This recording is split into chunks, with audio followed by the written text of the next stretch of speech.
age 87, was buried in Scott, and one of the eulogies spoken over him at that point referred to the pasuk in Song of Songs 5:11. Rosho Kesem Taz, his head is of fine gold, and the word for gold is Taz, spelled 87 in Hebrew Gematria, the age at which he died, and left a phenomenal legacy to the Jewish people as a whole. I want to thank you very much for your attention and indulgence. If you're on the mailing list, when I've got this loaded to the web properly, maybe Steve will help you with that, then you'll be able to review this and critique it with your friends. Have an excellent evening. NetSuite helps you know what's stuck, what it's costing you, and how to pivot fast. If I needed this product, this is what I would use. NetSuite by Oracle, one of the most trusted companies in the world. One system, full control, team with ease. With NetSuite, if you're ready to release to 7 figures, download the free ebook, Navigating a Global Trade. Okay, good evening, everyone. Thank you very much for coming. I appreciate. Oh, hi. How are you? It's nice to see you. I appreciate you all coming again tonight. I've decided to put a little bit more energy into these lectures and a lot of my research. So I decided to read a new book of jokes, and it's helping quite a bit. Actually, I'm reading Professor Ruth Weiss's book, No Joke, published by Princeton University Press. That's like a very sophisticated, complicated discussion of where Jewish humor comes from, and I hope to be able to speak more about it later.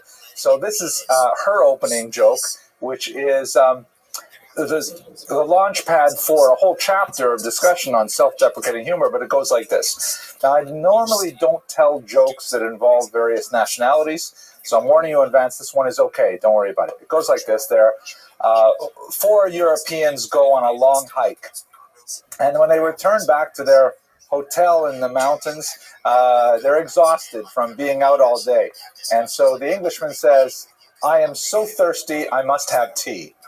And the Frenchman says, "I am so thirsty, I must have wine."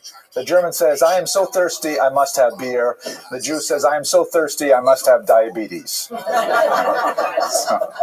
So she has a long discussion about, why is that funny, and does that say good things about Jews or bad things about Jews? But I'm looking forward to giving a lecture on that topic in the next few weeks. At any rate, tonight's topic happens to be a personal favorite of mine, a subject that I found fascinating. And actually, the truth is, I gave a lecture on Gluckel of Hameln 2 years ago, but I didn't give it in this room. If you were part of the series a couple of years ago, you may remember that unfortunately I had to rush up to Canada because my father needed to have an operation. Oh, you remember it good? And unfortunately, thank God he pulled through. He passed away, of course. The doctors gave him 6 months, and he took almost 2 years. He was able to take advantage of almost 2 years after that, finally passing away in August. But I was so happy to be able to speak about this topic that a couple of nights before the operation, I just set up a video camera and I sat down in my father's store with a blank wall behind me, and I just talked at the camera for about 40 minutes. So there is actually a lecture online of Gluckel of Hameln, but I thought, now we should do it properly.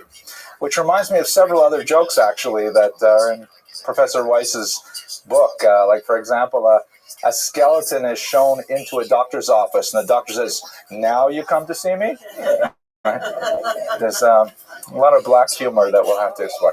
Anyways, Gluckel of Hameln, an incredibly important source for historical information and giving us a tremendous insight into the 17th century and specifically the world of Jewish women in Europe at that time. This is the most well-known picture. It is, of course, not of Gluckel of Hameln because she died some 150, 180 years before the invention of photography, but this is from a photograph of one of her descendants, Bertha Pappenheim, who was also her first translator from Judeo-German into German. and so a real devotee of her work, and it gives us some sense of what she must have looked like. She's dressed up like a typical woman of Gluckel's stage of life and class in the 17th century. Basically, who was Gluckel of Hameln?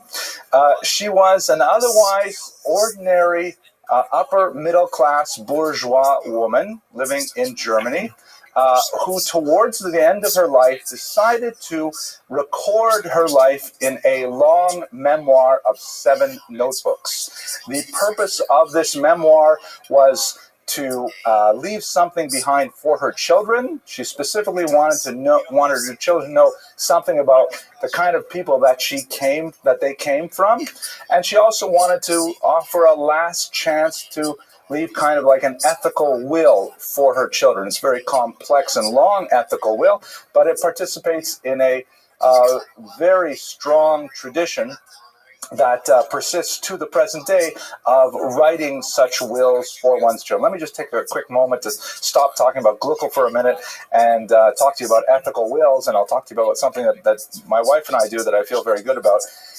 The ethical will, or the tzava, is a document that we have examples of these that go back centuries, where well before a person passes on, they leave a will that isn't about who gets to keep the tea set and who gets to keep the candlesticks. It's a will in which a person writes down for his or her children what their values are and what they think the children need to know the most for moving on once they've passed.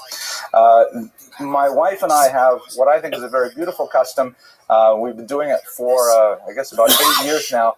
We write a new one every year for each of our children, and we give it to them on Erev Yom Kippur. It's kind of a little bit, macabre just before Yom Kippur, thinking about what if we were not to live the next year. But my wife and I find it very therapeutic, and we have one of my children here who can tell you, is it a good experience to get these things, or is it just, yeah, it's okay. It's like, Obviously, we write it for each child depending on their age. Like the youngest kid just gets like a kind of a picture saying we love you, and that's it, and the older kids get a lot of musar and a lot of direction. But at any rate, so she wrote this kind of book. It was 7 notebooks long, written over the space of about 50 years, and it leaves a tremendous record of what life was like for this particular woman.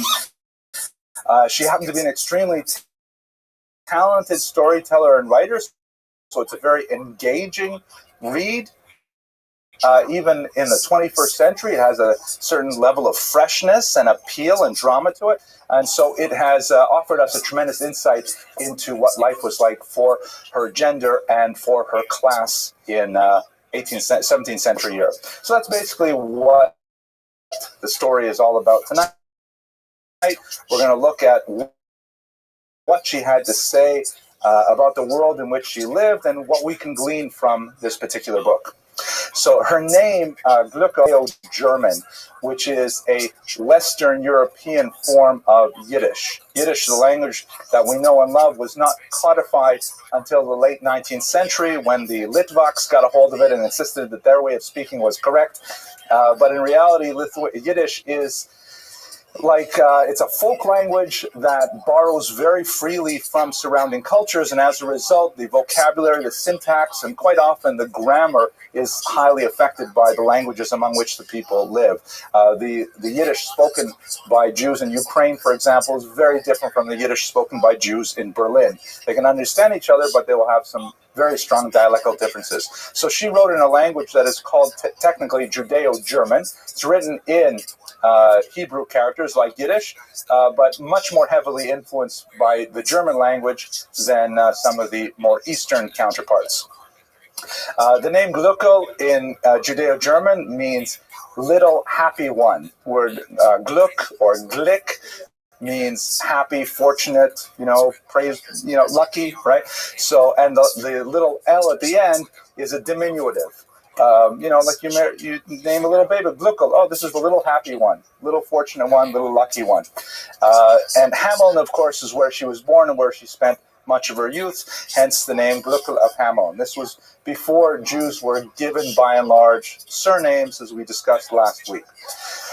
So, what do we have in the memoirs? She began writing them in 1690 after she lost her first husband of 30 years. As we shall discuss, she was married she was engaged at 12, married at 14, and she remained with him for 3 decades. And they had an extremely close relationship. When she lost him, she began the memoirs certainly affected by the sense of mortality that she was experiencing when her husband passed away, and hence she wanted to offer her children something for themselves ethically and so on. But it's turned out to be quite a cathartic device for her, and she extended the writing of these memoirs, this family history, throughout the next 2.5 decades until she finally passed away in 1724. It was intended as a private document for her family, but every now and then you get little glimpses that maybe she thought it would be read a little more widely. And there is a slight gap in the text between the years 1699 and 1715 because her children convinced her, after some time spent as a widow, that she should remarry, which turned out to be a disaster, as we shall see as we discuss her life story. So for about 15 years, she stops writing as she deals with the marriage, and then when she deals with the aftermath of that marriage, as we shall discuss. She finally finished the book in 1719, which was 5 years before she passed away. The text remained fairly closed. It was only extant in 2 manuscript copies, not actually in her own hand, copied out by some of her children. And then in the late 19th century, a version was published by Bertha Pappenheim, as I'll show you her pictures in a second, and that circulated quite a while. Bertha also intended it primarily for her own generation, although she translated it into German, and then it was discovered, and scholars got a hold of it, and they published an even more expanded and detailed edition in German, and later has been translated into English, French, and even Russian to this day. Her ancestor, or I should say her descendant, who translated it, is shown here. We saw her a little while ago when she was wearing the frilled collar, actually dressing up as her ancestor. Bertha Pappenheim actually is a very famous woman in her own right. You may know of her, perhaps if you studied any Freud. She was the infamous Anna O, who was the patient number 1, patient 0 of Sigmund Freud, who has been criticized for, portraying her as literally hysterical, like in the sense of female histrionic syndrome of being, highly strung and easily agitated and so on, which is hard to square with what we know about her as in real life. She actually was extremely active. Here they have a German postage stamp after Bertha Pappenheim, which belies Freud's characterization of her. She was extremely involved, for example, in setting up halfway houses for runaway girls throughout Germany. And she was one of the pioneering women to set up social services for women who were victims of abuse and so on. So she was definitely not a pushover kind of woman. And you can see her thinking really coming straight from her ancestor, Gluckel. Gluckel was also a tough woman, and Bertha, also carried a very profound sense of what needs to be done and how to put it into place. Another famous descendant of Gluckel, while we're at it, is the great Jewish poet Heinrich Heine, who is considered by many the finest stylist of the German language of the 19th century, particularly his acerbic wit. He ultimately converted to Christianity, perhaps the most famous aspect of his life from the perspective of Jewish history. He ultimately converted to Christianity and then immediately regretted it, and he spent much of his career publicly regretting it, which sort of cast shame on those who forced him to convert in order to get a position, which he actually didn't get in the end. And he referred to his conversion as the entrée billet to German culture, the entry ticket to German culture. As Dr. Weiss points out, just by using the French term entrée billet, like entry ticket, was in itself saying that German culture couldn't enter world culture. They had to use a French word in order to get in. But anyway, this gives you a sense of some of her illustrious descendants were really world-class people in their own right. Okay, let's focus on what actually do the memoirs say. Critics of the memoirs have focused on the two elements of the text, arguing that it is really a rather mundane statement of bourgeois values, meaning not higher thinking and not earthy, just very middle-class kind of values, and they mean that in a negative way. And reading the memoirs, I can tell you that there's a certain element of truth to that, because there are two words that occur without a doubt more than anything else in the entire book. The first word is Reichstaler, which means like dollar. It's a unit of currency. She's constantly talking about money, how much this costs, how much she can make doing this, and how much money this person is worth, and how much money that person is worth. So it's really an important topic to her, money. And the second one is, anyone guess what the second issue is? Shidduchim, right, marriage, right? She's always talking about how, well, I think my daughter would be good for this guy, or how could this guy throw over my daughter for that woman? And it's like Shidduchim and money are the two big topics on her mind, and it obsesses her. Now, we say obsess because, perhaps because of our much more spiritually refined state at the beginning of the 21st century, we no longer think about money and shidduchim as important things. But you think about it, she's widowed in her 50s, and she has to take over the family out of 12 surviving children. She bore 14, 2 unfortunately did not live to adulthood, but she's got a dozen children. She's responsible for feeding them. She's responsible for marrying them off. It really isn't surprising that that's what what occupies most of her thinking is, how am I going to, pay all the employees? How am I going to make this business deal? How am I going to marry off my daughters? Those are things that are definitely the key themes of the book. That said, she is a masterful storyteller. There's a lot of drama involved in everything that goes on in her life. And she, you're at the edge of your seat wondering if he is going to propose. Will they be able to seal this deal? Will the boat get through and the merchandise arrive safely? I mean, she tells it with tremendous flair, so you actually get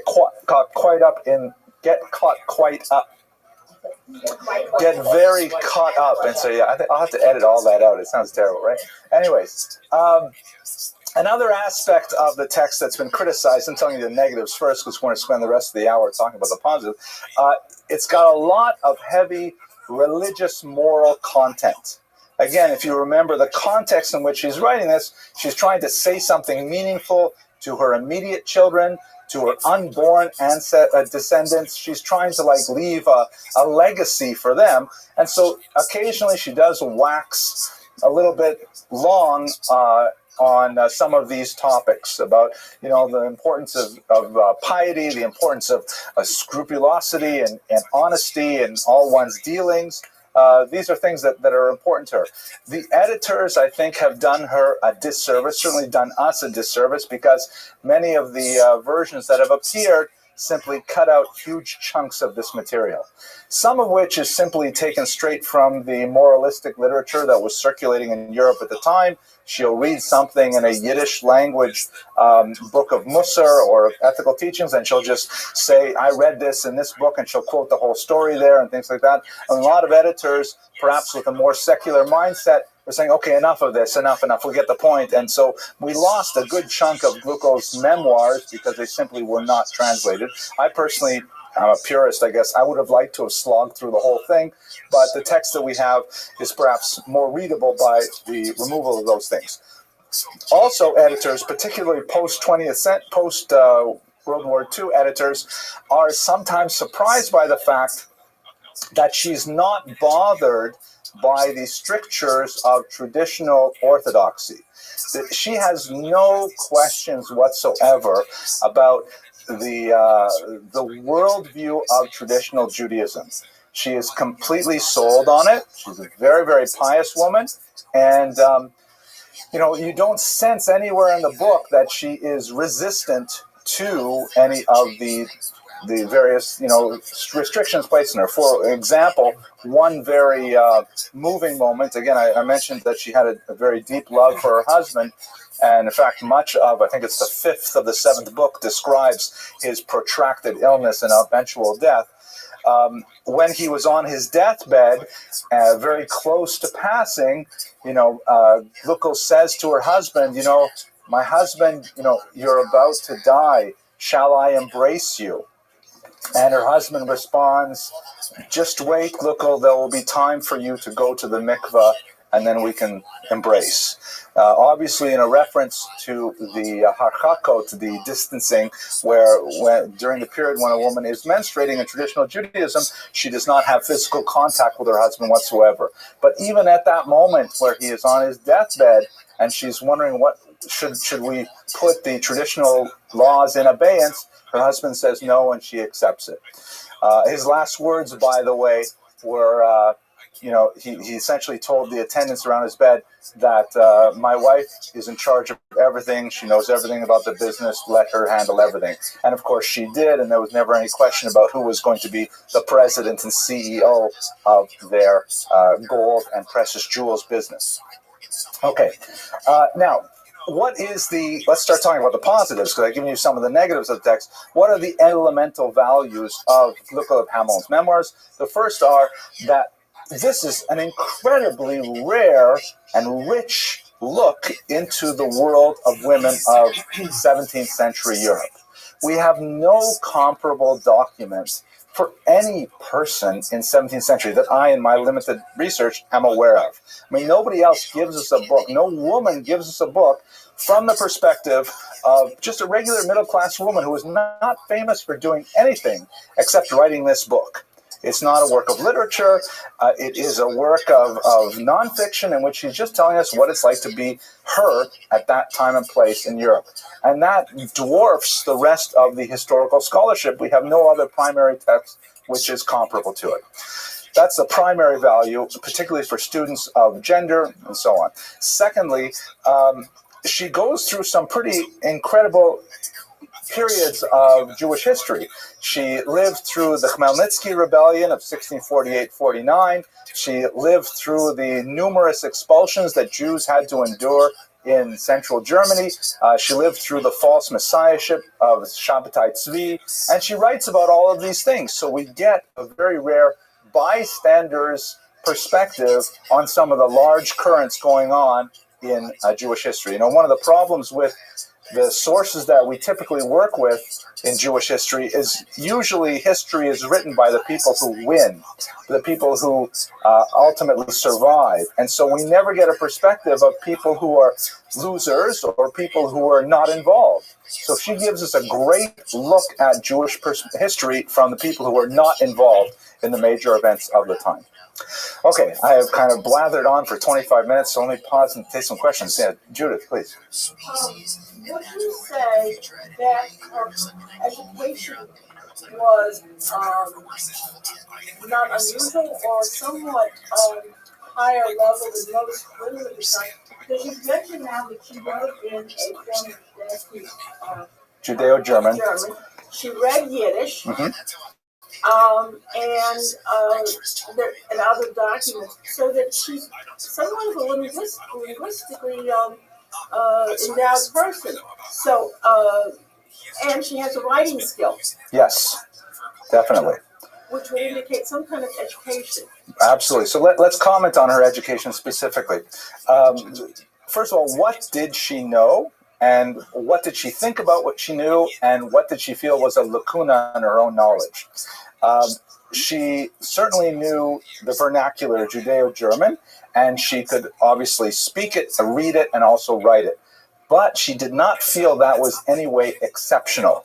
Like the vast majority of Jews, this is the language they were speaking, and it was also a language that had a burgeoning literary culture associated with it. There was actually a Yiddish language women's literature specifically geared at women who were unable to really work with the Hebrew text, because basically the language of learning, of rabbinic scholarship, was Hebrew. She indicates at one point, as a kind of a praise to her father, that her father considered it very important that his sons and his daughters received a good education in both Judaic and in secular subjects. And so she obviously knew enough math to get through the accounting, the books, and things like that. She knew enough, not only of Judeo-German, but German itself, possibly some French, to be able to communicate with the various people who she was doing business with in central Germany. So I would say that her education, just by but just getting from the tone of what she thinks is great and what she doesn't comment on, her education is like kind of solid for the upper middle class Jews of Germany. If she was lower class, she may perhaps not have been able to read even Yiddish, possibly. But for an upper middle class girl, she got an education that was solid both Judaically and secularly. Now, she does refer on occasion to traditional rabbinic books written in Hebrew, and she obviously is able to make some sense of them. But there are also a couple of offhand passages in which she refers to having someone else translate certain learned Hebrew books for her. So her Hebrew was definitely weaker than her Yiddish and not at the level of a rabbinic scholar. But I'll give you an example to show you where her strengths are as well. She describes in one episode where, education is really important to her. This is, again, a very traditional Jewish value that we see quite strongly with Gluckel. She sends off her son, I think it was Joseph, to be tutored by a young man, Torah scholar in some other community. And the tutor says, normally I would get paid once every 6 months, but I'm wondering if you can pay me up front because I'm going to need the money, that sort of thing. So alarm bells should have gone off at that point, but she pays him 6 months fee right up front. I think it was 6 months. And then a little while later, she gets a letter from her son saying, oh my gosh, things are terrible. The local authorities have placed an additional poll tax on the community, and we all have to come up with a lot more money. There are all kinds of crazy and prejudicial, discriminatory taxes placed on the Jews at that time. Please send a lot more money so that, we won't be evicted. And she felt a little weird about it, so she showed it to one of her older sons, who went and checked it out. And when he actually met with the brother, the younger boy who was studying there, the brother said that the tutor was just pocketing the money. And in fact, he was so hungry for money that he had cut off the silver buttons on the son's Shabbos coat in order to sell them to get money for himself. So right away that relationship ended. But you can see that she had to have a significant amount of business savvy beyond the literary education. There's one other thing I wanted to mention here. I talked about how what language she was at. Oh yeah, one thing she always regretted never having learned to speak French well. She felt that French would have been like just a great way to round out her education. And so you can see that if she's worried about learning French, then it must mean that her German and her, other secular subjects must have been pretty solid. She wanted to learn an elective language. Okay, the good question, though. Yes? German. I'm under the impression it was like Yiddish, but more like German, because I know my husband used to listen to a radio program of Yiddish news, and he's pretty good at his Yiddish, and yet he had a lot of trouble with a lot of these words that he said very good. I'll give you a simple example. And this is the kind of thing that can really throw off, especially if you're listening to it as opposed to reading it. The word Yid, which is pretty important, right? Yid means Jew. So that's a Lithuanian pronunciation, Y-I-D, Yid. If you lived in Western Germany, you would say Jud, right? From Jude, which would like the German word for Jew. And if you lived in Eastern Ukraine, you'd say Eid. like Yidische, like just without the Y. So that's the same word, Yid, Yud, Id, and that gives you a sense of how the dialects shift. Yeah, yeah. Jid. Well, in the Polish language, Żyd, right? So it will come from there, but not in Polish Yiddish. In Polish Yiddish, you'd still say Yid. Ayid, yes. Er ist a Yid. Okay. How do you know what was edited out if you don't have the original? I read stuff about what was edited out. I read the introductions and stuff like that. But that's a good question. I'm going to edit it out of this video because it won't make me sound smart. Okay. So let's go. Secondary route. Well, let's see. Now, what was her life? Let's talk a little bit about her life events. Let's try and understand. I made this a little bit too small a text, but basically, just running through her life. She was born in Hamburg in 1846. The Jewish community, 1646. Thank you. She was born. I'm going to start that over again. We'll edit it out. Right. She was born in Hamburg in 1646. The Jewish community was expelled 2 years later. And they made their way to Altona. Altona, they managed to stay there for a few years, but then the Swedes came in because there was a war going on in the entire region that affected actually far out to the east as well. And so they were driven out of Altona. And you can see right away in her childhood that Jewish existence is highly tenuous. I think one very important idea to underline in this section of her life, we should recall that with the exception of the United States of America, certain parts of actually nowhere at this time, pretty much nowhere, Jews were always considered transient populations. They were considered aliens. Jews may have lived in Germany for 600-700 years, but they did not have the right of residency. This continued right up until the 20th century in some places, like in the Russian Empire, until 1917. Jews were not actually citizens of that country, and they could be expelled at will. Kind of like, they had a visa to live there for generations, and then if the state ever wanted to expel them from a region close to the border or anything like that, they had the right to do so. So Jews lived a very tenuous life where, they would show up in a town, try to keep their head down, no one should notice them. They wouldn't build synagogues at all because right away they would be establishing a formal presence. So they would pray in people's houses and hope they didn't get caught.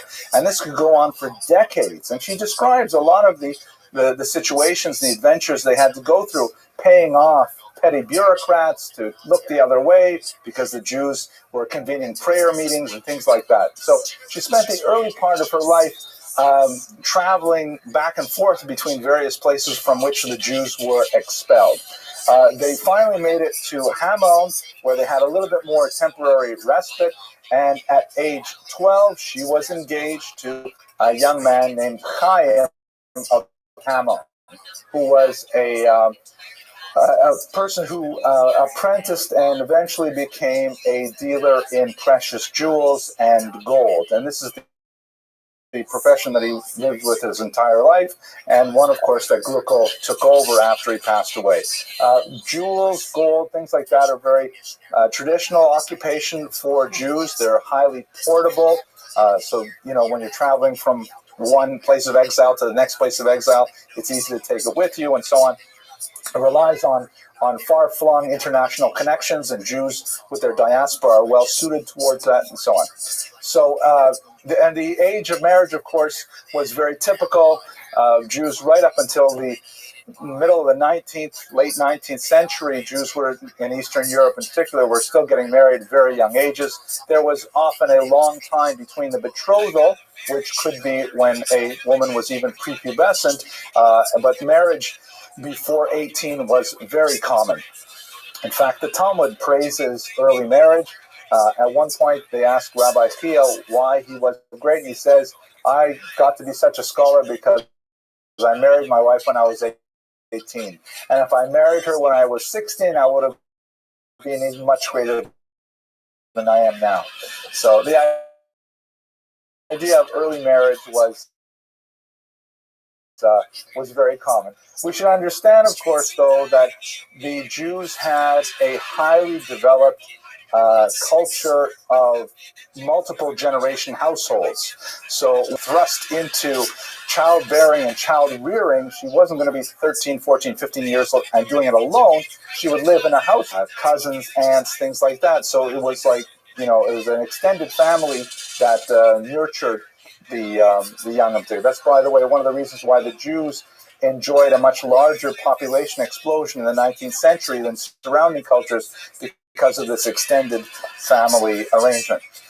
Ironically, she got pregnant shortly after marriage at 14, and her mother got pregnant almost at the same time. They delivered within 8 days of each other and even shared a room as they were convalescing after their delivery, which was kind of an ironic thing. There's a joke that I'm not going to repeat. I always tried it. My wife said, don't repeat that joke. Okay. So as I mentioned, over the course of her life, she bore 14 children, basically one every 2 years for their marriage. And 12 of them, a rather remarkably high number, which may speak to their social class and economic wherewithal, 12 of them survived to adulthood. At the age 44, in 1689, she lost her husband, a devastating blow, and she remained unmarried for quite some time. Did I do those numbers right? Yes, I did. She remained unmarried for about 11 years, and she managed her husband's business just fine, thank you very much, until her children said, it's low tov, it's not good for you to be alone. We've got this great man named Serf Levi from nearby town of Metz. He was the Parnas, which meant he was the president of the community. He was a very successful banker. Everything looked absolutely wonderful. So she agreed that she would, in fact, marry this Serf Levi. They did so. He borrowed a large amount of money from her to expand his business and then promptly went bankrupt, losing it all and then dying 2 years later. And so her second marriage was a total disaster, at least from the perspective of economics and of companionship, because not only was she alone again, but now she was broke and alone again. And it was much more difficult for her.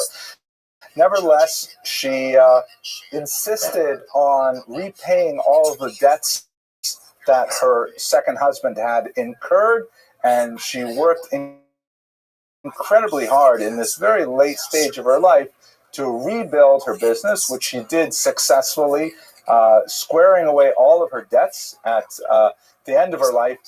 And ultimately, in a development that has great irony for the book, she ends up moving in with her least favorite son-in-law, who take care of her to her old age.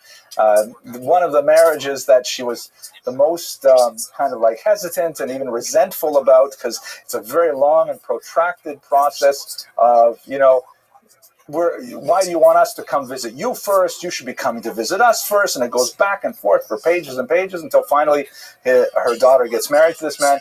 And she's always complaining about her mechatenista, about her in-law.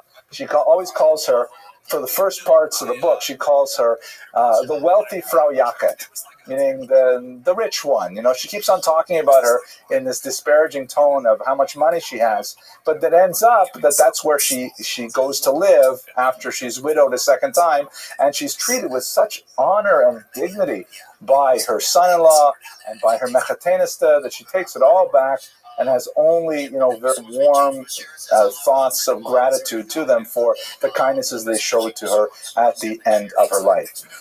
Her last entries in the journal are dated 1719, if I remember correctly, and she dies at the age of 78 in 1724. So that's a very quick overview of the major life events that she describes.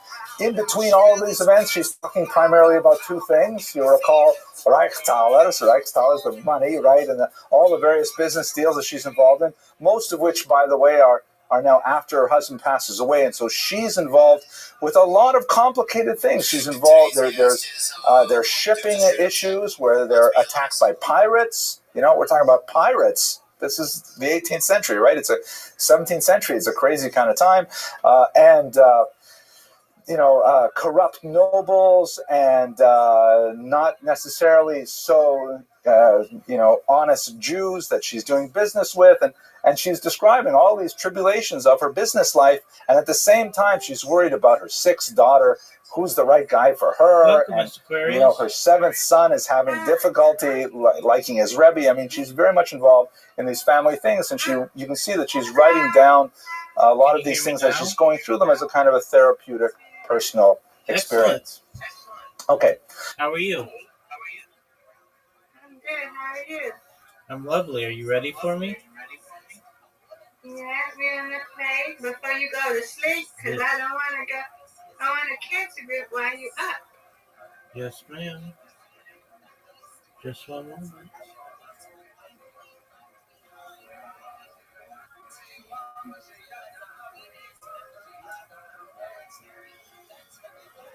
How was your day? Yeah, good. How was yours? I did accomplishment. I finally got my energy a little bit. It's on 98%. So I thank the Lord that I got up and I did some things in this road. I got a strike. Look at you. I did. I think my dresser and my shelf. So I did a little bit. I got some trash out of here. So I did a little bit today. Excellent. Yeah. Good, Stan. You're doing good. Yay.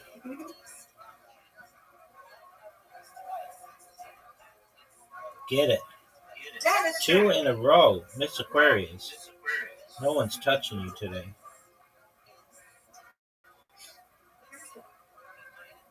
You got these 3.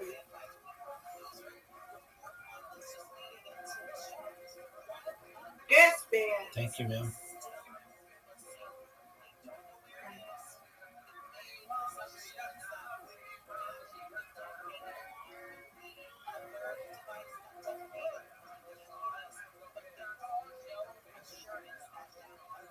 Get it.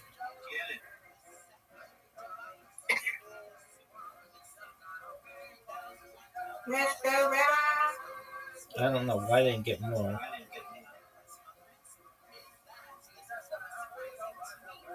Got it. Ooh, good, Stan. That was. Thank you.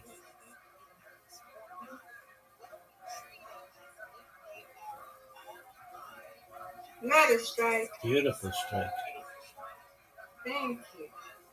Come on, Rabbi.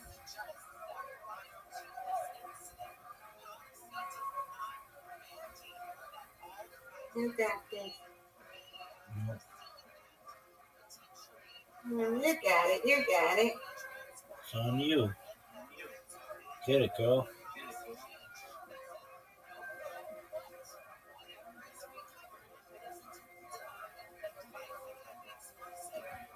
Ooh, yeah. Boy, you got a high score. A really, really big one. Get it. Ooh, look at you in the 90s. Come on, Rabbi. You got it. Strike. I tried. You got it. It's all right. I win, you win. You win, I win. That's right. Good job, Miss Aquarius. All right. You're approaching your 100th win. It's gonna be any night now. Yeah, in my head.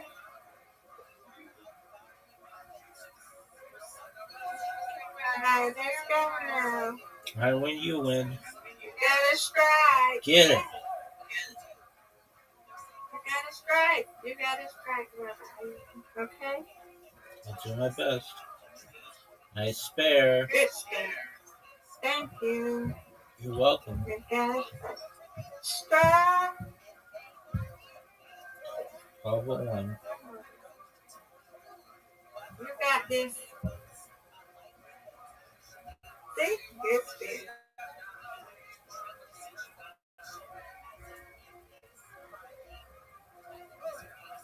Get it.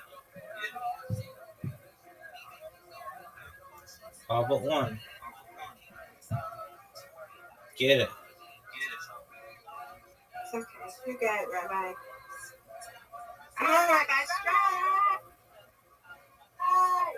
All but two. I'm sorry, I hurt your ear, my bad. No, you're good. Oh, come on. I know, right?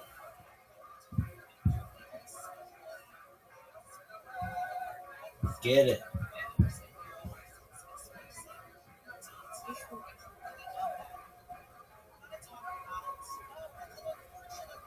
Get it. Let's go, Rabbi. You got this. Come on. There we go. Good job. That's what I'm talking about. Thank you, man.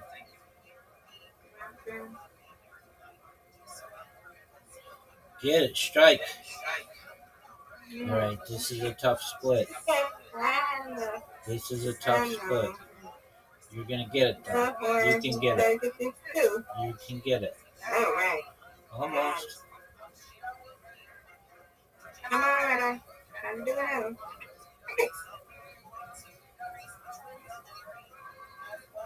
Hey, let's go, Rabbi. Let's go. Yes, let's go. Woo, woo.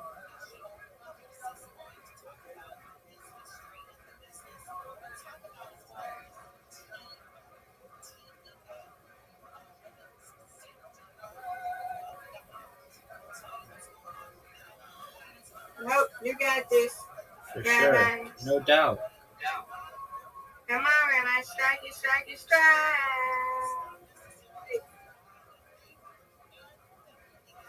You got this. Get those two. Yeah. No. That's okay. Okay. I win, you win. You win, I win. There you go, ma'am. Thank you so much. I win, you win. Thank you. That's my favorite. That's. I love you too. That's my favorite when that happens. When you win and I win, that's the best. Oh, when you win, I win. It's the best too. That's right, man. And when we both win, it's we undefeated in friendship and undefeated in the bowling game. That's 1,000% right. Excellent. Okay, I see you at 11 my time, okay? If you don't be speaking, but if you do, you know I'll be here with you, okay? Thank you, ma'am. I love you. Take care. All right, thank you. I love you. Take care too. Talk to you later. Absolutely. Ladies and What a gentlemen, nice welcome woman. to Tim Dillon Show. Earlier this week, 30-year-old teenagers and elk boys received a massive amount of backlash from their interview with Benjamin Netanyahu. And although Netanyahu is widely reviled, he does maintain some support with people across the world. Any questions at this point? Argument? Yes, please. All their children got married except for the two that passed away. But, yeah. Yes. Yes, thank you for having me. Thank you for coming on this. So now, tell us your story. What's happening in Gaza and why do you support Benjamin Netanyahu? Yes, Tim, so you know, like many people in Gaza, Honorary wife. Really, that's interesting. Interesting. There's a great book written about American Jews that's called How Jews Became White Folk. I can't remember the title, the author, but the reality is that even in America, you know, when people thought about race, Jews were not included in Caucasian. It was just, they were like Jews, Syrians, blacks. You know, Syrians really loomed large in the imagination of Americans before the 1950s. Even here in Miami Beach, you see a lot of restrictive covenants where people are not allowed to buy property in Bal Harbor or, you know, south of 41st Street if they were Jews, Syrians, blacks, canines, you know, all those kind of things. It's crazy, but true. Okay, so two major observations about the memoirs. The first is that she gets involved in the business as a matter of course. She does not in any way describe her business activity as something exceptional. She doesn't say, like, most women sit at home and knit and bake cookies or something. She says, well, and then it was time for me to go to work. Not like she was in any way special. So you get this impression from reading her book that of course women were involved in business. Of course women were involved in the day-to-day affairs of whatever economy was supporting their family.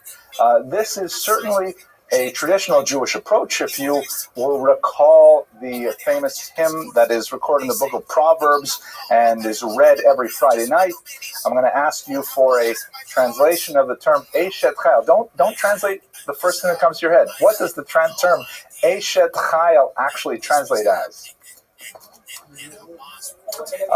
That's what the first thing that comes into your mind, but no, that's not what it means. Eshet obviously means woman of, right? Isha is woman, it's in the smichut form, meaning it connects in that word. What is a chayal? A soldier woman, that's right, thank you. A warrior woman. It's not a woman of valor. Okay, if you think of valor in the sense of like courage and like, soldiers, then it makes sense. But an Eshet Chayal or Eshet Chayil means a woman who goes to war, a woman who is out there in the Milchama Shel Parnasa, going out there and duking it out with all of the others. It's not your, Mrs. Cleaver kind of image of a woman. She is a tough woman who, and you read through Eshet Chayil, you can see that she's involved in real estate, that she's involved in agriculture. She's got a lot of employees. She's, directing them and managing them. She's even involved in import-export. She's got boats going, all kinds of things. So this is already from the period of Proverbs, in the biblical period. Gluckel was right within that mold. She was totally in charge of all of the business, and there was never any moment to say, well, that was exceptional, because it was not exceptional. Because every woman, we can imagine, from whatever class they came from, were involved in the business. Right, okay, so that's the first major observation, I think, is you read from the fact that it's unexceptional that it must be the norm for women to be involved in these kinds of things. It's interesting to contrast that with the way maybe we think as a result of the American experience with the 40-day work week, and the so-called weekend and things like that, which is very different from Jewish approaches in general. Secondly, and I haven't talked about this very much throughout the book, it's filled with a deep, pervasive piety that in no way comes off as inauthentic. It's very clear that she is a truly religious woman, that she has tremendous bitachon, or trust in God, and they're not just throwaway phrases for her. She really deeply believes in the power of Torah, the power of the sages to be able to, convey meaning to life, and that one should strictly adhere to the halacha in every way, the way of Jewish life. So she's actually expressing at the same time a hard-nosed attitude to the realities of commerce, and at the same time, a very pre-modern sense of this is the Torah, and I'm going to keep it, just like that. It's clear, we discussed a little bit of her education in there. She is clearly heavily influenced by the moralistic literature that was circulating for women at the time. She cites widely from books like the Tzanorena, which was a Yiddish language digest of rabbinic literature that accompanied the weekly portion of the Torah. And it was pretty much standard reading for any pious woman to, Saturday afternoon, sit on the porch and open up the Tzanorena and read in Yiddish the kind of abbreviated version of what happened in the Torah reading that week, amplified with stories from the Talmud and else written in Yiddish. And she also is deeply moved by GUINNESS, which are these very beautiful liturgical creations designed pretty much exclusively for women. These are prayers which unfortunately have been largely lost to the tradition in the 20th century, particularly after the demographic upheaval of the Holocaust, and also the linguistic shift away from Yiddish to English that we suffered in this country. There are a few remnants of these Yiddish language prayers which were intended primarily for women. Like if you look in an art scroll sitter, you'll see the prayer Gott von Abraham, God of Abraham, that is typically read on Saturday nights. That's an example of a techina.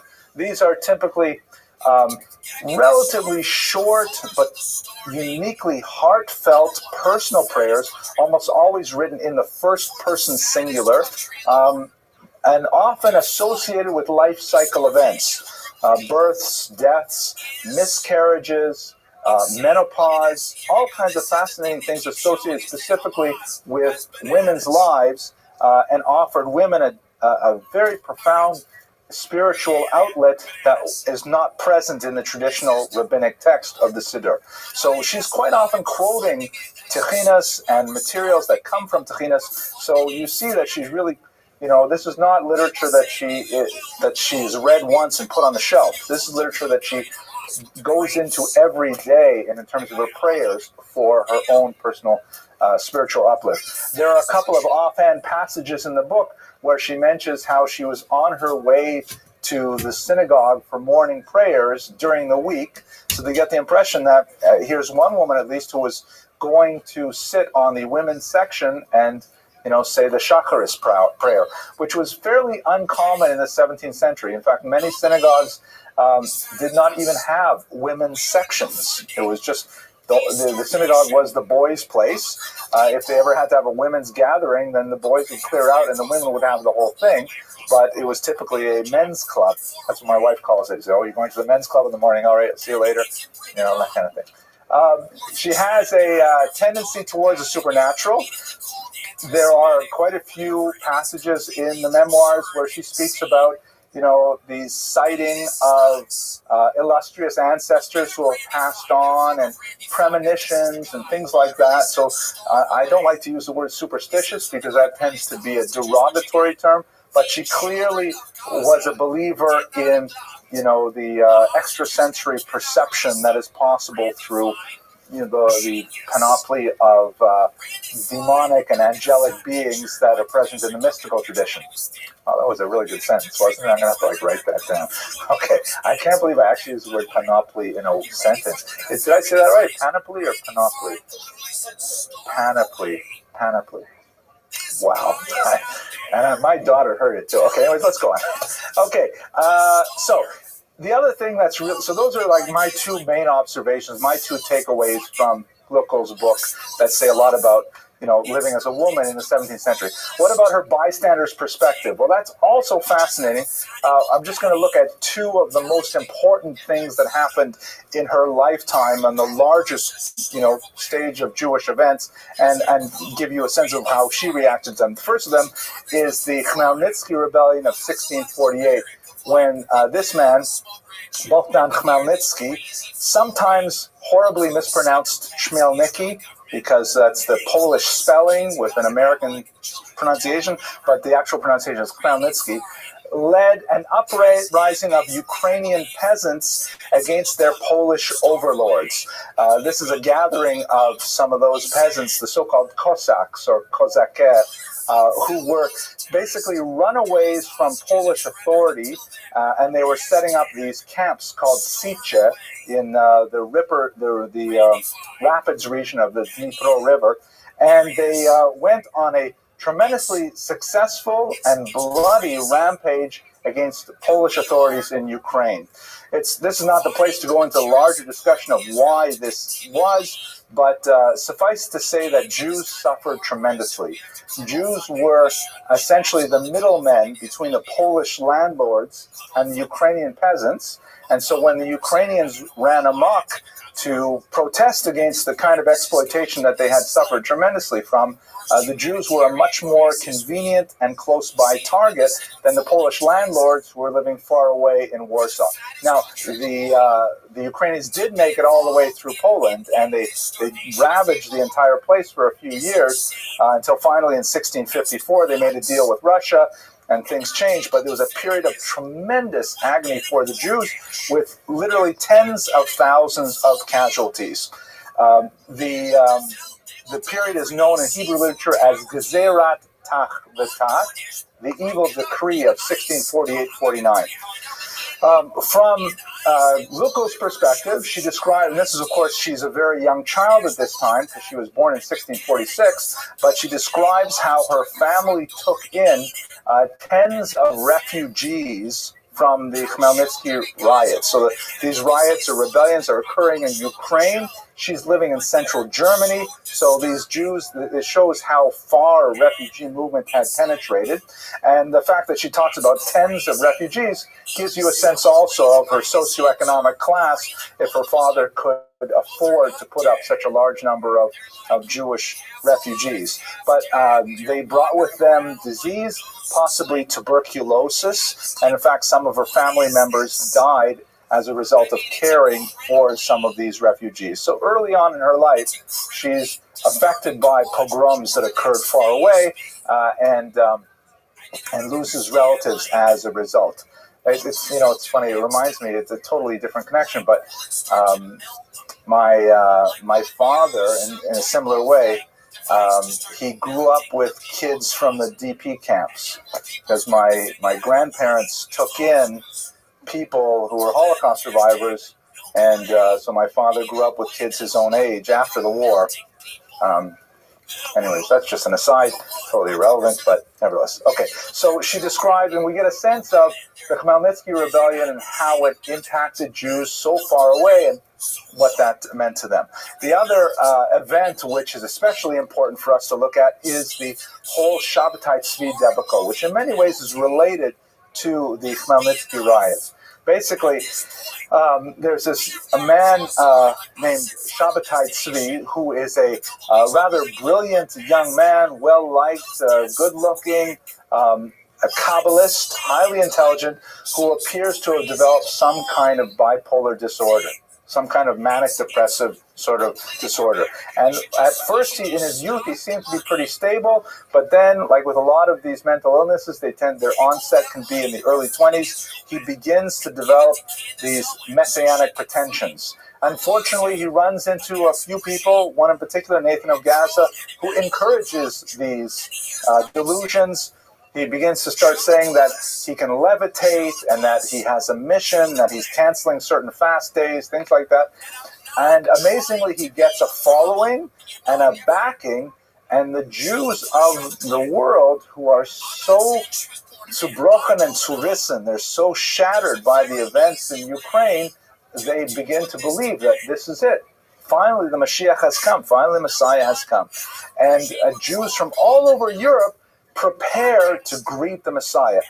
Gluckel's experience is especially interesting. She describes how her father-in-law became a devotee of Shabbatai Tzvi, and whenever a letter arrived from the Mediterranean, this, by the way, is a prayer book published.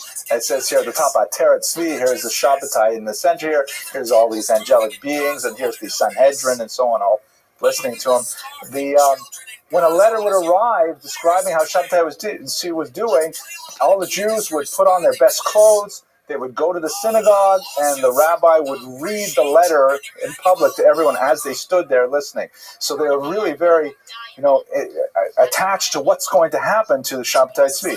Finally, she says her father-in-law sold all of his property. He transformed a lot of it into movable goods, dry goods, and he stored them at Gluckel's home, right, her father's home, and he waited for news that it was time to move to Israel. So he actually made a physical commitment, like many Jews, selling their property and getting ready to make it to Israel. What ended up happening, of course, it's a terrible story, but Shabbatai Tzvi presented himself to the Ottoman Sultan and said, here I am, I'm the Jewish Messiah, give me Jerusalem and I'm going to begin the Messianic era. The Sultan said, very nice to meet you, Mr. Messiah. I have a counteroffer. How about you become a Muslim or I cut off your head? And he said, and then he decided to become a Muslim. And a lot of the Jews who followed him at that point realized that it was all for naught. Some Jews, however, continued to follow him, and they were called the Dunme, and they maintained their own existence and identity, even up to the 20th century, but he died lonely in exile in Albania, which is, I guess, a pretty terrible place to go into exile. But no offense to Albanians, I'm going to cut that part out. I get a lot of Albanian watchers, believe it or not. The Latvians have disappeared. But, so anyways, she described, we get a sense from what the Shabbatai Tzvi story was like in her eyes as well. So if we bring all these things together, we get a sense of the legacy of Glucko of Hamelin and what specifically her memoirs mean.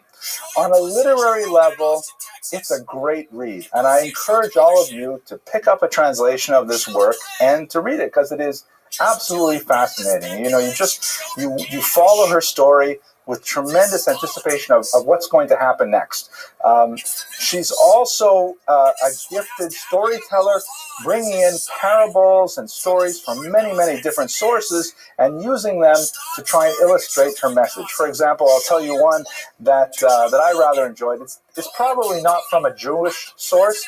Probably comes from the German literary sources of fables, things like that. But the fable apparently goes like this, and she says this right at the beginning of her memoir, by the way. She says, it's a parable of a seagull who's carrying its young over a large river, one at a time. And every time the seagull has one of its chicks on its back, flying over the river, the seagull says to its chick, will you take care of me in my old age? Promise me. And the chick says, absolutely, father, I certainly will. And the seagull says, kind of savage, liar, and then dumps the chick in the water and goes back to get another one. Brings them over one at a time. Each one claims to take care of his father in his old age. The bird says, no way, throws him in the river, until the last one is finally in the river, and the seagull asks his chick, take care of me in your old age, will you promise me? And the chick says, father, I cannot promise you that I will take care of you in my old age, but what I can assure you is that I will take care of my children as well as you have taken care of me. And so the message that she's saying to her children is, you may not be able to take care of me, but please take care of your children the way I loved you and the way I wanted you to be raised. So this is the kind of style that she develops throughout the book. It's very beautiful and engaging as a whole. It has tremendous value as an early Yiddish text as well. We didn't talk too much about the linguistics of it, but that's for scholars of the period. It also gives us tremendous insight into the life of women in the 17th century, specifically Jewish women, and a source which is unparalleled in its richness and scope for those main elements of the money and shidduchim. And finally, it's a book of great moral instruction, just reading about her life and getting a sense of what she personally had to go through and how she persevered. That story in itself, I mean, if it were fiction, it would still be great. The fact that it's nonfiction really gives you a sense of this is a woman with a real sense of purpose, a sense of destiny, and someone who, with strength of character, managed to persevere despite tremendous obstacles. And with that, I want to thank you tremendously for your audacious endurance, the fact that you've lasted through a whole hour with me, and I look forward to speaking to you next week. Okay.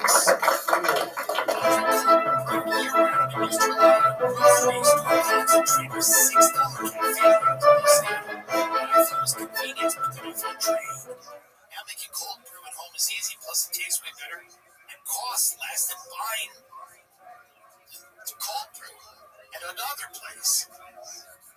Trade is the #1 coffee destination in the U.S. for both hot and cold coffee drinkers.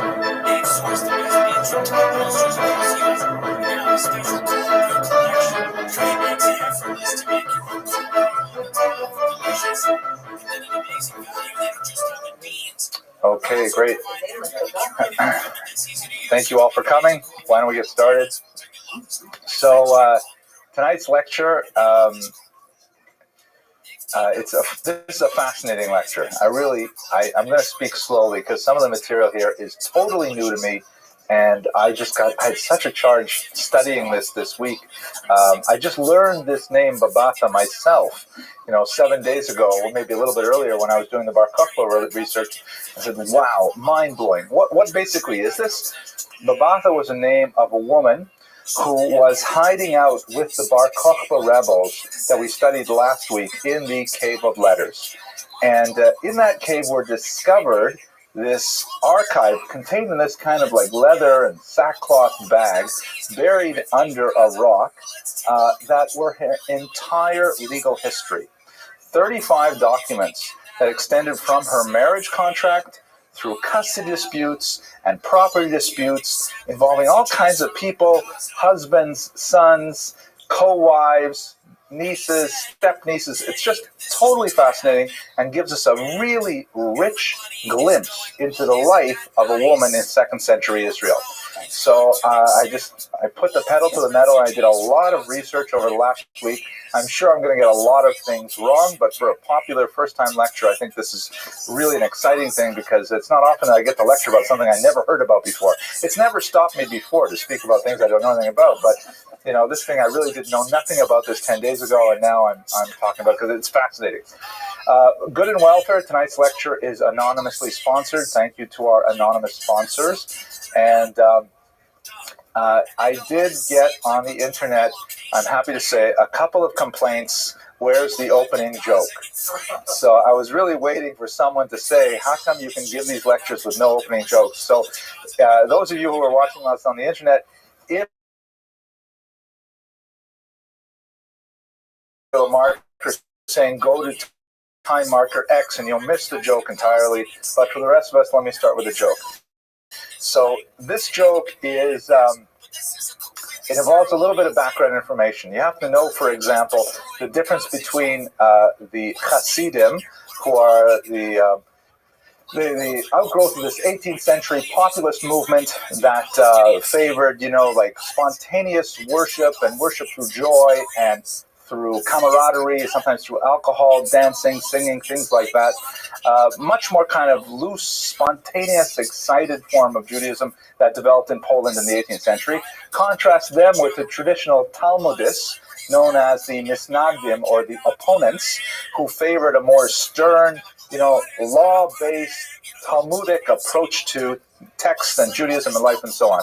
And they had quite a rivalry that it was quite fierce in the last few quarters of the 19th century, of the 18th century really, and into the 19th century, but it's calmed down quite a bit.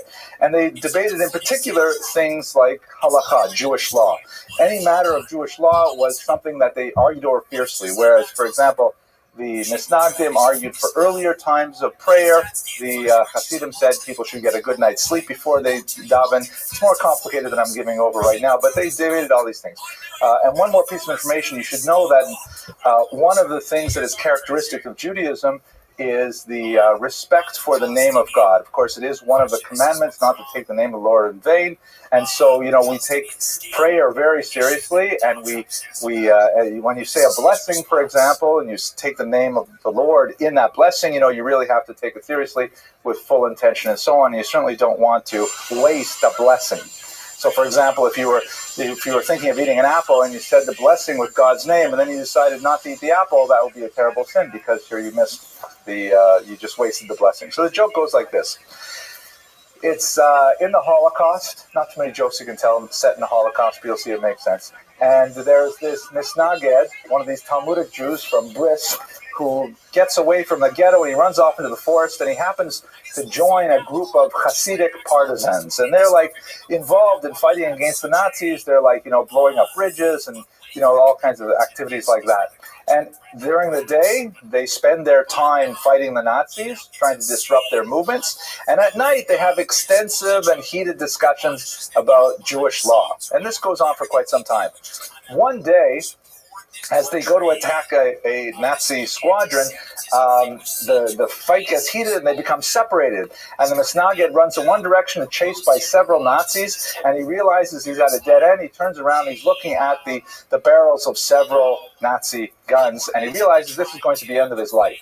So, because he is a brisker Misnaged, and he holds very strongly to the opinion that, if you're going to die as a martyr, then you should say the blessing, Baruch atah Hashem Elokeinu melech haolam asher kiddushanu b'mitzvosav v'tzivanu al kiddush Hashem. Blessed are you, Lord our God, King of the universe, who sanctifies us with the commandments, including the commandment of martyrdom.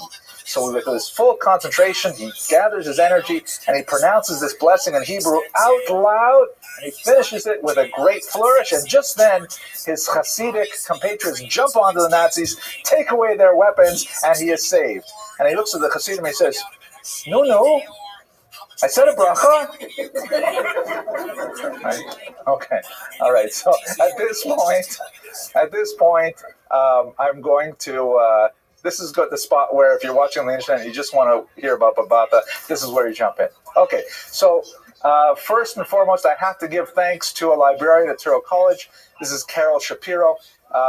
I wrote to her the morning after I learned about Babata. I said, oh my gosh, you have to get me all these articles on Babata. And they were like in really bizarre journals written in Greek and Latin and all kinds of stuff like that. And she pulled together at a moment's notice a tremendous amount of data. So I'm very grateful to Carol for finding all this stuff for me and giving us the material that we can talk about tonight.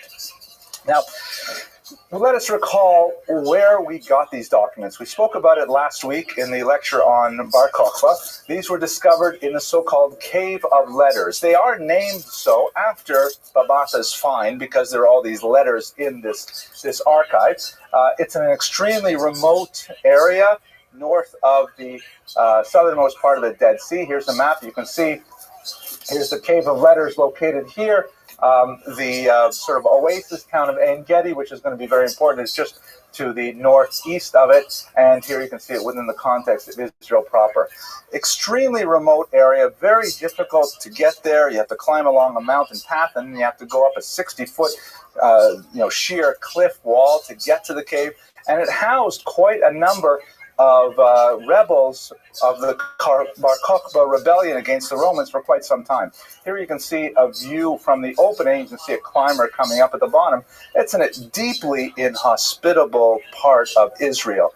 The Dead Sea happens to be the lowest point on the surface of the earth. Temperatures there are regularly above 100 degrees, and it is, and the nearest water is miles away, potable water, that is, as opposed to the Dead Sea, which is heavily mineralized.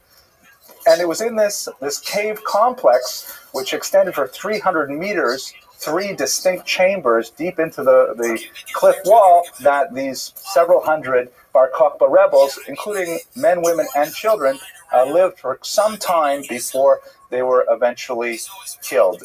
It appears, maybe I shouldn't say they were killed because it's not certain exactly how they died, but there were ossuaries there, or like, we'll talk about it towards the end of the lecture, but there were bodies found there, skeletons found there, and Babata was plausibly buried there as well. Most likely from starvation, perhaps from disease, but she met her end in the cave. It's also important to note, of course, that these are really important documents to her, and she left them behind.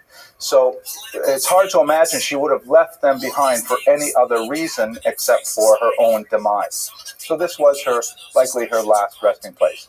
I had some interesting correspondence with the author of this book, Richard Freund, over the last week, putting together this lecture. He was one of the stars in an extremely useful documentary made by Nova. I'll put on the internet, I'll put the little URL. You can watch this 1 hour video where you can see the cave itself and meet the people who are excavating it. It's really quite fascinating and wonderful. And I wrote him to congratulate him on such a wonderful achievement, and he was very friendly, and we had a nice exchange. Here's a picture of Richard Freund. One of the things I like about this picture is that you can see that I think he has a bit of an affectation for Indiana Jones. You see the leather jacket, the hat, and the inset there.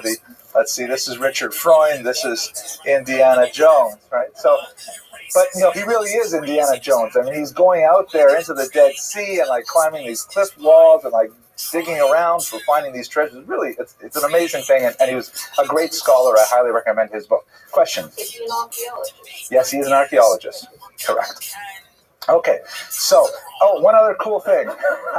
So when the archive was first discovered by General Yadin in the 60s, they were using 1960s technology, which most of you probably remember. That was back when we were making fires with like rubbing sticks together and things like that. But in the 30 years since then, a lot more devices were invented, ground-penetrating radar and things like that. And Richard Freund had this brilliant idea when he was getting his colonoscopy, because they have these places in the floor of the of the caves that are like fallen rocks that have fallen over the centuries. There are some earthquakes there, and there was no way to understand what's at the bottom. So he asked his colonoscopist, is that the right word, colonoscopist? His GI doctor, hey, could you use that thing to get into crevices? He says, listen, we can't get in any kind of crevices with this thing.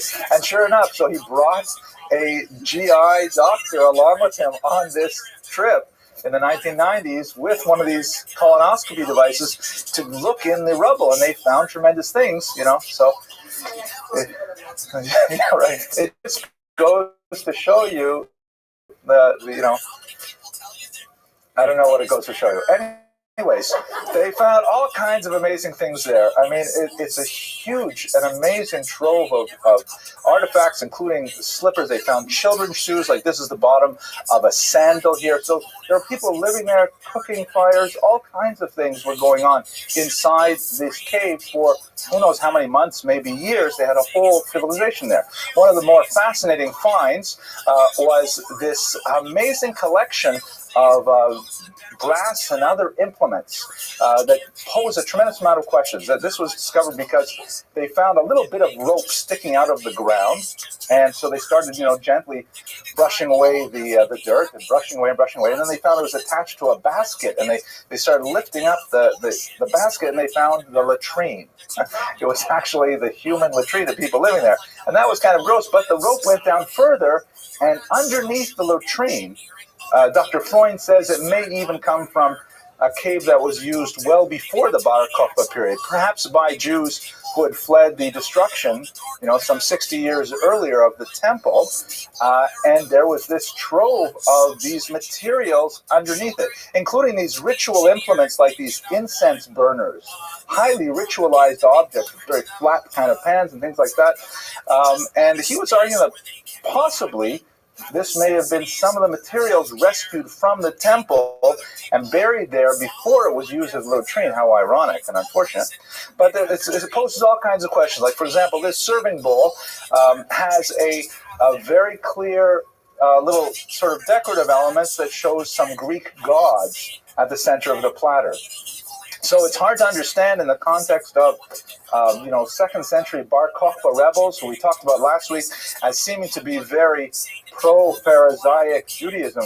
You know, they were like involved in asking for lulavs on Sukkot and things like that. They would think of as traditional rabbinic Jews, and yet at the same time they've got these kinds of implements which we would not normally associate with Jews from this period, because we tend to think that they have an intellectual allergy to the graven image, again, based on the Ten Commandments. So there's still a lot of questions surrounding many of the finds that come from the cave list. Oh, Mr. Rodriguez has a question. Uh-oh. You don't think that they have those Greek idols on it that is used for idolatry, so they buried it specifically and put a latrine on top of it? That's a possibility.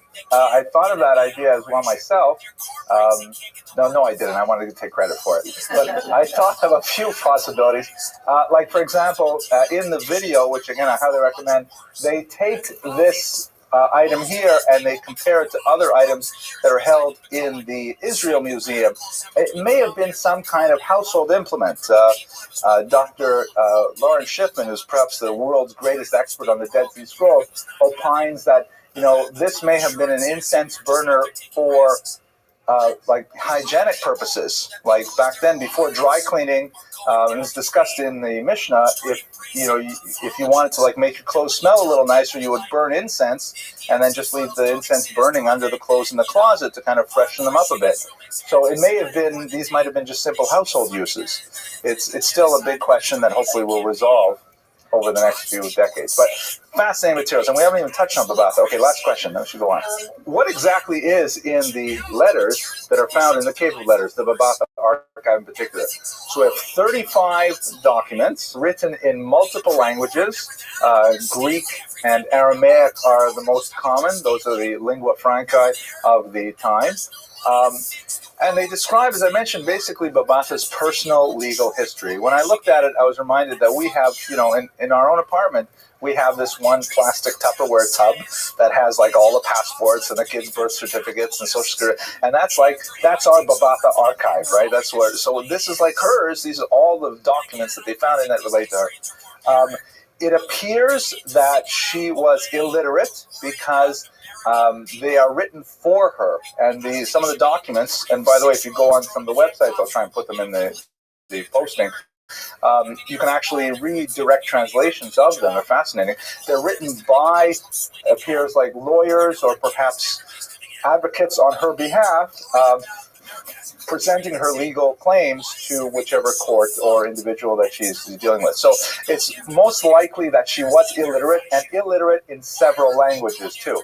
Not just like literate in Hebrew, but unable to write in Greek. It appears that this is a fairly consistent thing, even though when we place her socioeconomic class at a fairly high level, it's strange to note that she nevertheless was unable to read or write. Might have something to do, I'm just guessing now, with the date that her father died.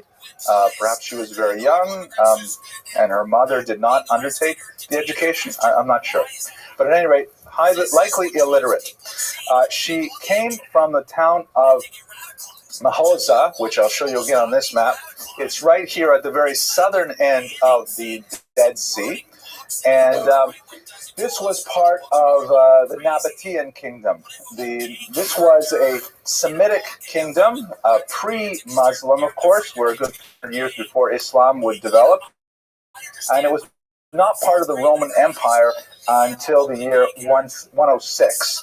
And so one of the things that we're not going to talk about it at all, but that other scholars use the Babata archive for, is that it's interesting to note how she adapted to the change in legal systems, because she was, first she was born in this Nabatean kingdom, and then it became part of Roman Arabia. And so there's some interesting arguments by the way, the most important scholar in this field has written, maybe a dozen articles, is a woman named Hannah Cotton. And she's really spent a lot of time analyzing every single aspect of the Babata archive. It's quite fascinating. This is one of the articles that I read. At any rate, the Nabatean kingdom are most famous for these amazing palaces that are carved right out of the cliff faces near Jordan, the Jordanian border, and that's what they're most famous for. It's at the city of Petra. If you're visited there, you'll see there's quite a few of them that are beautiful. What we know about Babata is she was upper middle class. She owned property in Petra itself, and also later in her life, she owned property at En-Gedi. So she was landed. She had some source of income that was based on real estate. Specifically, her first holding was a date orchard that we have in a will of her father Shimon. Shimon left this date orchard in En-Gedi first to his wife, and then when she was deceased, the orchard was to be given over to her daughter Babata. So this is fascinating because in traditional Jewish law, the inheritance usually passes to a son. As long as there is a son, it doesn't matter how many daughters there are, the sons inherit to the detriment of the daughters, as it were. The sons have responsibilities for the upkeep of their sisters, but in general, when you look at women in the classical world, in Jewish society as well as many others, women traditionally lived within the shadow of some male figure, either their father, their husband, their adult sons. They very rarely went out and made it on their own. Babata was a partial exception to that rule, as we shall see. But it's interesting to note that the will does not seem to employ any of the traditional kind of legal mechanisms that the traditional law would require. Like, for example, I have daughters, and I certainly want to bequeath my massive wealth to them. That's a joke. But, I want my daughters to share wealth with their brothers. So there are various legal devices that I can do to make sure that they get the wealth, but within a halakhically acceptable way. I can give them a matana mechayim, for example, a gift while I am alive. I'm allowed to give them as much property as I want while I'm alive. And there's discussions in the halakha of, can I create a document that says, one moment before I expire, I give, my holdings in Cancun to my eldest daughter and my holdings in Switzerland to my second daughter and stuff like that. Can I do that? So what's interesting is that these are absent in the will written by Babatha's father. Babatha's father just gives it straight out to his wife. Now, she's normally the beneficiary. And then after that, he says it should go to my daughter. That's also a problem in Jewish law, that you cannot will things after your death. You can't say, I want it to go to Reuven, and then after Reuven dies, I want it to go to Shimon. You have no control over it. Once you give it to the first person upon death, then it's whatever they want to do with it. So the will that is the first dated document that we have in the Babatha archive does not seem to conform to Jewish law in its particulars. That itself has a lot of ramifications that it will return to towards the end of this lecture. Then, so Babatha, though, whether she had sons or not, whether she had brothers or not, she was likely the eldest child, maybe even an only child. There's no real reference, if I recall, to any siblings of Babatha at this point. Now, she grows up and she marries a guy named Jesus. I kid you not. The name they use constantly in the literature is Jesus. It was really easy to find pictures on the internet of Jesus. This is what he actually looked like. But his name was Yeshua, and for whatever reason, the archaeologists like to use the term Jesus, even though it's kind of like begging the question when you first see it. Anyway, she married him in roughly the year 124, which, she married him a little earlier. By 124, she was a widow. I believe, what was her birthday? Do you remember, Mr. Rodriguez? I think it was around 104, right? 104. So she was already at 20. She was a widow with a son whose name was also Jesus, by the way. Here they are. Right? This is also easy to find pictures of mother and child if you put Jesus in anything.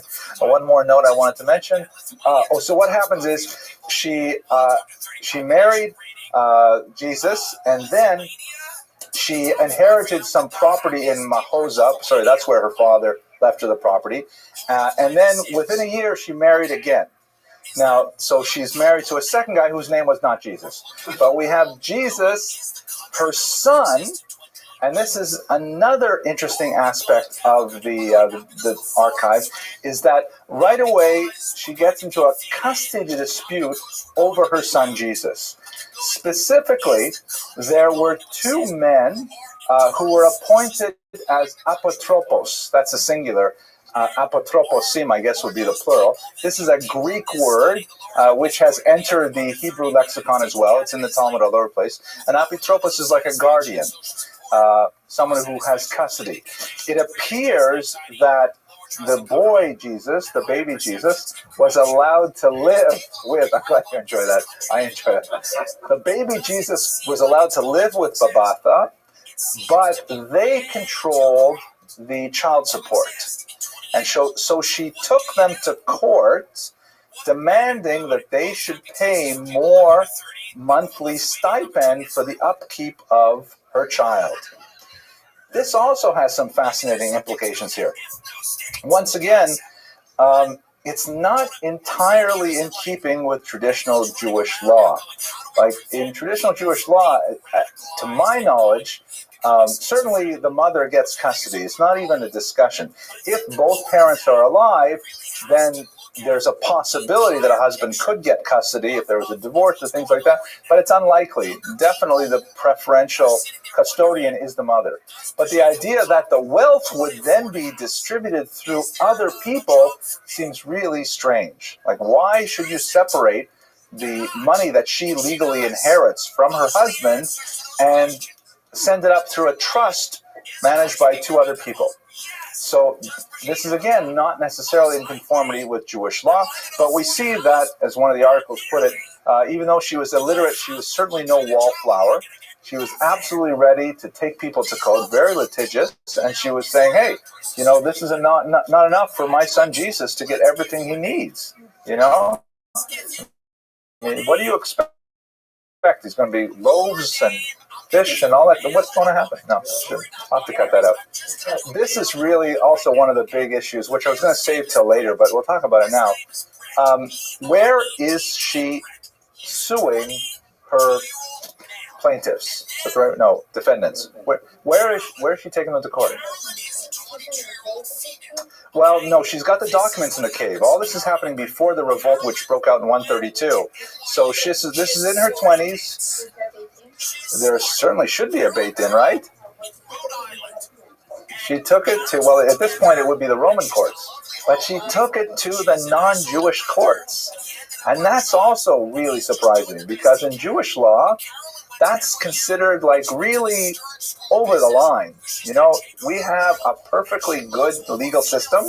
We have a system of justice with judges and, you know, plaintiffs, defendants, rules of evidence, all kinds of stuff like that. What are you doing bringing it to the non-Jewish courts? It's considered like kind of a betrayal of Jewish values to take it to a secular court. That said, we do it all the time.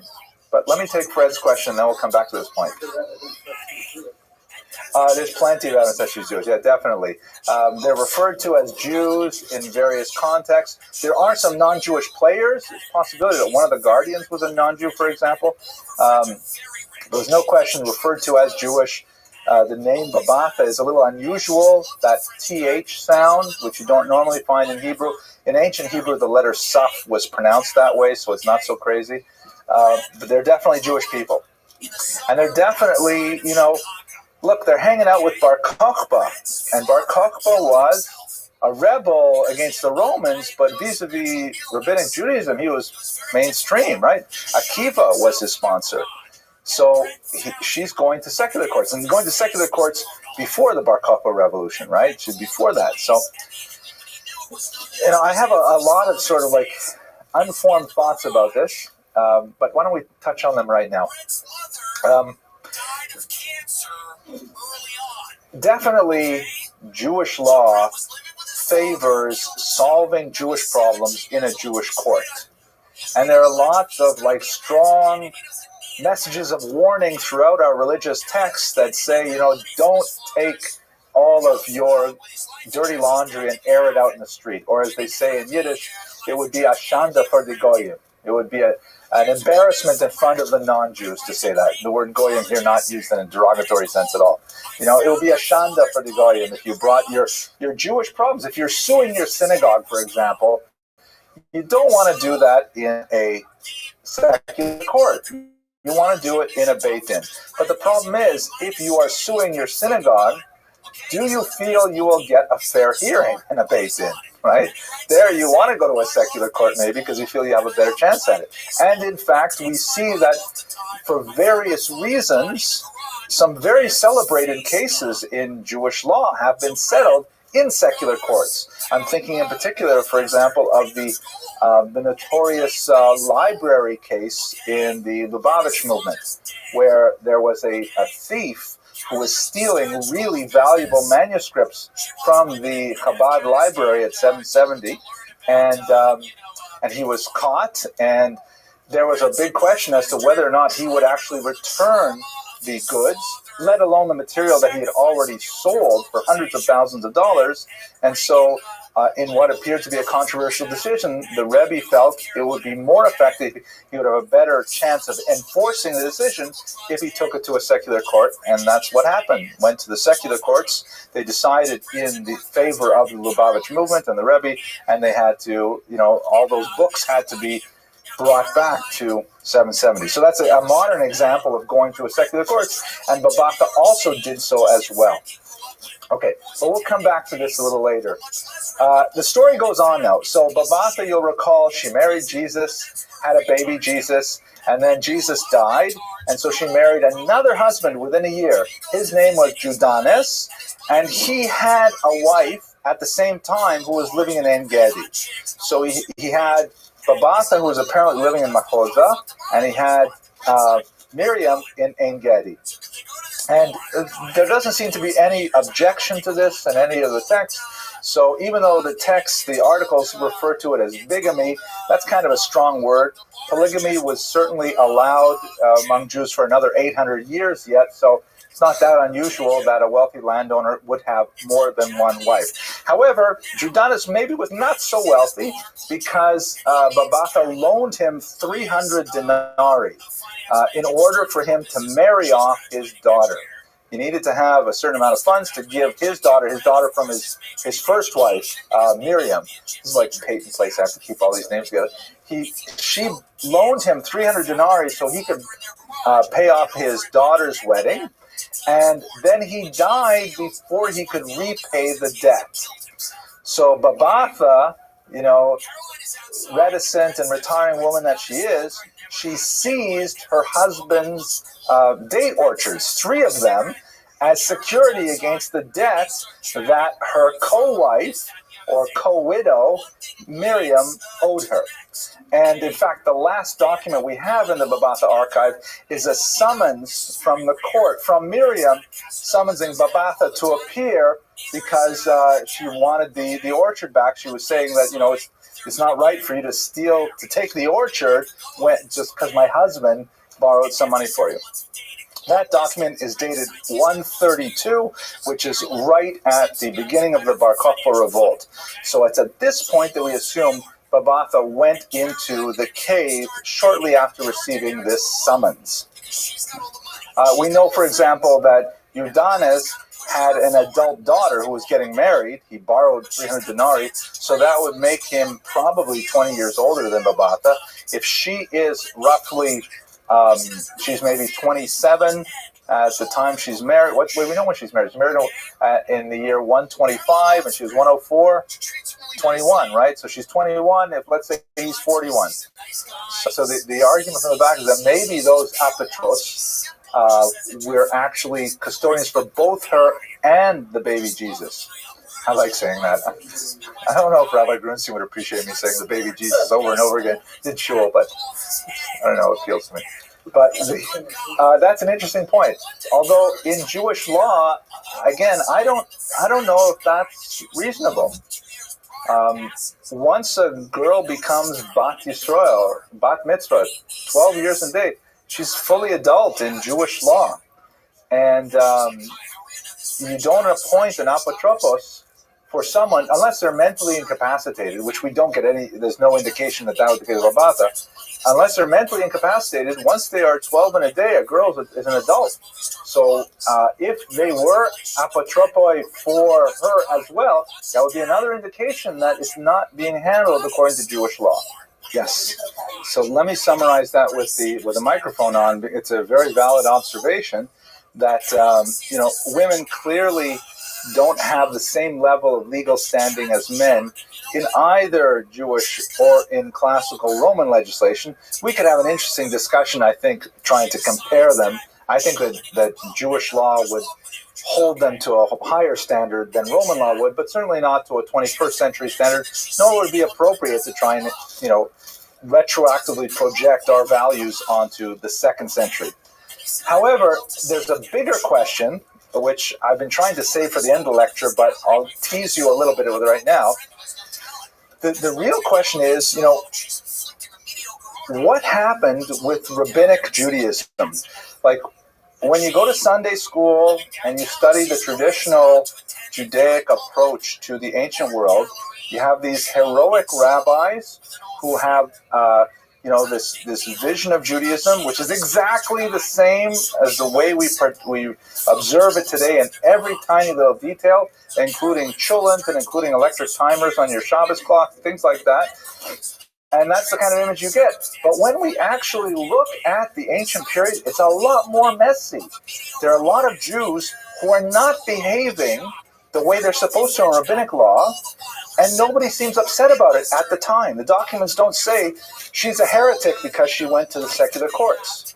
So one more detail that Hannah Cotton in particular points out, our most reliable early texts of rabbinic Judaism describing itself were not really recorded until the end of the 2nd century with the Mishnah of Rabbi Yehuda. We have some earlier texts, to be sure, but the Mishnahs are really much more solid ground to stand on. So in other words, Babatha's archive predates the serious documents of rabbinic Judaism by 70 years. So we know more about the ancient world from Babatha in some ways than we do from the rabbis. Is it possible that the rabbis' version of the way things should be is kind of like tunnel vision? So let me return to that towards the end of the lecture. That was just a little teaser. Let's go on. Okay, so what ends up happening Okay, so we have this whole story. We have the first marriage, the custody battle, the second marriage, the battle over the property, over the date palms, things like that. One more detail. This man, Pinchas Porat, was on the 1961 excursion into the caves with General Yadin, and he was kind of like an adventuresome sort, and he was told to go and look for any other cave formations that they had not yet found. He found one kind of crack. It was a little bit smaller than his waistline, but he decided to push through it anyways, and he found himself in another large opening, and he picked up his flashlight, and it turned out he was in a room filled with human bones that were laid out on these reed mats, and it appears that this was an evidence of the ancient Jewish practice of secondary burial. This is the way it's actually described quite a bit in the Mishnah and the Talmud. It's not that controversial at all. The way that Jews used to bury their dead in the ancient Israel is they would place them in one secure place, sometimes covered with lime, and they would let the flesh decompose. And then a year later, they would go back and perform what was called Likut Atzamot, the gathering of bones.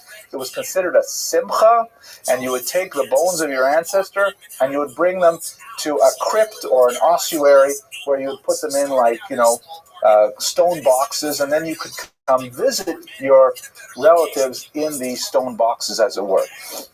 Once when we were living in Israel, and our eldest daughter, who's now Nahar, she's going to be 23 in a couple of days. She was only about 2.5, 3 years old, and we were visiting Jason's tomb, which is in Rechavia in Yerushalayim, and it's like on the street. It's like built there right in the street, and they have these bars on kind of like a hillside, and there's houses all around, but there's bars on the hillside, and you can look into the bars and you can see the crypt. You can see all the holes in the walls where people would put their bones, their families, from the Hellenistic period. And as we're looking through the bars, Rafaela walks through the bars into the crypt. And there's my little 2-3-year-old daughter in there, wandering around the crypt, looking in the holes and stuff like that. And we could not get in. The bars were locked and everything. So finally we had to tempt her out with some candy, but whew, scary. Anyways, he goes in there and he finds this secondary burial site filled with bones. Most likely, these are the remnants of the Bar Kokhba rebels who could not be taken out of the cave for burial, and so they were situated there. Gives you a sense of how long they might have been there. And then the plan was that they would later be taken to their final resting place. There were several female skeletons in this what was called the niche of skulls that could have been Babatha herself. There are a couple of possibilities that come from this as why was Babatha there in the first place. According to General Yadin, again, the first person to discover this cave, he felt that Babatha must have been a political sympathizer with Bar Kokhba, that she identified with their cause, and so she hid out with the rebels and things like that. And we have to place this in the 1960s. It's before the Six-Day War, and there's a lot of nationalist excitement and a lot of like Zionist energy and things like that. And of course, it makes sense that, sure, she would want to go make the last stand with the Bar Kokhba rebels. The only problem is that nothing in the archive gives us any sense that this is kind of Babatha's worldview. We have a traditional Jewish marriage contract and things like that. There are some variations there, but basically it's Jewish and so on. Why would we think that she's going to be politically motivated like that? Richard Freund, on the other hand, says probably a more pragmatic reason, which I find personally a little more convincing.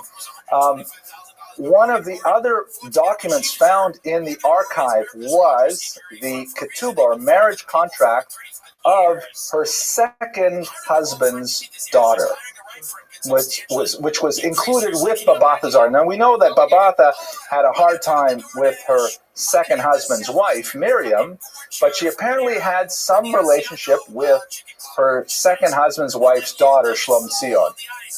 Now, what Freud argues is that perhaps Babatha was in the Ein Gedi region, which was a real hotbed of the Bar Kokhba military activity. She was there perhaps in the context of that last summons that we even read. And When the war broke out, she sought refuge in this cave with Shlom Tzion, because according to Jewish law, a woman is not allowed to be away from her ketubah for more than 30 days. Like if you go, the ketubah is the marriage contract. That is a woman's legal surety in marriage. That if the marriage is dissolved for any reason, that's her document to prove what her rights are after wedding. So that's why most families today, they'll actually put the ketubah on the wall and, they make them decorative and things like that. But it's a legal device that has real standing. So a woman would not travel for any long period of time without her ketubah. So if Shlom Tzion, who is from Ein Gedi, takes her ketubah with her to the caves, it sounds like they ran away. They ran like for refuge there. And she may have gone with Babatha. And then since Babatha decided to bury her documents, Shlom Tzion said to her older, really aunt figure, well, put mine in there with yours. And so they were buried together as a result. So Dr. Freud's thesis is that she was, living her own upper middle class life with all of its legal dramas and things like that. And when this war broke out, she decided that the safest place for me is to go to this cave, and that's how these objects ended up there. It's a very interesting kind of thesis. But again, we're all piecing these together from little bits of evidence. So let's try and understand the legacy of this find, because it means a lot of things. I mentioned earlier Hannah Cotton's observation, Dr. Cotton's observation, that this says a lot about the transfer of Nabatean Arabia, or the Nabatean kingdom to Roman Arabia, but that's not really our main concern here, and of course on Jewish biography. There are two elements that I find especially fascinating and relevant about the Babatha archive. The first is what it has to say about the status of Jewish women in 2nd century Israel. The archive says a lot about inheritance law, that apparently she was not able to control all of the assets related to her son, but she did have sufficient power to even seize property from another woman, from Miriam, over a dispute, and that she was regularly assisted in this regard by a whole team of lawyers who are putting together these documents in various languages. By the way, there are multiple copies of some of these documents because she obviously expected to have to deposit them with the court, and she would keep other copies for herself. And that, women, even though they were clearly of a secondary status, they nevertheless had significant power that they could wield in the courts as well and expect to have their rights upheld. We see this unusual thing about custody, that the role of the apotropoi, which is in contrast to Jewish laws, we'll see in a second. We also see that, her illiteracy evidently did not hold her back from, getting the things she wanted done. That may be something that's more true of her because she had the material wherewithal to carry out her wishes. We could not necessarily generalize this to, let's say, a lower class Jewish woman, working for a living in a day job. She apparently was not in that class. There seems to be no problem with the polygamy. There's no comments whatsoever on, her being married to a man who had another wife and so on. So these kinds of things are fascinating for the history of gender, the history of women in the ancient world. From a Jewish perspective, there's a lot to say here about the status of rabbinic Judaism. Again, recall, as we discussed in a few lectures, this is a period of tremendous spiritual tumult when there are so many different expressions of Jews, of their attachment to God, including Pharisaic Judaism, which has become normative rabbinic Judaism, Sadducean Judaism, which denied, for example, the existence of the world to come and made the temple rituals absolutely central and essential to Judaism. The Jewish Christians, who still, by the time we get to Babatha's period, it's becoming more of a Gentile movement, meaning a lot more people who are not born Jews are joining the Christian movement. But certainly in the first few decades, it's overwhelmingly Jewish. Everyone is Jewish. Look how many Jesuses we have just in Babatha's lifetime. And they're all sort of like intellectually competing for the minds of Jews. So one way of understanding this is that rabbinic Judaism was kind of like one primus inter pares, first among equals, and it happened to win. And for whatever reasons, the features of Rabbinic Judaism made it more portable, more adaptable to diaspora needs and things like that. And this just happens to be the one form of Judaism that succeeded. That's an approach that many of the scholars take. I would like to suggest, however, something that kind of keeps the value of traditional Judaism in place while without denying the realities of people like Babata and their activities. Like, for example, you can still say that, to use a modern term, Orthodox Judaism is the quote-unquote authentic Judaism. But if you went to everybody's kitchen, even in an Orthodox synagogue in America, how many of them would you find are not keeping kosher? They're still belonging to the Orthodox synagogue. They're still affiliating Orthodox. They're still considering themselves Orthodox, but they are antinomian at home.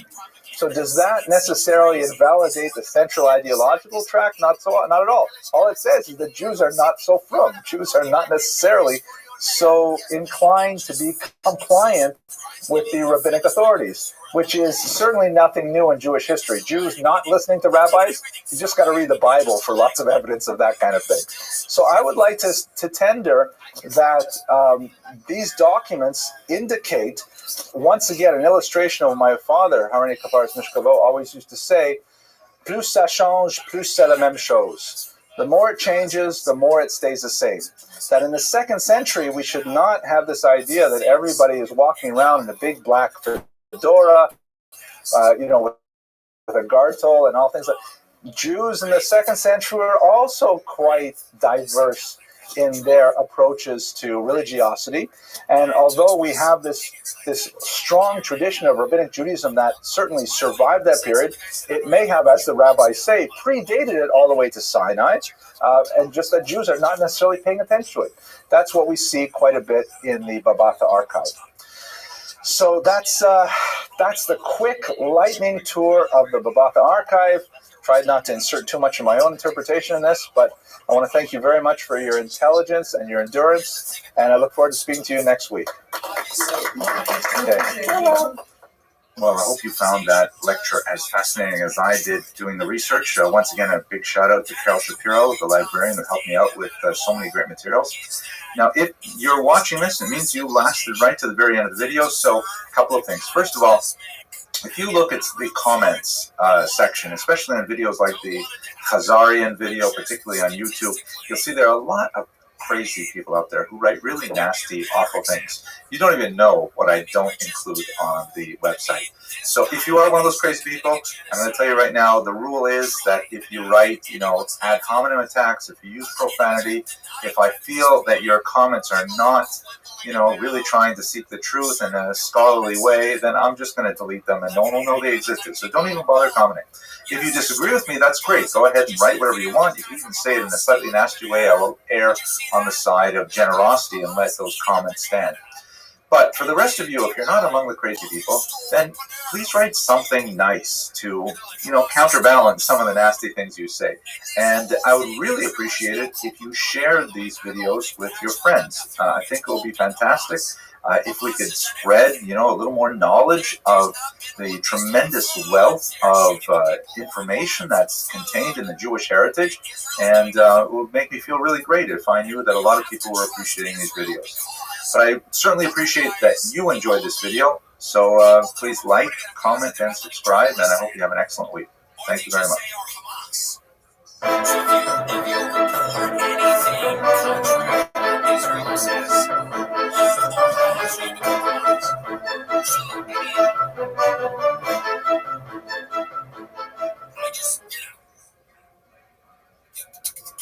Starvation, the photos of the starving.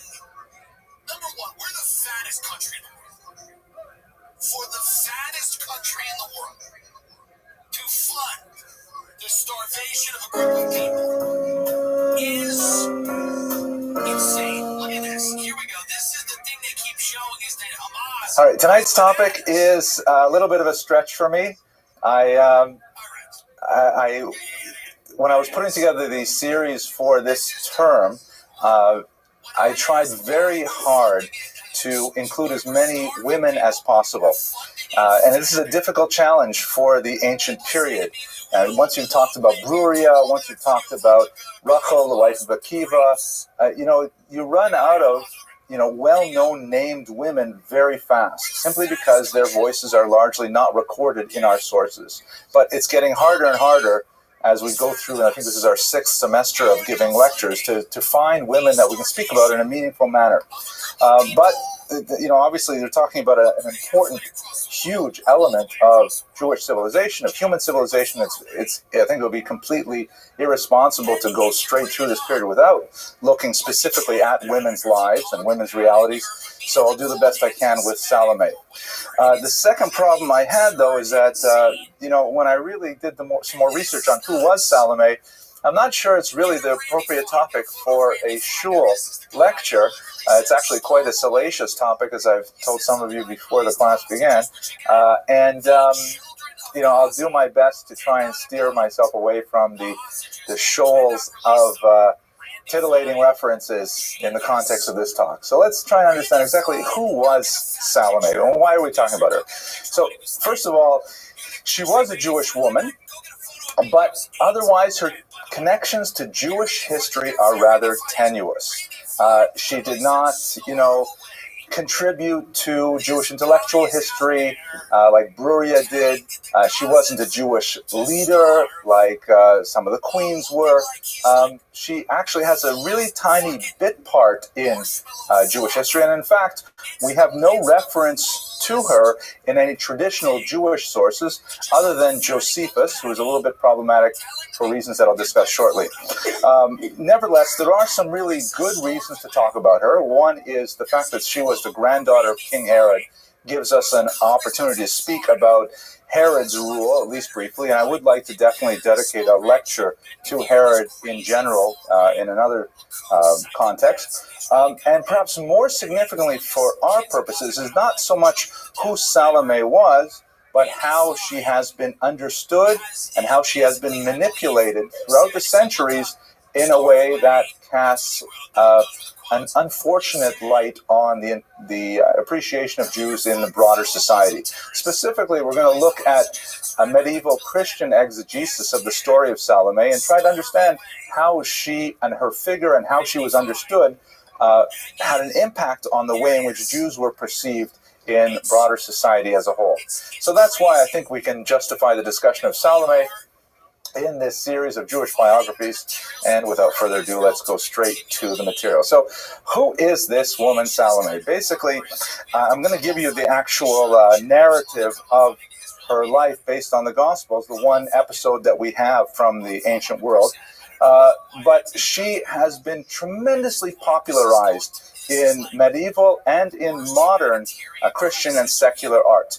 Most specifically, an opera by Richard Strauss made her quite famous in the 19th century, and a play version by Oscar Wilde, which we'll see in just a second. She represents so many things to those who appreciated her story throughout the last 2,000 years, but as I mentioned, not all of them are complimentary when it comes to Jews. Let me show you just a little bit of an interesting clip. This is from a 1923 art film, arguably one of the first art films ever, that portrays Salome, the main scene of Salome's life. Here on the left is her drunken father, Herod II. Herod had about 9 wives and about 16 children, many of whom he named Herod. So it's very confusing trying to keep track of how many Herods we're talking about. But this is Herod, his son, and he's at a drunken party with his friends, and he convinces his stepdaughter, Salome, to dance before the assembled guests. She dances this famous dance. This is Anna Navazimova, I think her name was, a famous dancer from the 1920s who performs this dance of the 7 veils, which arouses Herod II, that is Herod's son, not King Herod, to such a degree that he promises her half the kingdom for any request that she makes. So we'll have to talk about that request. Now, perhaps the most famous version of Salome that we have today is a version authored by the great writer Oscar Wilde, shown in the little inset here in the photograph. The edition that's published has the phenomenal artwork of Aubrey Beardsley as well. You can see the famous peacock dress here in the background. Wilde took the story of Salome, which I have not told you in full yet, and he used it as a metaphor for forbidden love, which of course was very relevant to his own life as a homosexual at the turn of the 20th century. The metaphor of forbidden love was extremely relevant to him. It was illegal for him to perform this play, in England, so he wrote it in French and then translated his own work back into English, which apparently, according to some loophole in the law, he was allowed to do, and it was performed in English in his own translation from his French original, and it made quite a sensation. But as we shall discuss a little further on in tonight's lecture, it was an example of using the Salome story for his own personal agenda, specifically related to forbidden love, but nevertheless it made a huge impact on the literary scene of the day. So what is the narrative?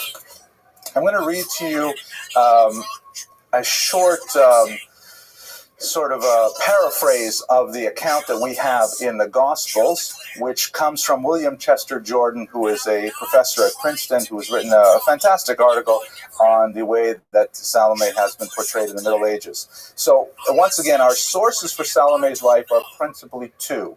We have the Gospels, that is the Christian Bible.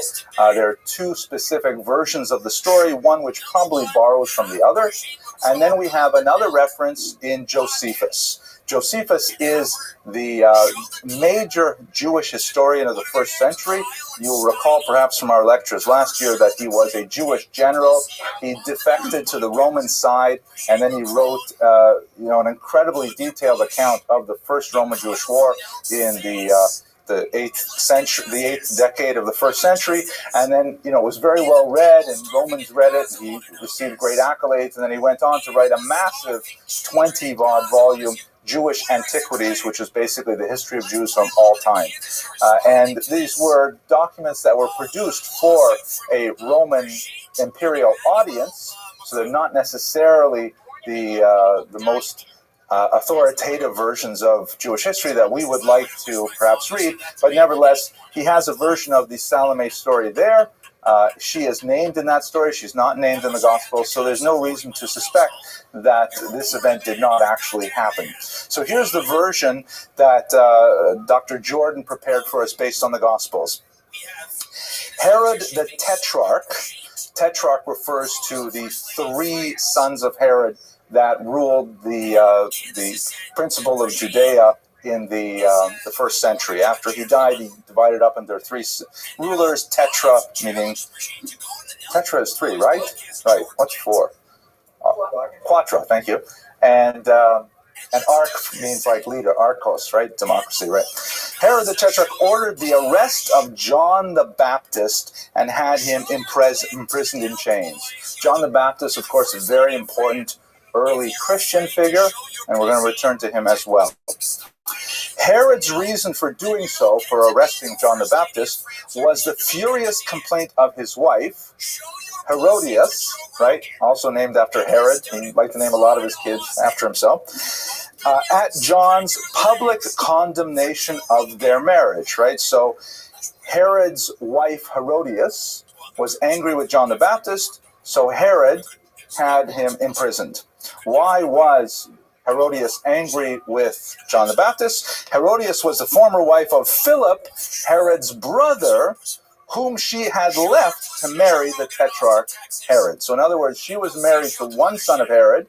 She left him and married the other son of Herod, which was forbidden under Jewish law. By the way, all these people are Jewish. Okay, so we're talking about Jewish kings, corrupt, obviously. Herod himself, as we'll talk about, was actually from an Idumean family, which was Edomites, but that's already, four generations ago. So these are they're like the rich and famous among the Jews, and they have the sort of pace life place that we can imagine. Anyway, so, right, Herodias, the wife, had married Philip, the son of Herod. She left him and married Herod, the son of Herod. And John the Baptist, Jewish guy, criticized her for marrying her brother's brother during his lifetime, which is forbidden in Jewish law. John railed against Herod, saying, "It is against the law for you to marry your brother's wife." Sounds like a good rabbi would say this. At first, Herod wanted to kill John, but he hesitated because of John's popularity and the widespread belief that the Baptist was a prophet, right? Which is, this is, of course, a Christian document that we're reading now. The popularity of John is alluded to here. Later, Herod came to hold John in awe. He did not understand all the Baptist's prophetic utterances, but he enjoyed listening to him and came to regard him as a good and upright man. Indeed, he protected him, letting him live despite his wife's loathing and her continued desire to have him killed. An opportunity arose for her to fulfill her desire at Herod's birthday banquet, which his courtiers, military commanders, and various elite male members of society attended, right? So let's get the scene right. The husband, Herod, he has imprisoned John the Baptist at his wife's insistence. The wife is upset because John the Baptist is casting asparagus at their wedding. Casting aspersions, right, at their marriage. I shouldn't say things like that. I'll edit it out, right, Mr. Rodriguez? Should I do that? Right. Because he's giving her a hassle about their wedding. So John the Baptist is sitting in prison, and Herodias gets an idea. Aha, how about this? My husband, Herod, is going to have a massive drunken birthday party. It's going to be all men there. I happen to have, says Herodias, a beautiful young daughter from my first marriage to Herod's brother. So this would be Herod's niece and stepdaughter. And she says, Herodias' daughter by her former husband danced before the assembled company, and so delighted Herod that he swore to give her anything she wanted, even half his realm. Right? So she essentially prostituted her daughter before Herod to convince him to give up anything he wanted, because she knew her husband and that he would make some kind of sweeping statement in front of all his friends, and then it would be very difficult for him to retract. After talking to her mother, the girl asked for John the Baptist's head on a dish. Right, so this was all planned, and once she had secured this promise from her father, she went back, or her stepfather, she went to her mother, and her mother said, "Great, you have to ask him for the head of John the Baptist on a platter." Herod's distress was palpable. Turn the page, I want to find out what happened. But he did not wish to lose face before his powerful guests, and he ordered a bodyguard to behead John. After carrying out his task, the guard returned to the banquet with the head on a dish and gave it to the girl, who then gave it to her mother. When John's disciples heard the news, they claimed his body and buried it. So the theme of this young, beautiful girl, sexually alluring, possibly very innocent, possibly so young she's a virgin herself, dealing with the disembodied head of John the Baptist, was so grotesque it fascinated medieval artists, and we have literally hundreds of examples of this depiction of the young, beautiful girl and the decapitated John the Baptist. Here's one from Titian from the 16th century, and here you can see a piece of monumental architecture.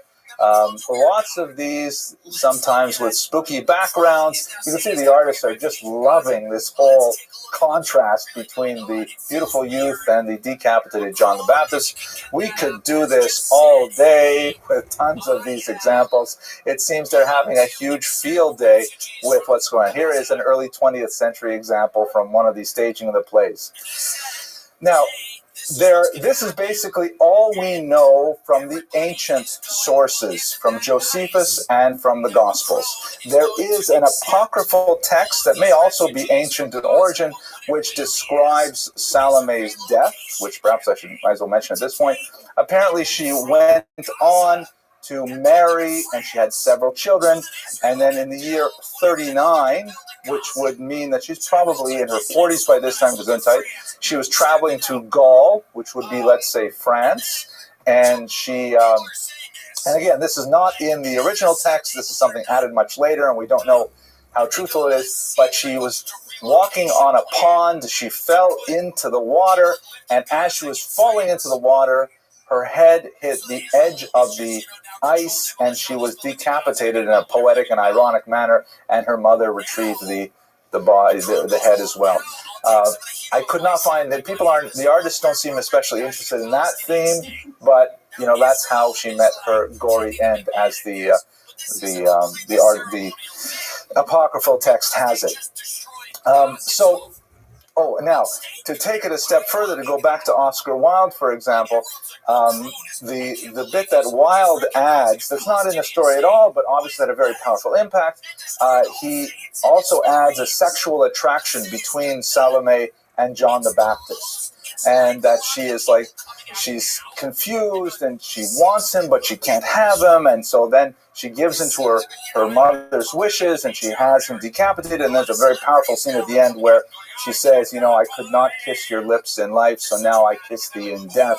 Very powerful. You connect it back to Wilde's personal history. It makes a lot more sense, and so on. So it's a fascinating story that gripped the imagination of much of the medieval Christian exegetes and even the modern mind. And in fact, there are versions of the Salome story in song and in writing. If you happen to look at the Wikipedia article, they list about 30 versions of Salome in modern culture in the 20th and 21st century. So it's definitely an enduring kind of myth, if you will, that takes us to the next question, which is really, why are we talking about this in a Jewish history class, right? She's Jewish, but where's the Jewish part to this? Okay. So, first of all, let's go back in time a little bit to understand her background, and Herod in particular. This is a Roman rendition of Herod, may actually be somewhat accurate. I will show you the best rendition we have, a period rendition of Salome a little later. And he's an extremely complex character that deserves an entire lecture easily. He was a client king of the Romans, which meant that when the Romans came into the Middle East, particularly in the first century before the Common Era, they dealt with the remnants of the Hashmonaim, who had already been falling into a certain amount of internal corruption and palace intrigue that led to their internal weakness and eventual demise. And the Romans were able to take over this very fractured nation without too much difficulty. Herod had gone to Rome and had petitioned successfully to become their client king in Israel. Remind you once again, we're talking now about Salome's grandfather. So now we're in the first century before the Common Era. This term client king is interesting. The Roman strategy of managing all these disparate populations was known as divide et impera, which we have in English, it's a common phrase, divide and rule. And the way they did it was they would take certain elements of society, usually the aristocracy, and actually give them a lot of privileges. Give them citizenship, remove from them tax burdens and all kinds of things, and by co-opting key elements in the given societies that they controlled, they were able to essentially manage all these hugely different cultures and political systems with relatively little effort on their part. From time to time, they would have to use force of arms and they have to demonstrate their military might, but really their genius as a civilization was in governance through co-opting the elites of all these societies. So Herod was one of those co-opted elites. The Sadducees in charge of the temple ritual, we talked about them in the previous class, were also one of these co-opted elites. And he came into Israel and he ruled with a maniacal intensity and a ferocious degree of personal viciousness. He was married to a woman named Doris at the time that he received the kingship. When he got back to Israel, he felt that she was not really befitting his role as a leader of a country, as a client king. So he sent her away, married another woman named Mariamne. Actually, according to the Talmud, he later killed her as well. According to the Talmud, he actually preserved her body in honey. He kept her around, and the purpose of the honey was to keep her body supple. For you just have to use your imagination. It's the worst possible thing you can think of. Herod was definitely not going to make it on, the Jewish President of the Year award. That's a stupid thing to say. I'll probably edit that part out too, right? Okay, but, some terrible things about Herod. Now, at the same time, that we have this terrible, crazy king who was murdering his relatives left and right, and doing all kinds of awful things. We also have him as the renovator of the temple. In fact, all the pictures of the temple that we associate with holiness and things like that, the western wall, he built the Temple Mount, again, on earlier foundations, Hashmonaic stones, and also on the stones of the reign of Solomon. Anyways, here we are. So here he is. This is the great builder of the temple. This is the man who invested, millions upon millions of ancient dollars in this great religious center. How can the same person, be credited with all these horrible things and at the same time be the builder of the temple? You'll notice if you read the Talmud that Herod's name is hardly ever mentioned. Like, the rabbis just don't want to talk about him. Yeah, the temple, it's nice. We like it. It's great. Don't want to think about who built it. It's just not on the agenda because they're embarrassed by, his other activities. He definitely did do some nasty things at the temple as well. Like, for example, at one point he put the Roman eagle, the emblem of the eagle, up by the Holy of Holies, which is a hugely offensive thing. It's a symbol of idolatry, a symbol of the hated Roman occupation and things like that. And he got a lot of criticism for it, but nevertheless, he is the builder of the temple. He's also the builder of some of Israel's most enduring, beautiful architecture, such as his palaces on Masada, which you can see here are hugely difficult things to construct. Incredible examples of ancient architecture. Various cities were built by Herod, ports, aqueducts, all the things that Romans were good at. That's what he was doing in Israel. So most historians have concluded that for Herod, these huge acts of public works, typical for the Romans, were like his kind of signs of his grandiose beneficence. Thank you. Doing good things, right? Good works. He's like giving to the whole population.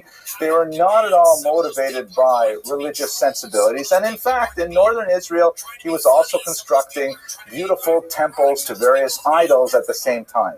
He was like a donor who was fair to everybody. He gave to the Jews, he gave to the idolaters, he gave to everybody. And that was part of his self-image as being this kind of, grand leader who could do everything. But he obviously did not take Judaism seriously in any way, even though he was himself descended from the Edomites, but nevertheless a Jew for several generations back.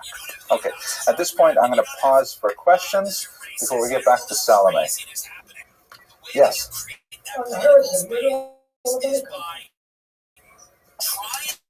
Taxes. Yeah, heavy tax burden. And in fact, when there was famine, he was noted for generously reducing the tax burden by 1/3. But otherwise, it was clear that the relationship of Jewish kings to their subjects often revolves around the degree of the tax burden. In fact, the split between the northern 10 tribes and the southern tribes was largely over a tax revolt. The north was saying, we are spending way too much money on taxes. For Solomon, he built the temple and things like that, a huge tax burden. And when Solomon died, they asked his son, Rehoboam, okay, what are you going to do? Are you going to follow your father's practices?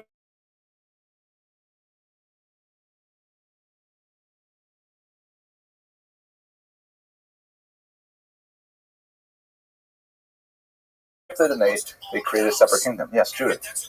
Well, I know the rabbis have a hard time discussing Herod because of the bad treatment he began. But the country was turning USA. She's like, no, you should actually rent an income-producing property. And then years later, you can rent it. And years later, after that, whatever. Are there economic realities that she's talking about? Sure. Yes, interesting. Very true. The parallel to Ruth, the parallel also, I would think, to Esther, right? A parallel also, you can even include the decapitated head to Judith and Holofernes, right? In fact, some of these earlier artworks, sometimes the artists have specifically connected them to Judas, and she got the king of the Syrians, I think, drunk, or she fed him lots of dairy products, and he fell asleep, and then she cut off his head. Yeah, that was Sisera, Yael and Sisera, and Yehudit and Holofernes is a similar story. Yael is with the tent peg, right, and Yehudit and Holofernes is with the decapitation, right. It's these head things. Okay, let us go on. Okay, so back to, so John the Baptist part. That's an important element that we just kind of, is there any other questions? Okay, John the Baptist part, because he's obviously key. Yeah, what exactly is going on here? John the Baptist in Christian thought is the functional equivalent of Eliyahu HaNavi in Jewish thought. John the Baptist is, the term baptism is basically taken from the mikvah, right, which is a very old Jewish ritual.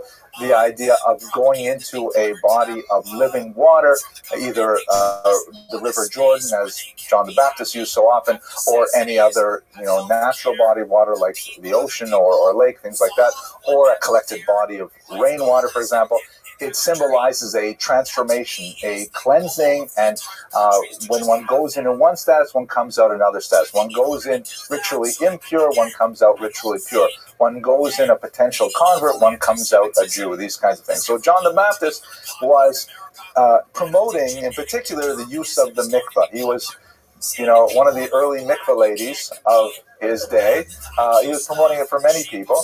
But in Christian thought, he was to be the herald of the Messiah, meaning he was going to be the one who would let everybody know that Mashiach was here. And of course, in Christian tradition, he was predicting that Jesus was the Messiah, similar to the Jewish thought. And it's based openly on the idea of Eliyahu HaNavi, of Elijah the prophet, foretelling the coming of the Jewish Messiah. So a lot of these things are prefigured, to use a Christian term, or they are modeled on the earlier Jewish models. And he was an unpopular figure with Herodias in particular, because he, like the early Christian movement and the Pharisees, were antithetical to traditional authority.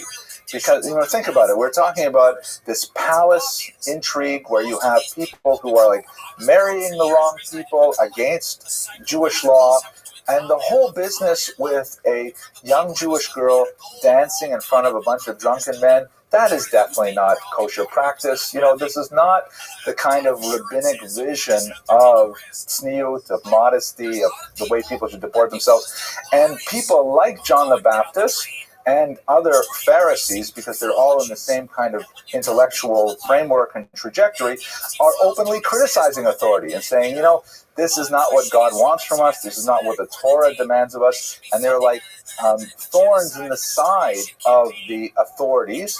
Even though the authorities are all Jewish and they all receive their power from Rome, they are unable to control this popular movement of resentment for the antinomian activities of the ruling authorities. Remember, this is the same kind of intellectual and moral force that will ultimately result in the First Roman-Jewish War. In the Second Roman-Jewish War, which we'll talk about next week under Bar Kokhba, there is a growing degree of separation between the common Jews, who are primarily peasants at this time, from their traditional leadership, and they're associating themselves with these charismatic local preachers, be they these early Christians who are basically Jews who are simply promoting Jesus as the Messiah, or more traditional Pharisaic leaders. And so for people like Herodias, shown here, the mother in the 1923 film I showed you earlier, they view these people as do-gooders, holier-than-thou types who are really trying to undermine the basis of their authority.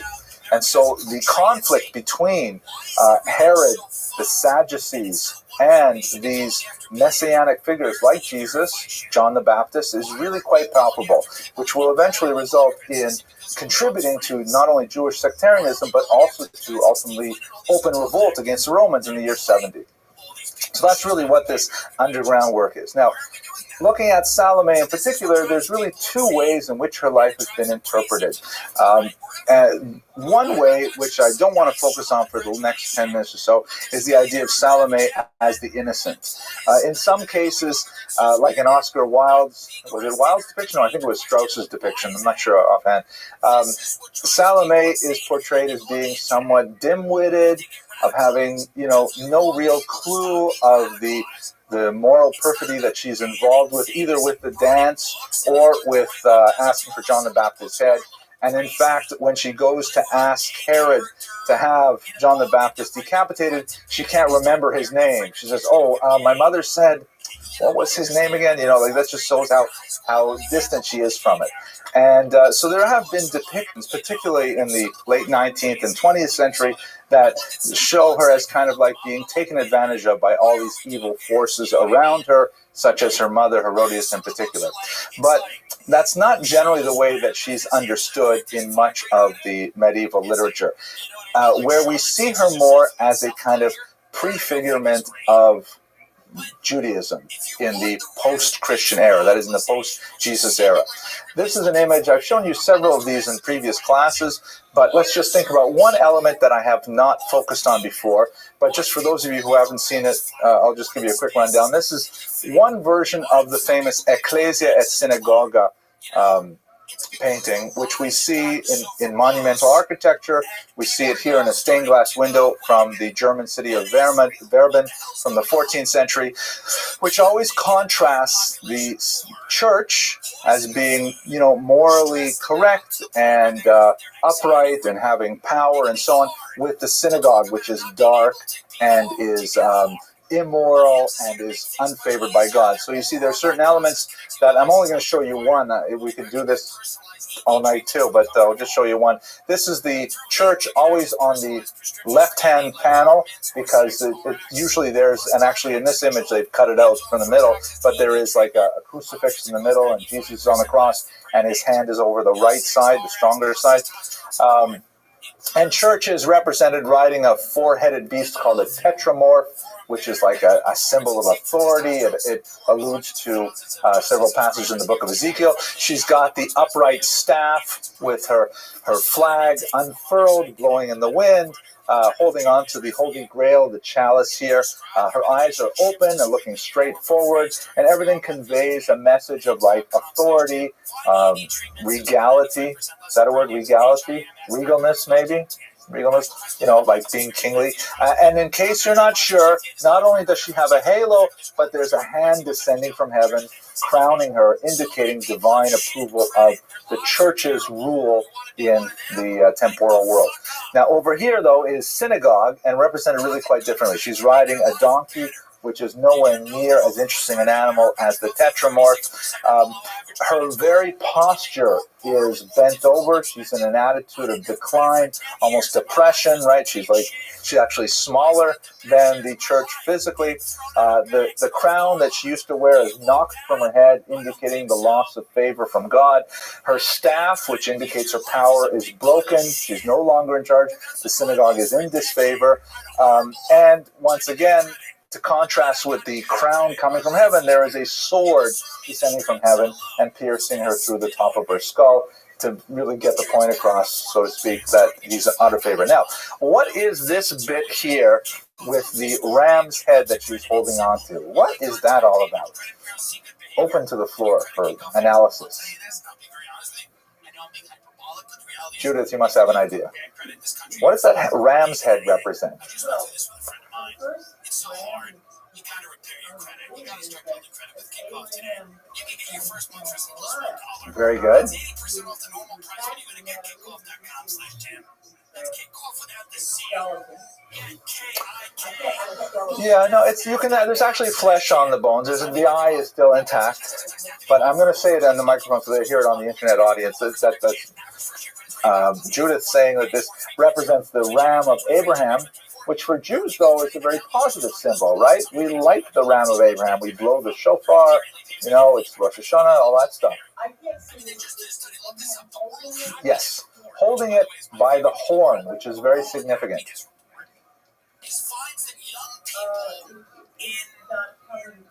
Okay. Decline somehow will not Interesting. Yes, I think all those things are definitely very true. Notice that the contrasting element that the church holds is the chalice, right, which represents you receiving the blood of Jesus, the sacramental wine. So here you've got the bloody ram's head, and you've got the sacrament, which reminds me of another funny story. A friend of ours named Teeny in North Miami Beach, the one year they decided to do the actual ram's head or sheep head for Pesach, and so she had it in the sink before Pesach, and her 3-year-old came and saw it and freaked out and went to her and said, "Ma, there's a dinosaur in the kitchen." So the chalice represents like spirituality, represents like, it's intoxicating. It's something that is like takes you to a higher spiritual sphere, things like that. The ram's head represents carnality, represents physicality. And it is correct that the artist here is alluding to the ram, the sacrifice of Abraham, but it is taken in a negative sense, that the church is ethereal, the church is spiritual, the church is above those things. The Jews are still stuck on sacrifices. They want blood, they want meat, right? Carnal, from carne, meat. They want these kind of physical things. And so the concept of carnal Israel becomes very significant through many of the medieval readings of Salome's story. That Salome, thinking of perhaps her love for John the Baptist, is really obsessed with the physicality of him. That it's all about the blood, it's all about the death, it's all about the physical things. And in fact, a lot of medieval commentators, Christian commentators, looking at Judaism and trying to understand what's going on with Judaism, we have so many details with the milk spoon and the meat pot, and you could do this on Saturday, you can't do this on Saturday. All these details, which for the medieval Christian mind, I would argue for the modern Christian mind, for the modern secular mind, like, what does God want with all these details? What is all that's all physical? Is that really what God wants? So the criticism is that the Jews are excessively carnal.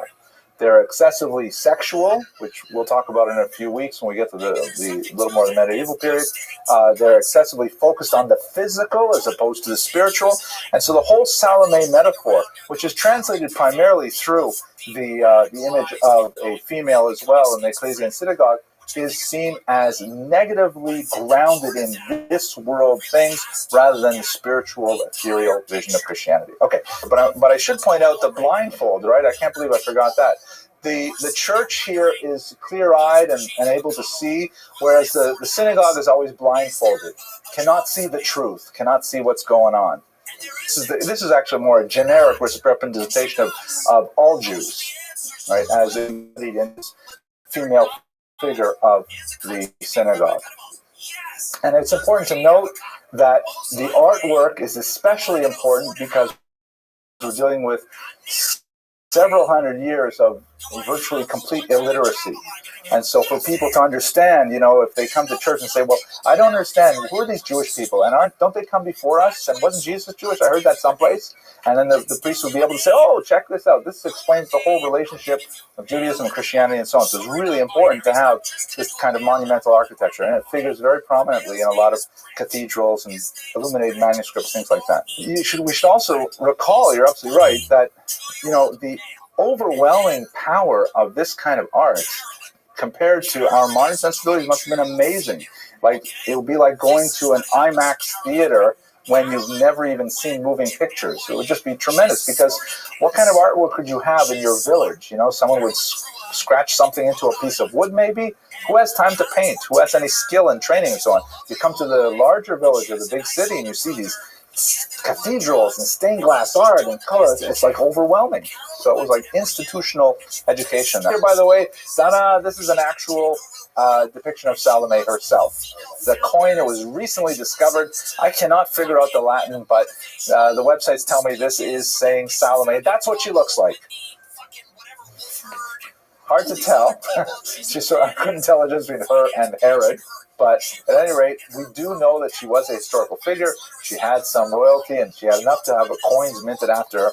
But we should put in this context the legacy. So what do we understand from this story vis-a-vis Jewish history in particular? It's a complicated legacy because she does not even figure in the Jewish sources that I mentioned. She doesn't set a tone or a message for Jews. She has no teachings that we can offer for moving forward.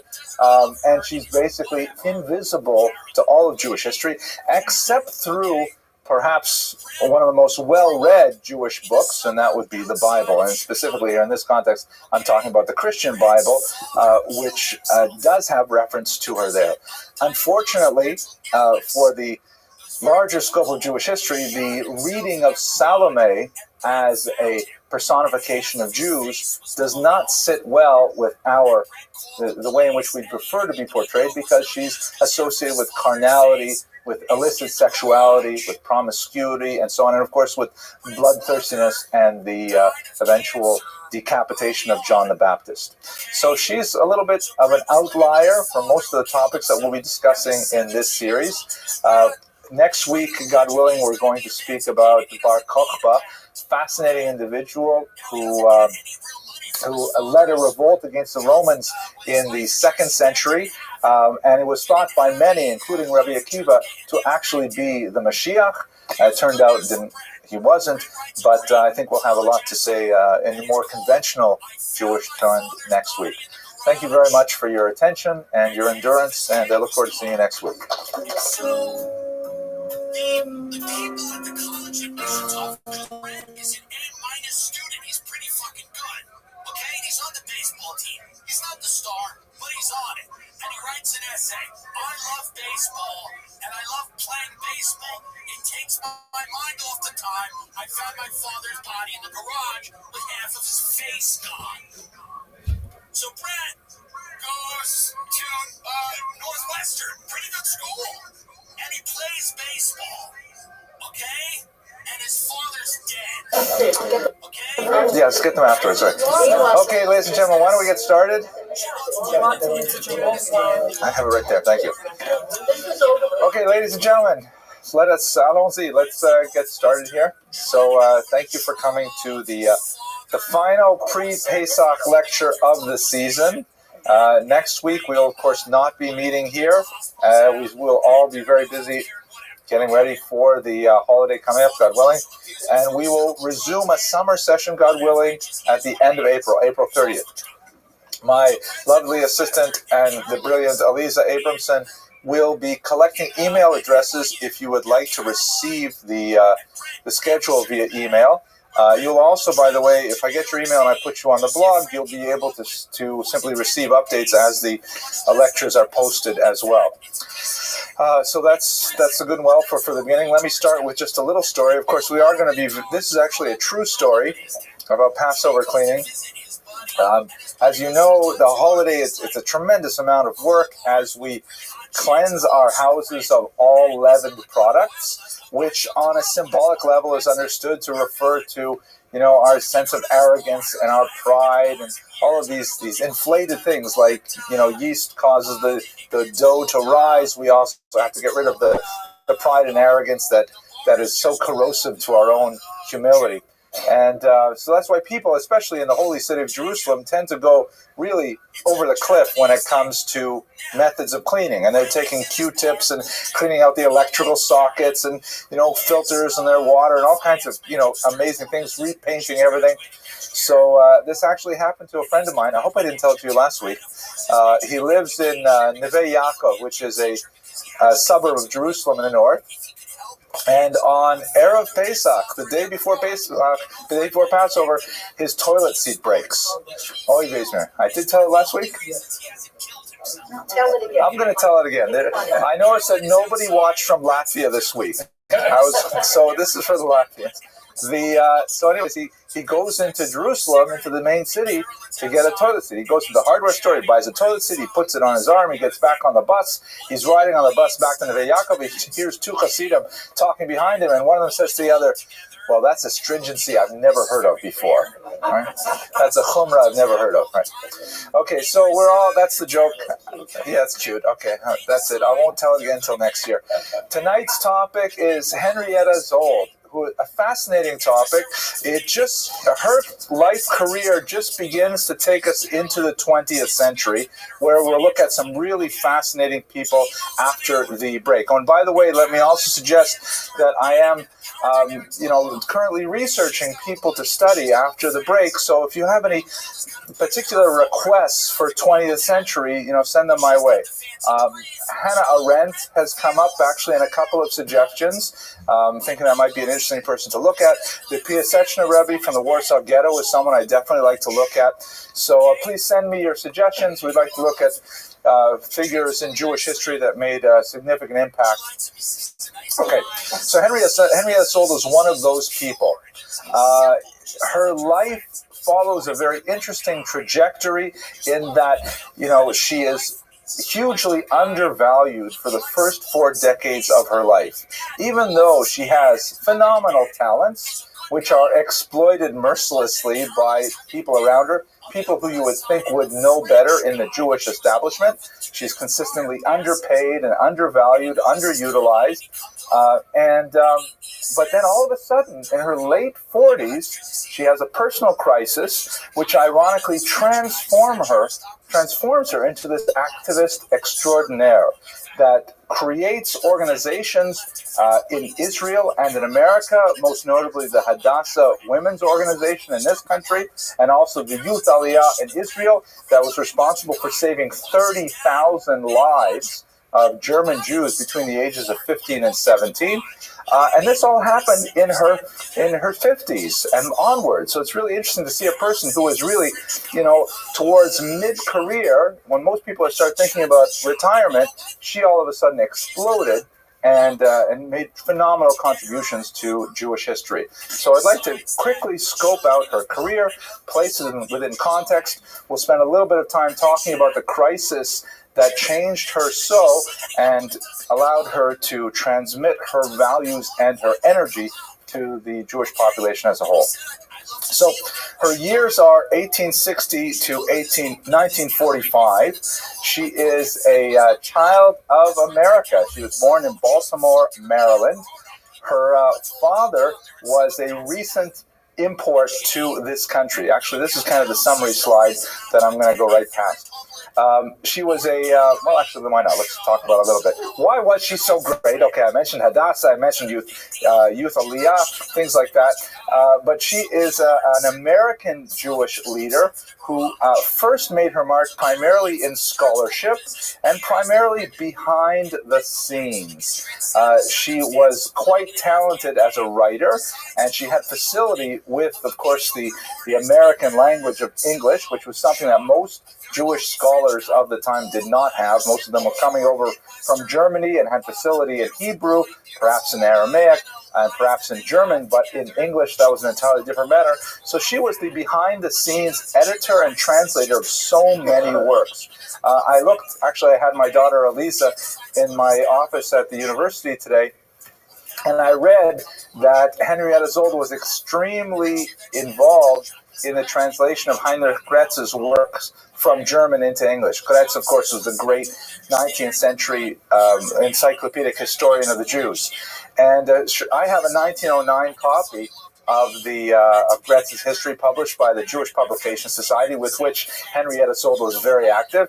And I pulled volume 1 off the shelf to see who translated it. It says in the biographies she wrote it more than Graetz did almost. And I looked in the preface, and it quotes one person, I forget what her name is, but she says, I only translated the first part of the first volume, and everything else of the other 6 volumes were translated by other hands, and they go unnamed. So clearly this is a reference to Henrietta Zold, she just does not get the credit she deserves, as we shall see.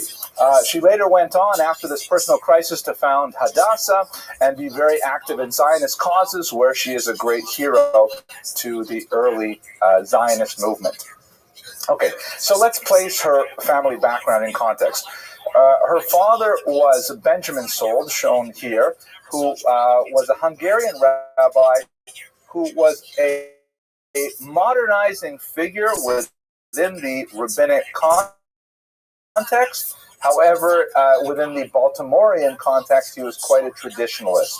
The congregation that he came to lead with his young wife, they had just married the year before, was known as the most Sabbath observant synagogue in Baltimore in the 1850s and 1860s as a result of his tenure. And he spent quite a bit of time as a scholar, publishing several works, primarily in German and in Hebrew.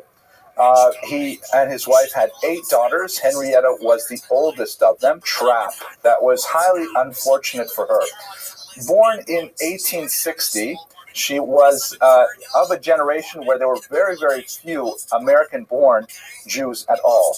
You had the German Jewish migration that had started in the 1840s and had peaked into the 1850s. And then you had later the massive Jewish migration in the 1880s. And it happened that she being born in 1860 meant it was actually difficult for her to find a suitable mate.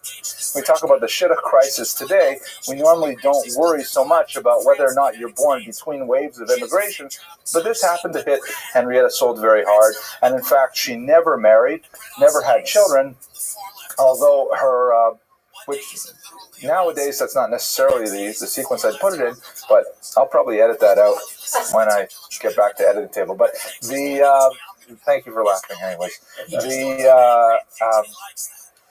But this was something that affected her deeply. She did have a romantic heart, as we shall see shortly, but she was never able to fulfill that aspect of her life. At any rate, as a child, she had an exceptionally strong education at the hands of her father and was quite well schooled in Hebraic sources. She translated several of them into English, and she was also well trained in secular subjects as well. Later on, her education was signal in terms of her later career, as we shall see in the next slide. But perhaps it's important to note that her father was a modernist in the sense that specifically, even though he was a traditionalist rabbi, being Shomer Shabbos, he was still Zionist. And to be a Zionist, not sure if Orthodox is the right word to use for her father in this context, but to be a traditionalist rabbi and to be Zionist in those times meant that you were kind of bucking the trend. You could either be like well, I'm not going to go. Yeah, I know. In that picture, it's a problematic one. All the photographs and I don't know. I'm not sure what to. No, there's several pictures. Yeah, if I were bald, I would wear a kippah. You know, I wear a kippah now even. So.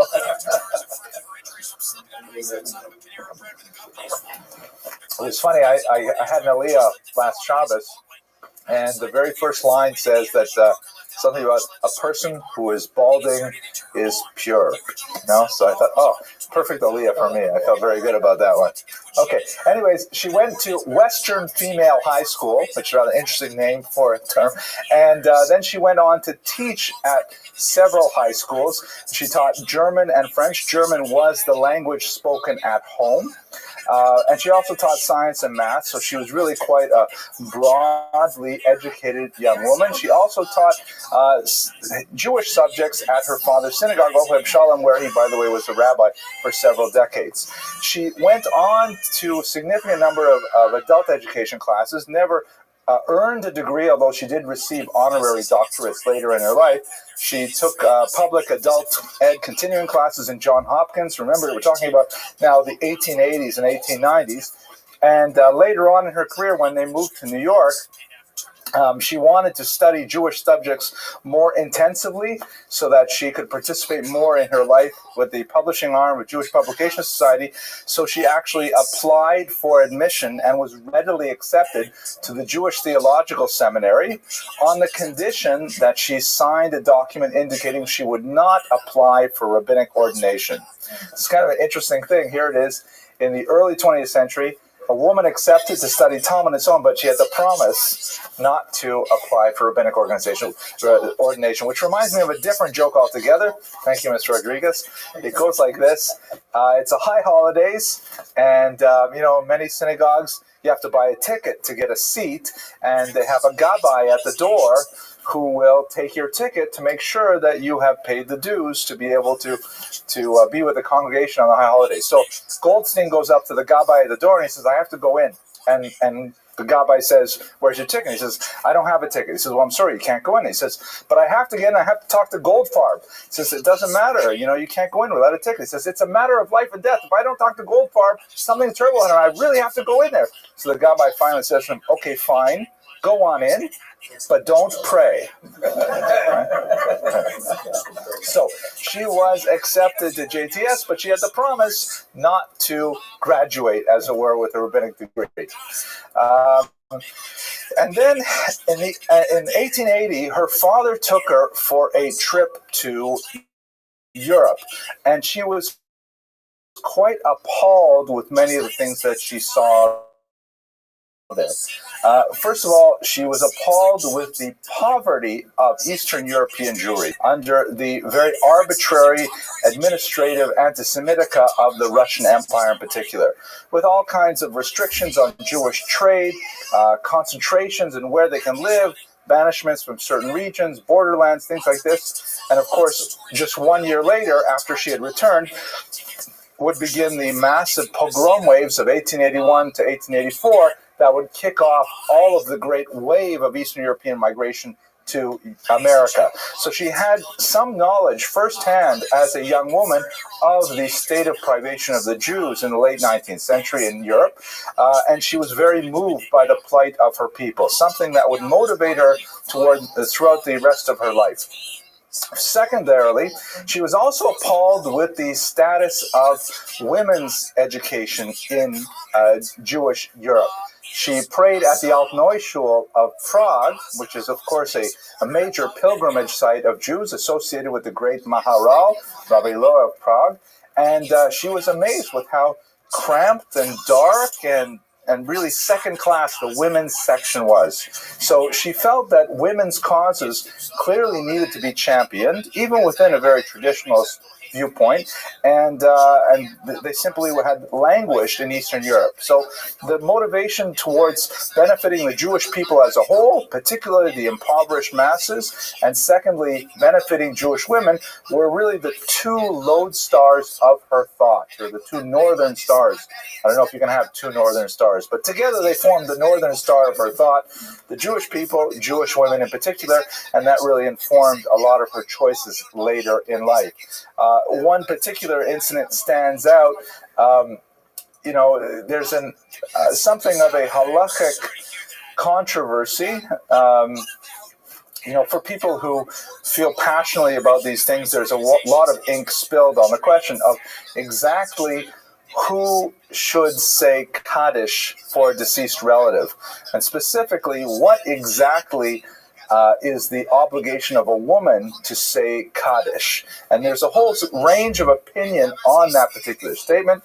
Towards the right end of the spectrum, there is a consensus that it's not appropriate for a woman to pronounce Kaddish publicly in front of a group of men, and so then women should use other avenues to discharge the obligation to memorialize the dead.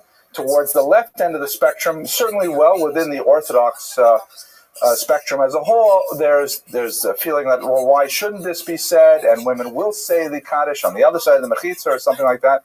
So at any rate, when her father died, there were several well-wishers who offered to say Kaddish on her behalf for her father. And she politely refused.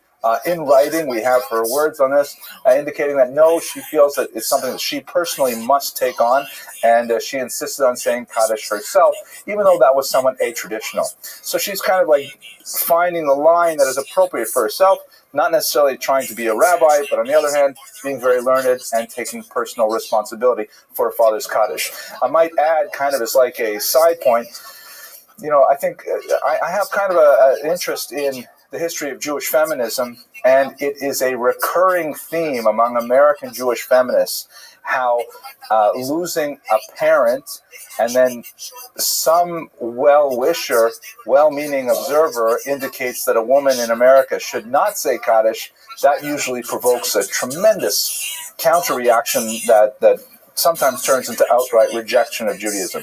If you have a look, for example, at Letty Cotton Pogram's autobiography, which I think is called Devorah, Sarah, and Me, Devorah, Golda, and Me, I think it is. Right, she has a very powerful description of how she felt when some rabbi told her, sorry, you're not allowed to say Kaddish because you're a woman. And it's a very caustic and dangerous thing to say. I know. I'm sorry. She had no brothers, 7 sisters. Okay. So, anyways, this was a turning point in her life in terms of getting her to dedicate herself entirely to the Jewish people. And initially, she took this as a charge to develop her scholarship and to support scholars. She took on traditionally very supporting roles until, as I mentioned, the 40s when she had this turning point. Let me pause for a couple of questions while I take a sip of soda. Ms. Abramson, you have that I have a question look on your face?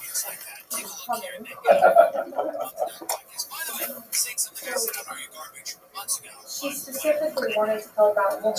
Yes. And Hadassah, doesn't that help out women in the home? No, Hadassah is a women. It's an organization of women dedicated to Zionist causes, and within those Zionist causes, there is a whole range of projects that they take on.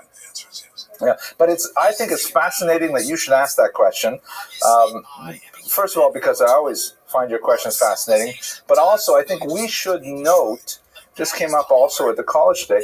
We should note that one of the great losses that American Jewry has suffered as a result of the feminist revolution, which has generated tremendous positive gains for the Jewish people as a whole, but one entire sector of our workforce has disappeared as a result of the feminist revolution, and that is specifically the massive number of women who used to volunteer their time for organizations like Amit, Hadassah, Emunah, all of these organizations. Now that women are working and earning money, that's fantastic, great economic benefit, but our volunteer base has been emptied out as a result of that. Now, I'm not sure that we want to turn back the clock on this, but it has affected our community dramatically because all those valuable, woman hours of labor are gone. Judith. Well, now that you hit up on my dissertation. Watch out. We have a dissertation on this? One of the more interesting aspects of the women's movement was that by allowing women into the workplace and the decline of volunteerism, one of the offshoots on this was the rethinking of what was happening. And many times the women were only allowed to rise within these organizations to a certain level because the executive director was always male. Right. And one of the things that has happened is that you've had a feminization of the upper echelon in many of the traditional national organizations as they move into paid leadership positions. Interesting. And it's everything from the numbers of women going in as executive directors of congregations, federations, yeah. But it also led to the rise of a very active women's division within things like federation, where they had more money to donate.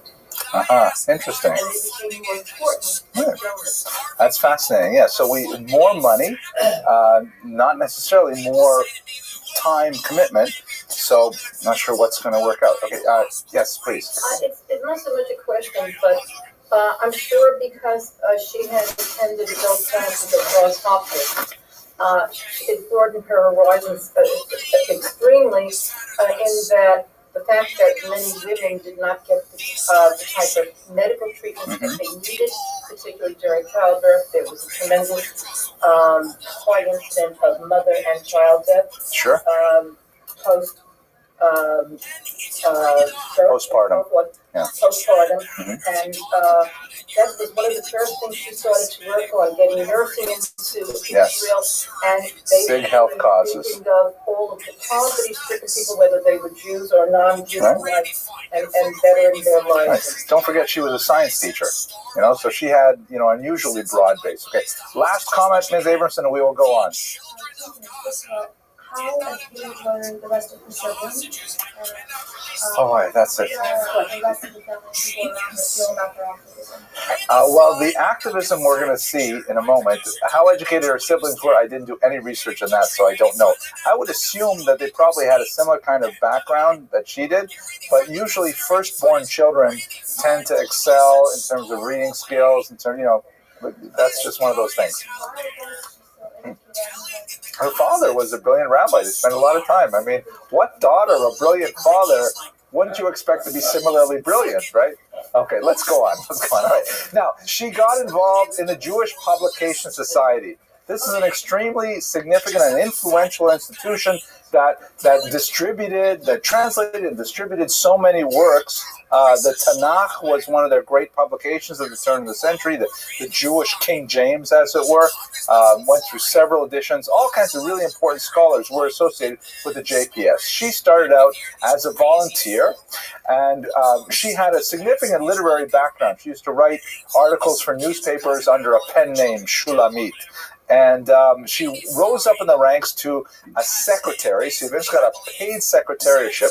But the reality is that she was grossly underpaid for her qualities. We know from some of the archival materials that she was forced to accept a salary that was 20% lower than other people in the institution were earning, and her requests for raises were regularly refused. Even though she was a tremendous overachiever in terms of what she was doing, she was essentially director of publications, she was translating, she was editing, she was writing articles, she was deeply involved in all aspects of this. Nevertheless, she was underpaid hour for hour, which is, and once again, this is for the benefit of Lisa, that, this is a constant in American history, that women are typically underpaid for the same work. I think the last figure was, Judith, maybe 77 cents on the dollar in 2012 or so. So it came up a little bit. Okay, so you've come a long way, baby, right? Okay, there we go, 5% up. But women, you got to really put your foot down and get paid the same as a man, right? So she grossly underpaid, and ultimately she was the editor of the American Jewish Yearbook, the number one yearly publication that describes the entire activity of the Jewish community of America, an extremely influential publication that was published throughout the 20th century. She's the editor, and she's making $10,000 a year. Yes. I think it stopped publication with the internet, with so many things. But 20th century, we're in the 21st now, so we're still okay. Let's go to her personal crisis, which is really the important part. Her father died in 1902, and that's when they moved to New York City, and that's where she started specifically her work with the JTS, the Jewish Publication Society. That's also when she made her application to the JTS, because she really wanted to improve her rabbinics, even though her father had given her a really great basic introduction. At JTS, she came into contact with their number one scholar at the time, pictured here, Louis Ginsburg. You may be familiar with his magnum opus, The Legends of the Jews. I think it's published in 3 volumes. And in reality, those who were behind the scenes say that Henrietta Sold wrote it probably more than Louis Ginsburg. Ginsburg did a lot of the background research. He was a German Jewish professor. He had very limited skills in English. In fact, it was commonplace that when professors came over to teach at JTS or elsewhere, they were allowed to teach in German for the first year because it took them that long just to understand how to speak the language. So she basically wrote the whole book. In their personal correspondence, which was very, very deep, he used to refer to it as our book, and he readily acknowledged that, her contribution was phenomenal to this work. He was 13 years her junior. She met him in her early 40s, and she fell head over heels in love with him. Remember the demographic crisis where, there were just no men around for her, and she was completely smitten with him. And we have to understand that this is kind of an incubator environment for everyone who this is New York still, but it's a turn of the century New York, and everyone who is anyone in the Jewish world, in New York, knows what's happening at the Jewish Publication Society, knowing the personalities, because really only a handful of people really working there, the great distinguished Professor Louis Ginsburg, the secretary Henrietta Sold, who is, everyone knows who she is, but she's quite a bit older than he is, and they had this platonic relationship that everyone knew about. And he ultimately rejected her. He was interested in being a bachelor, but his family insisted that he marry, and they found him a much younger woman, a German Jewish woman, and he rejected Henrietta Sold. And this is late in her 40s.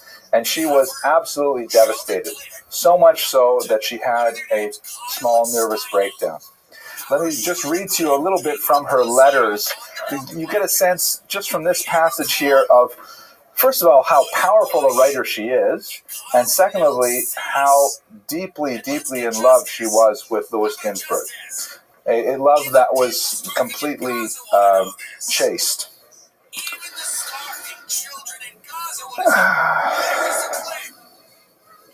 Next to him, she confided to her journal, "All other men seem to me like sawdust, stuffed into coat, vest, and trousers.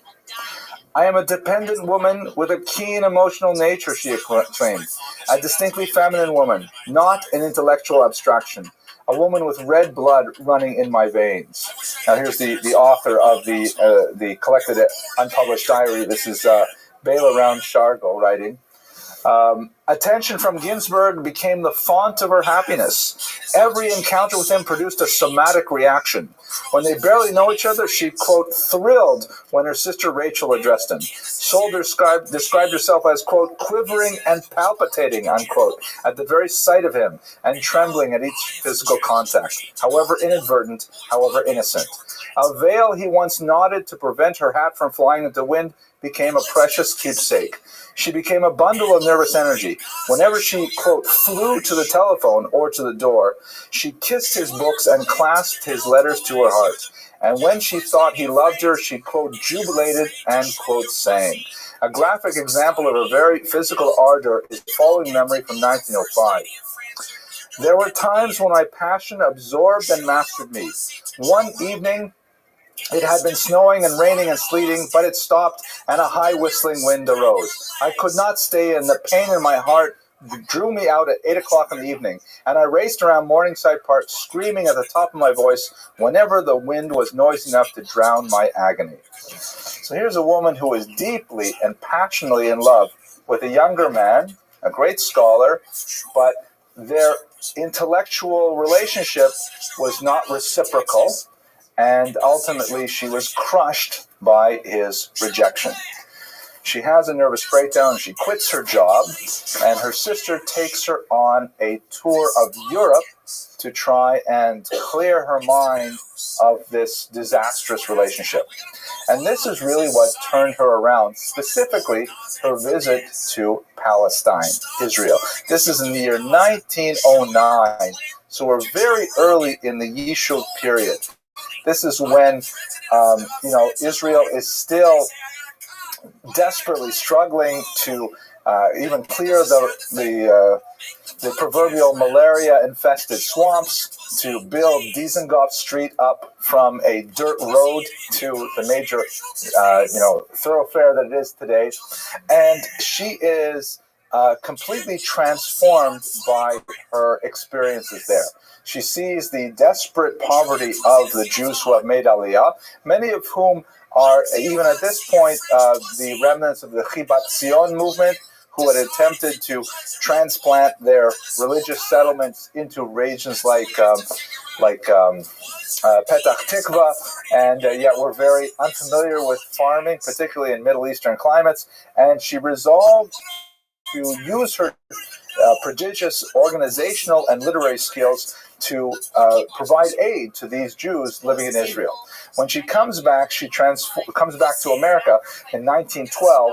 She transforms all of her frustrated energies into the creation of what was originally called the Hadassah chapter of Daughters of Zion.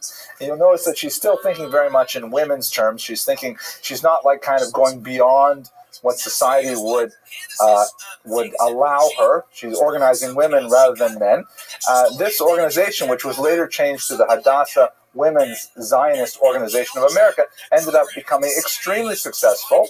And within a few short years, she had 4,000 members in this nationwide organization, mobilizing women, tapping into a pool of talent, resources, and time that no one else had really understood could be organized on a national level.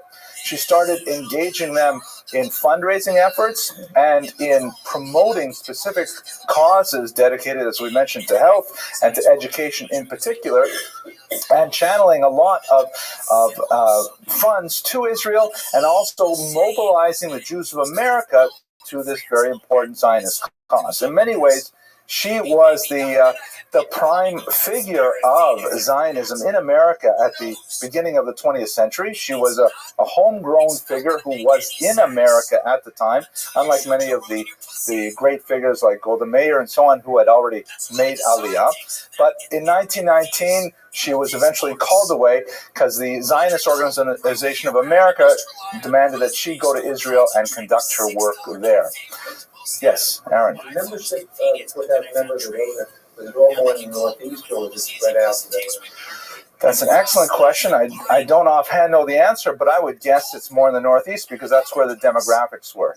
You don't get the huge shift in Jewish population until the 1960s and 70s, down to the South and the Southwest, because of one major technological innovation.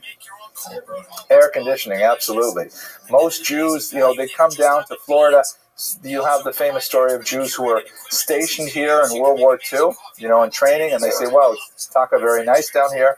And then once air conditioning was invented, that was it. It's all over. But this is early. This is the beginning of the century. So we still have concentrations in the Northeast. Yes, good. Why was she wanted to leave? They saw her organizational talents, and they felt that, not demanding that she leave, meaning get out of America. They were saying, we need you in Israel now,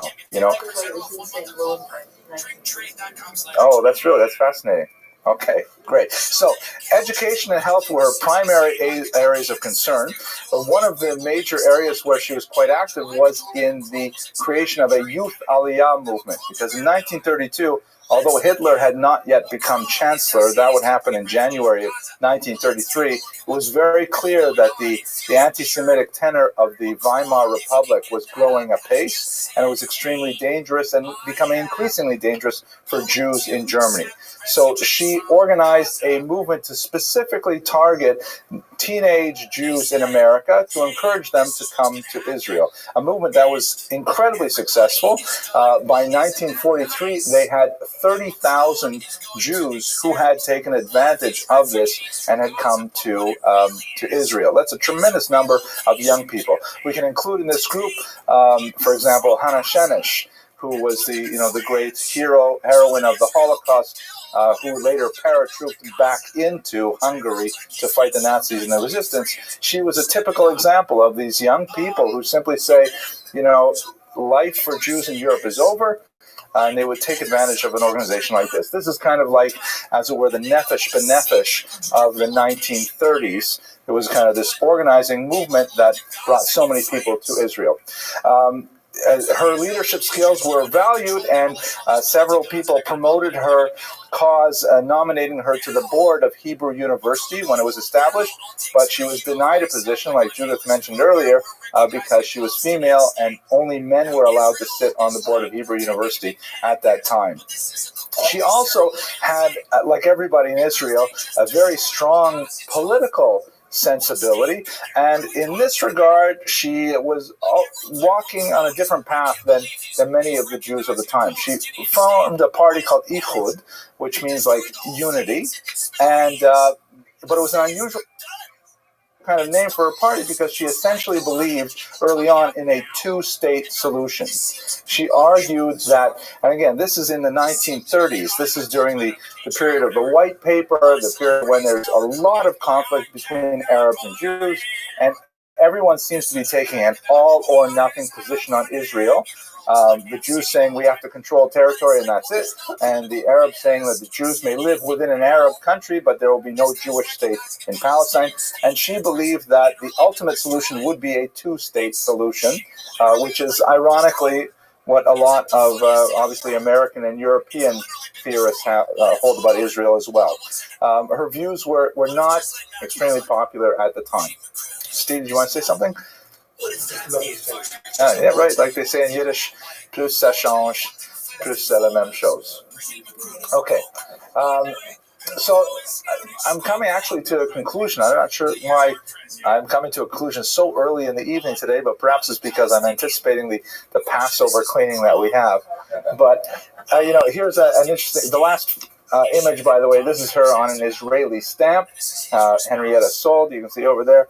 And then here she is on a 5 lira note. Lirot, of course, are the old currency before the shekels were introduced. And I don't think that the actual denomination is worth very much today, probably in pennies, but it is pretty amazing to have your face on a bill, even if it's, Israeli currency from before the inflation period. Her legacy is like it's something that, you see this pattern with a lot of great leaders of the 20th century.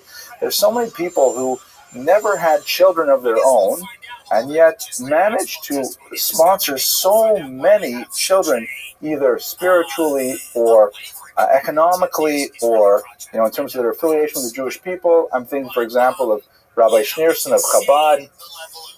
Thinking of, there's several great rabbinic leaders as well, and Henrietta Sold was definitely in that tradition.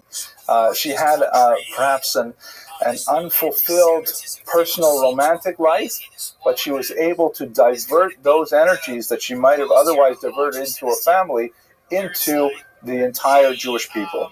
Her indefatigable, well, it's a hard word to say, her tireless work on behalf of Zionism through Hadassah, her work in the Youth Aliyah, her work even before that in scholarship, in the production of so many great works, including the work with Louis Ginsberg on Legends of the Jews, is a fundamental and lasting contribution to Jewish history, and we must be grateful for everything that she's done.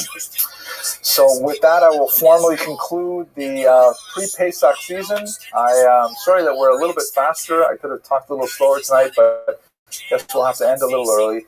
I hope you all have a Chag Kasher v'Sameach, and God willing, we'll see you in late April. Okay. How much money they're stealing in Ukraine, how they're not trying any way to have peace. So here we go. Let's just take a look at this here. Legislation will require social media companies to release detailed public reports of violations of their terms of service and to outline how they're addressing It was like 5, 4. No, the red light is on. Okay, today's topic, fascinating topic, Sarah Schneer. She is the founder of the most revolutionary movement in women's education in the Jewish world for all time. Rather an amazing achievement. We're going to look at her life and her thought and spend a little bit of time talking about her impact on really leveraging some tremendous change in Eastern Europe and ultimately in America and beyond. I'll tell you a little bit about the quick bio. Oops, this moved to the wrong slide. Some very quick biographical statistics. This is the only known photograph we have of her. She didn't like having her photograph taken. She didn't like having her photograph posted in any of her classrooms or anything like that. She was born in Krakow in 1883 and she died prematurely at age 52 in 1935. Her background is from the Belzer Hasidic dynasty, and her father was a fairly well-to-do merchant. The family had some wherewithal; they could move here and there, and it made a big difference for her, as we shall see shortly. Her major claim to fame, I don't know why it's blocking out the little bottom part of the screen there somehow. I don't think it's there. I think it's the other machine. Searching for the VGA. Maybe one day we'll find it. But at any rate, I know what I'm talking about. She founded this Beis Yaakov movement in 1917 that grew to astronomical proportions, as I shall show you in the next slide. And I think what's especially fascinating about her that's not well recognized is that she was really a master CEO, chief executive officer. She was able, with an 8th grade education, to parlay an idea into a phenomenal revolutionary movement that involved thousands upon thousands of people and has now lasted and is going strong for about 7 generations. And her products of her educational school were especially well renowned for their behavior during the Holocaust in particular, when the name Beis Yaakov was synonymous with chesed, kindness, with self-sacrifice, and with a tremendous attention to the values of the Jewish people. I'm going to show you the slide that says it all. If you want to leave and go home, you just look at this slide and then you see everything. Unfortunately, there's something funny about the projector, and this is what's happening here. So this is the growth of her school system only in Poland, where it started. There were many other branches also in Czechoslovakia and elsewhere. She started in 1918, and she started statistics in 1923 over here. She had 7 students, that's under the block here, with 1,000 students. That means within 5 years, 1,000 students.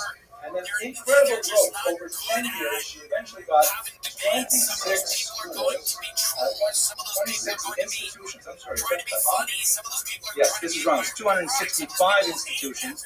Excuse me while I just correct this. It appears that the formatting went kind of funny on me. Well, I think it's because I used the iCloud. I'm sorry. It's 265 institutions with a total of 37,981 students in 10 years. Truly astronomical. I mean, this growth is faster than, let's say, McDonald's in terms of its franchise ability, and the impact on the Jewish world is similarly huge. It's also interesting to note that McDonald's is not such a far-off kind of comparison, because what really amazes me is that not only she was able to engineer such phenomenal growth, but she was able to keep it all on mission, meaning that all of these institutions could grow up so quickly and could produce a uniform product, as it were, a graduate, that embodied the same kind of values that she really started with at the beginning. Truly an amazing achievement for any CEO to be able to handle such phenomenal growth within such a short period of time and to produce the same kind of product that he graduates over and over again. So this is really what we're talking about tonight, the life and works of Sarah Schneer, and specifically what she did with the Beis Yaakov institutions in Poland. Okay, any questions before we dive in straight away? Okay, let's go straight to it then. Okay, so she was born, as I mentioned, in 1883 in Poland, and she only made it through 8th grade in school. That was graduating level for Polish girls in Krakow in 1890.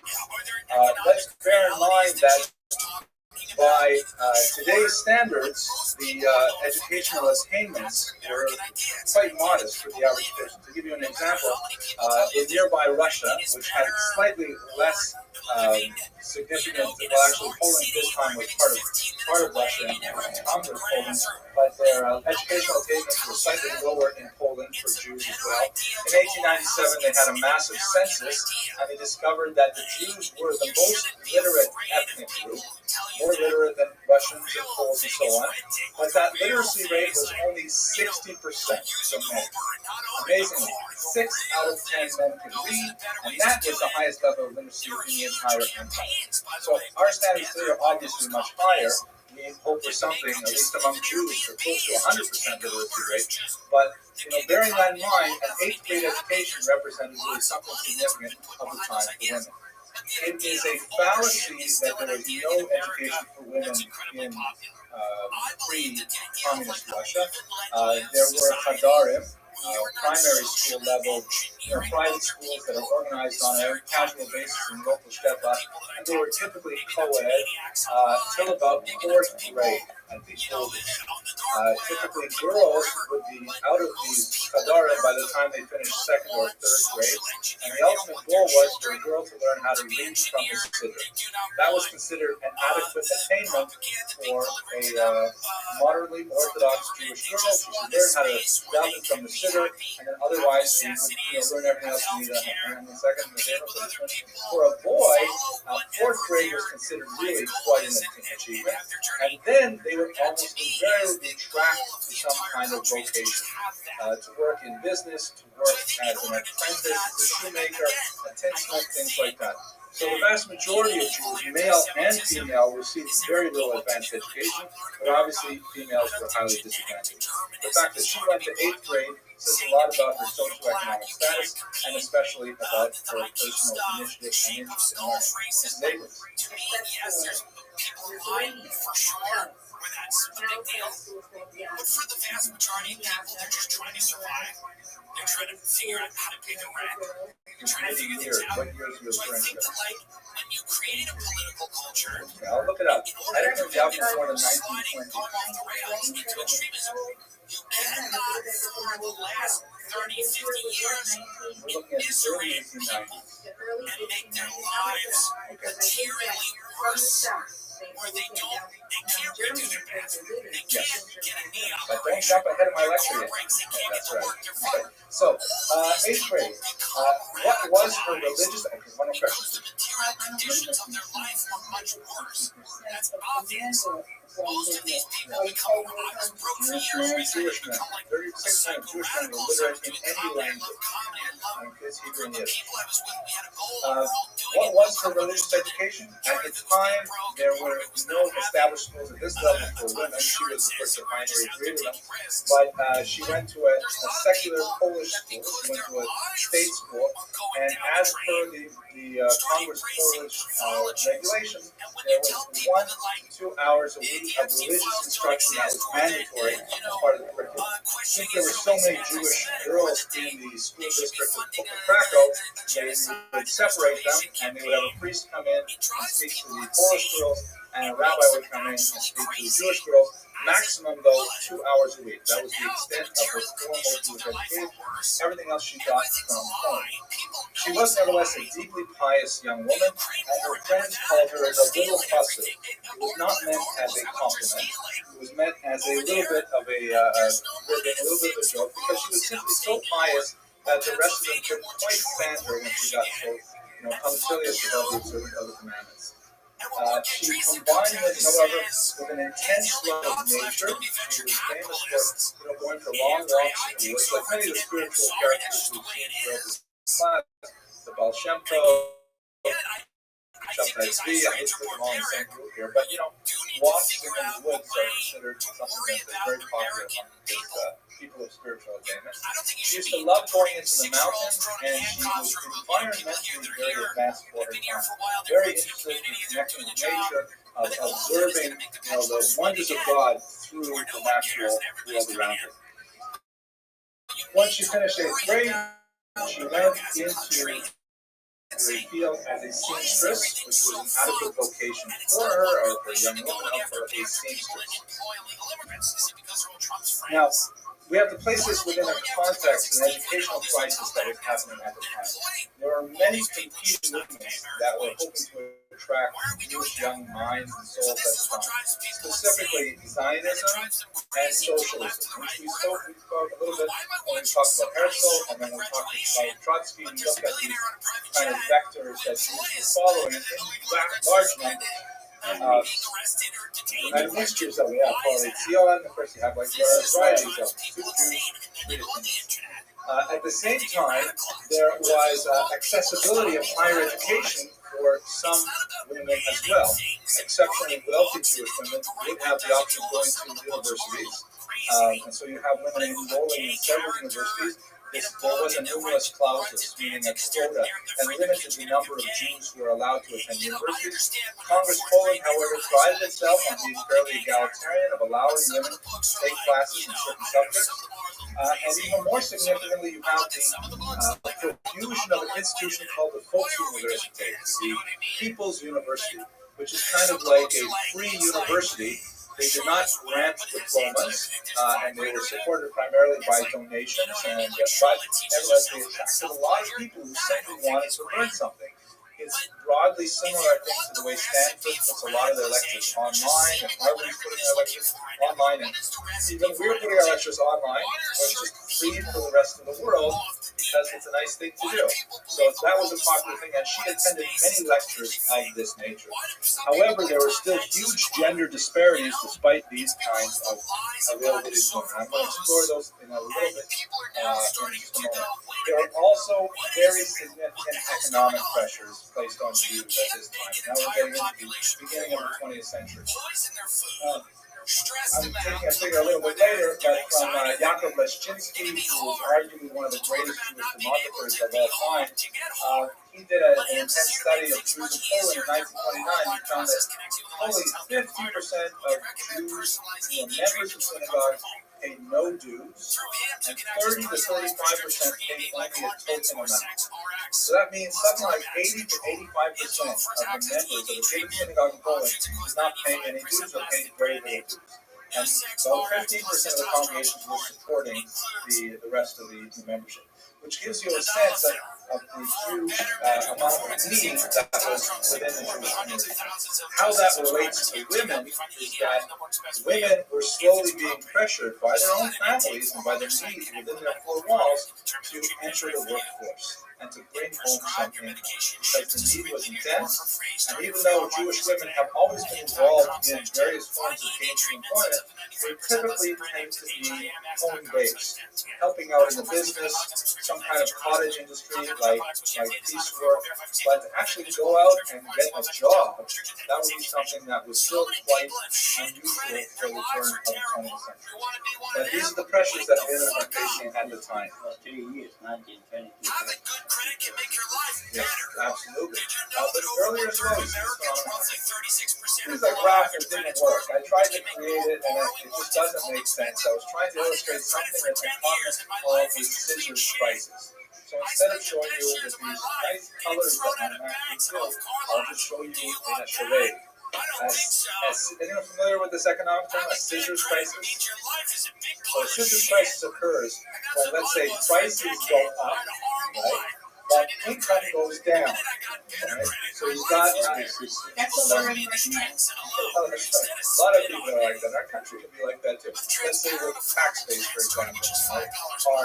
Our expenses have gone up, medical insurance, for example, and our tax base has gone down with the subprime mortgage prices. And so how are we going to pay for that gap? We have scissors prices because of the difference between the two vectors that the economy is going.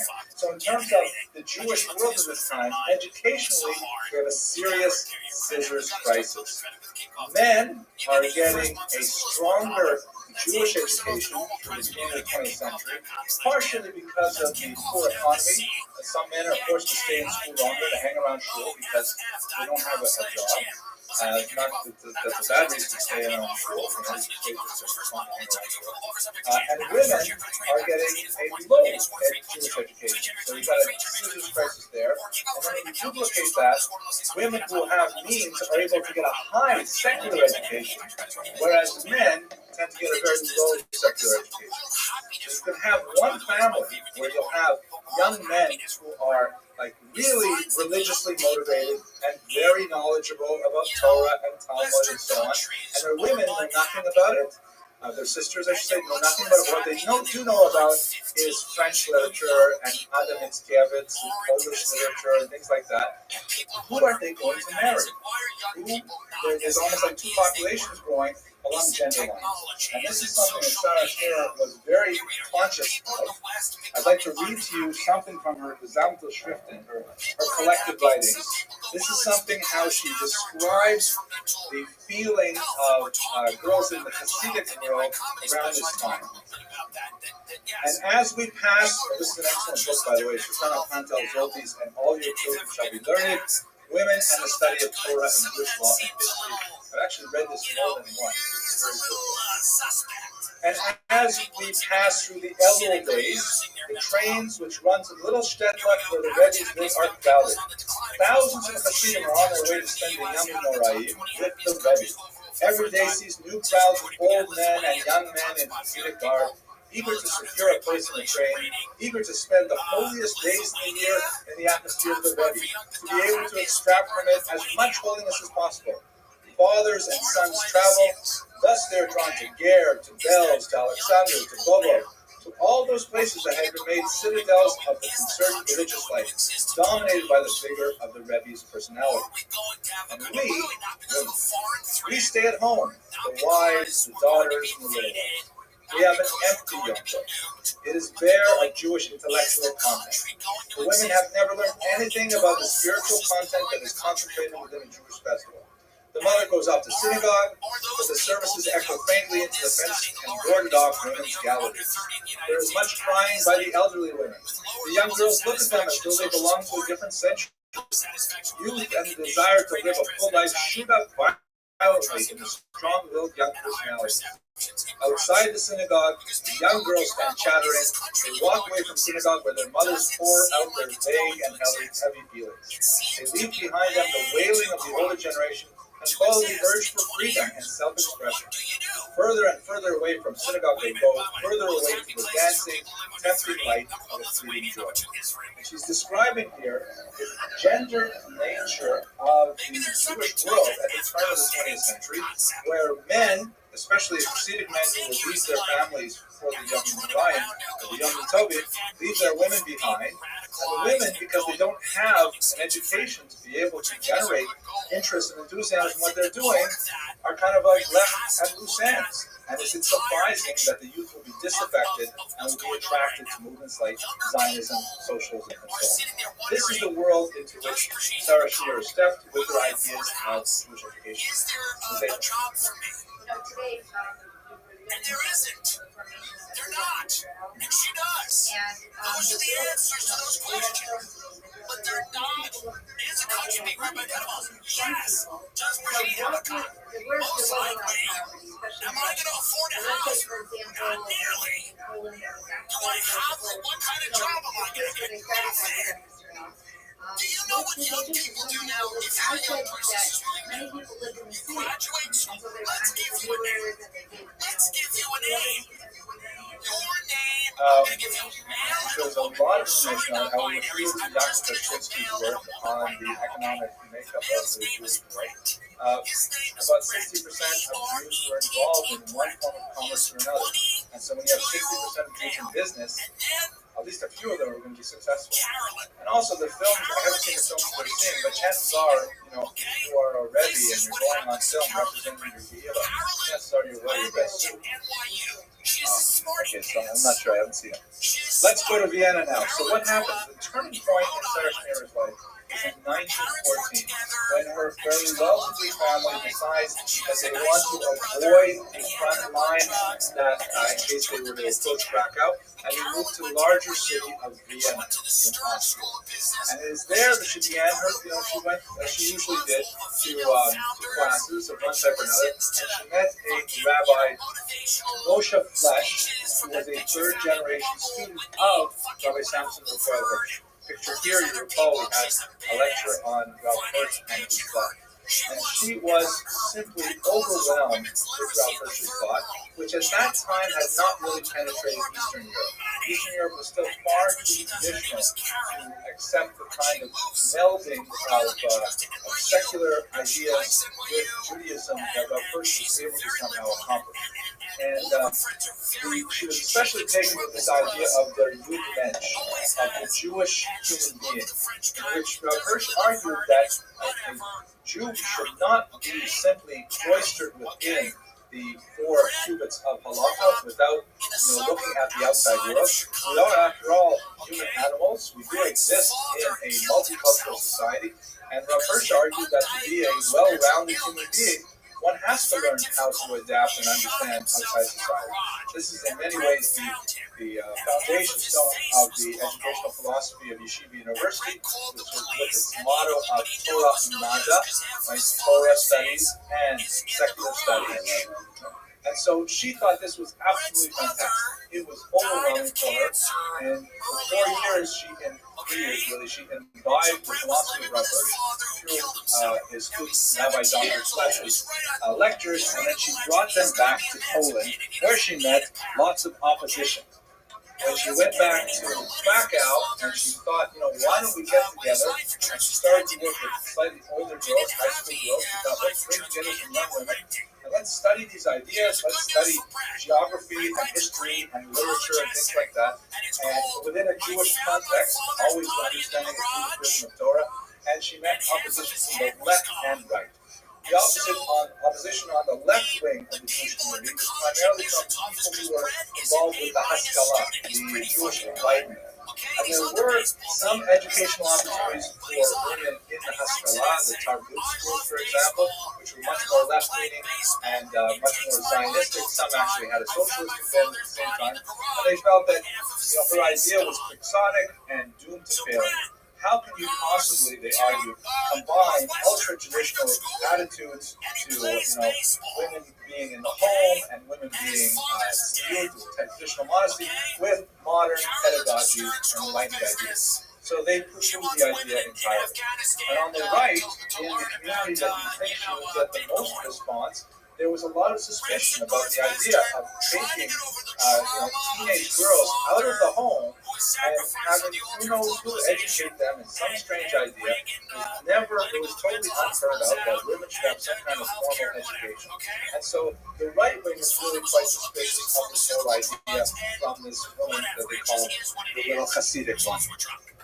Ultimately, however, she was able to achieve some early endorsement from some very significant figures, and that really started the ball rolling for her.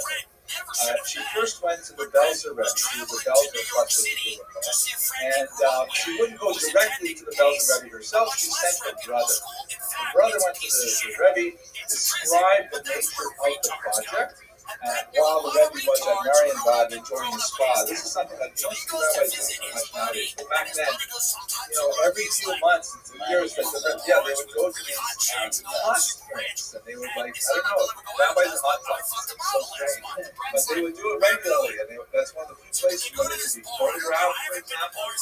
Many of them didn't like having photos in their studios, but at the spa, it was okay. It was kind of like vacation, and all the things were different. I guess what happens in Marienbad stays in Marienbad, something like that, right? Something like that. Anyways, the brother of Sarah Snare went up to the Rebbe and he asked him what he thought of his idea, and the Rebbe had 2-word response for him: Bracha v'hatzlacha, blessing and success. Within the Hasidic world is an sense of approval.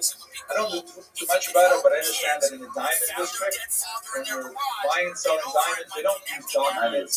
Nobody's saying Mazel Bracha. Okay. Not Bracha and Hatzlacha. I wonder what the difference is. Bracha and Hatzlacha, Mazel and Bracha. But apparently it was like a ringing endorsement that allowed Sarah Schneer to say, hey, but the Belzer Rebbe said, ROTHSCHILD to anyone who opposes it. So she began to get a little traction for her idea with that particular story. Then the Buddhist Israel, which had just been formed a few years earlier, also initially approved the idea. They would later become absolutely enthralled with the idea, as I shall describe shortly. And one by one, many other significant Rebbe's indicated their approval. The Ger Rebbe, the sixth Lubavitcher Rebbe, the Friedrich Rebbe as they call him, the Chafetz Chaim wrote a teshuvah in 1918 that specifically endorsed this movement, and they all followed along saying this is a great idea. By the way, this is a picture. This is the only known true photograph of the Chafetz Chaim. Here he is, right over here. A quarter of his face. The picture of that popularly circulates on the and like the luminous ear and things like that. Many authorities dispute that it's actually the Chafetz Chaim himself. I've heard one expert say that it's actually the butcher of Rabbi, and he had a very shame of so that's what it is. For a long time, I didn't know Yiddish when I was a kid. I don't really know Yiddish that much now, but for a long time, I thought that my middle name was Shana Cohen. Anyways, so she starts the idea. She begins with 25 students. Later, she would make a pun on that number 25, which has to be the gematria, the numerical equivalent of the word tro, tape, and she related it to the verse Kol Zomar Lebeis Yaakov, V'Sagid, V'Agid L'Bnei Yisrael. Terrible, I sound like I'm ignoramus. I don't know if that's the same name too. Besides actually my evil twin brother. But how does it go? Thus shall you say to the house of Jacob, and so shall ye instruct the children of Israel. Rashi says there from this Rashi, what's the difference between the base Yaakov and the Bnei Yisrael? Bnei Yisrael is in the masculine, that refers to the men, you have to tell the men. But before that, you speak to the house of Jacob, that refers to the women. Hence the name for the school system, Beis Yaakov, the house of Jacob, because that's the reference to Rashi, the Midrash on that particular passage. So as I mentioned earlier, the Buddhist Israel is this fairly right-wing, religious, quasi-political party that we spoke about when we talked about the various intellectual and political options of Jews. This was a highly traditionalist modality for Jews who didn't want to be Zionists, didn't want to be socialist, didn't want to immigrate, that they wanted to have some kind of body that could articulate their political views on the national scene. And they actually were a legitimate political party in Poland. They actually ran out in elections, and they had seats in the Polish parliament and so on. It was very much a formal organization. When they met for their first Knessia Gedola, for their first great assembly in 1923, they were so impressed with what Sarah Schneer was doing that they elected to take over her movement and say this is the educational arm of Agudas Yisrael for the women of Poland. It's a phenomenal statement. It came with a big price tag because they were willing to give it a lot of financial support to enable it to exist, but it also created more of a ripple effect of the success of Beis Yaakov, because now it was not just women from Krakow with a few rabbinic signatures running around trying to operate in school. Now it has the official imprimatur of none other than the Agudas Yisrael, very significant political organization of the day. Pause for questions?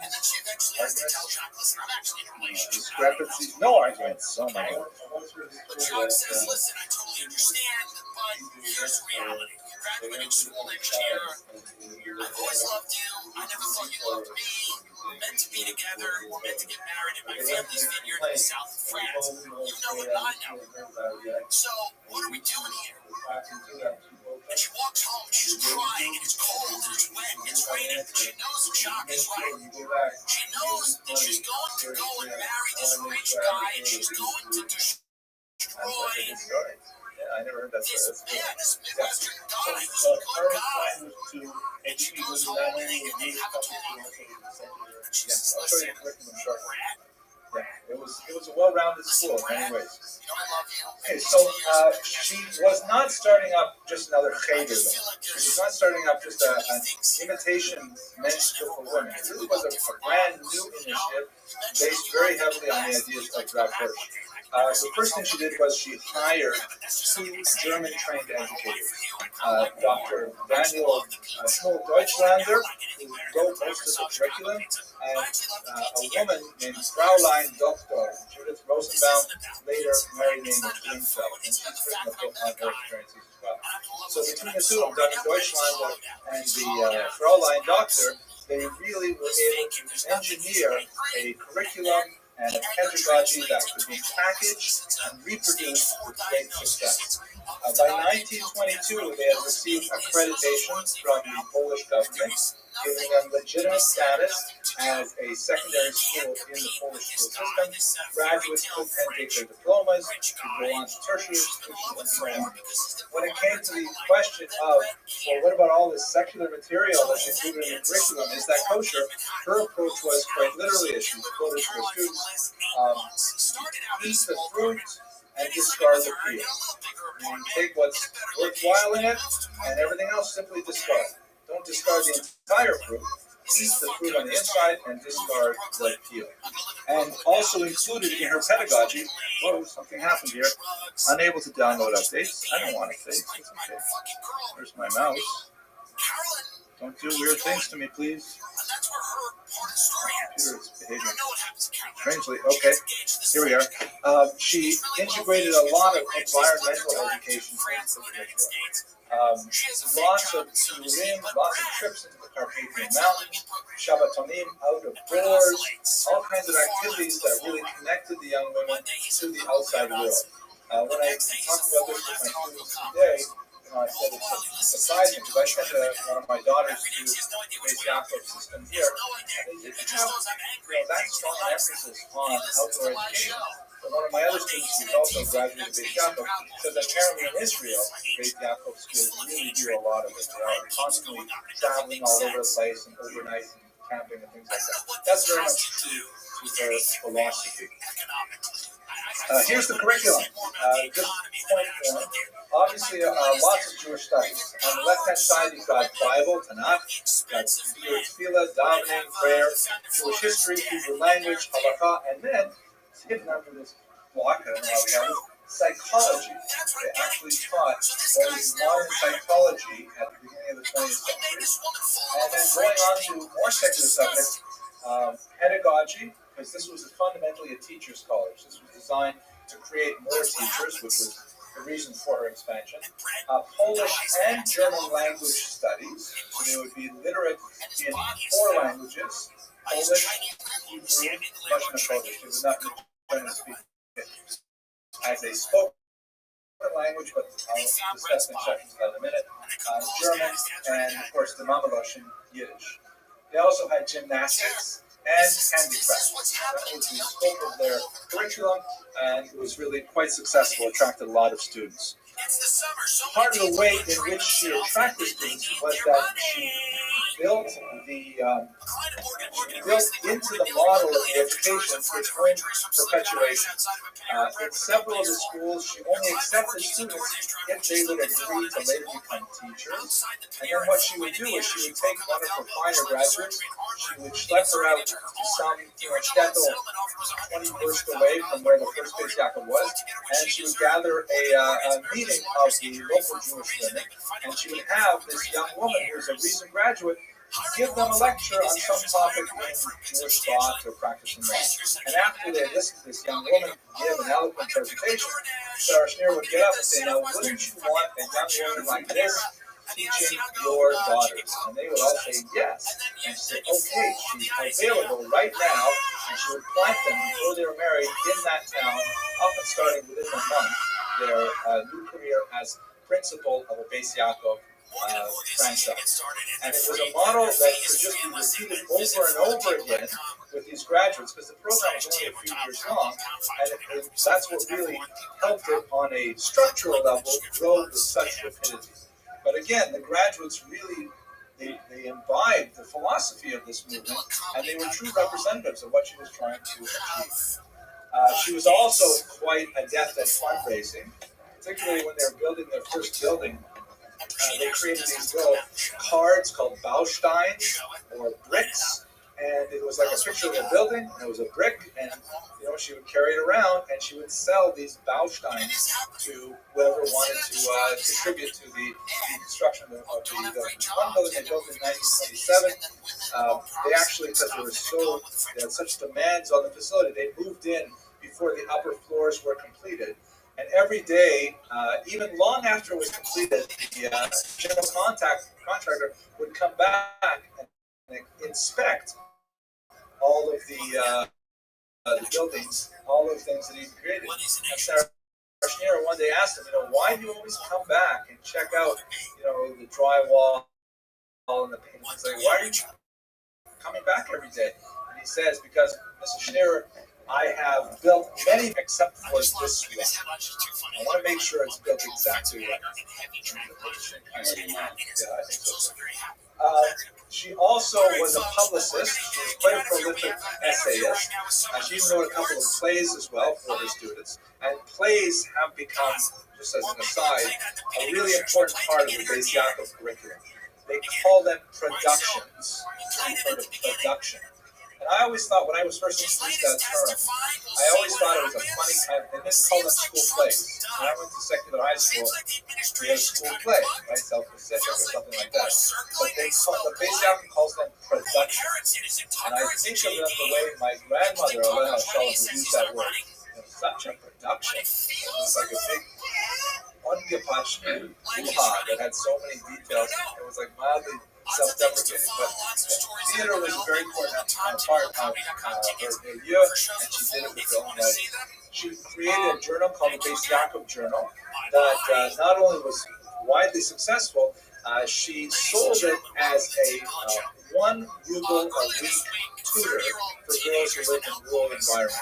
So if they had no access to a Beis Yaakov, then at least the parents could subscribe to the Beis Yaakov Journal, and she would have in Yiddish, at least some source of contemporary material to read that was related to the overall philosophy of the school. She also created a supplementary youth group that was aligned with the Beis Yaakov movement called Benos. It still is in existence. Benos Agudis Yisrael, the daughters of the Agudis Yisrael. And this youth group had its a major convention also in 1927 with about 2,000 delegates, and it was the largest gathering of Jewish women in Polish history period. 2,000 women coming together for one single convention. Right, okay. Yes, Mr. Lax. The tuition, I don't know, that's a good question. It would be in this blue book here, but I forgot. I'm sure it was nominated. Tuition. So you can't say, it says, in 1919 we became the official educational organization.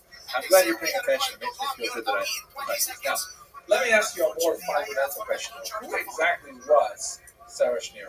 It's fascinating when you read the literature. It comes in two flavors.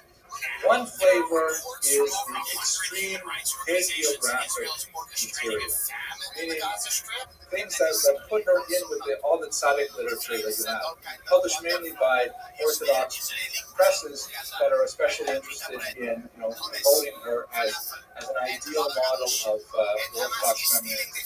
And in that model, there's a lot of emphasis on how she spent a lot of attention on tzniut, on modesty, and on what you would think of, you associate with the traditional values of the Jewish woman and Jewish home.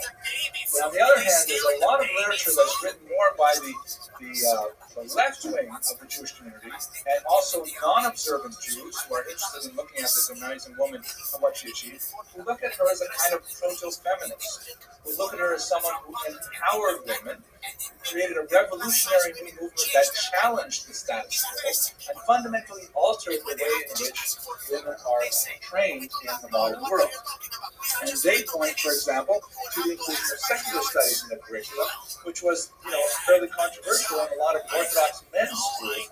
And here she is building it right into the core of her school. If you look at, and let me give you one quotation of hers, which I think illustrates this very well. she used to tell her students that a Jewish girl has to have 2 pieces of paper, one in each pocket. This was an allusion to a passage in the Talmud that says everyone should carry around 2 pieces of paper. One paper should say check payable 2. No, just kidding. One pocket should say, you take it out and the document says, Bishvili Ivra because of me the world was created. And the other pocket should have a piece of paper that says, Ani Afar Ba'ever. I am dust and ashes. So in other words, when you're feeling down, you pick out the paper that says, look, the whole world was created for me. And you're feeling too arrogant, you pick it up and say, remember, you're just dust and ashes. She says that a Jewish girl should have 2 other pieces of paper. One says, all the glory of the princess is within, meaning internal, modest, private sphere, which is very traditional Jewish kind of value. On the other paper, we should say, Shem. It is time to act for God, which is invoked whenever people do something like out of the box and radical and sometimes challenging to the status quo. So on the one hand, she wanted girls to be, retiring, modest, and within the traditional boundaries of Jewish behavior. But on the other hand, girls should be powerful, forceful, unafraid to take a stand. So, will a real Sarah Schneer please stand up? Question? By the way, saying something I said on Are You Garbage months ago, but whatever. Anyhow, what's your go-to at McDonald's?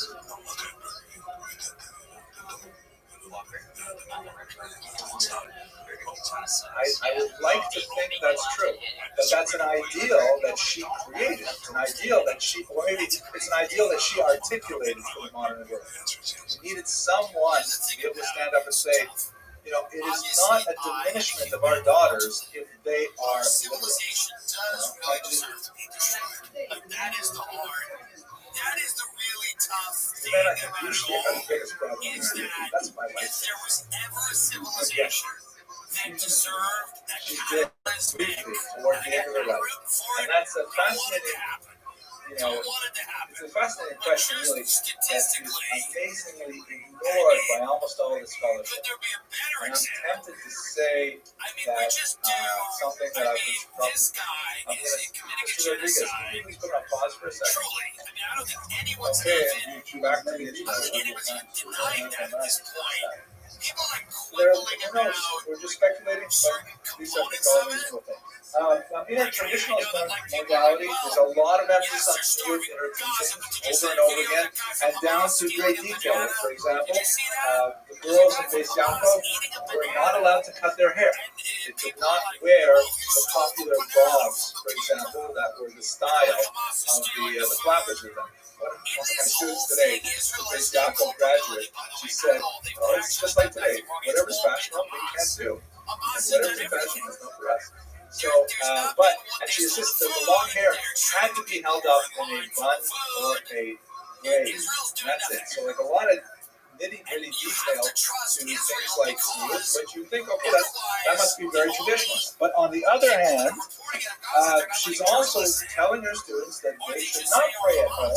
They should go to school. There's great emphasis on getting women to the public sphere of davening, which is not at all a traditional approach.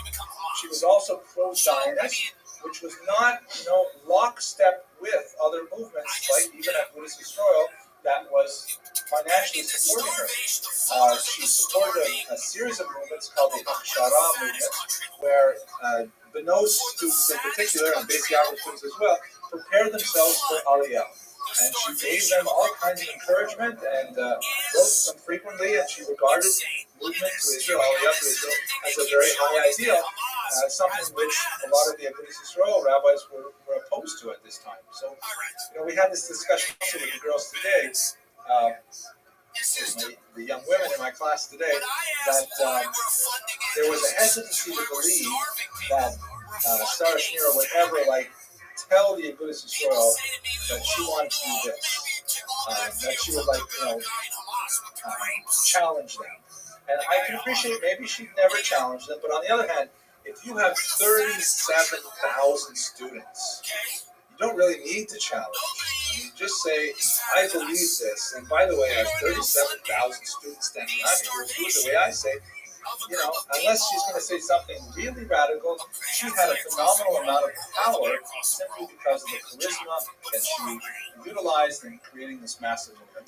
So she was like probably the most powerful singular person in the educational world who's been as I mentioned earlier, she got married late in life to Rabbi Yitzchak Landau, who was a member, he was a grandson of an important Hasidic Rabbi, but her health began to fade towards her late 40s and early 50s. The literature does not report specifically what illness she was fallen ill to, but she had a series of operations that left her in a weakened state. And in 1932, she elected to hand over the reins of Beit Yaakov to her longtime lieutenant, Rabbi Yehuda Leib Orlean, and he continued the movement towards the end of the two-world period. Ultimately, she succumbed to her death at the early age of 52 in 1935, leaving her students bereft at her absence. But I'd like to end by specifically referring to something she wrote at the very end of her life. Shortly before passing, she wrote an open letter to her students, and she indicated to them that they should know that there were 5 psukim that she herself considered exceptionally important.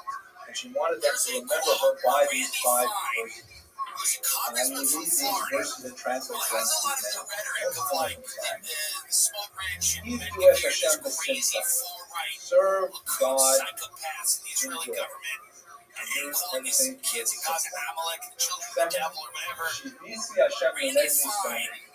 I consider God before me at all times.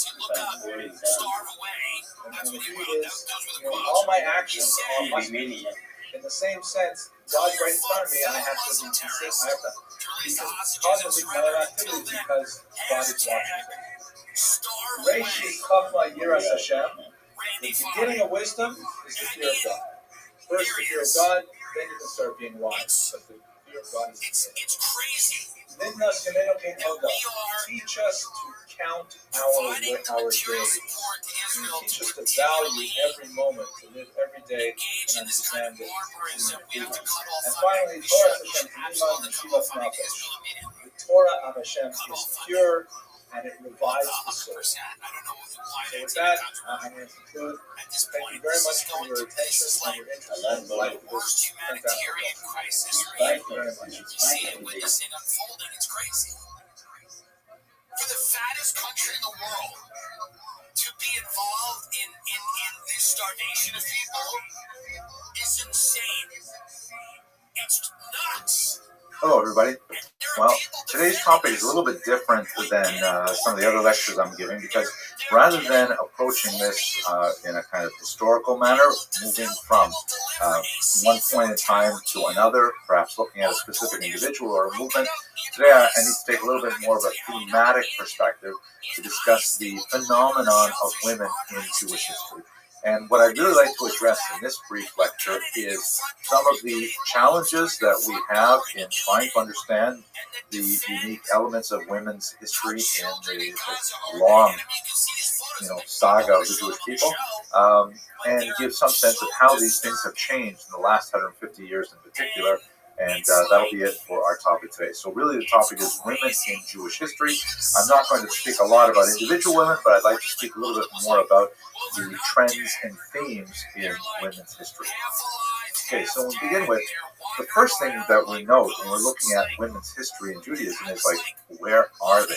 The majority of our sources for women's history are essentially written by men for men. Male readership, male authorship, the entire chain of transmission of materials on women and on their perspectives is unfortunately handled almost exclusively by men. Now, there are some distinct exceptions to this rule. For example, the memoirs of Yukula Pamu. Here's great picture. This is not actually Rivka herself. We don't have photographs from that time. This is a much later photograph of one of her later descendants, I believe it was 19th century, dressed in clothing that would have been appropriate for Rivka in the 17th century. But besides her memoirs, which are quite fascinating in themselves, we have very few examples of women actually writing for themselves, either for another woman's audience or, in the case of Rivka, of her memoirs on her own. The majority of the materials that we have to deal with are essentially written by men, and that presents a lot of historiographic problems to make it difficult for us to tease out what exactly is going on in women's history specifically. But, with that major caveat, we can identify a few larger phenomena that are common to most of Jewish history, Jewish women's history. First of all, Jewish women tend to be a silent majority with an exceptional minority. That is, women in general through Jewish history tend to take a very passive or at least hidden role in the unfolding of events. We occasionally hear in the sources like the Talmud of women in general wanting this or wanting that, or arguing for this or arguing for that, but very rarely do we have unique voices. And again, they're handled by men, so we don't know exactly how they would have phrased things themselves. Nevertheless, with that silent majority, we do have these exceptional minority figures that really go all the way through Jewish history. Specific individuals, women, who stand out against the crowd and often adopt leadership positions. For example, the matriarchs, that is the wives of Abraham, Isaac, and Jacob, Miriam, the prophetess, the sister of Moses, Deborah, the judge. So most of these women, as I've just mentioned, I realize as I'm saying it, a lot of their authority derives from the men to whom they are related, either through marriage or through birth. But that's not always emphasized in the text. What is also common about many of these women, besides their intrinsic value, and they are revered for their leadership and for their strength of character and so on, is that they often use power in a subversive manner, primarily because they do not hold, again with some exceptions like Deborah, they do not hold conventional types of authority and positions of power. So if you look at Rivka, for example, who manages to fool her husband into giving the blessing to Isaac rather than Esau, Yitzchak rather than Esau, or Yael, of course, who uses her wiles to be able to kill Holofernes and things like that. There are women who use their positions of authority, and rather than forcing a situation, they will use some kind of deceit or trickery to get their way. This is a trend that we see quite often as a result of these strong women finding no other avenue to achieve their objectives. They are generally trapped within the male narrative. We can only hear of them through what the men provide for us. Of course, the Torah, understanding it as a divine document, that's also quite problematic. But their unique expression often comes through. This is especially true with one of my favorite biblical characters. Not biblical, I'm sorry, Talmudic character, Bruria, the wife of Rabbi Meir, who was undoubtedly a phenomenal scholar in her own right. And she is exceptional not only because she identifies one of the problems in women's history in Judaism is that women had very limited access to formal training in the traditional texts, in particular the Talmud. This is especially the case until the 19th century and the 20th century, that we'll speak about towards the end of this short lecture. But Bruria was able to go beyond that, and in fact she appears many times as a unique, distinctive voice in the Talmud, teaching men, correcting men, often with a very acerbic wit. I'll give you one example of that. But I want to mention to you specifically in this context, there's a discussion in Tractate Sota, I believe, in which the rabbis debate what is the appropriate amount of learning that a woman should have. And it would take me far beyond the scope of our discussion here to discuss why it is that some feel that that she should have more learning, the typical woman should have more learning of Torah, and others disagree and say, no, it's not a healthy thing for her to learn a lot of Torah. But the conclusion of that Talmudic passage is that it would be better for women not to learn extensively, specifically Talmud. This is considered to be something that would, change her fundamental character and expose her to wiles that the rabbis do not recommend, and so on. Now, this passage is significantly revised in the 20th century, and in fact, many women, even in the most orthodox of streams, have access to texts and traditions, even in the Talmud, that are far beyond anything that even their grandmothers and great-grandmothers ever had. But nevertheless, looking at the general scope of Jewish history, for the vast majority of Jewish history, women were formally excluded from learning Talmud. Bruria, for example, hints at this when she is greeted by some men who are looking for directions. And they say to her, "Excuse me, ma'am, can you please tell us the way to Lod?" And she answers them back, first of all, quoting a passage from the Mishnah, saying, "Fool, haven't you read what it says? Do not speak overmuch with women. You should simply say, which way, Lord?" Meaning, rather than the "excuse me, how are you?" and going on, she says, if you were to really be a Torah scholar, you would simply say, which way, Lud. Obviously, she is poking fun at not only her interlocutor, but also this implicit limitation on women's learning. This is an interesting photograph that I tried to look for the actual YouTube clip. I could not find it. But this is a passage, a little photograph from a film called Tevye der Milchaker, which was later adapted into Fiddler on the Roof. And you're probably familiar with the later 20th century version. But this is a 1930s Yiddish version. And in the scene, you have Tevye, who is a dairyman, who is trying, with very little success, to teach his son, who's something of a blockhead, the passages in the Bible. And meanwhile, his daughter, who was formerly excluded from learning, is looking on over his shoulder and is answering all of the questions correctly, which Tevye finds amusing, but he keeps on trying to move her away from the table where he's attempting desperately to learn with his son. And the whole message is that, here the girl is obviously more klug, more clever than her brother, but she is denied access to the text. And this is a theme that occurs throughout much of Jewish history. Now, another element that's very important in trying to understand the Grundlage, the foundations of, it's a very fancy word, I meant to use that, but the foundations of women's Jewish history is the relationships they have to the commandments, which are distinct from male relationship to the commandments. Specifically, looking at this chart here, you'll see that we can divide the commandments. That is the 613 commandments given in the Torah. We can divide them into 4 basic quadrants. Those that are defined by time or not defined by time, meaning those that must take place within a certain period of time, let's say the Sabbath or a holiday, something like that, or those that are, generally required. Then you can also, that's the up and down, the y-axis. Then on the x-axis, we have those commandments which are negative, meaning thou shalt not. Do not do these things. And we have positive commandments, meaning these are things that you should go out and do. So let's give a few quick examples, and we'll see how women relate to this. So under the positive and not defined by time quadrant, we have, for example, honor your father and mother. This is something that you should do. You have to actually go out and do things for your parents. So it's a thou shalt, a positive commandment, but it's not defined by time. So long as your parents are alive, and in fact, after they pass, if you're still obligated to honor their memory. So men and women are equally obligated in this category of commandment.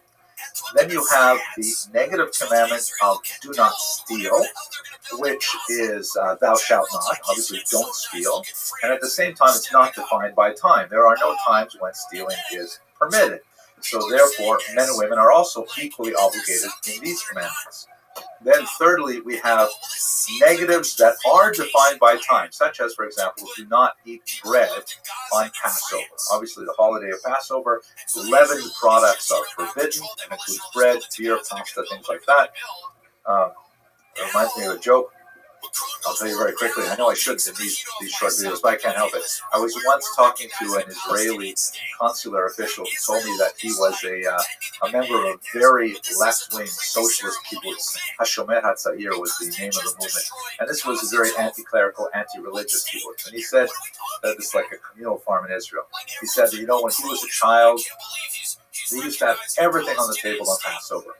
Bread, beer, pasta, all forbidden foods were on the table on Passover.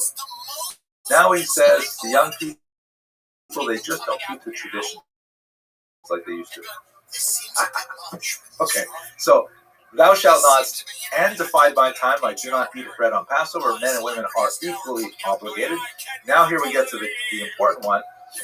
If you have positive commandments, which are all shake the lulav on Sukkot. These are the 4 species. They're kind of like a long palm frond and a citrus fruit and some leaves of various types.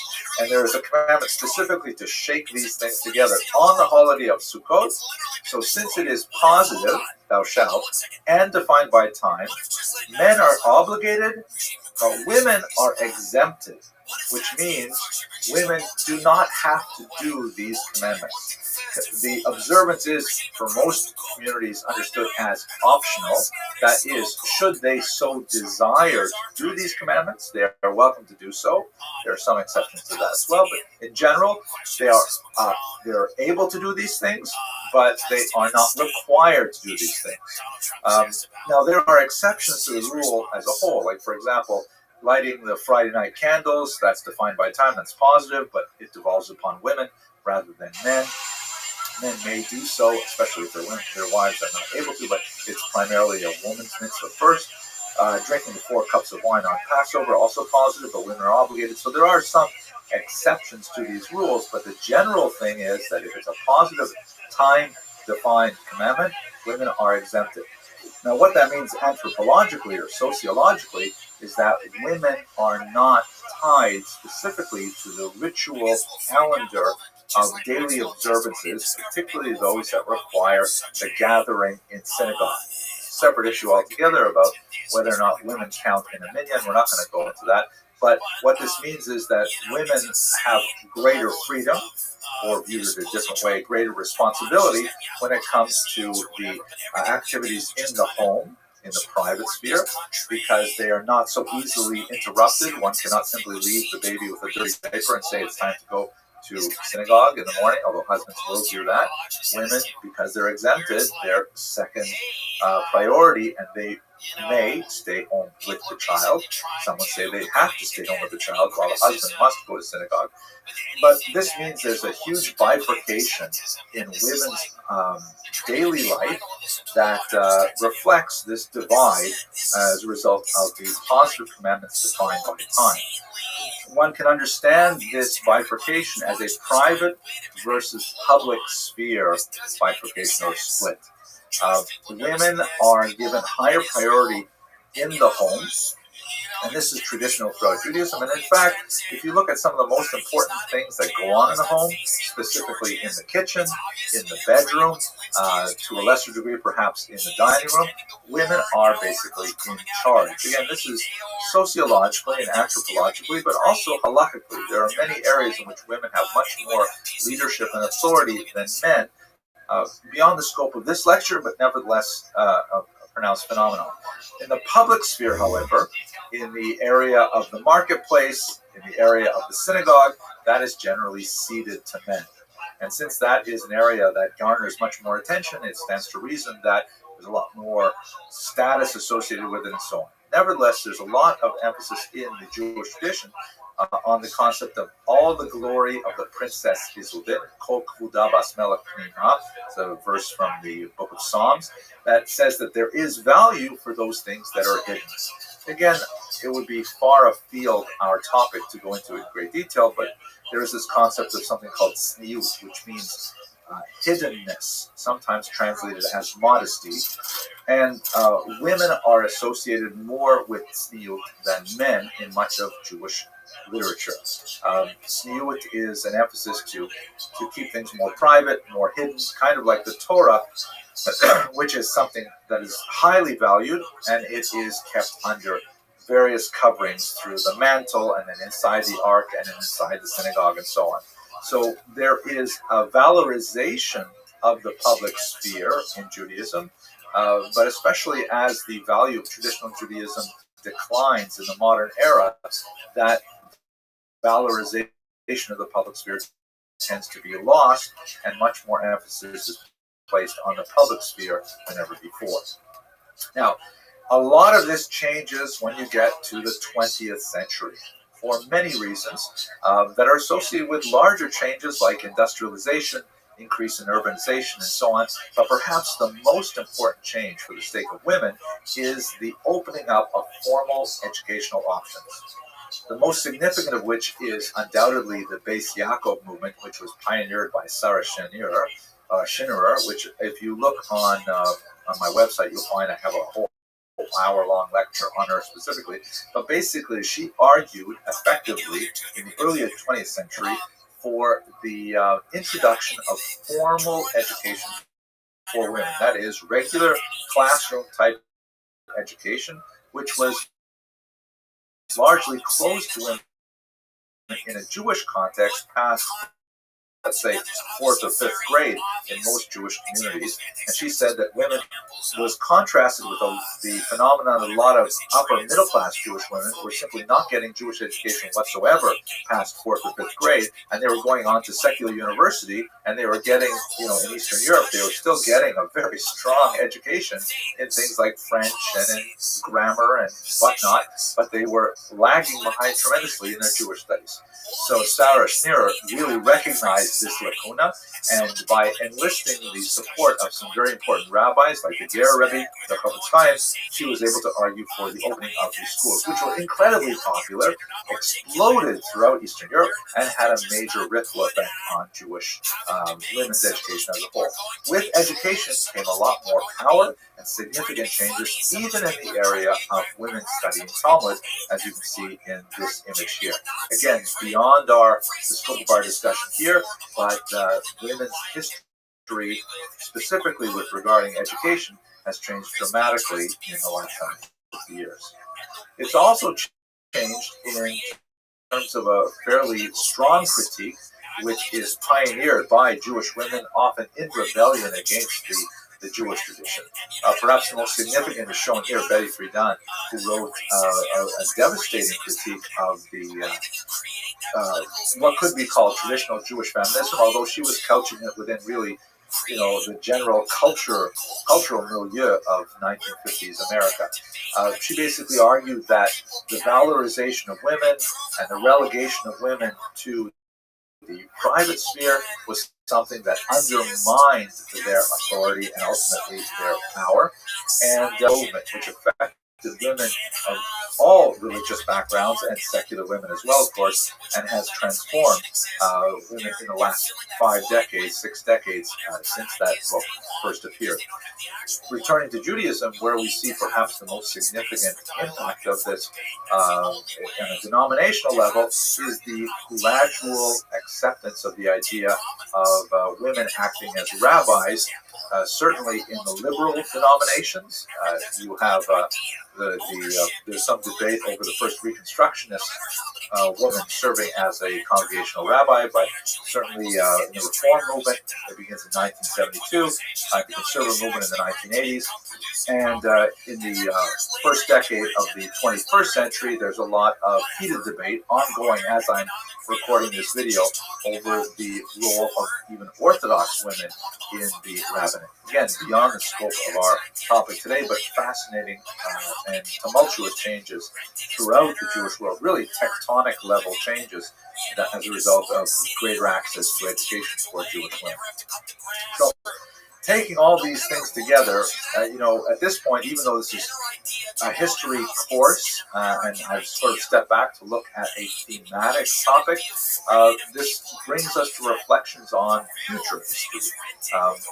There's no question that women have had a phenomenal impact on Jewish history since the beginning, but that tended to be an impact that was expressed through the collective voice of an often anonymous mass of individuals with certain key personalities standing out, people like Sarah or Deborah or Gloria and so on. And then in the modern era, of course, people like Sarah Schneerer and so on. But as we see in the last, really, in my lifetime, Jewish women have been getting more and more authority, more and more power, and they are beginning to leverage a lot of those added strengths towards shaping Jewish future in a much more powerful way than they ever have in history. So we're living at very exciting times, and I thank you very much for watching this brief thematic introduction to women in Jewish history. Take care. From the government, they just want a space where they can be happy, have necessities, have health care, compete with other people, follow whatever their life goal is, and have their journey. That, to me, is the goal of the entire country, is to just have that. So I think in order to do that, I don't think that medieval anti-Semitism is ever going to be really popular in America. I don't think genetic determinism is going to be popular. Saying to people, you're black, you can't compete. The IQ stuff, the shape of skulls, racism. Like, to me, yes, there's people in line. Okay, now that I got it off my face like that, I guess go. So I thank you all for coming. I'm going to retell joke number 7 again. I know that I have a very limited repertoire, but certain jokes are especially appropriate for certain topics. And so for those of you who recall the last time I told this joke, I think it was about a week ago, then you'll forgive me, but let me tell it anyways, because it's very appropriate for our topic. Basically, we're going to speak about American Jewry, a topic that I hope to return to after Passover in the 20th century. We will dip a little bit into the 20th century as well today, because we're going to look at some of the results of the Pew study in the context of colonial and revolutionary American Jewry. But since we're going into American subjects, perhaps the most significant issue is that of passing, that of Jews attempting to simply fit into the larger society. This is a joke that also applies in many ways to 19th century Europe, but I'm starting it within America. So the joke goes like this. There is this underemployed Jewish actor in Las Vegas. Very rare occurrence, but in this case, it actually happened. He was underemployed. He was waiting tables, and he was feeling rather desperate about his future as a thespian on the West Coast. And so, did you like that, Lisa? Thespian? Yeah. So he's desperate. He's looking through Variety or whatever, trying to pick up jobs, and he's not having any hatzlacha whatsoever. And finally, he sees there's an ad. He realizes how low he's sunk, but he actually considers this ad to be a guerrilla impersonator. Never. So he calls up, goes to the audition, That's funny. He goes to the audition, and it turns out they give him the part. So, he's going to do it. It's a job. It's a living.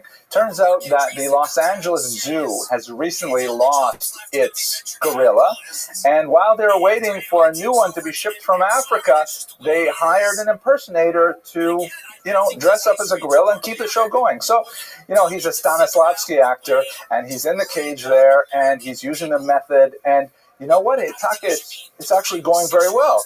The parents crowd around, the children squeal with delight.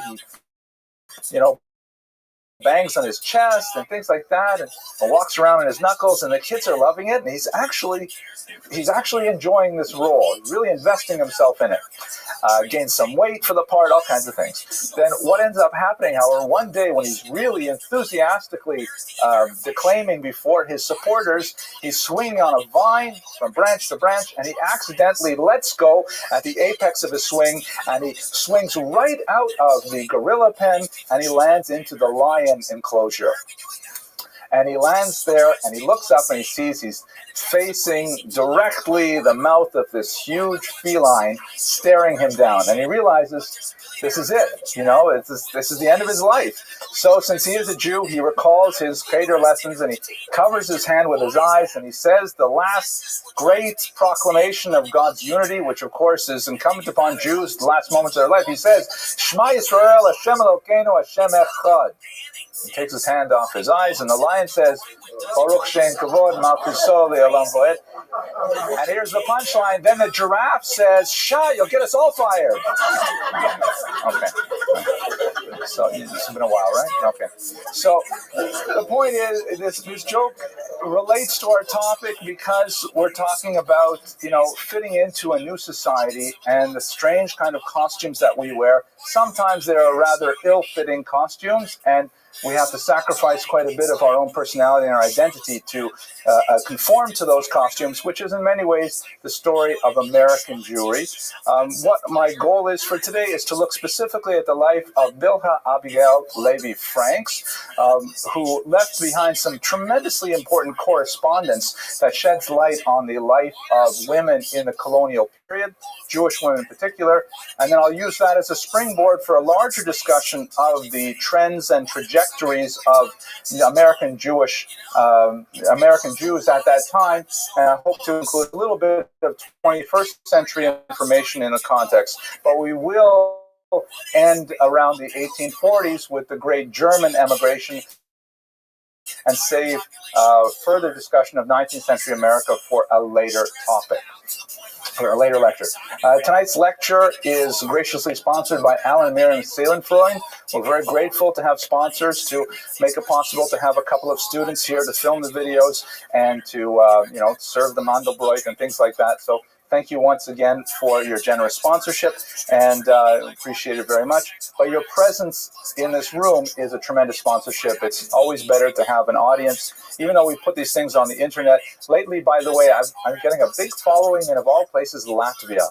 So say hello to all the Latvians who are watching tonight. Hope you find this entertaining. Don't laugh. It's a big deal, these Latvians. Okay, yes. We can, but you'll find that if we do that, then the people in Latvia see very poorly.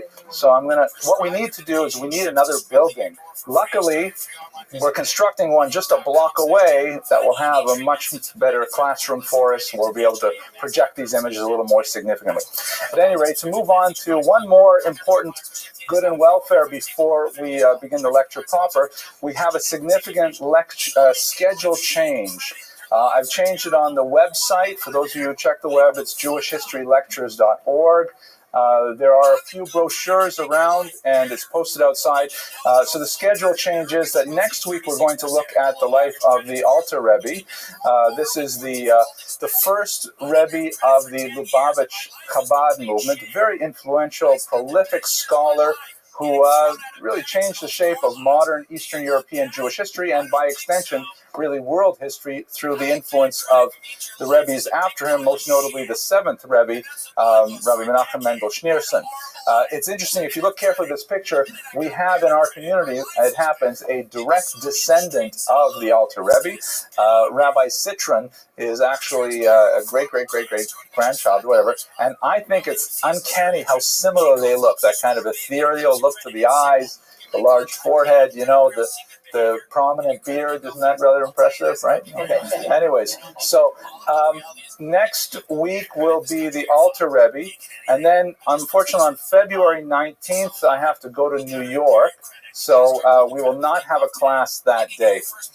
I always have trouble, I know I'm going to be delayed flying to New York because every time I try to fly in this kind of schedule, I'm a victim of racial profiling. Happens every time.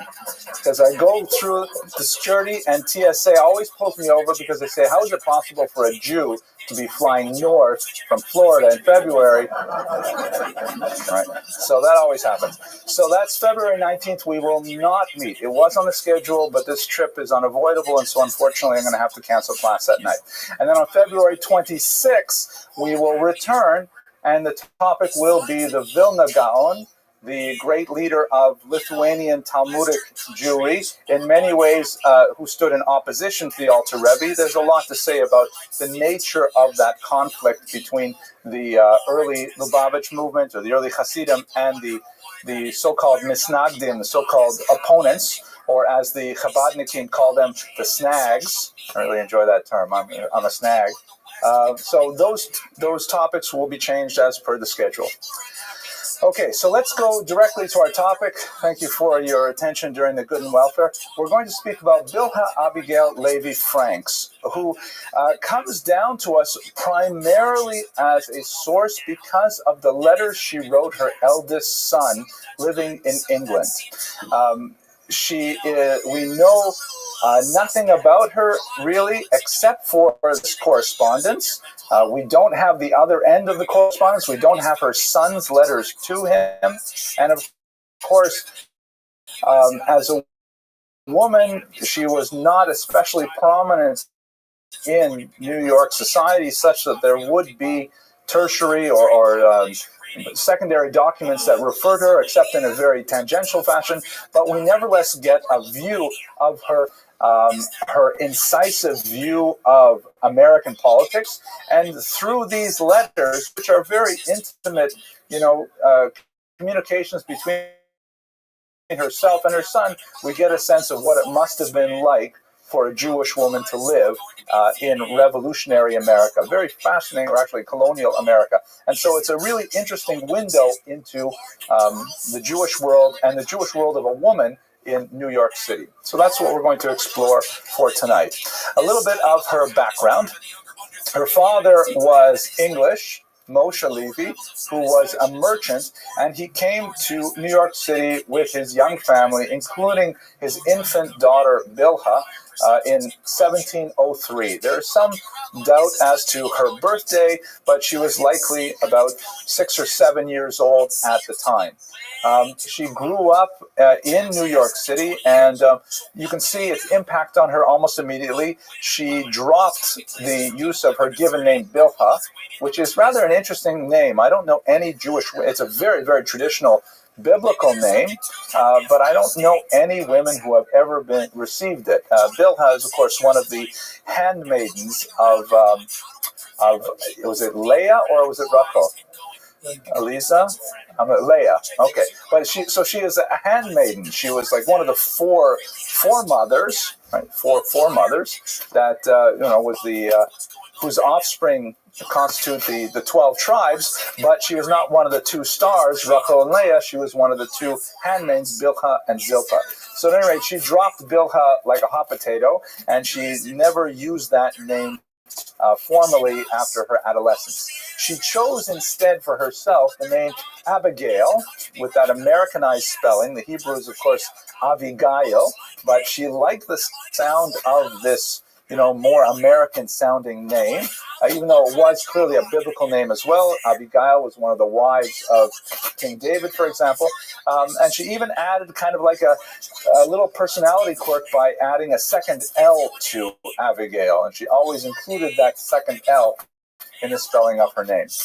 She grew up with 4 brothers, and then at age 11, she experienced tragedy when her mother passed away, and her father remarried a woman who was much younger than he and went on to sire 8 more children.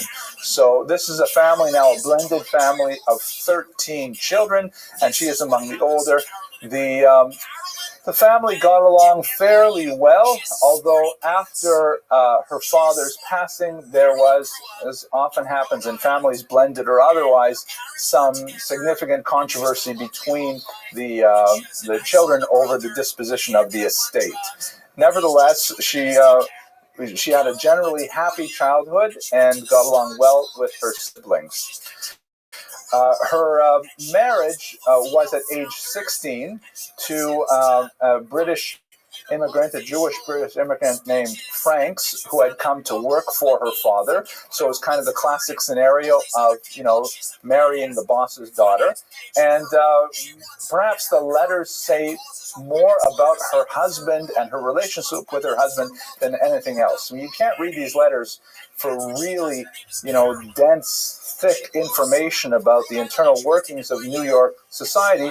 You have to read it kind of sideways and infer things to try and garner more relevant social history. But what is clearly comes across in the first reading of the letters is her affection for her husband and her long-standing loyalty to him. She is not above poking fun at him in her letters to her eldest son. And you really get a sense that this is a marriage that was very stable and that both husband and wife had their own idiosyncrasies, but they had managed to work around them. They dealt with personal tragedy in a way that was typical of the age.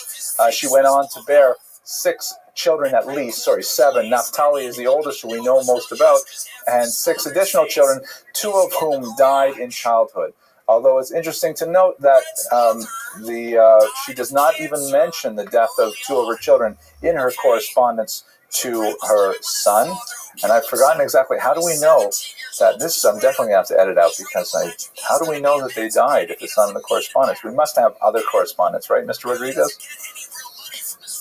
Okay, I'll give you the microphone. This is where you've heard the joke about the chassid and the wagon driver.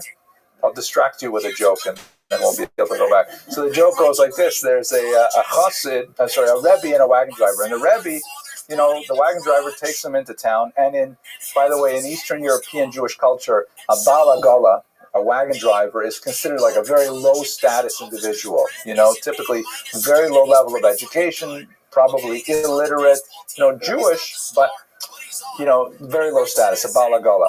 So the balagala takes the Rebbe into town, and everyone showers affection on him and honors him with all kinds of difficult questions and gives him gifts and so on. And so they're going on to the next shtetl, and the balagala says, Rabbi, it's really not fair. How come you get so much attention and so much, adulation and so much respect? Me, they just ignore me, like I'm not important at all. And the Rebbe says, you know what? You're right. Before we go into the next shtetl, let's switch. I'll wear your clothes. I'll be the balagala. You'll be the Rebbe, and we'll handle it like that. And so the balagala says, that's a great idea. Let's do it. So they ride into the town, and, right away, the townspeople come and they give all kinds of honor to the wagon driver who's dressed in the Rebbe's clothes, and they come up to him and finally they say, oh, Rebbe, we're so glad you're here. For weeks now we've been waiting because we have this very, very difficult question in Jewish law. And they pose to him this mind-bending, difficult question. And so he listens to the question, he sort of thinks for a second and says, this is such an easy question to answer. Even my wagon driver knows it. Just go ahead and ask him. You'll see. Okay. So, anyways, the key thing about is this relationship she has with her son, who heads off to England to study the family business. They're traders, to study the family business with her uncles, his uncles. And so he's gone back to London, and she never sees him again for the rest of her life. I mean, think about the distances and about the 18th century, so it's not something where people can easily go back and forth. So their relationship is confined exclusively to the correspondence that we have today. 35 letters survive, dating between 1733 and 1748. We know from the correspondence that she often sent along care packages, including, little treats that her son likes, certain kind of smoked meats and things like that. She shipped them all the way across the Atlantic to her son, and clearly had a relationship of great affection with him. We see from the text of these letters that she was apparently quite well read, although possibly only in English. She requests frequently books from her son, please send me this or that book. She requests a 2-volume history of Poland, for example. So she reads widely and nonfiction, things like that. And when he sends her one particular novel, she says that it was garbage. She threw it in the flames. So she has a discerning taste in literature, any Hebrew or Yiddish, which is, she doesn't even write things in English characters. We see that she has an acerbic wit and is a very acute observer of the social niceties of town. She spends a fair amount of time speaking about her friends who are mixed in their ethnicities. She's very close with a lot of middle class and upper middle class Protestant women, as she is with Jewish women. I get the impression that, reading about her and reading her letters, she sounds a little bit like my mother, who lives in a predominantly non-Jewish town in northern Canada. And, she's my mother. First of all, I can share with you, it's therapeutic for me. My mother is a malach. My mother is a saint. She is. I'm not just saying that because I'm a Jewish boy. And my mother really is. She sends birthday cards to all of my wife's family. She knows all their birthdays, stuff like that. And she just has great relationships with everybody in town, the French Catholics, the English Protestants. And I think that, Abigail Franks was a little bit like that too, just able to get along with everybody, maybe a little bit of a gossip, that they're interested in some of the controversies going on in town. She describes them with some salacious wit, but nevertheless, very much interested in the social life of New York City at the time, when, by the way, we're talking about there's roughly 400 Jews living in New York City at that time. If you can kind of put that in your mind, 400 Jews in New York City. It's amazing, right? You got 400 Jews in a block in New York City now, but within that time. Okay. Also, something that comes across very strongly in her letters is, despite her probable lack of Jewish education, not surprising for a woman of the 18th century, because access to certainly higher education was unheard of, but even anything beyond, let's say, a 4th grade education for women would be more appropriate. She nevertheless has a fierce attachment to Jewish identity, maintains with tremendous verve and vigor the requirement to marry Jewish, something that did not happen to any of her children who remained in America, actually. But she's very, very insistent in Naphtali to find a Jewish girl in London. She's also very concerned about kashrut and is extremely demanding that her son follow the dictates of the Torah according to the diet and so on. And these are the kind of personality and the values that come across from her correspondence. What I'd like to do now is to back up a little bit and look at the situation of American Jews in the colonial period in general, and then we'll come back to speak about her correspondence once again. So I'd like to sort of place this within the context of the work of Jonathan Sarna, who is pictured here. He's certainly the greatest living historian of American Jewry, and in particular, we're going to rely on his interpretation of our history called American Judaism, which won the 2004 National Jewish Book Award. Really impressive piece of scholarship that's worth reading. So I'm going to plagiarize freely from his research for the purpose of our lecture today. And one of the things that comes across in his research is this concept that, as they say in French, plus ça change, plus c'est la même chose. I think we had Mr. Rosen here a little while ago. Maybe he's already gone. We had a Canadian in the room. Anyone translate plus ça? Oh, Bev, please. Exactly. The more it changes, the more it stays the same. So it's ironic, as Professor Sarna points out so amazingly in his book, many of the burning issues of the 20th century were also the burning issues of the 18th century, of the 19th century, and many of those problems that we are so worried about today, we've been dealing with these problems for 300 years. Now, that's not to say the problems are not real. And in fact, as I show you some numbers shortly, they're definitely measurably worse than they were 300 years ago. Nevertheless, it seems to be kind of a trope, sort of a motif in American history, that we live in a state of perpetual urgency, of perpetual crisis, and we find a modus vivendi to work with that crisis, to a greater or lesser sense of success, but nevertheless, it's not something that we've just fallen off a cliff in the last 20 years. We've been falling off this cliff for a long time. Baruch Hashem, so far we haven't hit the bottom, but we can see the bottom a lot more clearly now than we could 200 years ago, as I will show you.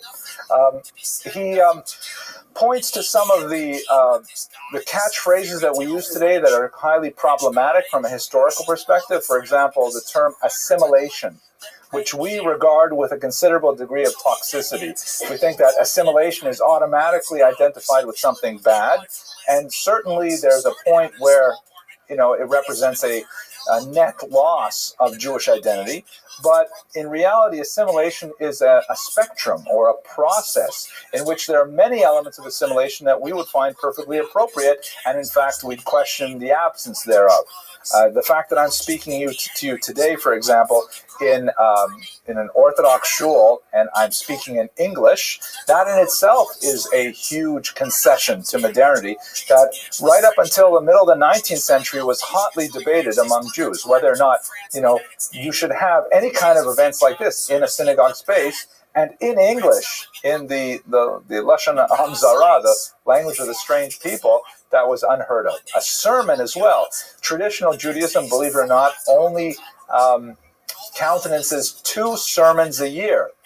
One in just before Passover, and one between Rosh Hashanah and Yom Kippur. And the Rabbis Union didn't like that, so they sort of broke that rule. But, the idea of having a weekly sermon and in English is basically something we borrowed from the Protestants here in America. It's become wildly popular, but it's not a traditional Jewish activity. Finally, if you look over my shoulder here, Mr. Rodriguez, can you get the American flag? That's right here in the synagogue space. That's in there, right? That's also, can you imagine in Imperial Russia having the Russian flag in the synagogue space? These are things which are typical of American Jewry, which you cannot easily translate to other cultures. Oh, and by the way, I might as well get to the Israeli flag over here as well at the same time. The fraught with meaning, the fact that these are placed in a traditional synagogue.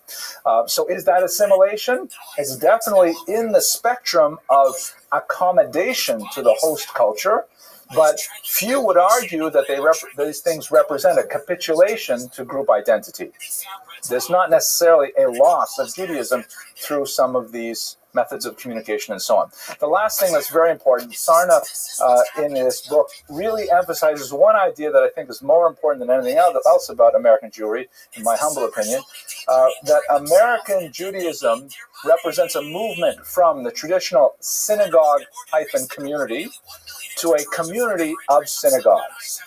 This is something that we don't see anywhere else in the world, although we see it incipient in certain parts of Germany in the 19th century. But the idea of moving from a single, monolithic, coercive synagogue authority that encompasses all Jews within a municipal boundary to the idea of a democratic and denominative organization loosely held of multiple synagogues that is more typical of American Judaism, that's really the process that evolves over the last 300 years. Well, I'd like to return to that idea shortly. Okay, we're about halfway through, so I can pause for a question or two. Ms. Zachariah, you have a question?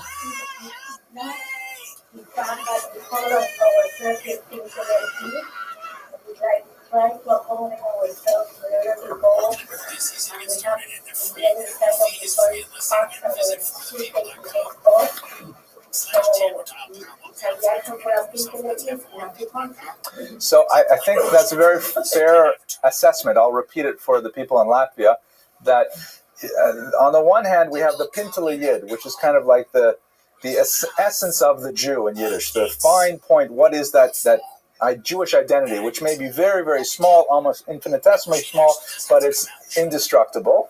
And at the same time, we hold on to that, whereas we get used to the idea of adapting to our cultures because we might have to pack up and move somewhere else. We want to learn how to, modify our behavior if necessary. It's a complicated topic, but I think a very fair observation, and we will return to it shortly in one of the three strategies that American Jews have used to deal with this. I will mention kind of like a joke in this context, though.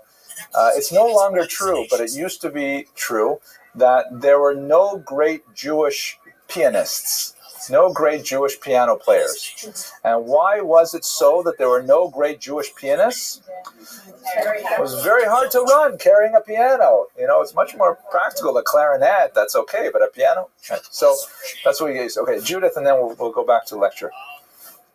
It is possible that the lack of Yiddishkeit with respect to Abigail was the fact that of that 400 Jews in New York at the time, they were primarily descendants of Portuguese Jews who came out of Brazil. Mm-hmm. And that out of Portugal, Yiddish was not a language of the Iberian Peninsula, nor was it a language yet with the Jewish population in England, which, as I remember correctly, was not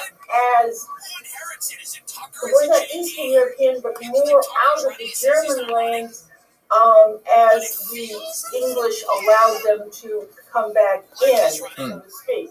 So that there is a possibility that of her community, Yiddish was not spoken at all. That's an interesting observation, again, for the Latvians, pointing out the lack of Yiddishisms. Not necessarily Yiddishkeit, because she definitely had a lot of Yiddishkeit, but Yiddishisms, but she also lacked Hebraisms as well, like Hebrew terms.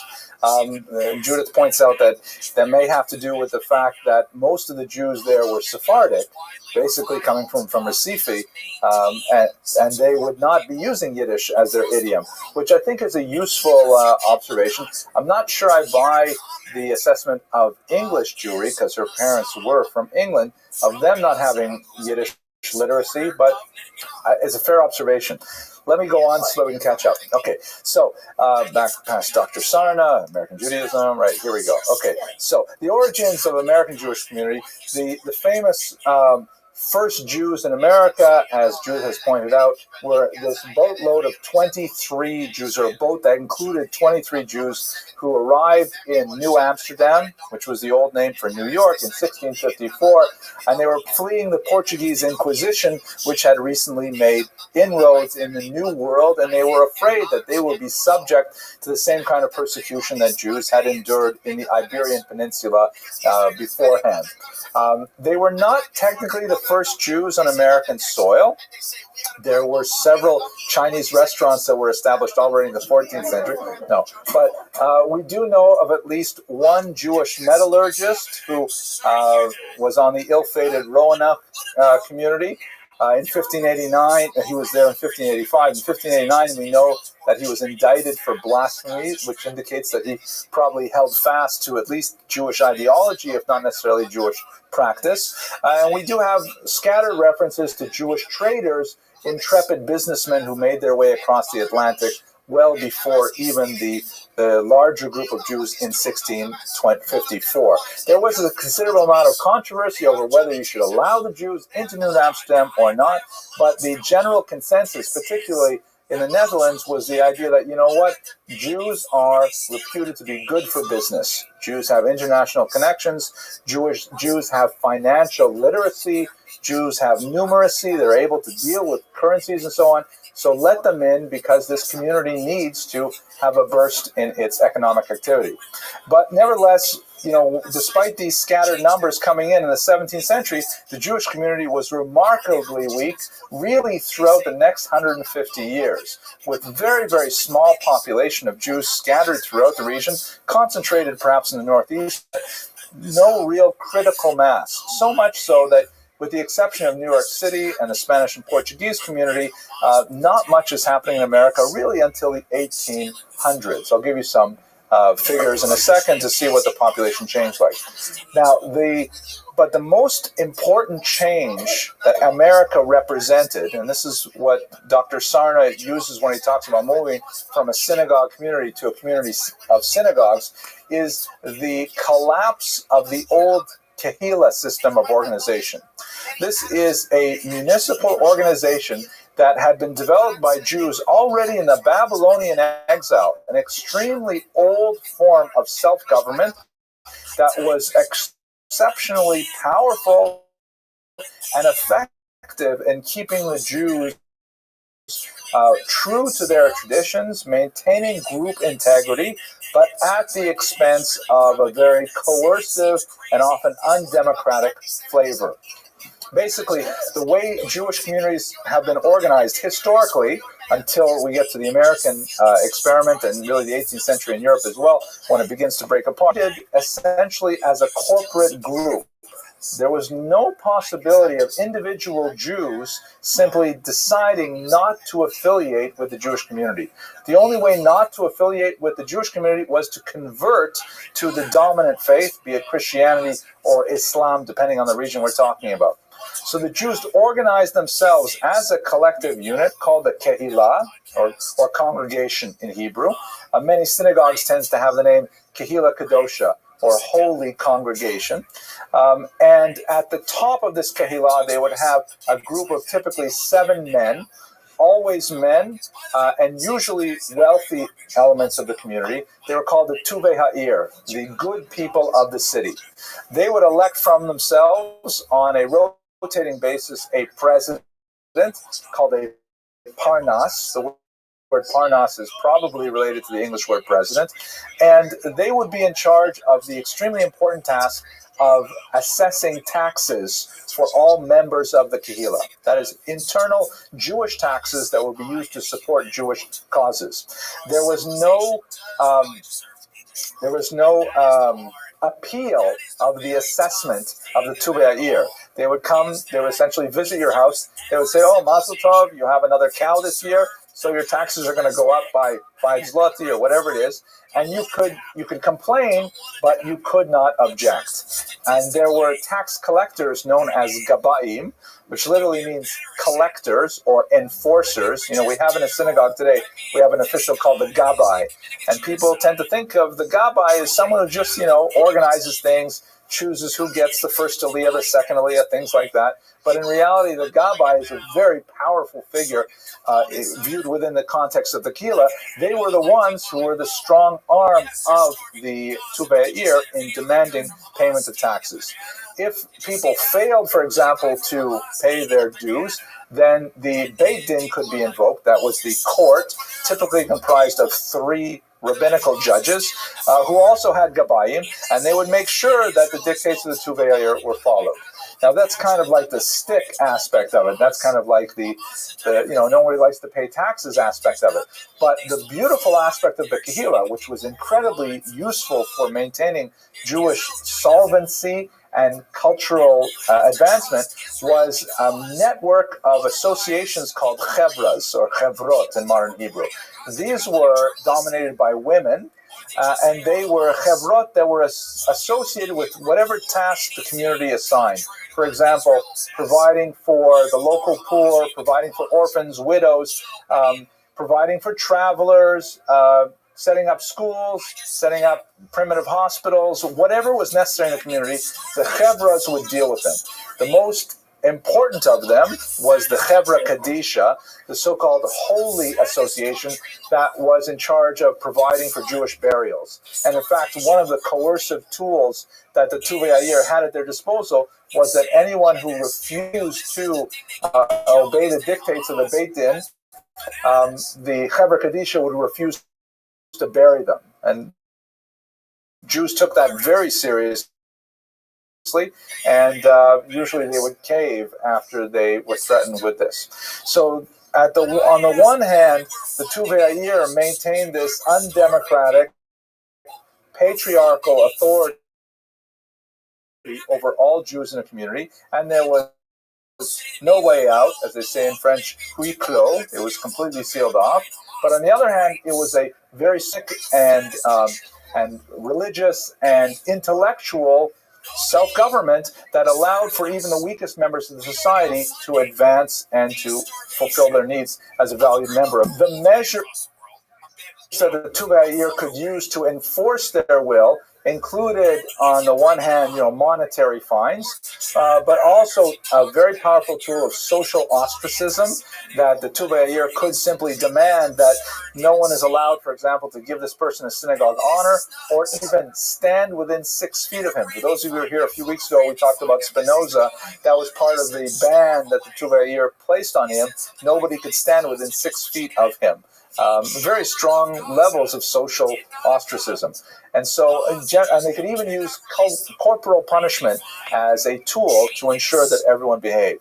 So if you think about this kind of governmental system lasting for literally 2,000 years and keeping this tiny minority alive, thriving, and even flourishing in often hostile environments, it's really quite an impressive achievement that this is how the Jews managed to keep themselves alive. In America, however, everything is, as they say, Arois geworfen von der Finster.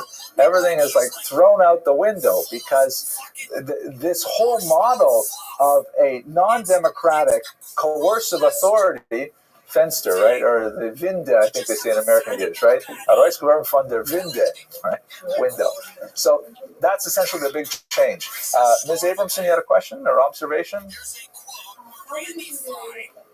The Tuvayir were typically picked by themselves, okay? They were like, you'd have a wealthy class. First of all, it had to be men.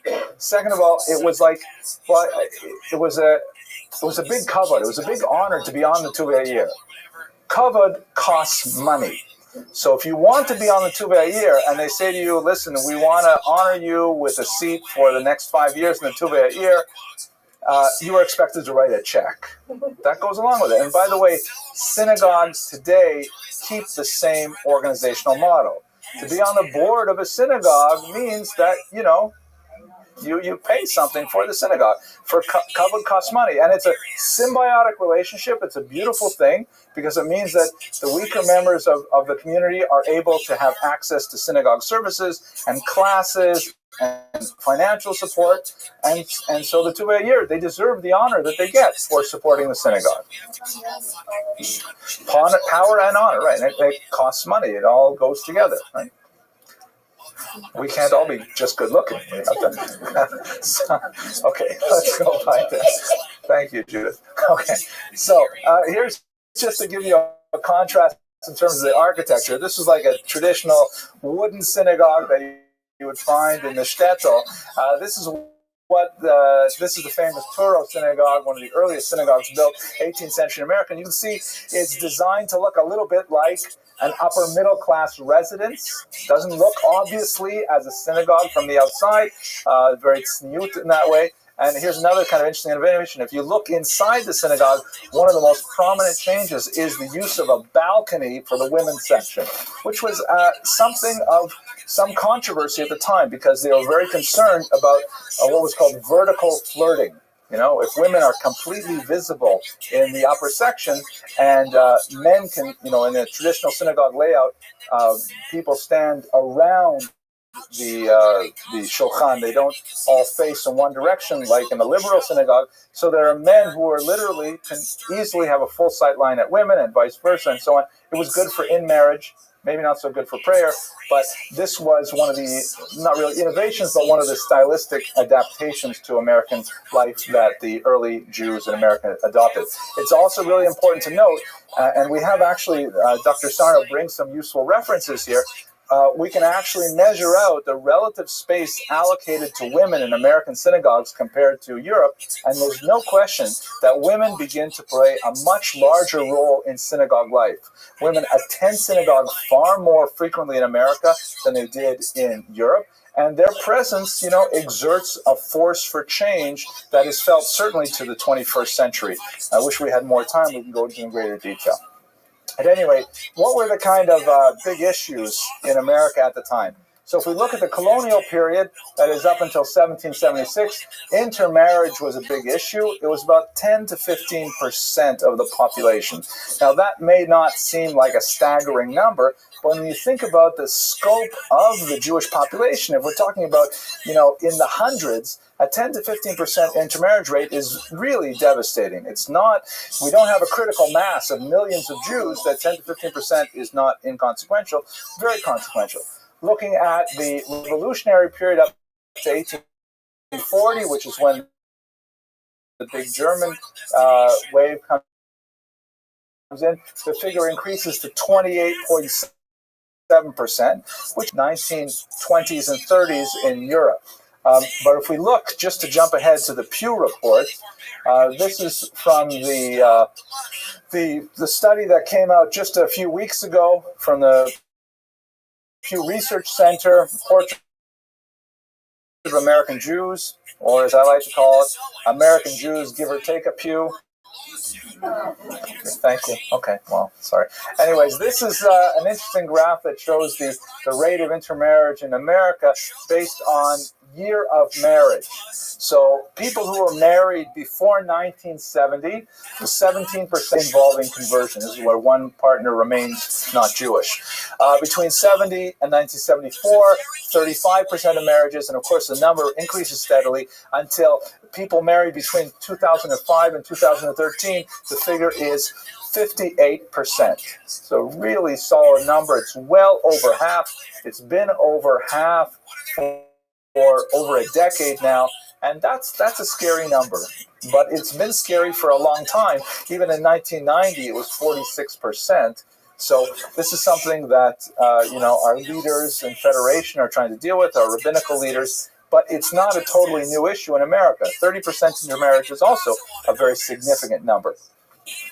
The synagogue community, again, returning to Dr. Sarna's thesis about moving from a single monolithic synagogue community, the Kehillah, to the community of synagogues, the early American Jewish synagogues were struggling to deal with some of these issues, like intermarriage, by using the methods of Europe to force Jews to conform, censuring them, ostracizing them, denying them synagogue privileges, and in some cases rather quixotic attempts, like, for example, trying to fine all Jews living within, I think it was Philadelphia, if they did not affiliate with the synagogue, that they had to pay a fine, and they wanted to get secular support for that fine. It was just a non-starter. That's just not the way America thinks, to allow a synagogue to coerce its members to do anything.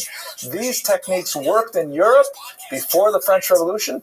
They were not going to work at all in America, largely because of the influence of American Protestantism, which was really a scattered movement with many different denominations. People were fluid, moving between different churches. That was the model that was considered, rational and civilized in America, not the European medieval Jewish rabbi in charge of everything, so to speak. Here's the 5 basic constitutional principles that informed this early Jewish community in America were really those that were enshrined in the Constitution. And Jews took these things very seriously. The early Jews of the Revolutionary period read the Constitution with great interest, and we can see in many synagogues they encoded their own constitutions for the synagogues, which we would call today perhaps bylaws, but back then the term constitution was fraught with heavy meaning, and they believed in 5 basic principles. First of all, religious freedom, which is not only the freedom to observe religion, but also the freedom to refrain from, at least officially. Church-state separation. To give you a sense of the contrast, Orthodox Judaism was when Samson Raphael Hirsch, a great Orthodox thinker, successfully petitioned the Austrian government for the permission to set up a secular government of Austria, recognized only one Jewish community. And Rav Hirsch said, wait a second, everybody is becoming too liberal. They want to start bringing organs into the synagogue. They want to start doing all kinds of things that offend traditional sensibilities. We cannot coexist as one synagogue. And he petitioned successfully for what was known as the Austritt, the exit, where they set up for the first time two distinct communities of Jews in Europe. On the one hand, it was a great blow to the concept of Jewish unity. On the other hand, it represented a strategic retreat for the Orthodox that allowed them to create a community that they could define the norms in a more traditional fashion. That would not happen in America. The idea of asking the government for permission to build a shul, are you crazy? That only happens in Surfside. Who asks the government if you can build a shul? Right? Denominationalism, again, the influence of Protestantism, the idea that, just like there's so many different Protestant churches, why shouldn't there be so many different Jewish churches, so to speak? Why shouldn't there be different kind of movements? Again, unheard of in Europe at the time. Voluntarism, meaning if I choose to belong, I will belong. If I choose to affiliate, that's up to me. It's not up to somebody else to tell me that I must belong. A very American attitude that we see in the colonial period in particular. The only exception, of course, I think I mentioned, is if you get on the mailing list of the UJA, the only way to get out is through the FBI Witness Protection Program. It's amazing. I'm sure I told that joke like 6 times in the last 3 weeks, but you still laugh. It's very kind of you. And finally, patriotism, as we saw even in this synagogue with the inclusion of flags in the sacred space, is very significant. To look at what it looks like today, again, going to the Pew Report, here is the breakdown of denominational affiliation in America as of 2013. About 35% of American Jews affiliate with the Reform movement. 18% with the conservative movement. This number used to be much bigger in the last survey about a decade ago. And so the conservative movement is having kind of a crisis of conscience. How did they lose so many numbers? A fairly large number, 30%, declare no denomination. The Orthodox remain roughly stable at 10% of the population. Again, Orthodox Jews only represent about 10% of the overall American Jewish population. They tend to have fairly strong staying power, as this interesting graph shows you. Unfortunately, we kind of lost the top of it, but basically, this graph measures if you were raised in one denomination, how likely is it that you still are in that denomination now? As you can see, the Reform movement, about 55% of Reform Jews today were raised in that movement, and the other 45% spread out all over the place. About 6% of conservative Jews trace their denominational origin to Reform. 1% of Orthodox Jews consider themselves Reform. I know in the Orthodox world, a lot of hoo-ha is made of the so-called Balei Tshuva, those who return to Judaism, as it were. But the numbers are still pretty small. And we were talking about 1% of Reform Jews overall, and 4% of conservative Jews overall, which reminds me of a short joke. I won't take too long because we only have 10 minutes, but the joke goes like this. There's these 3 guys who get together every week to play poker, and they're sitting around playing poker, and Sam begins to sigh.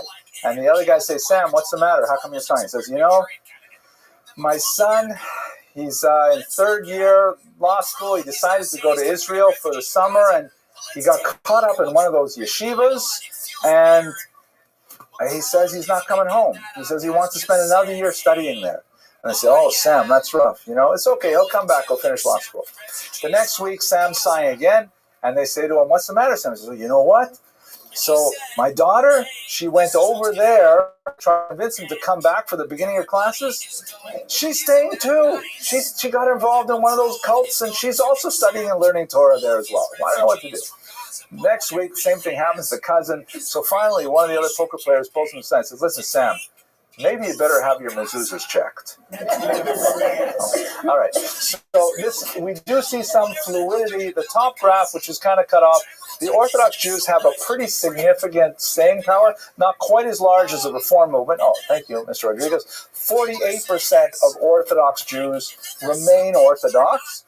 which again is less than half after all, but nevertheless it's a big chunk. It's also especially qualitatively significant, I think, because the demands of Orthodox lifestyle are quite a bit more significant in terms of markers of behavior, kashrut, Shabbat, so on, than necessarily in Reform or Conservative. So a number of 48% represents a very significant lifestyle commitment. Anyways, there you go. Okay, to give you a sense of the overall numbers, so 1820, we've got about 3,000 Jews living in America total. That number increases fivefold by 1840. Then there's a big jump over the next 2 decades, which is primarily the result of German Jews coming to this country as a result of the punitive legislation imposed on Jews in certain parts of Germany. For example, in many parts of Germany, only the oldest son was allowed to marry, if you're in from Jewish families. And so that meant that second and later born sons had no chance of establishing a home, and it made sense for them to simply leave Germany. This was kind of like a benign way of trying to exercise population control and limit the growth of the Jewish population by encouraging them to leave, which they did. So we have a significant number of German Jews come to this country after the 1840s, and they really established the first major communities in America. By 1877, we're up to 250,000 Jews in America, and within 3 years, we'll have some massive waves of Eastern European Jews, which will be measured in the millions, and most American Jews, about 3/4, trace their lineage to that last massive immigration between 1881 and 1928, and we'll discuss that, God willing, after Passover.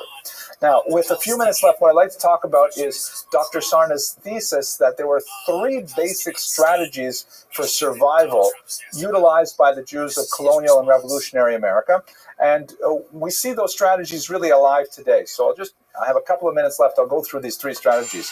The first one is what they called at the time regeneration, which we might call today kiruv. We might call today, re-energizing traditional Judaism. This was a favorite strategy of Isaac Leeser and several other important rabbis who essentially argued that the way to solve the threats posed by the American environment is to go back to that old-time religion as much as possible, to try and reinforce the importance of keeping kosher, of maintaining the honor of the Shabbat, and so on. A fairly unsuccessful attempt, at least if we measure it in terms of bodies in synagogue. In Cincinnati, for example, which was one of the strongest Jewish communities of the era, there were 4 synagogues there in the mid-19th century.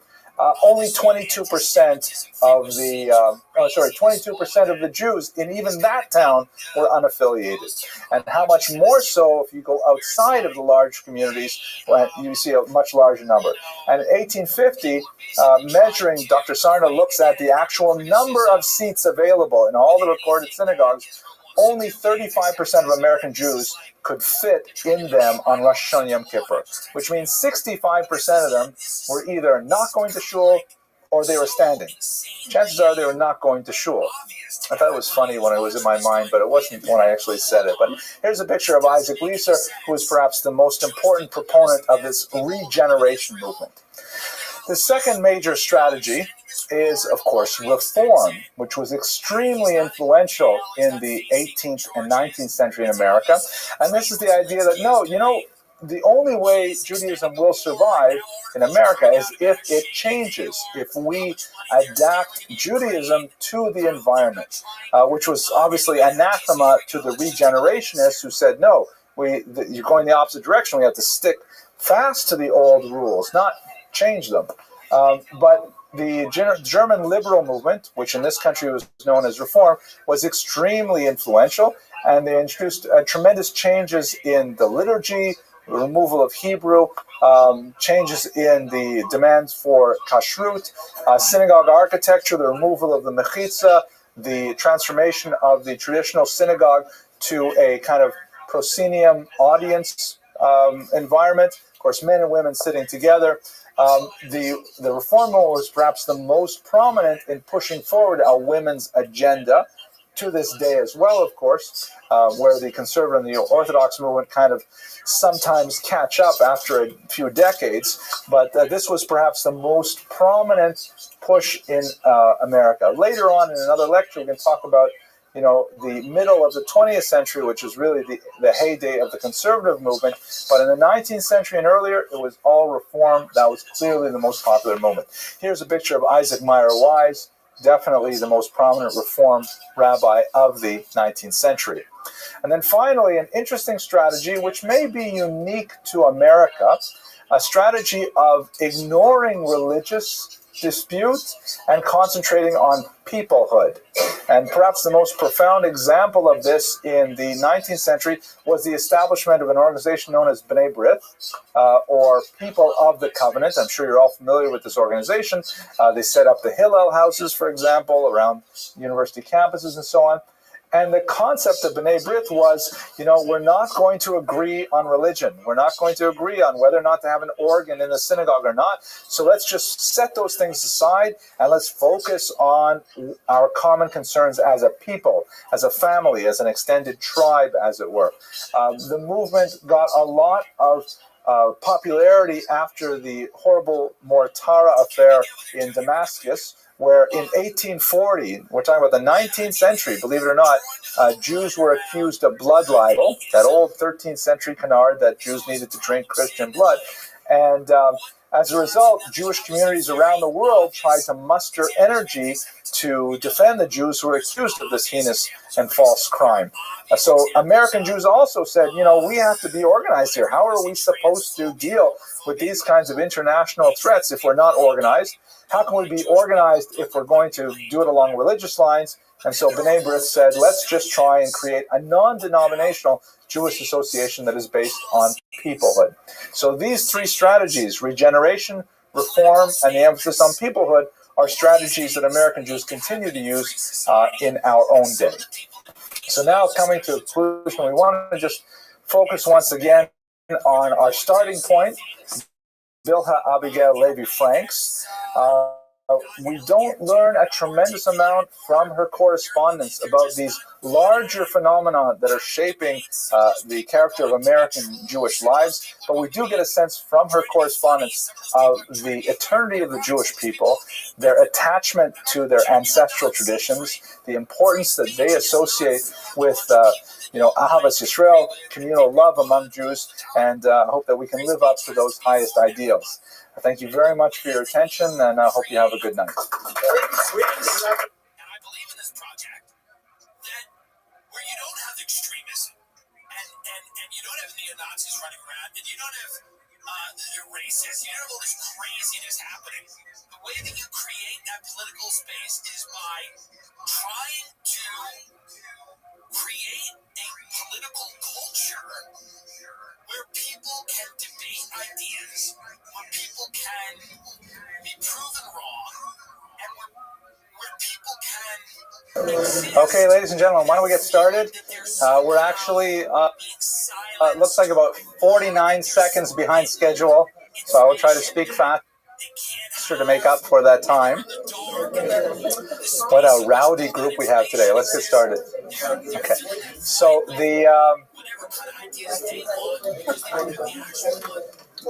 this is a joke that I'll edit out the first couple of minutes. It's easy to edit at the beginning and the end. Okay, tonight's joke, I have not run it past my joke censor board yet, so I may regret this, but I will tell you that I told the joke over to two of my daughters. Aliza is one of them, and neither of them could remember that joke. So that's a good sign. It means that chances are you will not remember it too. The problem is that they both said it wasn't very funny. So I'm going to tell you a joke you may never have heard before. Prayer And so this joke, it has to do with Jewish prayer. I'm sure that my censor board has heard this joke anyways, but here it goes. So the joke is about the first 3 clergymen in outer space: a priest, a rabbi, and a minister. And believe it or not, this is not an off-color joke. I know a lot of those jokes start that way with a priest, a rabbi, and a minister, but it's not one of those jokes. So the priest, the rabbi, and the minister, NASA sponsors this metaphysical tour of the universe where they're going to put these 3 carefully selected theologians onto the space shuttle, and they go up into outer space and they orbit the world a few times, and that's the program. And I forgot to mention one thing which should be obvious to everyone in this room, but for the internet audience, particularly my 7 people watching in Saudi Arabia, just to give you a sense of Jewish prayer. Jewish prayer is relegated basically by times of the day and the position of the sun to the horizon. In the morning, there is the shacharit, or dawn prayer. In afternoon, there's the mincha prayer. And then after the sun is set, there's, of course, the ma'ariv prayer, mariv. So the joke goes that the 3 clergymen go out into outer space. They orbit the world a few times. They come back down. When they land, the journalists crowd around them, and they come out of the space shuttle, and they're transformed. Their faces are glowing from the experience. And they go up to the Catholic priest, and they said, Father, what was your impression of your experience? And he said, well, I was overwhelmed with the hugeness, the vastness of God's creation. Absolutely astounded by the phenomenal infinitude of the universe. And then they go to the minister and they said, Reverend, what did you think of your experience? He says, in the scope of such largeness, I thought of the tininess of humanity. I thought of how humble we are in terms of the great cosmos of God's creation. And they go up to the rabbi and they say, Rabbi, what did you think? And he says, who had time to think? Chakras, mincha marav. Chakras, mincha marav. Okay. Yeah, it's not cute. I think it's I guess, chetzi. Okay, so tonight's topic is a fascinating one. I've wanted to speak about this topic for a long time, and I'm very grateful to have an audience who's interested in sharing this aspect of Jewish history. We're going to look at a not very well-known figure in history. I believe this is the first video on the internet about this figure, and that makes me feel very proud. Her name is Sarah Bas Tovim, or probably that was pronounced in her time Sarah Bas Tovim, right, from the Yiddish pronunciation. She is an unknown author of GUINNESS, which are basically Jewish prayers for women, a largely lost aspect of Jewish history that we'll explore over the course of the next half hour, 45 minutes. And it says so much about what has been lost since the Holocaust, because it speaks to the depth of Jewish spirituality and an entire range of spirituality that has been flattened and disappeared with the loss of so many millions in Eastern Europe in particular. So that's going to be our topic for tonight. We have an anonymous sponsor, so I'd like to thank that sponsor. It is wonderful to have, but if you would like to help support the shul and help support our students who graciously film the video and greet you at the door, then sponsorships are wonderful. Young Israel is setting up an internet sponsorship thing where you can actually, from the internet, you can click on the website and there'll be a little donate button and away you go. So thank you very much, anonymous sponsor. Okay, so let's start. Who was this Sarah Bas Tovim? We know remarkably little about her life, and in fact, just about everything we know is what she tells us. But it's more complicated even than that, because many figures, literary, historical, and otherwise, have interfered with the literary record and have intervened to add details that has made her so legendary in scope that, in fact, many people believe she didn't exist. Although, as we shall see, scholarship today has proved without much doubt that, in fact, she was a woman living in Ukraine in the probably 18th century. She tells her audience that she is descended from Jews in Poland, Brest-Litovsk in particular, or Brisk, and Satanov, although there's some questions as to exactly what her lineage is. We don't know very much beyond that, beyond what exactly she puts on paper for us to read. And one of the most problematic aspects of her biography is the fact that, because she wrote these basic liturgical poems in the 18th century, they became wildly popular, so popular that all kinds of other people started writing them themselves and placing them in her name so that they could get the royalties. So in other words, it's like, for example, many of you may not realize it, but I often write under the name Stephen King. My next Stephen King novel you buy on the internet could actually be one of my novels. But it's just a way of kind of glomming on to that literary reputation, and this happened so frequently that there were these travesties and plagiarisms and outright forgeries that people began to believe in the 19th century that she was probably not a historical figure, and in fact she was an invention of some man. We know now that she was a real person. She was in fact a woman, and we know a lot more about her thanks to the research of one scholar in particular that I'll introduce you to in a moment. Part of this cynicism about Sarah Bas Tovim was generated by the Maskilim, which is a larger phenomenon I'd like to speak about later on in this class, and not tonight so much, but in a later class. Maskilim are adherents of the Jewish Enlightenment, known as the Haskalah. This is a movement that began in the very late 18th century in Germany, and it spread throughout Europe. Towards Western Europe, it became more of an assimilationist movement, where the Haskalah placed a lot of emphasis on the value of Jews imitating non-Jews, sometimes slavishly aping non-Jewish norms in an attempt to gain acceptance and to gain emancipation, political emancipation. In Eastern Europe, it took a very different kind of coloring. The Haskalah there did not, for the most part, aspire to assimilate to Russian or Polish or Ukrainian society per se.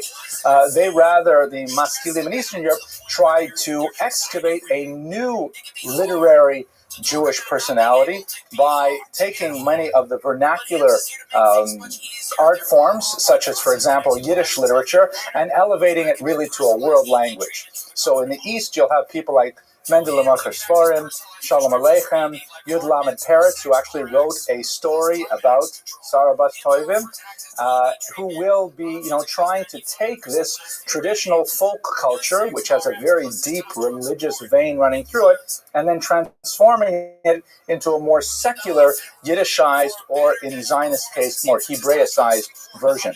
So what was happening with the Jewish population in the late 19th century is a lot of maskilim were writing prayers for women, typically illiterate women who could only make their way in Yiddish, and we'll have some time to speak about Yiddish tonight, and then they were selling them. And one of the ways to make them popular was to say these are real techinas written by Sarah Bas Tovim, when in fact they were written by some Apikoros non-believer male poet living in St. Petersburg in 1870. So it's very difficult to unpack what exactly is hers, what exactly are later accretions, but we do have two collections in particular that we know are definitely hers. The texts are very corrupt, and there are many different editions where publishers have done a lot of damage to the text, but nevertheless, tonight we're going to look at those two collections and two techinas in particular to try to understand a little bit more about her. Now, I should really pause and ask, how many of you are familiar with this liturgical form called, or pita? I just don't pronounce it very well, but techina. Okay, we see a couple of women who have actually read techinas. So, can you tell us anything about them?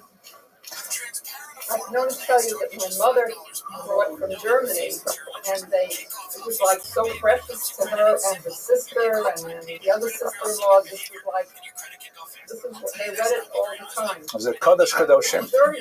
Yes, okay. So it may have been one of the fake guys.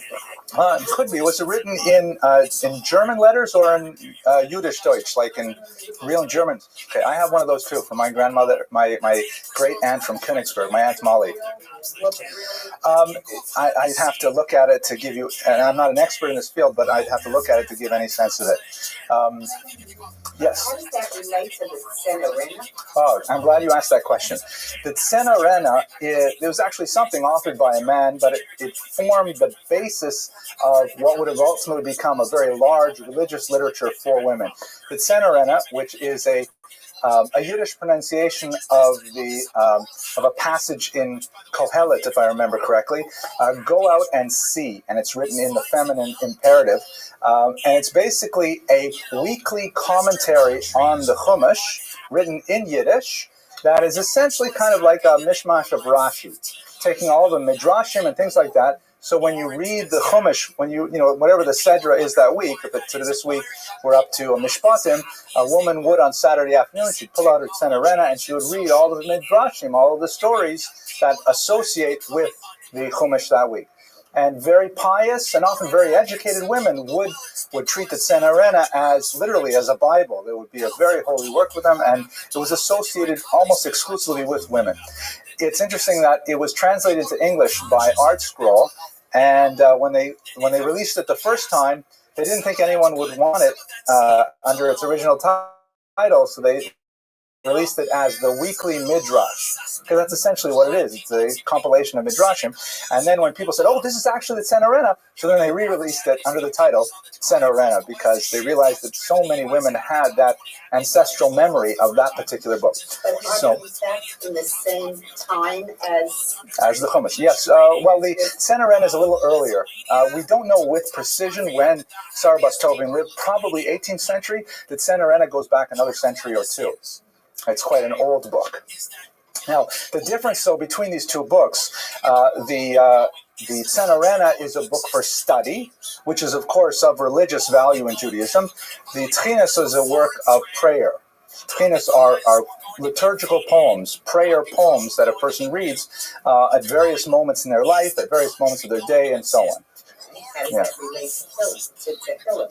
Tehillim also read in a liturgical manner, but that goes back obviously to the biblical period. Yeah, it goes all the way back to the biblical period, and they're written in Hebrew. But what's really fascinating about these Techinas is that they are specifically women's prayers, and they say so much about women's culture, one of the rare glimpses that we have into how women lived in 18th, 19th century that we don't have in male sources. And I hope to expose you to a couple of those aspects of women's culture, which are, to my mind, absolutely fascinating. So, what do we know about her? She says a few interesting autobiographical tidbits. She refers, for example, to her illustrious parents. We're not exactly sure who her illustrious parents are. She says, for example, Mordechai of Satanov, and that particular Mordechai may be associated with another author of various religious works, but we're not precisely sure. The early publishers, some of the earliest editions, though, after her name, they add the suffix, that you often see, Shetichye, that she should live, which is normally written after a woman's name. You say her name, that she should live, and that implies she's definitely a real person, because you wouldn't say that about a fictional person.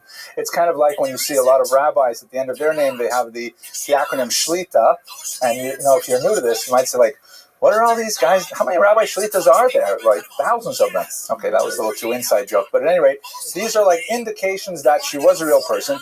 And also fascinating, there's no reference anywhere in her works to her husband.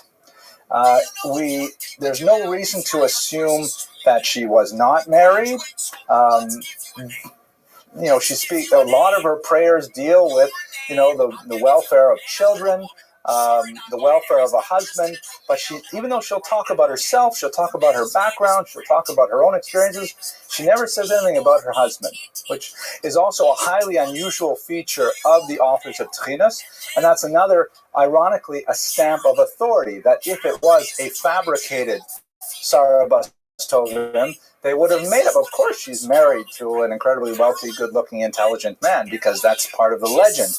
But the actual GUINNESS of Sarah Bas Tovim had no reference whatsoever to her husband. So we don't know a lot about her beyond what she decides to tell us herself. Now, the main reason we know so much about her today is undoubtedly due to the very detailed and powerful scholarship of this woman, Professor Chava Weissler, who wrote quite a bit of work about Sarah Bas Tovim and other women who composed prayers in early modern Eastern Europe. And in particular, we're going to be relying on this book, Voices of the Matriarchs, which was nominated for the Jewish Book Award a few years ago. Unfortunately, I did not have the opportunity to reread it for this class. I read it when it first came out, and I loved it, but I couldn't get another copy of it back down here in Florida through ILL. But I will be reading from one of her articles that she wrote on this particular woman. At any rate, I highly recommend Voices of Matriarchs, which will tell you a lot about GUINNESS as an art form, Sarah Bas Tovim in particular, and so on. So let's get down to the material itself. First of all, it's written in Yiddish, which is in itself an entire history of Jewish culture. The Yiddish language is basically medieval German, written in Hebrew characters, with a very strong infusion of Hebrew, Aramaic, Romance, and Slavic words. The comedian Billy Crystal says that the way you understand this is that Yiddish is basically German with phlegm. Right? Okay. Pause for laughs. But in reality, it's essentially medieval German with all these other languages written in. Now, this is not an unusual phenomenon. Jews have created many hybrid languages over the last 2,000 years. Whenever they go to a given locale, they invariably pick up a lot of the language, the vocabulary, the syntax, and then because quite often the surrounding populations are illiterate, then Jews will use the Hebrew alphabet to record the language. And that, creates this new kind of hybrid language. So we have Judeo-Persian, we have Judeo-German, which is a little bit different form of Yiddish. We have several different versions of Yiddish to come to speak of. And they often show high varieties of dialectical variation. So, for example, in Eastern Europe, there's at least 3 distinct dialects of Yiddish. The Lithuanians were really the first to truly standardize the language and kind of agree on spelling, for example, very basic issues like morphology. And so standard Lithuanian Yiddish is considered the gold standard in the culture. This is somewhat resented by Hungarian Jews and by Polish Jews, but for those Lithuanian Jews, of course, they're absolutely correct. This is the true Yiddish. And you may know some Lithuanians. They tend to have, the very fine intellects, very, fashionable taste in clothing. Latvia as well, right? They tend to lose their hair prematurely, and hopefully you're getting the joke. Oh, I happen to be Lithuanian. Yes, I am. Thank you, Stephen. My timing is off tonight. But at any rate, there are lots of different pronunciations. It is a crazy language. Even 100 years ago, Yiddish was not standardized. You can see huge variations in spellings of words and so on. It is a language that is very prone to interpolation from other languages. It is more, what's the right word here? It's more infected by languages, and that's a perfectly okay thing to do. Unlike, for example, the French, who are really paranoid about keeping on to their language, that they have actually a commission in the government that decides what word is French and what word can't be French. And even in Israel, they had that for a long time with Hebrew, that they wouldn't allow words that were not of Hebrew origin. Yiddish was just like the doors were wide open. You could say anything you want. I was just reading something written in the 1950s in Yiddish the other day, and I was having a really hard time working through words like baseball, right? Baseball, and movie, which was also in there. That was a really hard one. But actually, there was one, I'm curious if anyone knows this, a little bit of a tangent. There was a reference to someone called a Sam Sapojnik. Yeah, does anyone know what that expression means? I had to ask a very old man, what does it mean? Eres a Sam Sapojnik. So apparently a Sam Sapojnik is, he defined it first in Yiddish as Alayna Balabosh, and which means he's like independent to a fault. Like he thinks he knows everything. And the context was about someone who refuses to listen to doctors, doesn't want to take the medicine he's prescribed. Sam Sapojnik, right? He does whatever he wants. You know? Yeah, so there are such people. I'm not sure, but the word Sam might come from the Russian, which means self. Like samovar means to self-cook, right? Things like that. So Sam might be alone, and Sapojnik, I don't know what that is. Anyways, I'm sorry for that digression. Sam is in Hebrew poison, right? But in Hebrew. But in Russian, Sam, it means, samolot, for example, means flies by itself, or an airplane. Now, why are we talking about Yiddish so much? Because the Jews in Eastern Europe spoke Yiddish overwhelmingly as their vernacular. At the end of the 19th century, the Russian government did a survey, a massive survey that gives us a good picture of what Jews did in that part of the world, and 97% of Jews claimed Yiddish as their mother tongue, which is amazing when you think it's only just a little over 100 years ago that was the overwhelming vernacular, and we've lost so much in just one century. Other languages, Russian, French, German, and so on, made very, very little penetration into the Jewish world. However, Yiddish was not the educated language, with the exception of the maskilim, who wanted to elevate it to an art form like Shalom Aleichem and others. The reality is that it was considered not a real language, even by those who spoke it. My grandmother, Aleh Shalom, the name, she called it Jewish, which is exactly what the word Yiddish means, Jewish. This is the Jewish language, meaning, I don't know what you call it, it's Jewish. And a lot of literature at the time called it the jargon, right, the jargon. It wasn't considered a real language, even by the practitioners of the language itself. What was the real language, of course, was Rabbinic Hebrew. If you wanted to write a letter that had chashivut, that if you wanted to demonstrate your education, you had to do it in Hebrew. And that was also a highly gendered language, because the threshold for learning Hebrew at a high level definitely stopped at about 4th grade level for girls. It was very rare to have a woman who could read Hebrew and translate it beyond basically the Siddur, the prayers that she had memorized, perhaps some Tehillim, perhaps some Chumash, but certainly not into the rabbinic works of scholarship on the Talmud and things like that. So Yiddish was also known as die Weibische Sprache, the woman's language, because it was the language of literature for women. Now, Jewish women were also quite educated when you compare them to the surrounding culture, and their literacy would consist of being able to decipher the written word. They could not do it in Hebrew, but they could do it in Yiddish. And so this created a demand in the 16th century and onward for works in Yiddish for women. That's where the Tzena came about, and then slowly people started writing various kinds of pietistic works for women that were designed to be uplifting of good morals and things like that.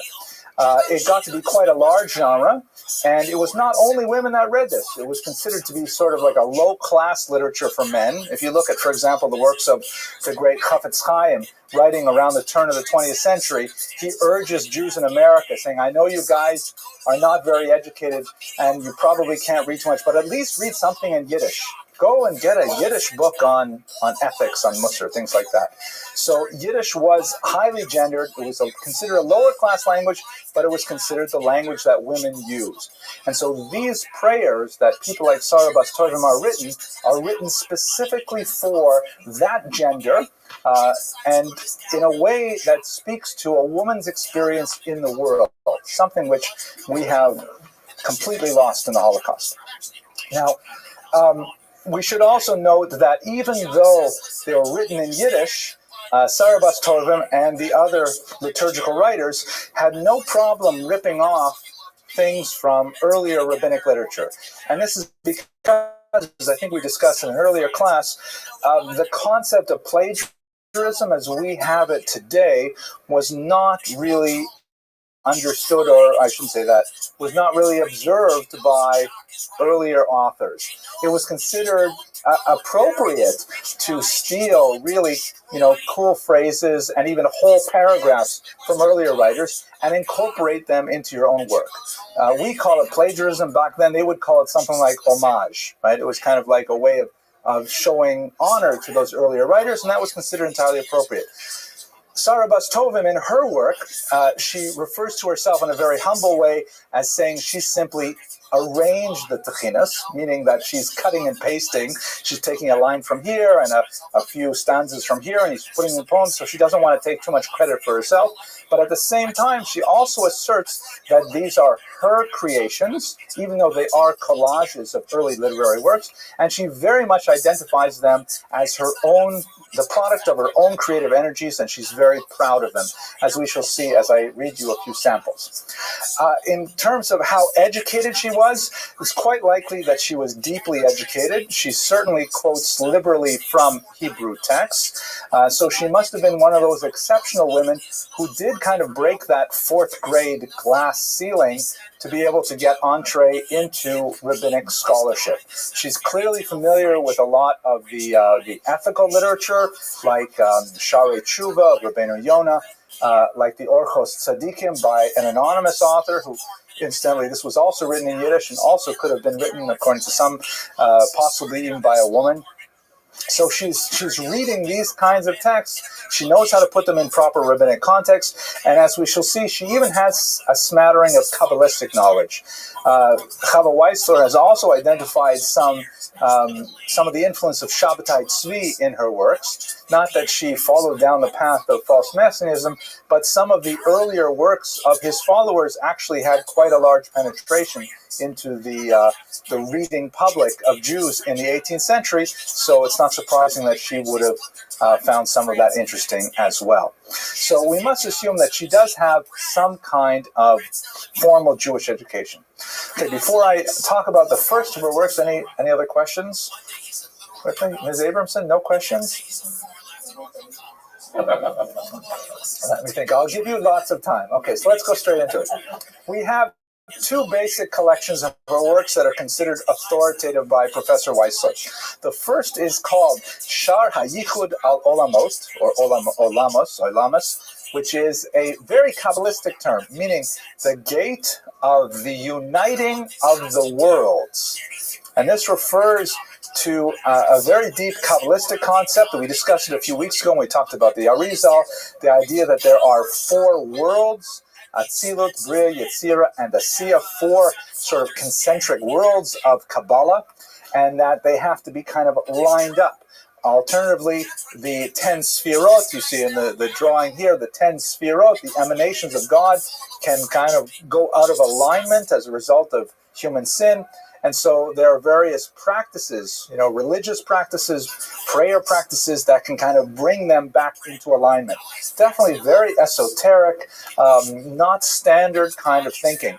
This particular book is often known by one of the major poems that is recorded in it, which is more feminine in its aspect, Sheker HaChain, which means beauty is deceitful. You may recognize the line from Eshet Chayil, right? Sheker Achen Behevel Hayofi Isha Yirat Hashem Hiti Talal.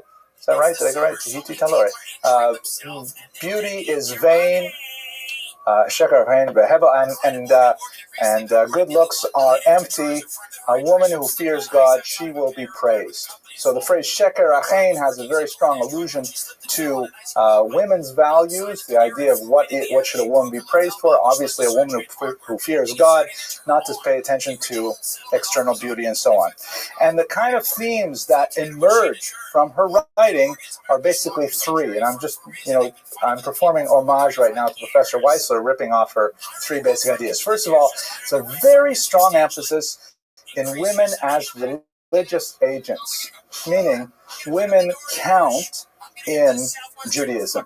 There's not a question that Despite the fact that women have a highly distinct religious experience from men, meaning they are not showing up in shul typically early in the morning for Shacharis, and then Mincha, and then Marav, and they don't have the special costumes that the men do, and they don't have the multiple hoo-has. By the way, my wife likes to call this room like the guys' club, the men's club, because not on Shabbos, but during the week. This is the guys' club. There are very, very few women who come during the week to Mincha, Marav, things like that.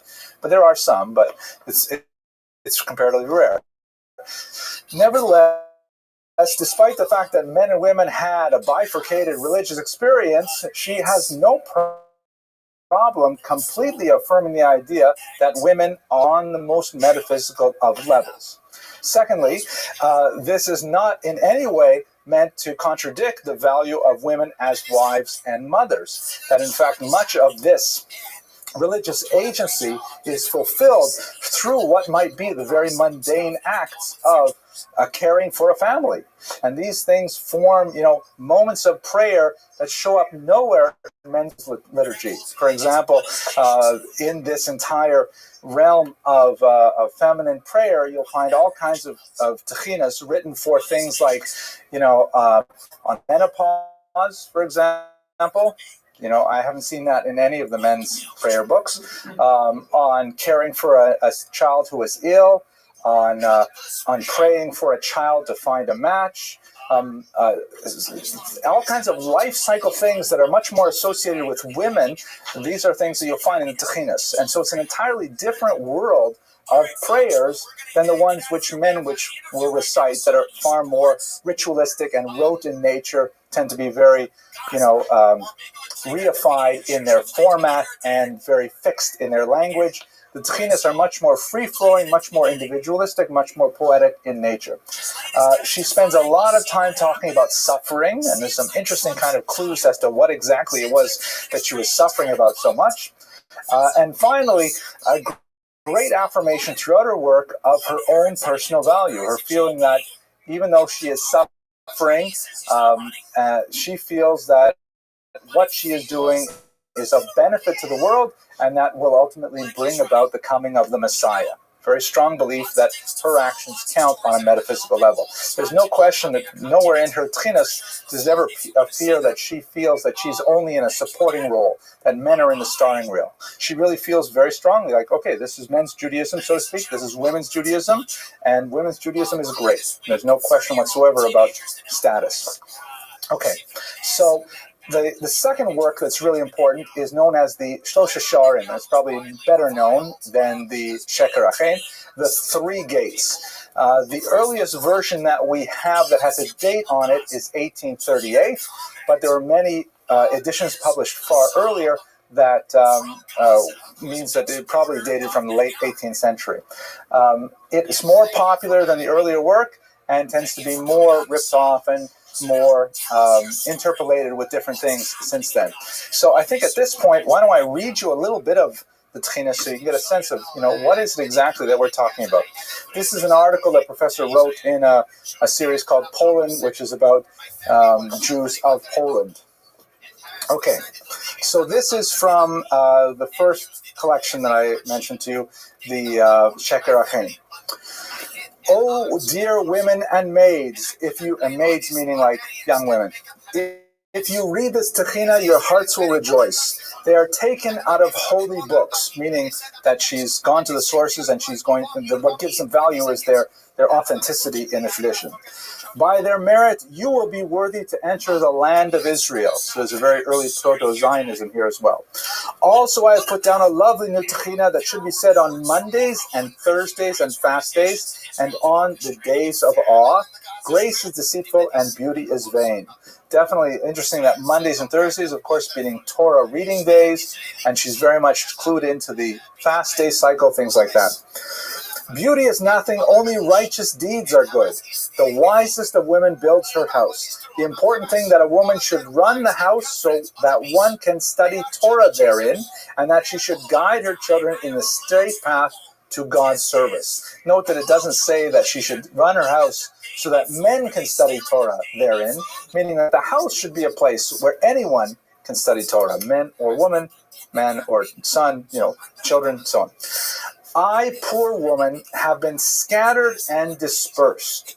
I have had no rest. My heart has moaned within me. I recalled from whence I come and whither I shall go, and where I shall be taken. A great fear came over me, and I begged the living God, blessed be He, with copious tears, that the Tchina might come out of me. So here's an allusion to something we'll discuss in the next slide. She's somehow in some kind of state of wandering that gives her great suffering. And out of this suffering, she will produce the religious energy that will be expressed in her poetry. And now she says a little bit about who she is. I, the renowned woman Sarah Bas Tovim, she has no problem saying, she's renowned, of distinguished ancestry, who has no strange thought. Wow. The Hebrew here is machshava zara, which means machshava zara really means like a foreign thought. It can be a thought of violence, a thought of illicit sexuality, thoughts that are inappropriate really for a person of high religion. And it's interesting that she can say this about herself, that she does not have a machshava zara, which is more of a Kabbalistic term, but has made this techina only for the sake of the dear God, blessed be He, so that it may be a memorial for me after my death. I think the meaning here is that in composing this techina, she was doing it for nothing other than the love of God. I mean, it was not thinking of her own fame or own wealth, that kind of thing. Whoever reads this techina, her prayer will certainly be accepted before God. May His name be blessed. I, the woman Sarah Bas Tovim, daughter of the scholar, learned in Torah, the renowned Rabbi Mordechai, son of the great luminary Rabbi Yitzchak, of blessed memory, of the holy community of Satanov, may God protect it. So, very interesting kind of overlapping of themes there. You get a sense of her personality. She has a real sense of self, no problem whatsoever about this. Now, let me read just a little bit more from a different selection in the Three Gates. I take for my help the living God, blessed be He, who lives forever and to eternity. And I set out this second beautiful new techina in Yiddish with great love, with great awe, with trembling and terror, with broken limbs, with great petition. May God have mercy upon me and upon all Israel. May I not long be forced to be a wanderer, once again the wandering, by the merit of our mothers Sarah, Rebecca, Rachel, and Leah. And may my own dear mother, Leah, pray to God, blessed be He, for me, that my being a wanderer may be an atonement for me for my sins. May God, blessed be He, forgive me for having talked in synagogue in my youth during the reading of the dear Torah. Talking in shul is going to be one of her big themes. I'm going to read you something before you. As I begin to edit my second lovely new techina with my entire devotion and with the entire foundation of my heart, may you protect us from suffering and pain. I pray the dear Lord, blessed be He, that just as He heard the prayer of our fathers and mothers, He may soon have great mercy on all Israel, and also on the years of my old age, that I not be forced to wander. And I beg heaven and earth accepted, may they be a crown for His holy name upon His head. Amen. So, what's Tutzach with this slide first? So, what is this kind of wandering that she keeps referring to? She doesn't say anywhere why she wanders, but Elisa's going to offer a suggestion. You're not supposed to read my slide before I say it, but go ahead, read it. Not gullus, right. She does not use the term gullus. She uses the term in Hebrew, na v'nad. Now, why would those terms be said? Why would my brilliant daughter say, well, of course, she's talking about gullus? Why would you even think gullus?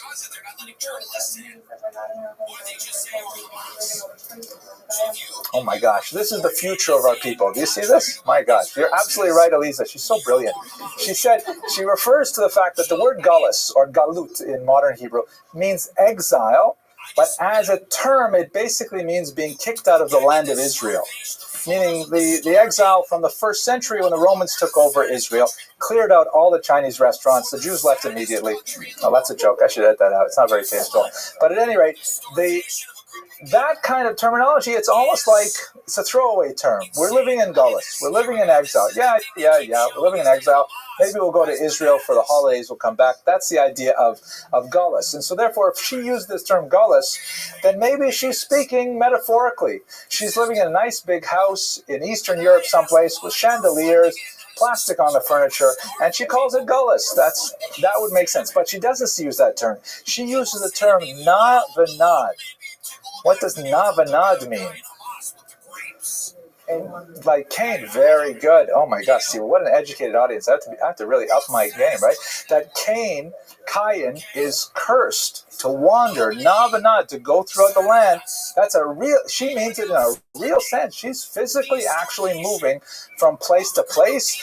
It is something that causes her great suffering, and she hopes that suffering will elicit tshuva, will elicit, a return to her religious roots. There is a lot there's a huge tradition in rabbinic Judaism of self-imposed penitential wandering, where people will go into exile as an attempt to change their mazal, as an attempt to change their own personal makeup, because when you move to a new place, people don't know you, they don't necessarily treat you with the same kind of respect that you have when you're in your homeland and so on.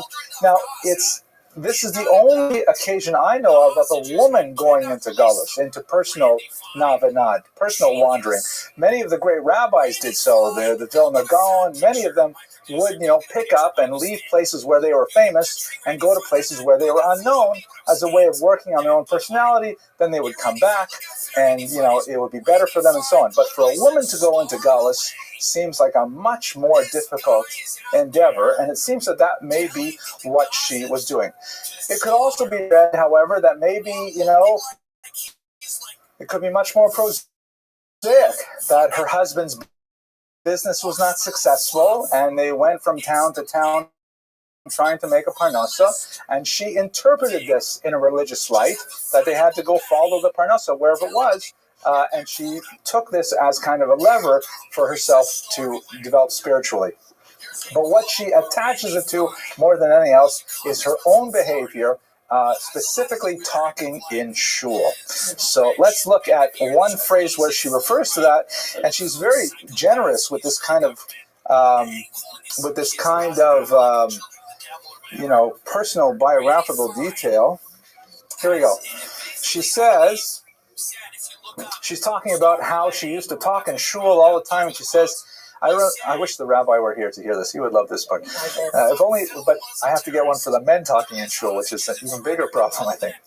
I remember all the things I used to do when I used to come into the dear synagogue, all dressed up in jewelry, which Professor Weissler points out probably gives us some kind of socioeconomic locator for her if she's all dressed up in jewelry, perhaps upper middle class, something like that. I would do nothing but joke and laugh. Today I remember and recall that God, blessed be He, does not forgive, as it is written, He who is quick to anger and extends His wrath. He waits long and pays quickly, which is a kind of uncharitable view, I think, of, but today I go wandering, and my heart moans within me, for I recall that God, blessed be He, will forgive no one. Again, very strong kind of language, which is, I'm not too comfortable with myself, but here it is. Therefore, I entreat you to listen to my words and take them to heart. When you enter the dear synagogue, a great terror should overcome you. I have jokes in my head now. You should know before whom you have come and to whom you pray and to whom you must answer for your life. So definitely a very stark kind of Musardic view of taking shul seriously. It's not a playground. It's not a gossip center. It's a place where you stand before the Ribono Shel Olam. This is meant to make women sitter, to make women kind of like take shul very seriously. She's not saying at all that shul is not important. She's saying that go to shul with awe and trepidation. It's interesting now I think about it. The Vilna Gaon, we mentioned earlier, when he went on his own personal exile, he tried to make it to Israel. He wrote a very famous letter to his wife. In case he never came back, in case, he was lost on the journey or killed or whatever, he wrote a last will, as it were, to his wife, giving her direction how he'd like to raise the children. and he says to his wife, don't go to shul. He says clearly, he says, you go to shul and there's only lashon hara and people that he says to him, don't go to shul. Very interesting passage. Anyways, that gives you a sense of some of her personality, what little we know about her life. A lot of her techinas, and this is also, I'll give you one example in particular, but I'll give you kind of an overview here. She basically, in the 3 gates, writes about 3 different types of things. The first gate deals with the mitzvahs known as Chana, an acronym. Obviously, the name of the founder of prayer as we have it today, the prophetess Chana, mother of Shmuel. They stand for the 3 commandments which are associated primarily with women. The first one, the Chet, stands for, Aliza? No, the Chet of Chana stands for something. Not Chesed, no. Oh, Aliza, no. Well, every Friday. Chalot, exactly, chalot. Oh, I'm sorry. I thought you said chana. I'm sorry. Chalot, b'diyuk, kazeh, right? Chalot, the challah. There's a particular mitzvah that on when you bake challah of a certain size, you have to take a little bit of it. Everybody's guessing letters now. I shouldn't have gone down this direction. But when you bake challah of a certain size, you have to take a little bit of the dough and you have to throw it into the oven. There's a bracha if it's a certain size, so on. So that's specifically associated with women in the kitchen. Nida, the laws of menstruation and sexuality. Of course, women are in control of that aspect of their bodies. And finally, the Hey, Hadlakat Nerot, right? The lighting of candles on Friday nights. So she has all these beautiful prayers that are designed to be said around this cycle. I mean, prayers that are associated with the menstrual cycle, which obviously don't appear in the men's prayer book. Prayers for going to the mikveh, prayers for reuniting with her husband, all kinds of really gorgeous, very personal, immediate, first-person prayers that have no parallel in the Jewish religious tradition.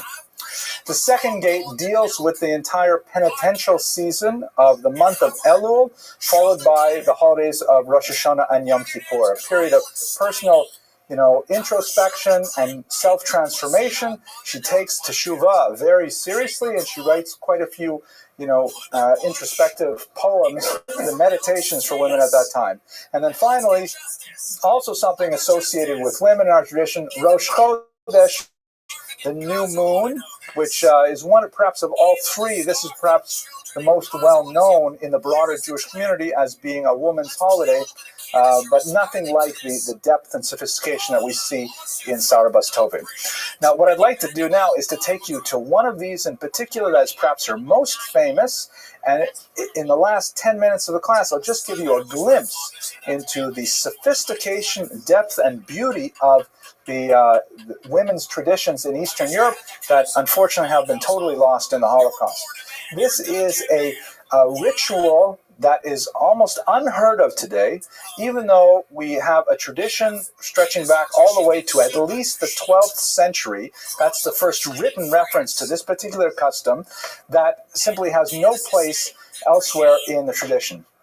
It's known as Kevermessen, also known as Feldmessen, which means grave measuring or grave yard measuring. Feldmessen is like the Feld field is like a graveyard.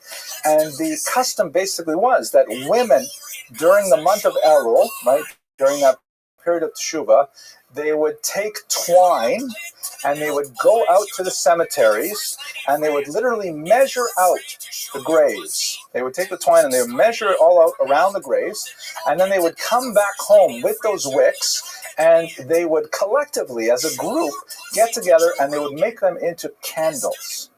So the wicks were made literally from the outlines of the graves of their ancestors. It would be a business for some women that they would go out and they would measure the entire graveyard and they would sell bits of this string that women would later use. These candles, many of them, I'm sorry? The red bendel comes from it's actually also a very old tradition, but it's referenced in the Talmud. It's a complicated thing to explain. It's not related to this, though. It just happens to be the same thread. I'll explain it to you after we shut off the camera if you like. But this is these candles would then be specifically lit on Yom Kippur or used throughout the year. But specifically on Yom Kippur, there would be candles lit for every member of the family, and candles quite often lit for the deceased. We have the Yortzeit candle, which is kind of like an echo of this custom. But since the Holocaust, this entire thing has been absolutely lost.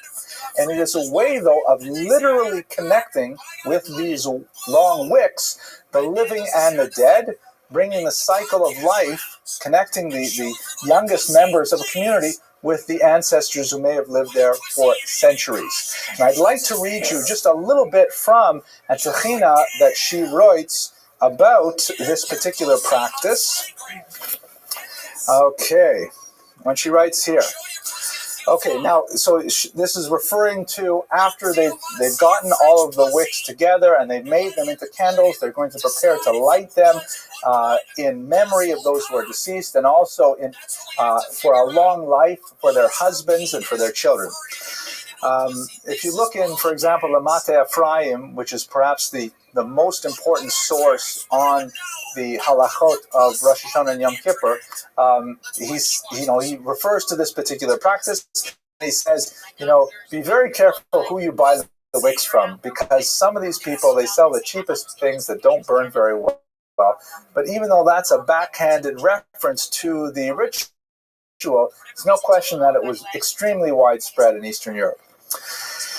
May these lights, which were made for the holy and pure souls, awaken them so that they arise and inform one another back to the holy patriarchs and matriarchs, and further back to Adam and Eve, that they rectify the sin by which they brought death into the whole world.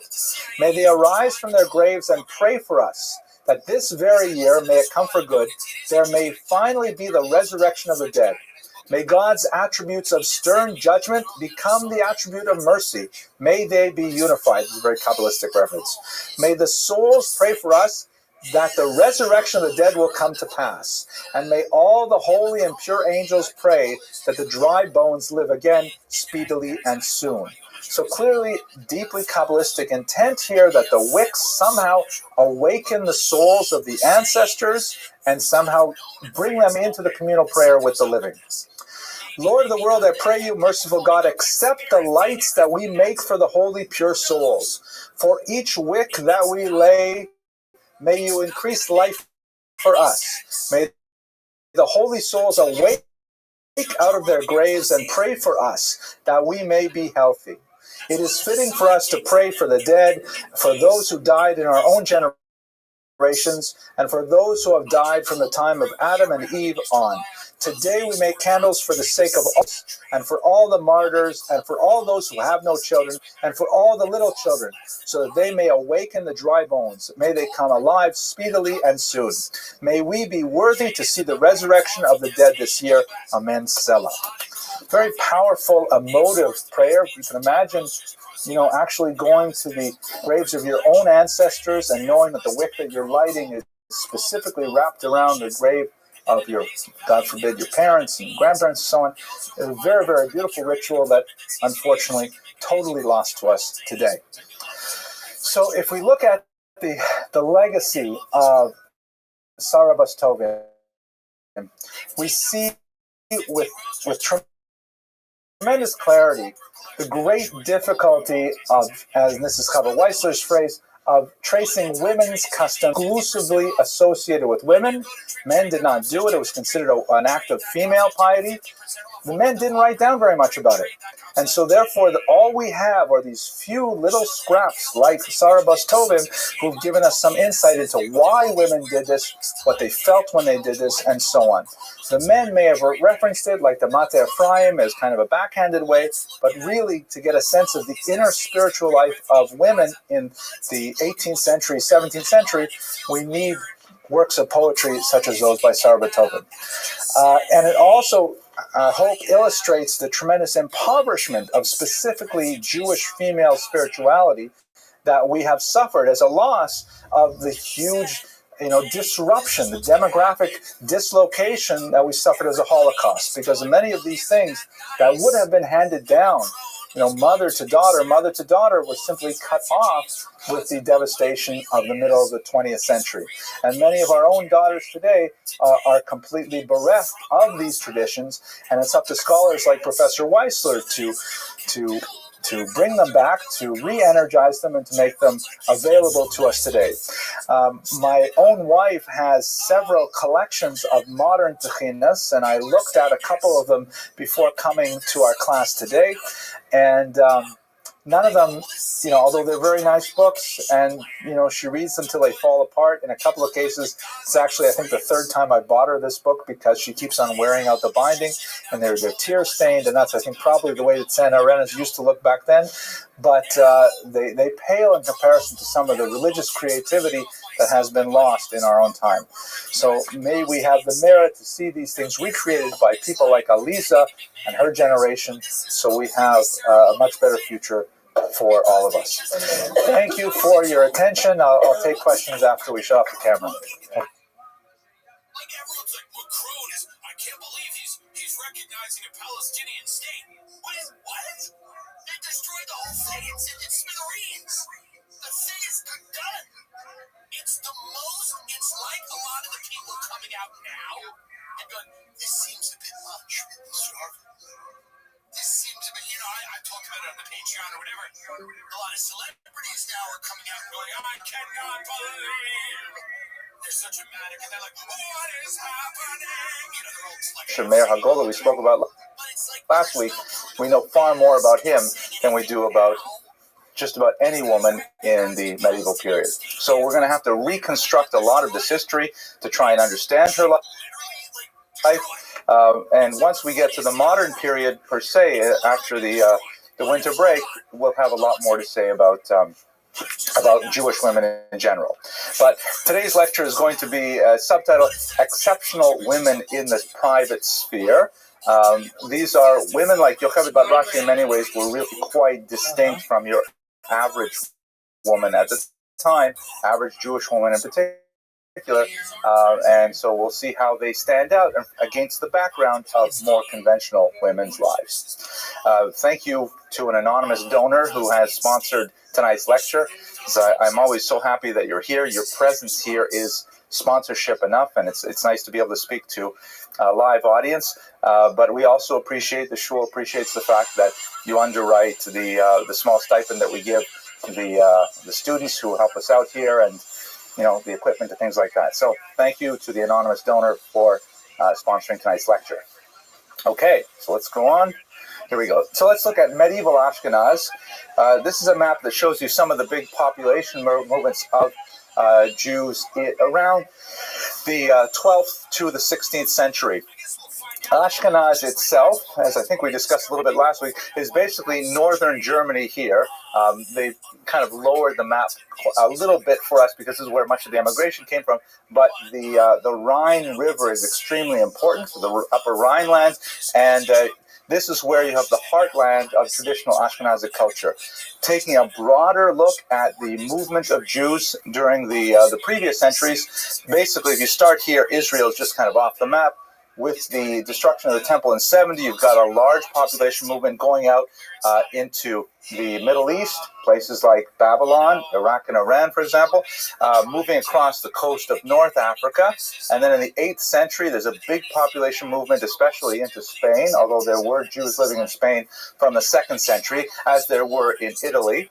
And then sometime around the year 1000, we're not exactly sure why. I mean, historians as a whole are not exactly sure why, but there is a growth of population in general in Northern Europe.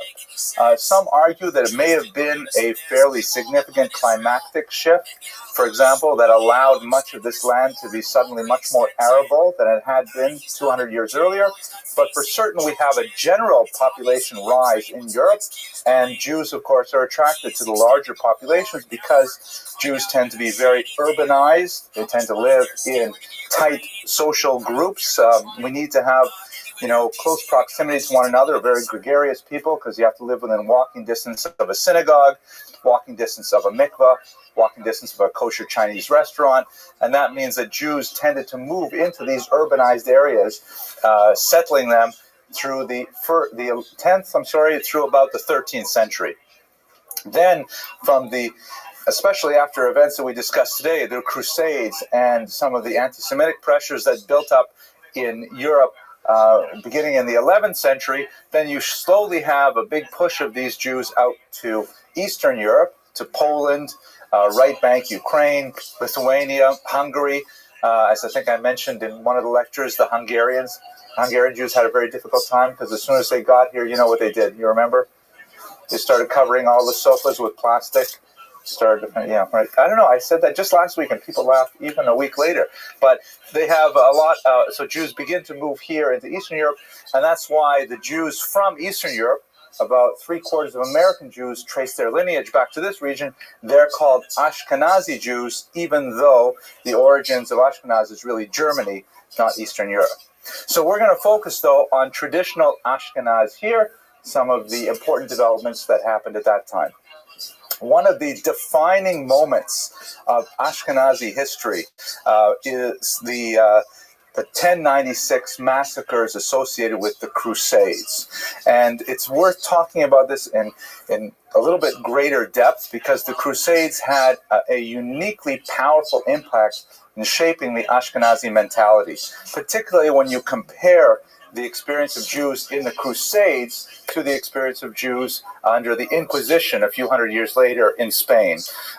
Many historians will say, it's a little bit of an overgeneralization perhaps, but they will say that Ashkenazi Jewry went in one cultural direction and Sephardi Jewry went in another cultural direction, largely because of the different ways that they related to the anti-Semitic pressures of these two very different kinds of persecutions. But let's focus on the Crusades and understand what exactly they were, and then we can talk a little bit more about how that contrasts with the Inquisition, which we'll speak about much more 2 weeks from now. The Crusades, it's a Christian movement, obviously, and it comes out of the fact that Jerusalem at this time was controlled by the Arabs, and there was some restrictions placed on Christian pilgrims to the holy sites in Jerusalem. The Byzantine Christians, that is the Orthodox Christians in the Eastern world, in places like Constantinople and elsewhere, began to complain that they're not getting free access to the Christian holy sites in Jerusalem. They complained specifically to Rome, to the Pope in Rome, and this is actually a very significant thing because the Orthodox Eastern Church and the Roman Catholic Church had been separating profoundly over the previous couple of hundred years, and actually up until this day, they're always looking for some kind of reconciliation, which they call ecumenism. And the Orthodox Church and the Catholic Church often did not cooperate on basic issues, so for the Orthodox to actually appeal to the Pope and say, please, we need some help securing access to holy sites that we venerate in common, the Pope took this very seriously. So when he received in 1095 the appeal to somehow free up the holy sites, he issued a call. Pope Urban II issued a call to action that reverberated throughout Western Europe. Basically, he said it's time for Christians to rise up, organize themselves, make their way to Jerusalem, and free the holy sites from the infidels, in this case, of course, being entirely the Arabs. This was a Christian-Muslim conflict that did not involve Jews whatsoever. There were a lot of social and economic factors that bolstered this call to action, which we're not going to go into great detail, but there were things like there was a surplus of knights, for example. Knights are kind of like Ronin or samurai. They're professional warriors, they're a social class, but they simply had nothing to do with their time except joust and have war games. So to have a war, an actual war, was a wonderful thing for this unique population pressure, which, by the way, was very destabilizing for the European demographic, because you imagine all these unmarried warriors between the age of 18 and 26 just running around fully armed. It's a recipe for disaster. You know, they have to have something to do with themselves. So the Crusades just was the perfect thing at the perfect time. Very motivational, clear to understand. The mission was go and free Jerusalem from the Muslims and so on. So nobles in particular in France got together and they organized themselves, and they made these treks down to Jerusalem to attack the Muslims and free up the holy sites. The pogroms that ensued were epiphenomenal to the Crusades themselves. In the Rhineland, there were all these populations of Jews. We'll look at 3 cities in particular briefly that affect Rashi directly and by extension our topic tonight, Yocheved Bat Rashi. They were, filled with Jews, and we have to understand that the Jews at this time were a highly visible minority, distinct in dress, in language, in settlement, because they're overwhelmingly urban or, living in villages as opposed to living in farms. They are the only non-Christian minority in Europe, so they're highly distinct and recognizable. And it happened that a lot of these crusaders, especially those who were not specifically tied to the conventional hierarchy, they had no peerage, for example, they said, wait a second, why are we schlepping all the way to Jerusalem? They didn't actually use the word schlepp because it hadn't entered the language at that time, I don't think. That's more of a Yiddishism. But why are we schlepping all the way to Jerusalem to kill the infidels? We have infidels living right here in Germany. It's much more convenient for us to go and kill those who killed Christ, after all. I mean, they use a very clear anti-Semitic tradition behind them. And so they, instead of going all the way to Jerusalem, many of these roving bands, really of hoodlums, simply turned and attacked the Jews in the Rhineland. In particular, you have, and just to getting a sense of who are these people, who are these pogromists, you have people like Peter the Hermit, shown here, who is, especially nasty to the Jews of Speyer. You have Emiko, who at one point, just to give you a sense of how credulous the people were at the time, he bared his chest and he turned around and he showed on his back there was a huge sign of a cross.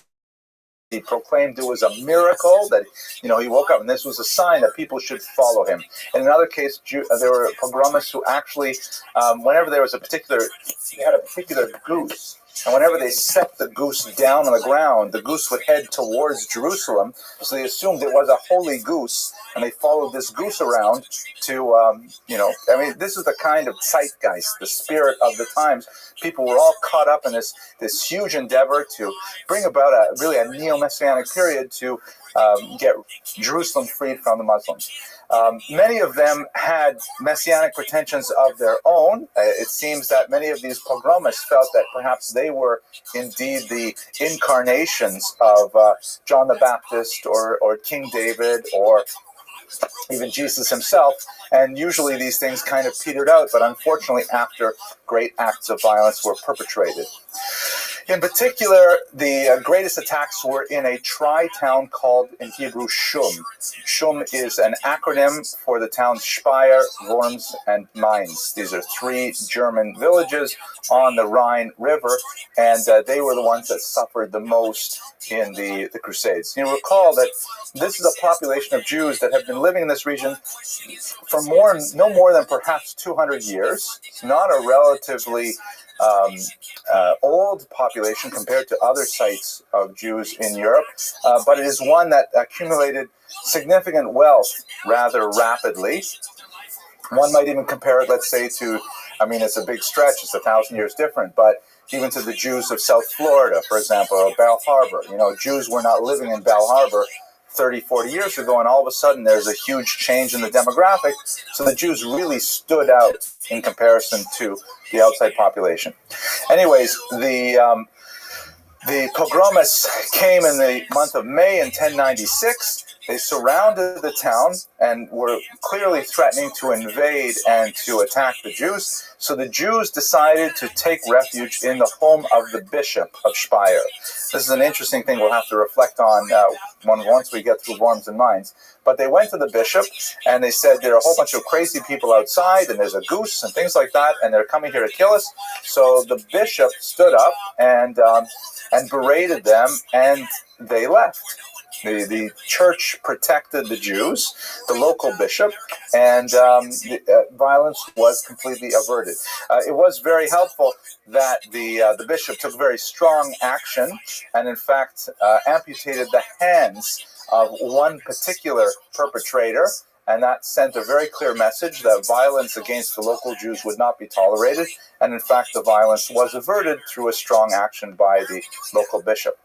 The next two towns, however, did not fare as well. The pogromists simply moved on down the Rhone. They came to Worms, and in this case, when the Jews went and took refuge in the bishop's home, the pogromists actually invaded the bishop's home and pulled the Jews out, massacring them there.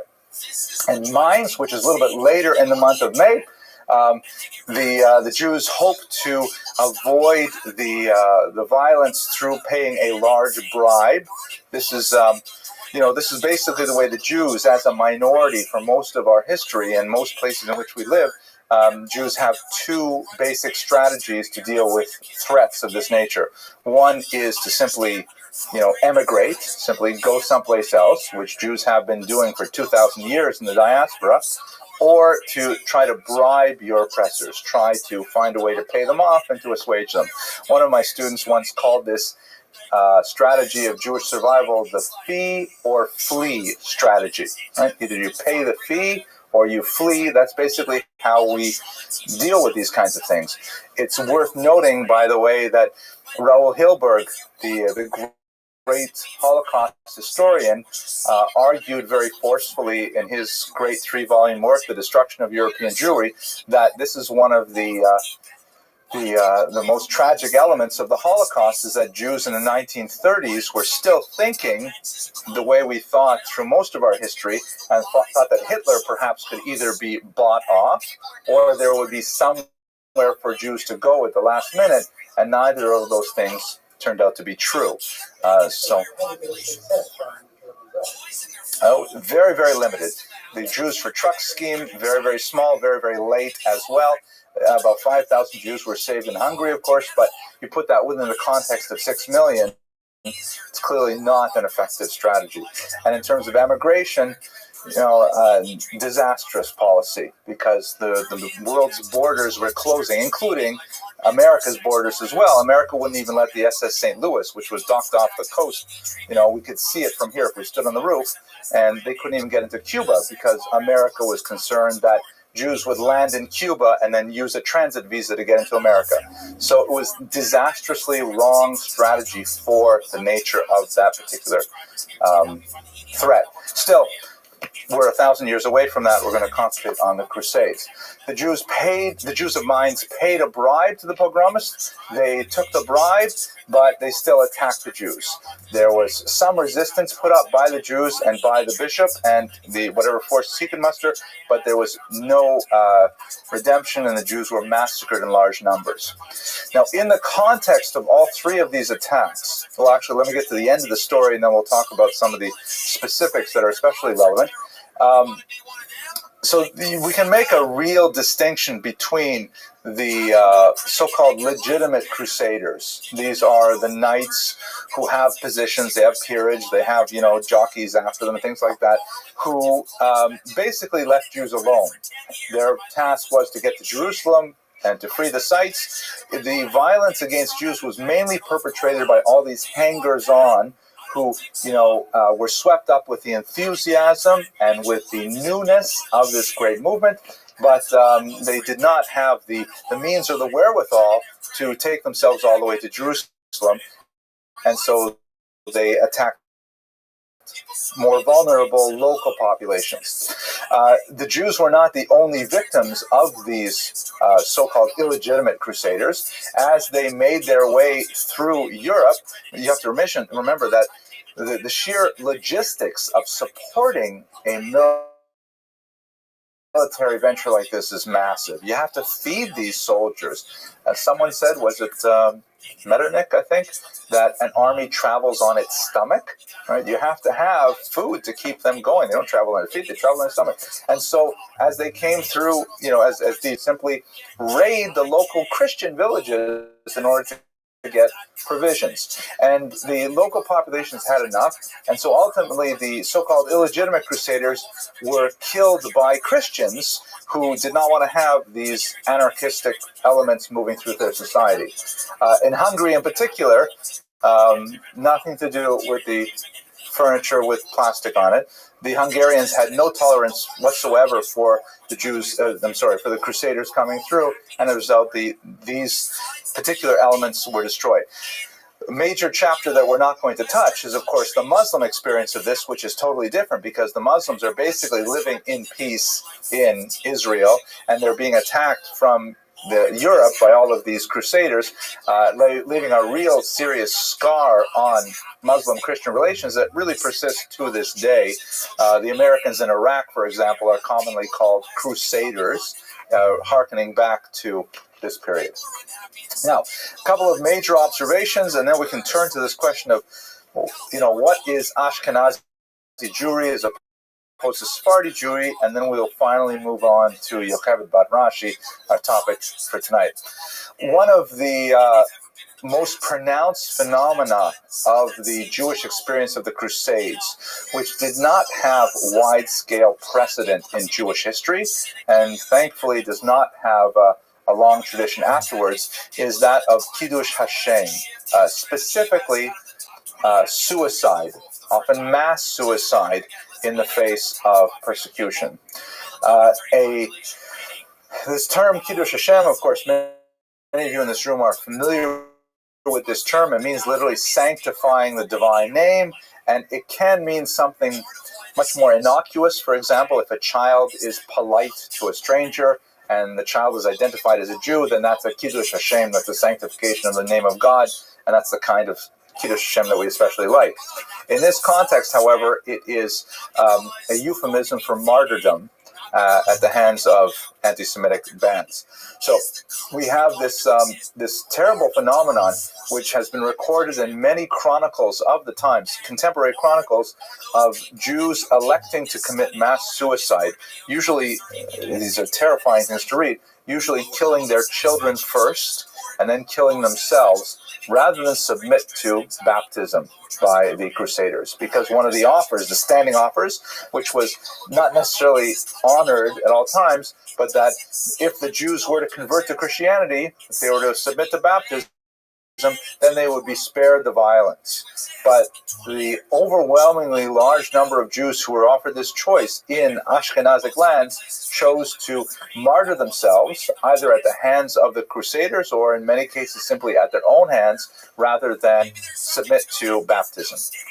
And many historians, see this as a defining moment for the creation of Ashkenazi mentality, the Ashkenazi Weltanschauung. We certainly remember it to this day, the Av HaRachamim prayer that is recited in synagogues on Saturday afternoons. If you ever read the text of it carefully and read the translation if you like, you see it's essentially a very, very powerful commemoration of the victims of these massacres. It was specifically penned in response to the 1096 massacres. So here it is 1,000 years later, and we recall this every single week. So many historians, again, the outside world, this outside culture is being fundamentally toxic, dangerous to Jews, something that Jews should avoid. Instead, they should become much more insular, inward-looking, trying not to engage whatsoever in the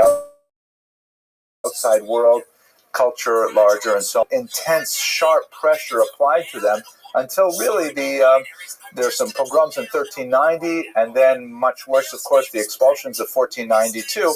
But their pressure was much more gradual in nature, and they adopted a more of an accommodationist strategy, saying, okay, this is a persecution, this is something we shouldn't deal with, this is something terrible, but if we just adapt in this little way, then we'll be able to maintain our lives. We may have to go a little bit underground, we may have to become crypto-Jews, but it kind of snuck up on Sephardi Jewry Whereas with Ashkenazi Jewry, it was a very sharp, pointed blow right at the beginning, really when they were just getting established in Europe, and so their culture is diverged. A little bit of an overgeneralization, but at any rate, I think it basically has a lot of validity to it and helps us understand the differences in the way these cultures developed. Second useful observation is the clergy, by and large, protected the Jews. You know, when the Jews went and they were seeking refuge, where did they go? They went to the bishop's home. And this is, you know, we have to recall that the two main populations living in the larger villages were always the Jews and the church. You'd have a few burghers there who were like, you know, small-time merchants. Jews were not allowed into every trade, but the fact that the church is always there in close proximity to the Jews and that they did not sanction this kind of violence is really telling about the nature of where this violence comes from and how it contrasts with the official position of the church, which was by and large not at all in favor of mass violence. The church certainly was in favor of maintaining a second-class status for Jews, that their position should not be enviable to the larger population, but they were not in favor of these anarchic movements that could easily destabilize the society and throw the economy into chaos, because Jews tend to be a really important part of the economy as a whole. In general, this is why Jews tended to gravitate to these cities, because they can be guaranteed something of a Rechtsstaat, which is a German word meaning a society governed by law, a society in which there's predictable rules, there are enforcement to those rules, and things like that. So that's my final observation. We're going to go right now to Rashi, so I'll take a couple of questions. Okay, my general impression of the Crusades was that there were basic people who were zealots, such as Peter the Hermit, and they inflamed people, Christians in general. Not so much that they were so involved with trying to convert Jews, but they were there to just massacre them because they were the Christ killer. This was my general opinion. Observation. Right. So the question is something about, you know, how, I'm just repeating it so that the people on the internet can hear. Can you hear me okay? I guess, well, they're not going to hear it until I put it on the computer and things, but anyways. We don't really know. We don't have good, you know, rich demographic analysis of the social classes that these people come from. I myself have done a fair bit of research of this in the early 20th century. Specifically, my first book spoke a lot about the pogroms of 1917 through 1920. So I've read a lot of the much better analysis we have by people like Nachum Gergel and other Eliyahu Cherikover who worked with that period. And what it seems to there seems to be some parallels when you look at violence against Jews, like this popular violence. Much of it is really economic in nature, because once a person gets to have a certain level of economic standing in a community, a property owner, let's say, you know, he may harbor anti-Semitic values, but he's not necessarily happy with having people run through the streets with torches, you know, breaking glass and things like that. In fact, even looking at the 1930s, when Hitler launched Kristallnacht, which was, you know, a countrywide organized pogrom against the Jews, he faced a lot of opposition afterwards from Germans who were saying, what kind of thing are these Nazis doing? We have glass all over the streets, we have buildings burning, the buildings that next door to them are burning. And the Germans didn't like the great upheaval this kind of social movement can engender. Hitler learned from that a couple of lessons. One is that, first of all, he can basically do whatever he wants, and the Western states are simply going to, you know, write an editorial or say something in the League of Nations, and that's basically it. And secondly, learned very importantly that if he wants to persecute the Jews, he has to take them out of Germany someplace else. So he implemented both of those things. So when you look at the who's making these kinds of attacks on Jews, they tend to be people who are of lesser economic means. They, looking at the 19th century, they tended to be like migrant workers, unmarried men who lived in flop houses and would work during the day, and then they would be seasonal. They'd go back to their farms. And once they got married, then all this violence stopped because they had something to protect. And I would hazard a guess that the same thing in the period of the Crusades. These are, unemployed, poor people who see an opportunity for the very dark pleasures of rape and theft and drunkenness, and if they can couch it within a religious framework and say, oh, really, we're doing this for the greater glory of God, how much more so? So that's my general sense of it. But the great scholar of this period is Robert Chazen. He's written several books on it, and I would recommend you look at those books. Okay, last question, then we better go on. Some people say that the anti-Semitism of the church throughout the Middle Ages. Now, you just said that they protected the Jews somewhere, but they didn't have violence. I can't reconcile those two things. Yeah, and neither can I. So the argument is basically, it's a fairly facile argument. You see it quite often, that the Holocaust is the sort of culmination of Christian anti-Semitism, especially church-based anti-Semitism. So and next week, by the way, we're going to look at Nicholas Donin, who is a very important figure in the history of anti-Semitism. So I'll give you some there's no question that there's a long anti-Semitic tradition in the church that is tied very closely to the root of Christianity, because it is, after all, a breakaway minion from Judaism. That there's always going to be like a repudiation of Judaism that's intrinsic to this new Christian movement, because that's one of the ways that you can justify the new movement is by deriding the origins, the mother religion. However, as my teacher, Alan Davies, who is, I think he's a Presbyterian minister and he's also a great scholar of anti-Semitism, he says that quite rightly that while the church had that kind of low level of constant anti-Semitism that occasionally flared up with a couple of nasty points, in reality, the church protected the Jews. They wanted the Jews to stay in a certain box in society, in a certain level of status, but it was intrinsic to Christian theology through St. Augustine, Doctrine and Witness, that Jews had to remain alive. I won't go into all the reasons for this.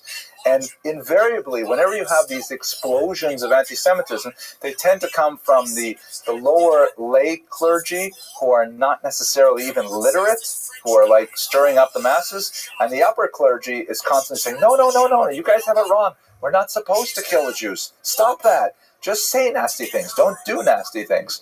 And quite often you have these fights within the church about how to control the enthusiasm of the uneducated Christian masses and give them, the real theology. You see it especially, for example, with the blood libel, where, someone will start a blood libel saying that the Jews killed this Christian child for his blood, and the Jews will run to the bishop, and they'll go to the Pope, and the Pope will write a letter, a papal bull, saying, no, it's not true. They don't drink Christian blood. That's all bullomisis. He'll say it in Latin, so it sounds more formal, but no one will pay attention to it. So it's one of the conundrums of Jewish history is that it's not necessarily the church.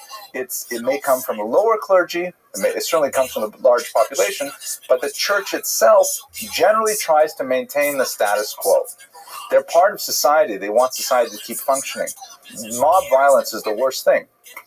Okay, we better go on. Let's talk about our, here we are, halfway through lecture. So, Yocheved bat Rashi, of course, bat means daughter of, and as is Hebrew convention, you name a person son or daughter of, typically the father. You use the mother's name in other contexts, for example, if a person is ill, but otherwise we call her Yocheved bat Rashi.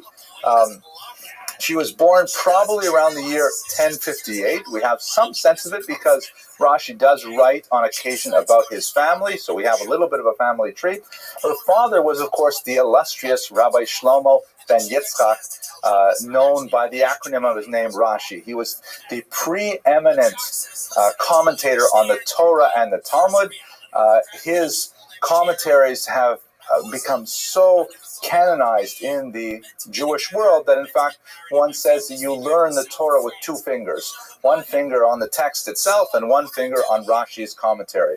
It's a brilliant commentary, primarily because one of the things that Rashi does is he takes all of the oral Torah, the Midrash, the Talmud, the Mishnah, and so on, and he anthologizes it in a very beautiful, pithy, concise, easy-to-understand Hebrew.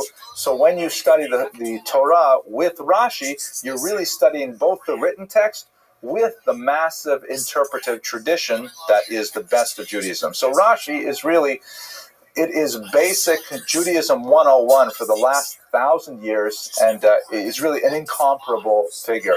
There is a lecture I've given on Rashi online, and I certainly encourage you to go to the website and watch that lecture. And we have a lot more to say about Rashi. That we know a lot more about him than his daughters. He's known to some as, the Rashi is an acronym not for Rabbi Shimon Yitzchaki, but for Rabban Shel Yisrael, the Rabbi of all Israel, and that is not an understatement. He truly is someone who is almost Mosaic in his stature and his influence on the Jews. What we know about the family tree is as follows. So we have, at the top we have Rashi, and we have his wife, Mrs. Rashi. That's all we know, unfortunately. And he had 4 daughters. Yocheved, who we'll speak about briefly today, Miriam, Rachel, and another unnamed daughter that may have died in infancy. We've lost her name, and in fact, it's not certain whether or not she lived, because some of the texts that refer to this are somewhat corrupt, and we're not positive whether or not it's actually referring to real people. Each of them, save the last, married. Rachel at one point went through a divorce from her husband Eliezer, which also sheds interesting light on the status of women at the time, that we spoke about quite a bit last week, so I won't go into great detail about today. What's also fascinating is obviously his daughters were quite scholarly, both by native intellect and also by cultural upbringing. Their husbands did not necessarily distinguish themselves as great scholars, but their children certainly did. So that is, Yocheved gave birth to several very well-known rabbis, specifically Yitzchak, who's known as the Rivam, Shmuel, known as the Rashbam, and Yaakov, who is known as the Rabbeinu Tam. All 3 of these rabbis achieved very, celestial rabbinic records, almost equal to their phenomenal grandfather, and much of their career actually is made in arguing with Zaidi over how to interpret the Torah. So much of what Rabbeinu Tam or the Rashbam have to say about the Torah is in contrast to what their great-grandfather did. Yes, correct. Rabbeinu Tam disagreed with his father on how the tefillin should be constructed. Specifically, the tefillin have 4 parshiot, 4 sections of the Torah inside them. So Rabbeinu Tam disagreed on the sequence, among other things, of those parshiot. So there are some, there are some Jews who are very punctilious and will actually wear 2 pairs of tefillin. They'll wear Rashi, they'll pray, then they'll take it off and they'll put on Rabbeinu Tam. But I'll tell you an even more amazing thing. You remind me, this is kind of, forgive me, this small little kind of window into the outside world. But, so in the mornings I learn in the back with David Herman, my chavrusa, we sit down and we learn it. And one morning a strange man came in. Joseph, sorry. And he was a big guy, obviously from out of town. He's wearing like a long black kapota, and he looks like very, very religious. And he's got, among other things, he's got Rabbeinu Tam tefillin. He's one of the. I don't think there's anyone else in this shul who does that. Who wears Aaron? No one wears tefillin, right? Oh, Rabbi Citron will wear it too, but he'll do it quietly too. He doesn't like to show off that he has 2 pairs of tefillin, right? Oh, okay. So we have a few people. So this guy, anyways, he comes in where we're studying, which is kind of like a weird place to go because it's sort of out of the way. And a few minutes after he's there, the police show up. 7 o'clock in the morning, the police come in, and they're looking around for a guy involved in a hit-and-run fender bender. Some guy who crashed his car into someone else's car in the parking lot and then fled the scene. And, of course, they've got it on security camera, and there's a witness. And apparently the guy hit someone else's car, got out of his car, looked at the accident, got back to his car, left the parking lot, drove around the block, and then parked further away. And then, he left his big black hat in the back seat. So the police identify his car, and they figure he's up here praying, and sure enough, that was the whole story. So the real amazement is not that you can wear 2 tefillos tefillin, But how can you wear any tefillin and still leave the scene of an accident where you crash someone else's car? I'm sorry? That's why we have But my chavrusa, David Herman, he's such a tzaddik. He really is. Because he said to me, why should we judge him by a higher standard? He grew up in a community where everybody dressed that way. His father dressed that way. His brothers dressed that way. His wife expects him to dress that way. Why should he be any greater than the rest of us just because he has all, the appurtenances? And I thought that was a very kind way to look at it. Anyways, here we go. Yocheved in particular had 6 children, K'nai Nahora. We don't know about the last daughter. She is unnamed, but 3 of her sons were Rivam, it's Rabbi Yitzchak ben Meir, Rashbam, Rabbi Shmuel ben Meir, and Rabbeinu Tam. I'm not sure why they call Yaakov, maybe because they already have a Yitzchak, but Rabbeinu Tam means our teacher, the pure. Actually, Tam is a funny word because it can mean also sort of stupid. So, Rabbeinu Tam. I'm sorry? Maybe that's it. Yaakov Ish Tam, Yoshe Lahalos, right? That Yaakov, the patriarch, very well put. So Rabbeinu Tam, but it means, our teacher was pure. And these were really, global level scholars. These are phenomenal scholars. It's amazing that in one family you really produce so many great scholars. Now, what do we know about Yocheved, though? Because that's really, here we are, 45 minutes of the lecture, and we're still waiting to hear something significant about her. Sorry, I can't too much. We have one phrase, one tiny little phrase in one of Rashi's Teshuvot that has created an ocean of literature on Yocheved, but it is there, as the Talmud says, mountains hanging by a hair. There's one passage in which Rashi says, he's discussing a difficult halachic Jewish legal concept, and he says, and I called to my daughter, meaning he called his daughter and worked out an answer with her. Wow. So that sounds like a really great point that Rashi, the great scholar, the great rabbi of all Israel, called to his daughter and worked out. We don't know which daughter. We assume the eldest. No real specific reason to, but we assume it was Yocheved. But somehow, with Yocheved, he was able to figure it out. And that should be like a definitive proof.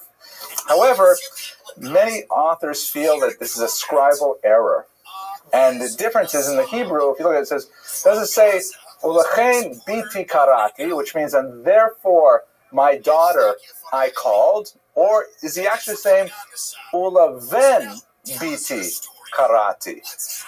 Substituting the letter chaf for the letter beit, which is very similar. It's just that beit has a little bit of an extra foot on the bottom right, and ben biti means my grandson, and I called the son of my daughter.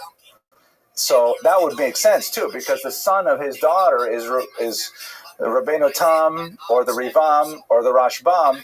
Those are 3 serious scholars. He could easily have called them. So the text as we have it today does read, Ulechein biti karati, therefore I called my daughter, but it could easily be a typo, in which it could just say, Uleven biti, and to my grandson I called, meaning the son of my daughter. What do we know? Nevertheless, we do have lots of citations that are attributed to the daughters of Rashi in later literature. We do have many rabbis who unfortunately are not necessarily contemporary with Yocheved or her sisters, who will say that, this is what the daughters of Rashi would do. This is what the daughters of Rashi would say. And we don't know if those statements are really, kind of sort of legendary in nature, because we don't have any solid text to stand on, but nevertheless they are considered authoritative. For example, the Chuvot Maimoniot writes, we rely on the testimony of the daughters of the leading lights of the generation. So in other words, if there is a halachic question, and you can't ask the sage, perhaps because he's passed away, you can ask his daughter, so what did father do? How did your father be? How did your father hold? And so the daughters at least would be a passive repositories of their parents' wisdom.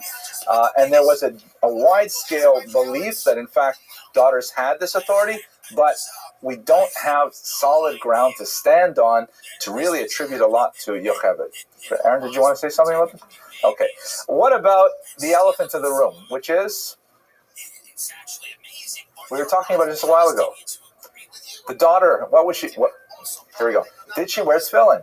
That's the big deal, right? Okay, thank you. It's late at night. I guess people are getting tired. Unfortunately, despite the very, very popular legend that the daughters of Rashi wore tefillin, we have no contemporary evidence to indicate that that is the truth. We don't have any statements from their sons, Rabbeinu Tam, the Rashbam, etc., saying, and by the way, my mother used to wear tefillin. We don't have Rashi specifically endorsing or denying that women wear tefillin. There's no real solid historical evidence that specifically the daughters of Rashi wore tefillin. However, we do have some interesting evidence to say that there were women who wore tefillin, because we have a question that is addressed to Rabbeinu Tam, right, the son of Yocheved. And this is kind of interesting because in a way, it proves both things. It proves that probably his mother didn't wear tefillin because he doesn't actually mention it. And you'd think that in the context he would say, oh, it's funny you should ask, my own mother wore tefillin. He doesn't say that. But he does say that I know of women who wear tefillin. And in his opinion, they may even say the blessings that are recited when you put on tefillin. And that's a very serious thing because, so what's the problem with tefillin for women in general? It's not actually that massive a problem. The halachic literature does go through it in some detail. The traditional halachic literature before the 20th century, when you have a lot more feminist influences, especially on more liberal interpretations of Judaic tradition, there's no real clear ban on women wearing tefillin. It's certainly not customary, but an outright and incontrovertible ban there does not exist. However, to recite the name of God without reason, that's one of the big 10, one of the 10 commandments. You're not allowed to take God's name in vain. So therefore, to allow a woman to say a blessing when she might not be allowed to wear tefillin, that's much more serious. Nevertheless, Rabbeinu Tam writes that, in fact, women may recite the blessing, which is more serious than the possible transgression of putting tefillin on in the first place. And, of course, in liberal movements, women wear tefillin all the time. It's certainly not customary in Orthodox movements, but nevertheless, it has become quite common. Yes, question? When one does the pray, say every morning, thank God for doing making That's a very heavy and loaded question. I'm glad you asked me with 10 minutes left because I'll be able to say I'll take it after the class. But just to answer it quickly, we see it, if I'm not mistaken, we see it already in the Siddur of Rev Amram Gaon, which is about 9th century, I think. It really is quite old in our tradition. We do have some variant texts, though. We do have a couple of versions that don't exactly say Shelo Asani Isha, who has not created me a woman. And there's a lot of rabbinic ink that's spilled in trying to explain that blessing. And at this point, I'm just going to take another question. Oh, we better just go on. Okay, no, it's a very difficult and meaningful question, but I do want to move a little bit further on this particular thing, so I'm going to push off on it, and it is worth discussing, perhaps in another class. Now,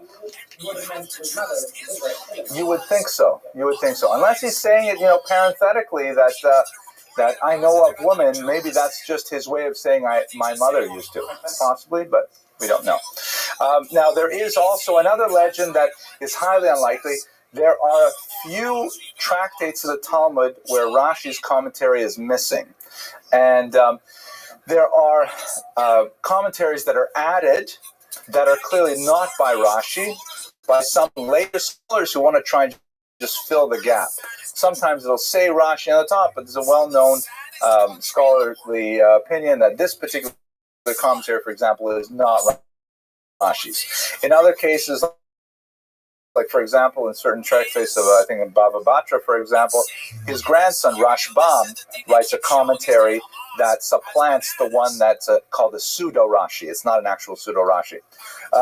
It's unlikely that the daughters wrote these pseudo-Rashis. Some scholars try to argue it, but I think they're trying basically to bolster this kind of politically very interesting idea of these women scholars, and we simply cannot, with authority, attach them to the daughters of Rashi.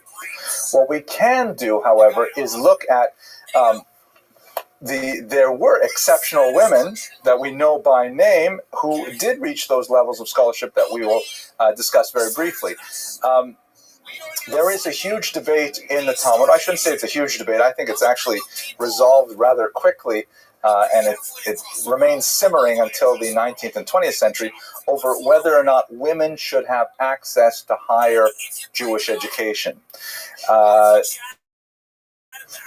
It's kind of a complicated debate. I wish I had more time to lay it out for you, but basically, one rabbi in Tractate Sota says that you should definitely teach a woman Torah, because that way, in her behalf, that will stand her in good stead. And the rabbis say, are you crazy? You're teaching her Torah so she should have merit if she does something inappropriate? Better not teach her Torah at all. And even though there are two sides to this argument in the Talmud, it is the latter position which has been taken as the standard one. Maimonides rules that way, for example. The Shulchan Aruch rules that way.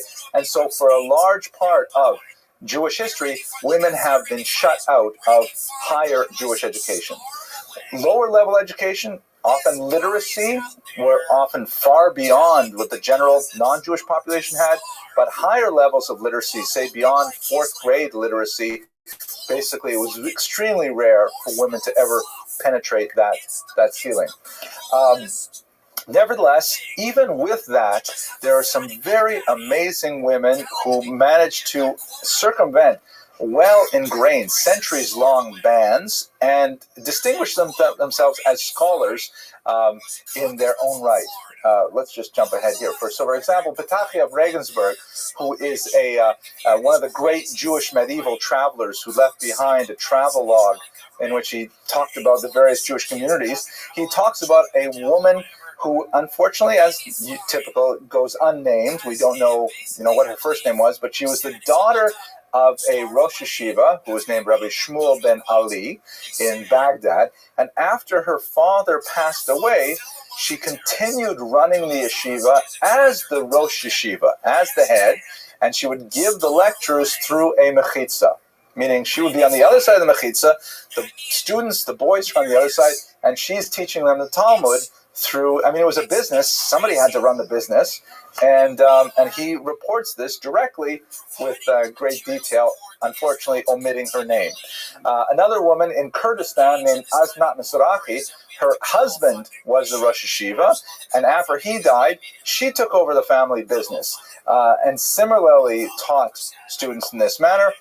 In the Kurdish Jews, her name, Asnat, is actually considered a segula. It's considered a kind of a spell.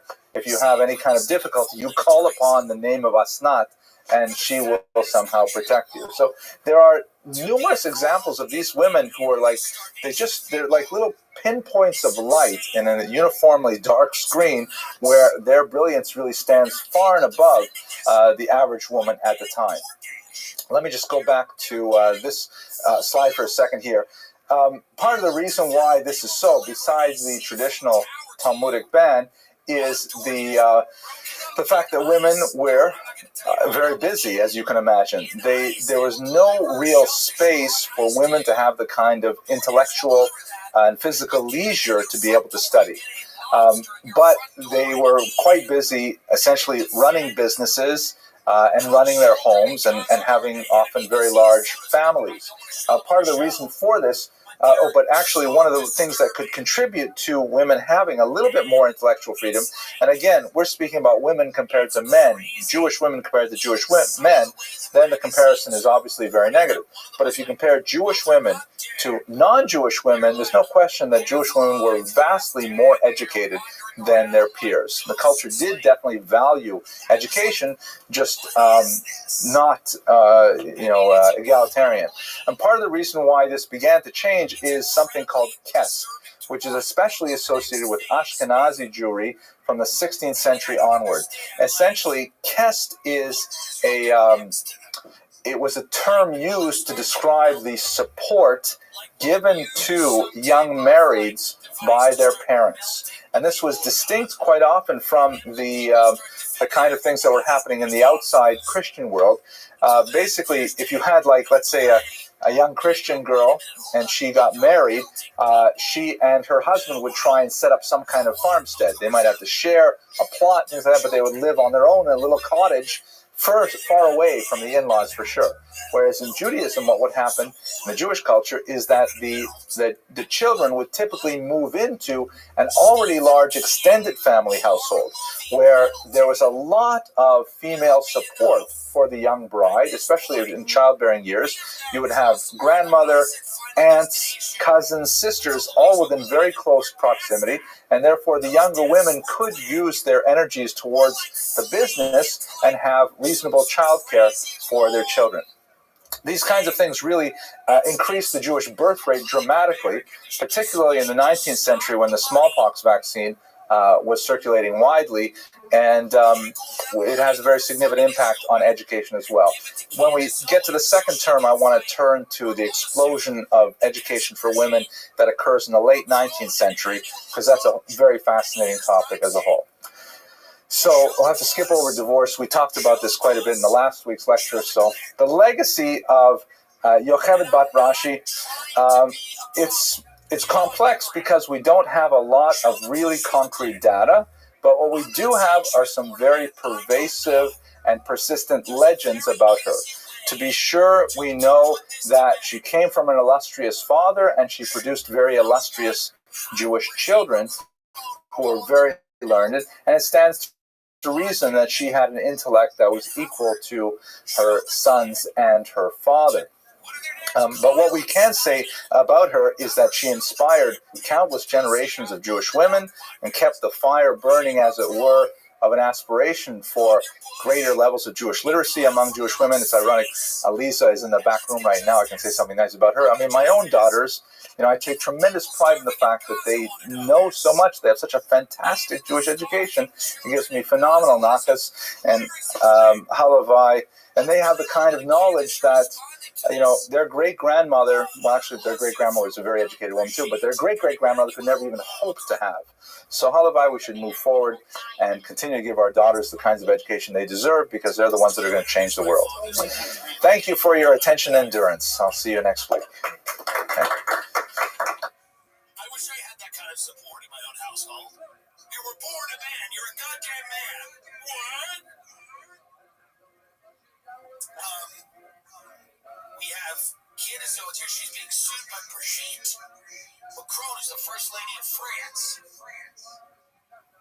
And Guinness has said that Brigitte was born into a gentleman. And now I have challenged Hello, everyone. to call the This week marks the yortzeit of Hannah Senesh, a young woman who died tragically in an act of resistance against the Nazis during World War II.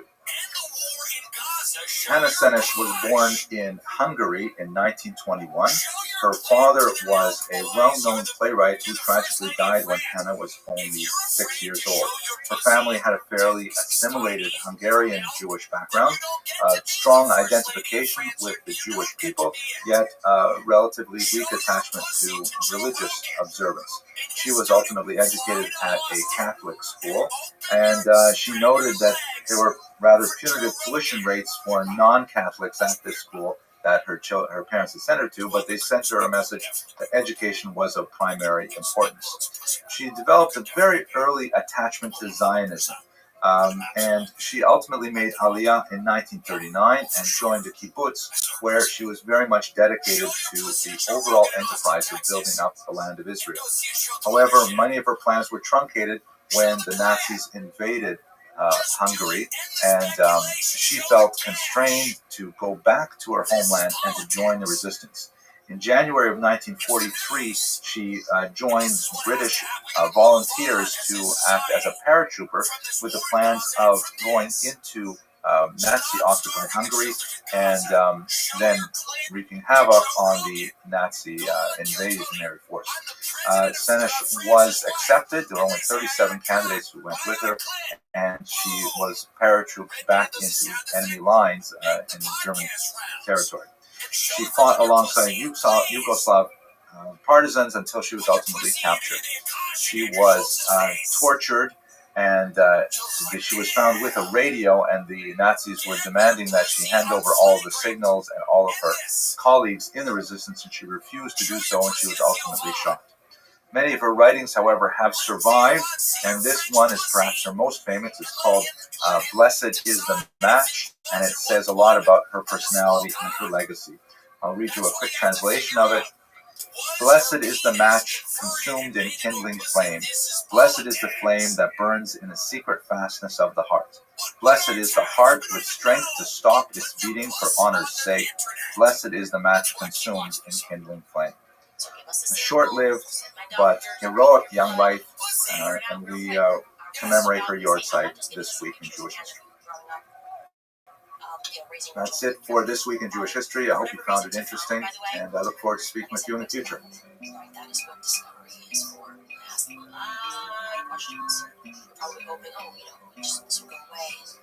so here's what Candace's thing is that she explored something else. She got, I think she stole the identity of her dead brother or something like that. And MK Ultra, that program that the CIA used, which was a mind control program. Yes. Okay, so tonight's topic is Betty Friedan, and this is our penultimate class for the season. Next week we will have another, I think, very controversial topic. We're going to look at Rabbi Menachem Mendel Schneerson, the seventh Rebbe of the Chabad Lubavitch movement, a fascinating individual and misunderstood in many circles, I think, a person with made a huge impact on modern society, and I think we'll have an interesting discussion in that way. But tonight, we're going to be talking a little bit about women who changed things, women who had a dramatically different view of society, and through their influence were able to leverage phenomenal changes that my own daughters enjoy. That's my segue to the joke, which speaks to this idea that Jews try to blend into the background. They try to avoid controversy and so on. There's a passage in the in Pirkei Avot that says, having Espala b'shlomo shel malchus, you should pray for the welfare of the community. Pray for the welfare of the government. She'il mole mora ish Esrael chaim bala'u. Because if we're not for the fear of the government, people would swallow each other alive. So the idea is Jews should, be quiet, not make trouble, things like that. So the joke goes like this. There are two Jews who are being led out to execution. And one of them starts screaming at the top of his lungs, "It's a mistake. I'm innocent. You've got the wrong guy. I demand a retrial. I demand an appeal. Where's my lawyer?" And the other one says to him, "Shah, don't make trouble." That was the punchline. Okay. All right. Sorry. I talked to a student today from New York, Mr. Alexander. How are you doing? Shout out there. Who says that I'm actually very funny, which I appreciated. Mind you, I'm still grading his essays. But he says one day he would like me to turn the camera around. Don't do it, Mr. Rodriguez. He'd like to turn the camera around to see how come it's so quiet back there. I think it's a microphone, but anyways. Okay, let's talk about our topic for today, Betty Friedan. And we have the clicker today, so we can go backwards and forwards, and we have the little red pointer up. So her name is Betty Naomi Goldstein, born in Peoria in 1921. The E was added as kind of an affectation by her parents. That was kind of like a cool thing to do, like today when they'll put accents on words and things like that. So she later dropped the E when she was in college, but at the time she was named Betty Naomi Goldstein. Obviously a young Jewish woman. Her claim to fame, and it is extensive, two primary achievements. One is a very important book with huge influence in America and throughout the world, known as The Feminist Mystique, 1963, a rather searing critique, not only of the sort of American middle-class ideal of femininity, but in many ways, really the entire patriarchal system from the ancient world in the West to the 20th century. A book that was a landmark critique of what people thought about themselves, particularly women, and really launched a new era, ERA, so to speak, of women's rights in America. Thank you for acknowledging that small pun. Okay. Secondly, she founded a very important organization, the National Organization for Women. She was its founder and first president, and pushed through a lot of really important legislation in this country related to women and rights. The theme for tonight's lecture is I'd like to spend a little bit of time talking about the history of feminism, because I know that for many of you in this audience, this is something that you're very well aware of, but bear in mind that there are undergraduates on the other side of the camera in particular who don't have that much familiarity with this. In fact, some really fascinating recent studies have been done, and they do it, for example, at UCLA and a few other colleges, where they'll interview incoming freshman women. That's in itself a kind of a sexist term, freshman women or fresh persons. And they'll ask them, what do they think about feminism? And a large majority of young women today have a negative impression of the word and the concept feminism. They regard feminists as being shrill and manly and all kinds of things that they don't necessarily want to adopt. But at the same time, if they ask those same young women, how do you feel about things like equal pay for equal work, and how do you feel about, daycare subsidies, and all of a sudden they become huge feminists, So in other words, there's a gap between what young women today realize about what their mothers and grandmothers have achieved. They reject the label, but they don't understand really the content that goes behind that label. So the topic for tonight is I'd like to speak a little bit about the history of feminism coming up to the middle half of coming up to the middle of the 20th century. And then I would like to look at Betty Friedan's life in particular, although not in great detail, but we'll survey some of the most important elements of her life. And then I'd like to spend the last 15, 20 minutes speaking about the development of Jewish feminism in the 1960s and onwards, and its implications for Jewish women today. So that is the plan. Here's the clicker. It works now. Bang. So feminism, or as more properly known in the 18th century, was the women's question. What was the women's question? Really, it was the men's question. It was like, what are we going to do with women? It is ironically pretty much contemporaneous with the Jewish question. And in there's some eerie parallels between women's quest for legal rights, social rights, and so on, and Jews' quest for legal, social rights, and so on, for emancipation. Quite often, not only do they run in parallel, they intersected, as we have in the 20th century, where so many of the leading feminists were, in fact, Jewish women at the same time. But for much of it, these are two similar causes that run simultaneously. If you recall, when we talked about Shlomo Michoels a few weeks ago in the lecture on the Soviet Union, for example, the Soviet Union established a section of the Communist Party for Jews at the same time that they established a section of the Communist Party for women, and they abandoned them both at the same year as well. So these two ideas, these are like subgroups, an interesting kind of minority within either a physical minority or a legal minority, have a lot of things in common. It really begins with the French Revolution in 1789. Like so many things changed with that very important revolution, which occurred, of course, in the heart of Europe, transforming a major monarchy that had lasted since who knows when into a democracy overnight. And they totally rewrote the rules on everything, including how to measure things, instituting the metric system, how to measure time. They moved to a decimal system with 10 months of the year, a 10-day week, which made things really crazy for Jews who were trying to observe 1 day in 7 on Shabbat. And of course, in terms of the great human experiment, the French came up with the very important phrase, liberté, égalité, fraternité, liberty, equality, and brotherhood for all. And they were thinking everybody except for women and Jews, of course. Jews didn't get emancipated until 2 years later, when a lot of the Sephardic Jews in Bordeaux said, hey, what about us? We're French as well.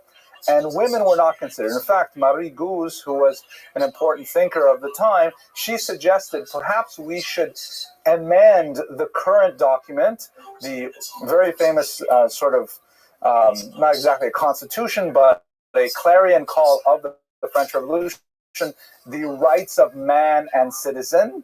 And she wanted to have it changed to read, or an additional version, the rights of woman and citizen. The word citizen in French, of course, is declined, either masculine or feminine. And she wanted to say, hey, listen, your document here is beautiful, but it's intrinsically sexist. What about women? And the French leaders at the time said, no.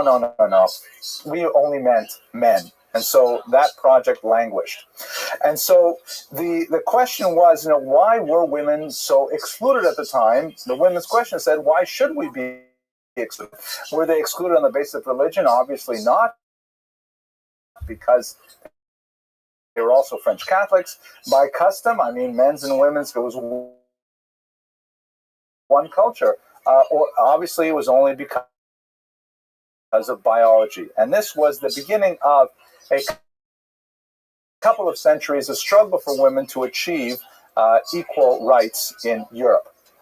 Women had a lot to do with changing things around during the period of the Enlightenment. There's a photograph, or a portrait, of Rahel Varnhagen. You recall we spoke about her as well a few weeks ago. She was a very important Jewish woman who ran a salon. The word salon in French means living room, and basically she and hundreds of Jewish women like her, upper middle class Jewish women who are basically the backbone of feminism up until the last quarter of the 20th century, would invite guests to her home. Typically wealthy people who could become patrons of people who are practicing the arts. Philosophers, musicians, artists, and so on. And it was in these salons that would later develop in Europe were discussed and brought to fruition. And one of the very important and frequent discussions was on, what to do with women. Should women always be in a secondary status vis-a-vis men? Let me give you a few examples of that. If you look at the Napoleonic Code, here you can see a really great picture of Napoleon pointing the way over the Alps in one of his many escapades. Not someone, I think, with an overly large view of himself from this rather heroic picture. But looking at this law code from 1804, there's a lot of really incredible things that, blow us away by our standards. For example, women needed a husband's permission to attend university, to live apart from their husband, or to work outside the home. All these things, you had to have a written permission from your husband to do such things. This, of course, has changed dramatically. Like, for example, I know that when I go shopping for my wife and she gives me a shopping list, I basically have to hold on to that shopping list for about 6 months, because invariably there will be some question. I said the Heinz ketchup. What are you doing buying the generic, right? I have to make sure. I'm going to edit that part out when I do it for the... No, but okay, I tried to make a joke. It wasn't very funny. Okay, women... Thank you very much. Women may own property, but... First to everything. Women may own property, but only since 1870 in Britain. Before 1870, women had no legal rights to have title to any property. Germany, a little bit later, 1900, and France, home of the revolution itself, did not give women the right to own property until 1907. Rather amazing. Huge double standards everywhere you look. For example, in the case of adultery, God forbid, women would receive a punishment of imprisonment for 2 years for adultery, and men would receive a fine. And even the circumstances under which they would receive the fine were exceptional. For example, if a man brought his mistress to the to the bridal home rather than seeing her at some Motel 6 or something like that.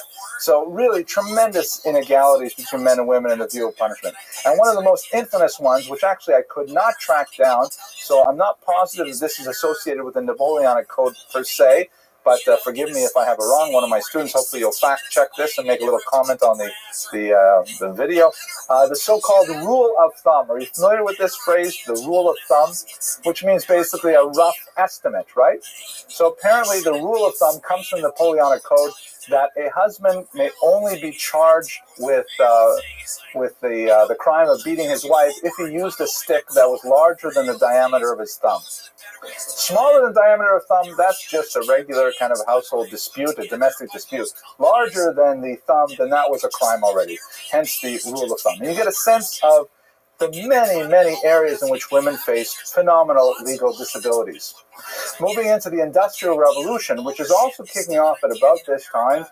We have it really starting in the last quarter of the 18th century and then proceeding with rapidity through the 19th century.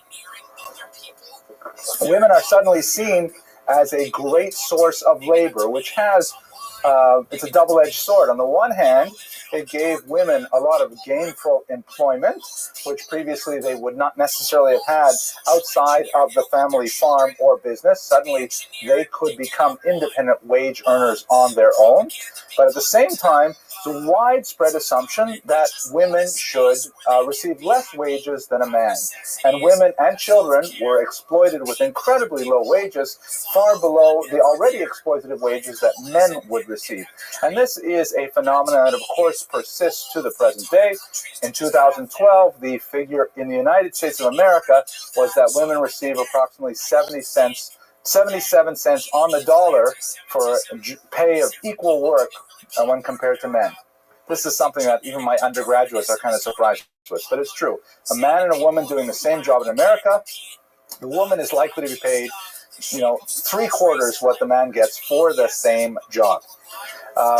Women also had the traditional double burden during the Industrial Revolution and moving on into the 20th and 21st centuries, where they would be sent to work and they would earn some capital for the home, but when they got home, they would be expected to have the same responsibilities they did were they, so to speak, traditional stay-at-home women. Of course, there is no really such a thing as the traditional stay-at-home woman. That's sort of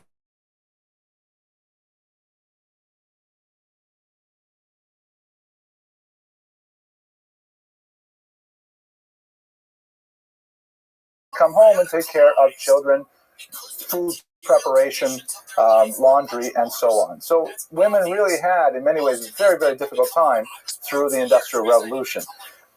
There's much more to say about this. We have to go on.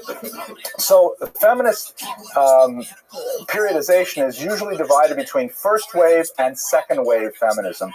The second wave is the one that's associated specifically with Betty Friedan and her activity. The first wave is older. It goes back to really the late 19th century in particular, and it's very, very prominent in America, and it's concerned primarily with the addressing of these huge inegalities, particularly in legal terms. The most significant of these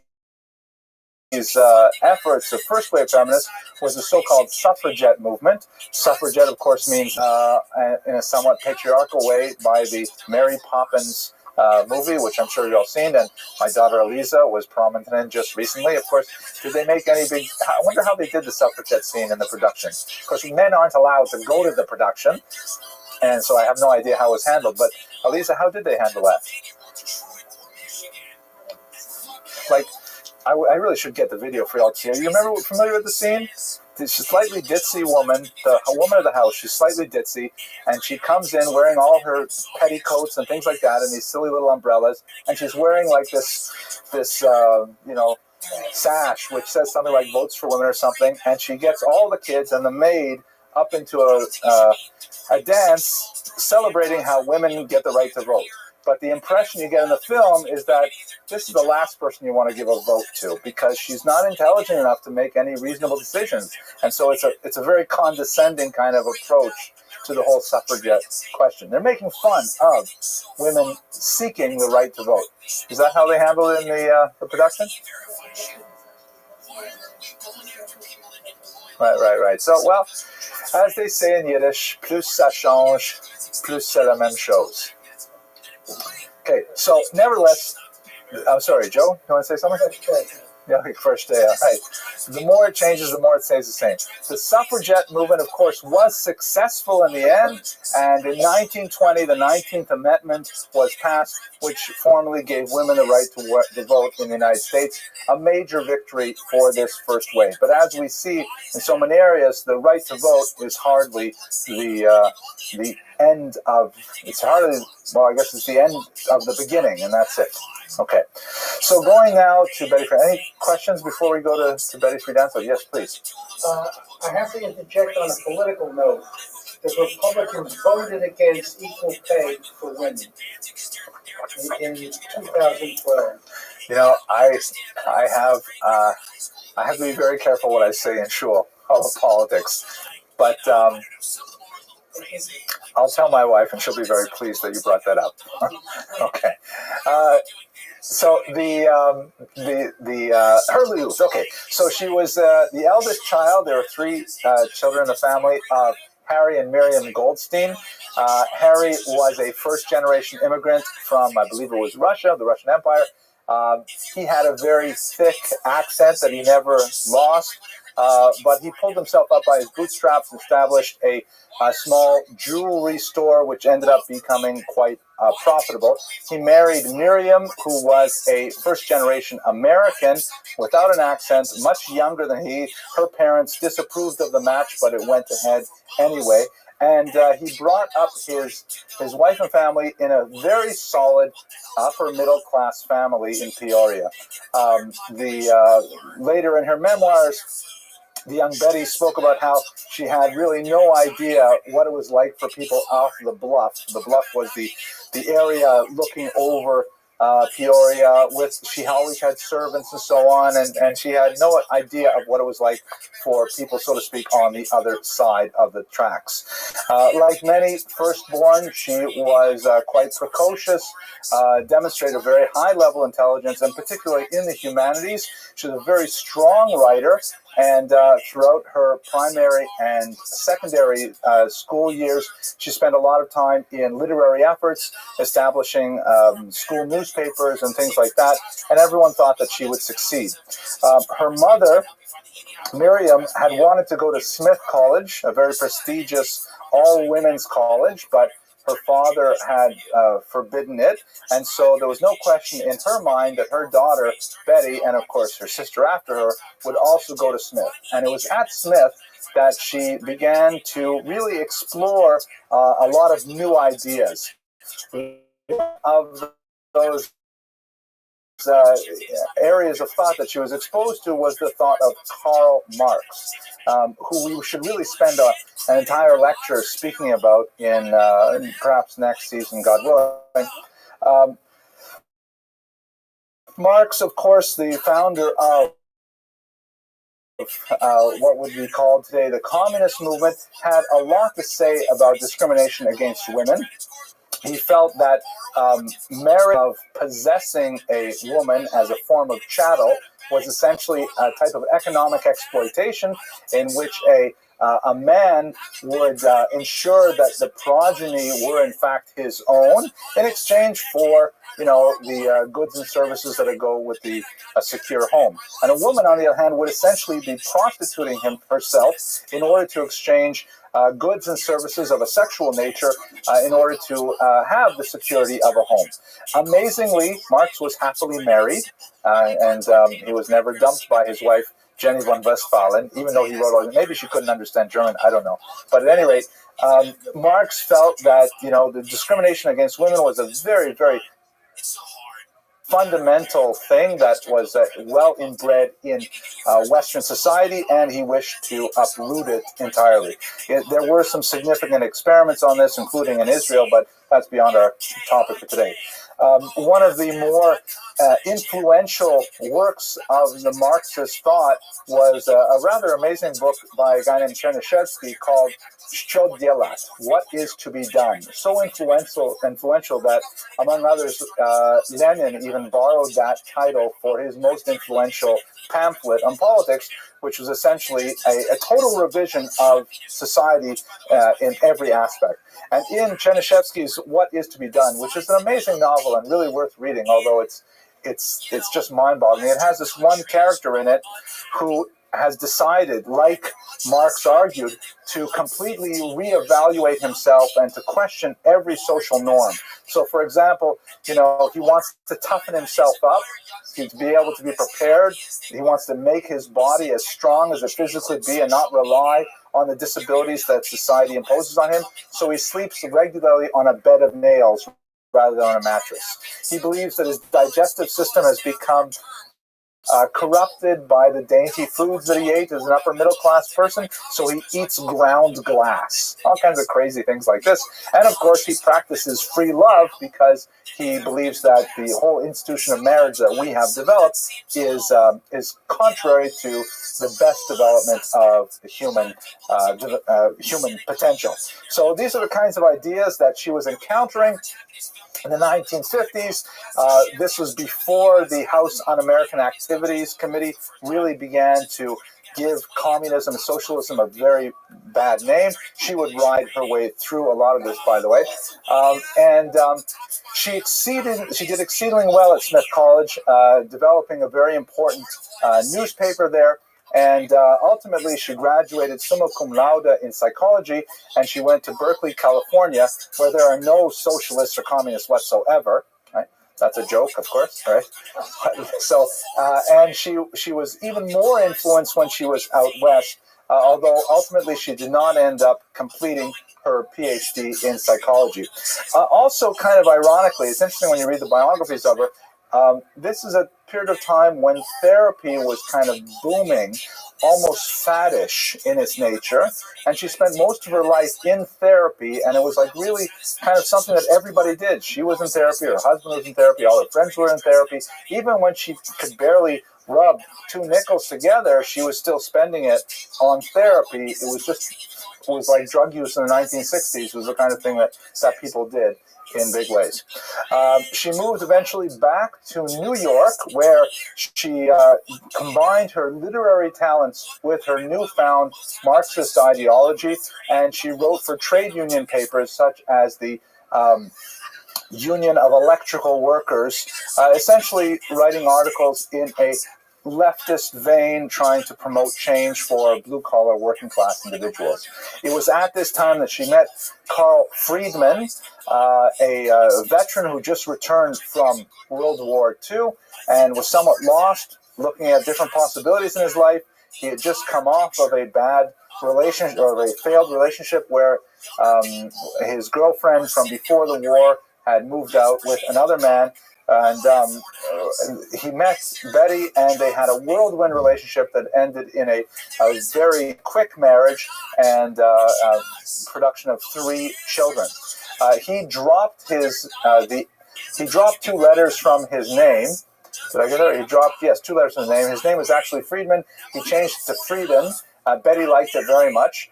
As one biographer quipped, he had an extremely poor relationship with his own parents, and by dropping the 2 letters, he was dropping both the ma and the man from his name. That seems a little bit far-fetched, but it's kind of cute and worth repeating. Their marriage was extremely stormy. People who went to their home often found them getting into, really serious knockdown, drag-out fights. One particularly memorable one involved Betty, who was actually something of a gourmet cook, and she brought out to a whole bunch of assembled guests this beautiful fish dish, and Carl apparently picked up the entire platter and threw it against the wall. Betty went and picked the fish up off the floor and off the wall, cleaned them up, put them back in the platter, and went back to serving her guest. They had a very stormy marriage, a lot of controversy. At one point, she mentioned in her memoirs that Carl beat her. Carl, really objected to this characterization, and what she meant, and she took it back in an interview, was that no, we used to fight a lot, and Carl was a lot bigger than me. That's all it was. So it wasn't like wife abuse, but it was kind of like a mutual give and take, in which he had a height and weight advantage over her, so to speak. But at any rate, not a model kind of marriage by any terms. Now, while she was working for the Union of Electrical Workers, she had to give up her job in 1952 when there were some cutbacks. And as was typical then, it was just simply understood that when a woman became pregnant, she would lose her job. That was just, it was just understood that there was no such thing as maternity leave. There was some dispute over whether or not this was in fact the case, that there was a pregnancy that terminated her employment, but she did in fact lose her job at that time, and she began writing as a freelancer primarily for women's magazines, Red Book and Ladies' Home Companion and things like that.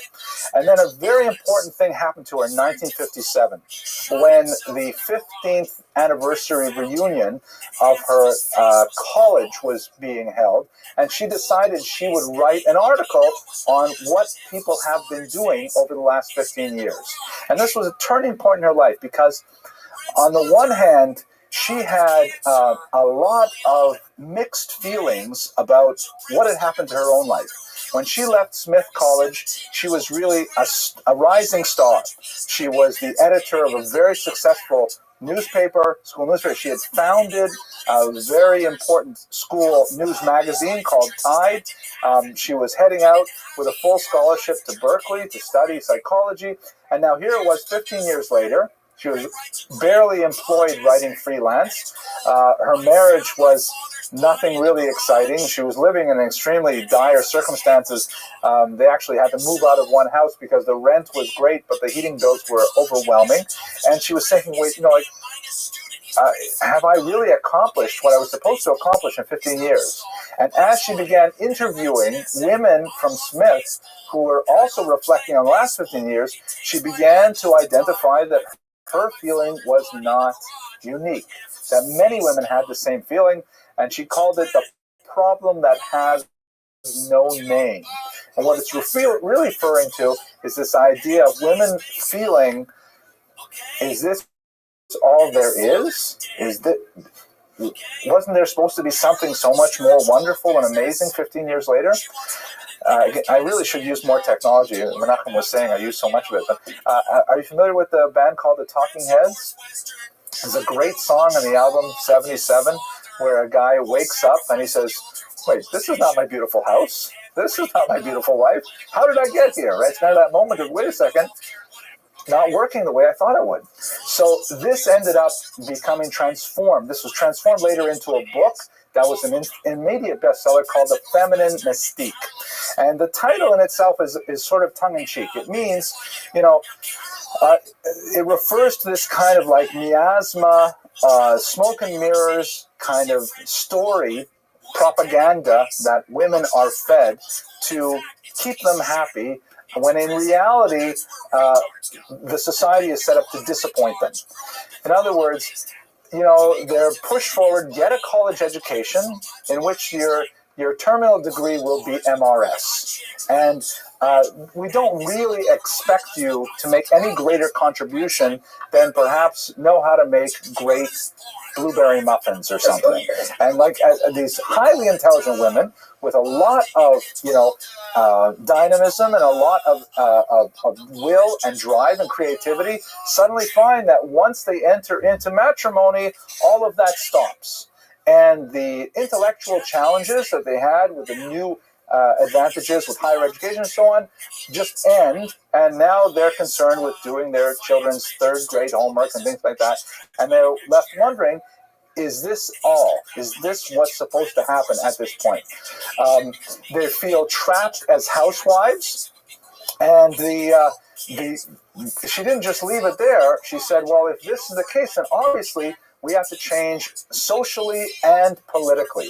And this began a whole new wave of feminism, so-called second wave feminism, because it went away from the obvious legal disabilities of, are women allowed to work or not? Should women receive the same pay as men? And obviously that's something that we're still working on. But more to a social question of what do we expect from our daughters? And do we really give them the tools to achieve what we say they can achieve? And this was the type of feminism that was extremely important for the last half of the century. She also founded a political arm that backed up these statements. She didn't just write a book and then walk away. She was an extremely influential activist, a very sharp orator, and a powerful force in this burgeoning feminist movement. She formed the National Organization for Women. There are a lot of kind of ironies in this that she was nevertheless still sensitive to her class. And one, I think, telling example, when they had one early meeting and there was a secretary there who was charged with cleaning up afterwards, and one of the other organizers said to Betty, okay, well, why don't we help the secretary clean up? And she says, I don't wash cups. Right? Because she had a sense of herself and her position and so on, and she could be brusque with other women. She had a lot of difficult relationships with other feminist leaders as well, who respected her for her drive and for her intelligence, but not necessarily for her miscongeniality kind of personality, so to speak. But the National Organization for Women, an extremely important organization, primarily petitioned for things like civil rights for women, like equal pay, as we've addressed. Also, more controversially, they addressed the issue of reproductive control. This was, of course, before the landmark 1972 Roe v. Wade decision, in which abortion was still illegal or highly inconvenient, very difficult for women to legally access abortion. And also related to second wave feminism, perhaps we'll discuss in a second, it was definitely tilted towards women of means. It was far more difficult for lower socioeconomic women lower on the socioeconomic ladder, to receive doctors' permissions to receive an abortion, whereas for white middle-class women, they had much greater access. These are the kinds of issues the National Organization for Women worked for on a daily basis with various marches, some of them as many as 50,000 attendees and so on. Okay, I'd like to pause at this point. We'll come back to her life at the end of the lecture, but I'd like to, because this is after all a lecture in Jewish history, what does this have to do with Jews? And I think there's some fascinating things to talk about here, but I'll take a sip of my coffee and ask if anyone has any questions to this point. Please. Well, I know probably the expression the glass ceiling came about in the late 80s, early 90s. But were they dealing with that issue as well? I grew up, I was in college at this time, but I don't remember anything such as that. That's an excellent question. I have a feeling Judith can answer it. Last year, that's being in the 70s, and when women were moving into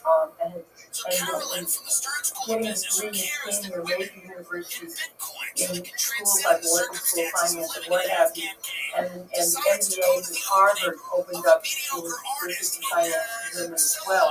The glass ceiling was there at that time. One of the interesting things about the vote for women was that it came at a period of time just as the Democrats were about to lose their Congress in Congress, and they realized that women were an ideal source of voters who would gravitate towards the Democratic Party, Yeah, interesting. and it has held true. Interestingly enough, and I know you'll get to it, is the first word feminism and Judaism is very much demonstrated in the number of women in the union organization. Good example. I'm glad. I wasn't even planning on talking about that, but that's really important. Yeah, women, especially socialist Jewish women. Yeah, definitely. Triangle shirtwaist factories and things like that.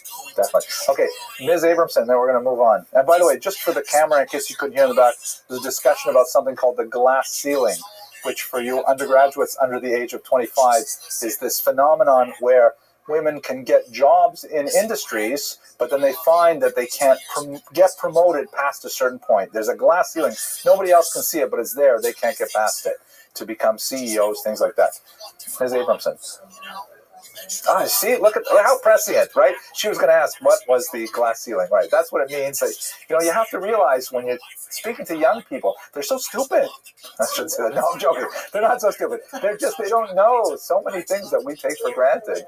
I know. Either that or I'm getting smarter as I get older. I don't know. Probably right. Let's go on. I'm going to have to edit this. We only have one more lecture and then I'm done for the summer, okay? Let's talk about feminism and Judaism, and I'm going to get it when I get home. First, the thing about my wife, and then this. Okay, so now Judaism, probably the only thing it has in common right now is the last three letters, and that's it, because Judaism is a highly gendered culture. I mean, we could spend a lot of time ticking off all the various differences between men and women, particularly in traditional Judaism, which is relevant for our discussion today, especially 18th century. The life cycle celebrations comparing men and women are completely different. You look at what my grandmother Leah Shalom used to call the hoo-ha factor. Like the hoo-ha is associated with the birth of a boy, and then, the bris milah, and then the bar mitzvah, and all that stuff. They vastly outdistance what you do for a young woman. The wedding is the big deal, but the wedding also involves a man as well. And there are, we're in a shul right now where there's a mechitza, where there is a distinction between where women pray and where men pray, which many would understand as a negative distinction as well. Obviously, Orthodox Jews do not find it as a negative, but that's not our topic for today. Rights and privileges, however, there are some real serious, very important areas in which women do not have, in traditional Judaism, the same rights and privileges as men. There are, obviously, I can say this is not an apologetic, that there are areas in which women have greater power than men, but they're much fewer and smaller than the areas in which men generally have greater power than women. Again, it's not within the scope of our 1 hour lecture to go into these. The point I'm trying to get across, though, is that Judaism is gendered, that men and women are treated differently. When they're treated well, they're treated equally, but it's very easy for this system to degenerate into a treatment of inequality that is also disadvantageous for the woman. Furthermore, much of Jewish culture in this gendered atmosphere emphasizes the role of women in the private sphere. As we say in Tehillim and Psalms, Kol kvuda bat melech pnima. All the glory of the princess is within, meaning within the private sphere, protected, not necessarily broadcasting to the outside world and so on. This is something that is expected of the male, to go out and to, kill the mastodon and drag it home, those kinds of things. And although there are very significant exceptions to that, and I often like to point out the passage in Proverbs that's read every Friday night, Eshet Chayil, in which this so-called woman of valor, really a better translation, Hebrew, the soldier woman, the descriptions of her are that she is, buying real estate, she's into commerce, she's got ships going here and there, she's an employer with lots of staff working under her, so she's certainly not a retiring kind of Mrs. Cleaver baking cookies. But nevertheless, there is this general trust in Jewish culture that, women's place is in the home, so to speak, that they're in private domain, whereas men tend to be in the public domain, which is definitely not in keeping with a lot of the values that we've seen in the concept of feminism.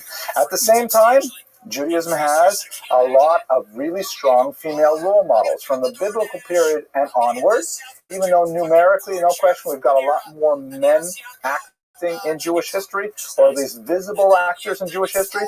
We have some very strong foremothers who quite often completely trump their husbands. Sarah over Abraham, Rachel over Yaakov, and so on and so forth. So there's definitely a lot of strong-willed women with a sense of purpose who are frequently more correct than their husbands, and they are vindicated in the Jewish tradition. So we have kind of a mixed bag trying to analyze, how would Judaism mesh with this new ideology of feminism? Jewish feminism is born primarily in the late 1960s. Up until this point,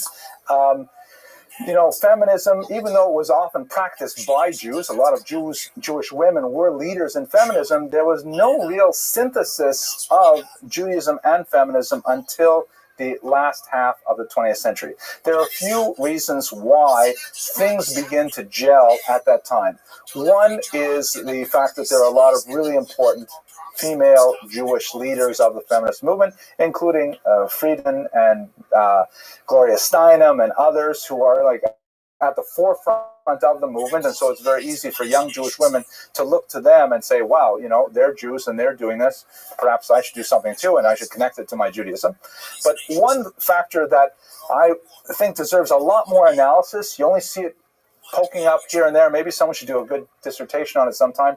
The tremendous change in Jewish self-image after the Six-Day War.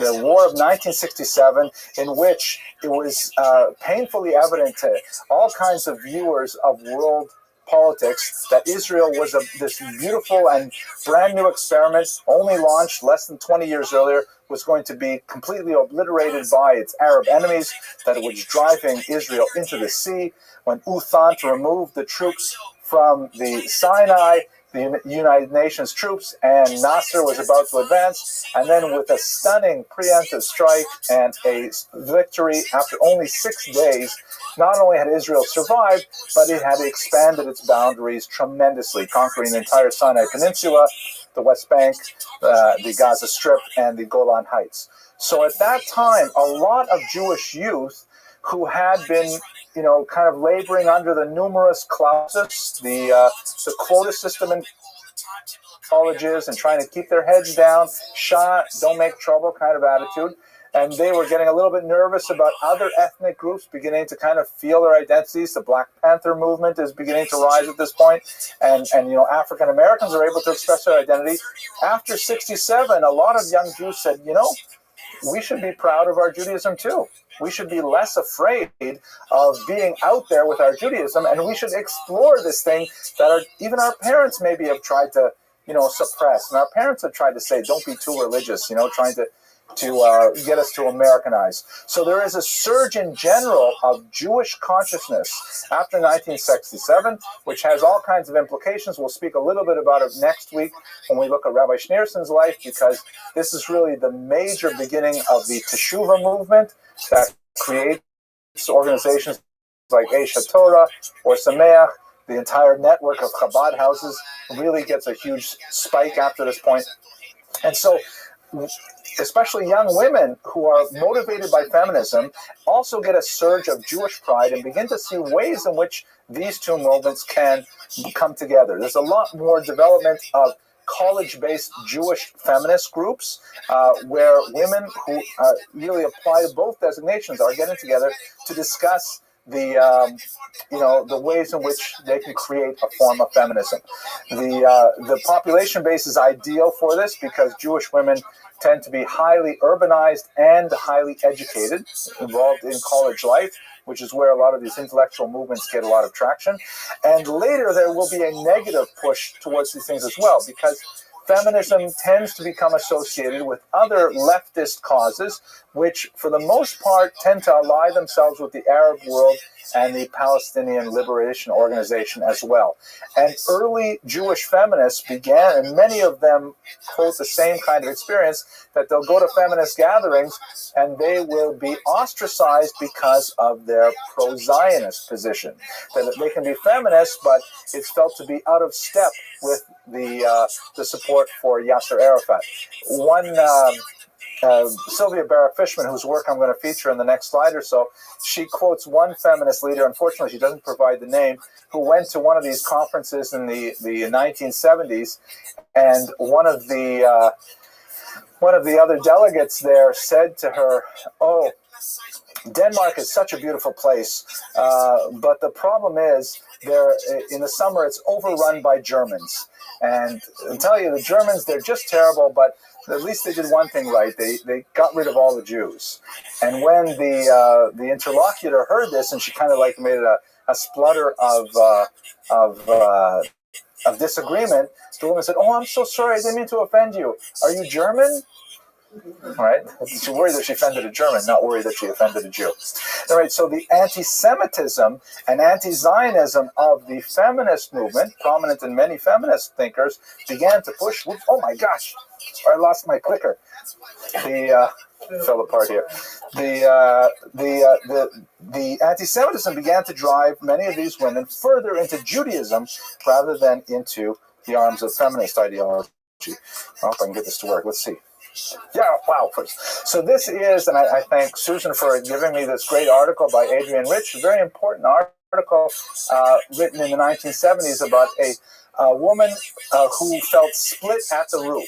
Was she fundamentally a feminist, or was she fundamentally a Jew? These two areas, and it's more complicated if you look at her entire essay, but, you know, to which allegiance does she owe first? To her people or to her gender? Favorite writers on topics of this nature. She wrote a great book called A Breath of Life, Feminism in the American Jewish Community, which I'm going to use a couple of statistics for in a second. She writes that altogether, this combination of Judaism and feminism has, on the one hand, a potentially corrosive element, because, you know, Jews, after all, were a minority. Issues like low birth rate and so on, and there's some areas of feminist thought that definitely, have an impact on those areas. And at the same time, though, it has a complex, potentially fertile union as well. And I hope to explore some of those ideas in just a moment. So I think one of the most exciting areas of Jewish feminism, which really begins kind of like well behind the front lines of feminist thinkers. It really begins in Poland in the first 2 decades of the 20th century, the beginning of formal education for Jewish women, which is a remarkably new phenomenon. Formal, organized education for Jewish women is something that really begins with the Beis Yaakov movement in Poland in the 1910s. Sarah Schinnerer is the founder of this movement, and if you're interested, go on the web and you'll see the lecture that I gave on her movement. It's incredibly important. It eventually leads to something that really hasn't happened since biblical times, where you have women who are equally literate to men and in many ways equally qualified to work with Judaic texts to an unprecedented level. There are, even in of course, the Reform movement, the conservative movement have already ordained these women as rabbis. There's a certain amount of controversy over the ordination of women as rabbis in the Orthodox world. But even within the most right-wing Orthodox world, you do have this phenomenon that is only gaining steam in Israel, the so-called Yoatzei Halacha, halachic advisors, where women highly trained in Jewish law will essentially act as lawyers and advocates for other women in legal systems that essentially attempts to kind of level the playing field for them there. Let's look at some statistics. Okay, check out this chart. This is a chart that makes me very happy. This is from the 1990 National Jewish Population Survey. I'm sure if we looked at the 2000 or even the 2010 numbers, we would have even better scores. But looking at how many men and women have received more than 6 years of day school, full-time Jewish education, which is the highest level that they recorded in terms of marking Jewish education, meaning how many people could say that they went to a Jewish day school for 6 or more years. So check this out. At age 65, this is men, so you have approximately 8% of men in America in 1990 who are 65 or over spent more than 6 years in day school. That means 92% obviously did not, but that's a big... Look at this, the contrast with women, where you have something like 1% could actually say they spent 6 years in day school. The next kind of generational slice of the stratosphere is men and women aged 45 to 64. Once again, about the same proportion of men and a slightly higher proportion of women. 25 to 44, men are not getting any more educated specifically. It's basically flat men's education is about the same, but women have made huge strides. And by the time you get to 1990, women aged 18 to 24 have made massive gains compared to their grandmothers in Jewish education, almost equaling men. And that's really a very, very exciting and dramatic statistic that has huge historical implications. Because in Judaism, there are 3 ways to get status. I think I've given you this before, but let's just see if you remember. What are the 3 ways that you can achieve status in the Jewish community? Money, right. It used to be money. Now money's not important anymore. No, just joking. Money still is important, right? If you have money, then you will be important. Okay, number 2. That's number 3. Education is good. Ms. Abramson? Family, yichus, right? If your Zaidi was the Chafetz Chaim, or if you have all these important relatives, then, like every Lithuanian Jew in the world is obviously a direct descendant of the Vilna Gaon. That's at least everyone I meet says that. So you either have money, or you have yichus, or you have learning. And the only democratic way to achieve status is through learning. And this chart means that women are getting a lot more status as a result of the power that comes with learning.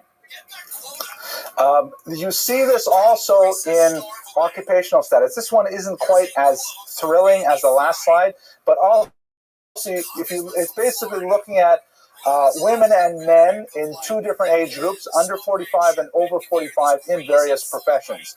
And you can see that basically these green bars are older women over 45. That's not older, but like of the older segment. And the older women tend to be well represented in clerical fields, right, which are relatively low-paying, secretarial, pink-collar kind of jobs, and very low representation in high-status jobs. The brown bars here, though, show the representation of women in younger women, and they are much lower in clerical and really important in high status. And if you compare these to the men's bars, the red and the purple here, you see that women are also really undergoing much more dramatic change than the men. So not as quite as cool as this graph, but we see that in terms of the kind of jobs that Jewish women are holding, they're definitely making huge progress at the same time. So a lot of the kind of impact of Betty Friedan and her retinue are reflected in these slides. Now, there are many areas in which, Betty Friedan would definitely be unhappy with the progress or lack thereof in modern-day Jewish feminism.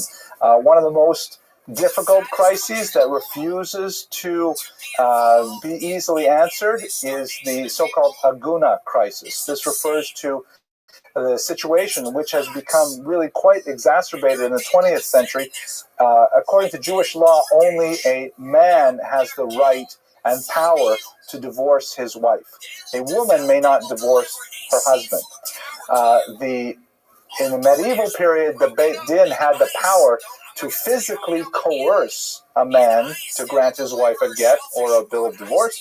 But obviously, since the French Revolution that we began our lecture with today, the Beit Din does not have the power to impose corporal punishment, sanctions on another citizen. They're not. It's not a separate country. You're not allowed to simply have, they're not like mafioso who can just order a hit on a guy if he refuses to give someone a get, his wife a get.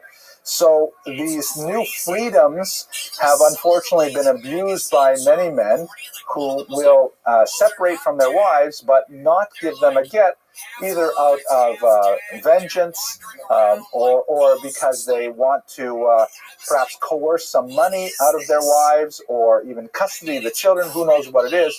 And no legal remedy in Jewish law has yet been found. Many have been suggested.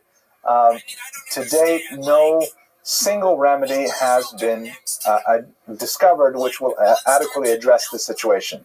Joe. The kosher nostra, the kosher nostra. Right.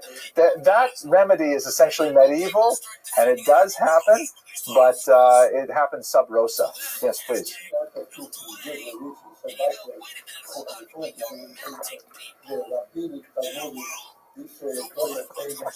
ejemplo, de la revolution, hoy políticos que se rotten, and the death that the men can do, they don't cut for a million, they can say carry, there's a lot of people now. It's huge.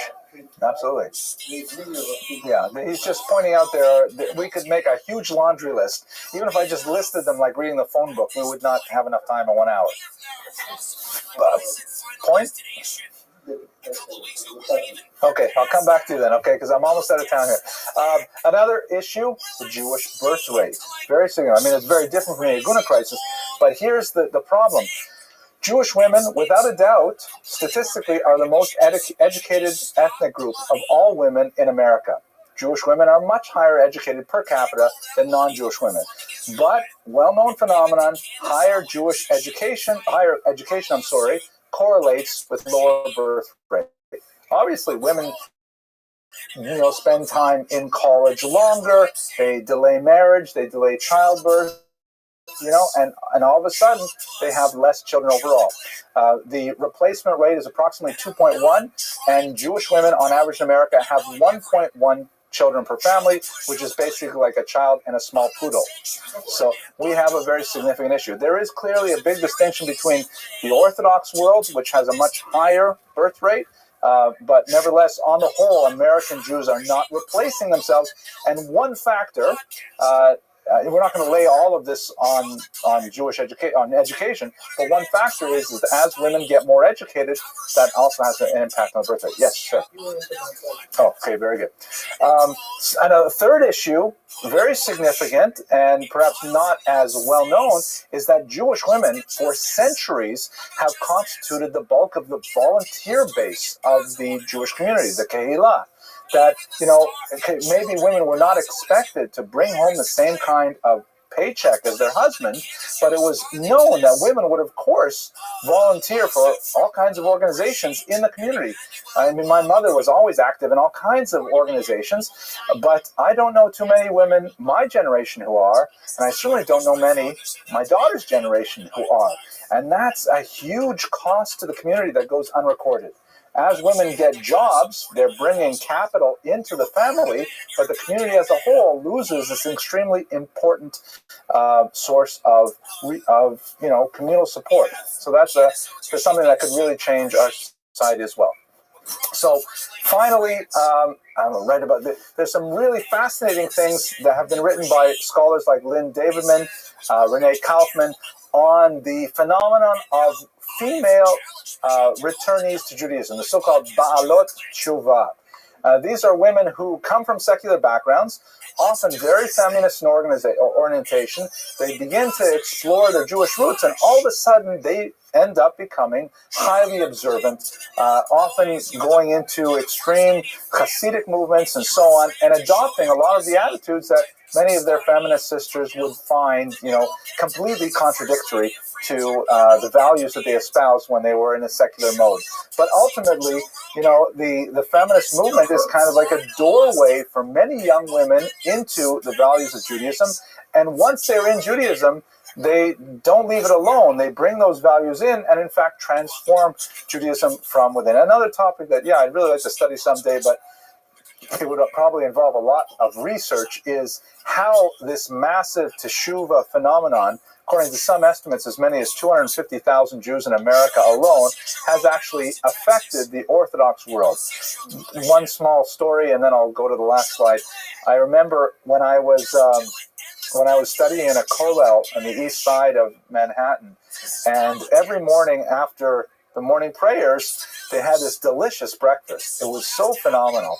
And they had this one whitefish salad that, it was incredible. I had to believe it came from, Gan Eden or something. And so I said to the Rosh Yeshiva, I said, how do you get this whitefish salad? It's incredible. And he said, well, it's that guy over there. He's a Baal Tshuva, and some guy davening he's a Baal Tshuva, but he used to be a professional chef. And I say, so? He says, he knows how it's supposed to taste. Right? So he knew how it was supposed to taste when it was treif, so he was able to make it kosher. So that's a really interesting kind of area of exploration. How has the Teshuvah movement changed the way Orthodox Jews look at themselves. So, and in some ways, this is related to third wave feminism, which is associated specifically with ethnicity and feminism. So, to conclude, Betty Friedan, in many ways, some of the values that she espoused were contradictory to traditional Judaism, but at the same time, her quest for women's rights have made a phenomenal change for 52% of our population, and her status as a prominent Jewish feminist leader is something that our daughters and granddaughters all benefit from. Thank you very much for your attention. Next week is the last week, and then I'll see you again in the fall, God willing. Okay.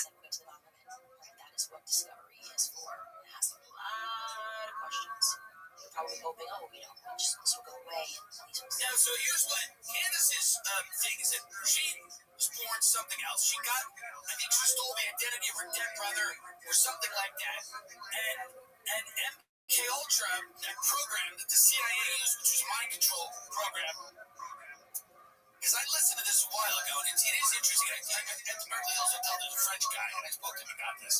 And he did say to me, Good evening, everyone. Nice to see you here.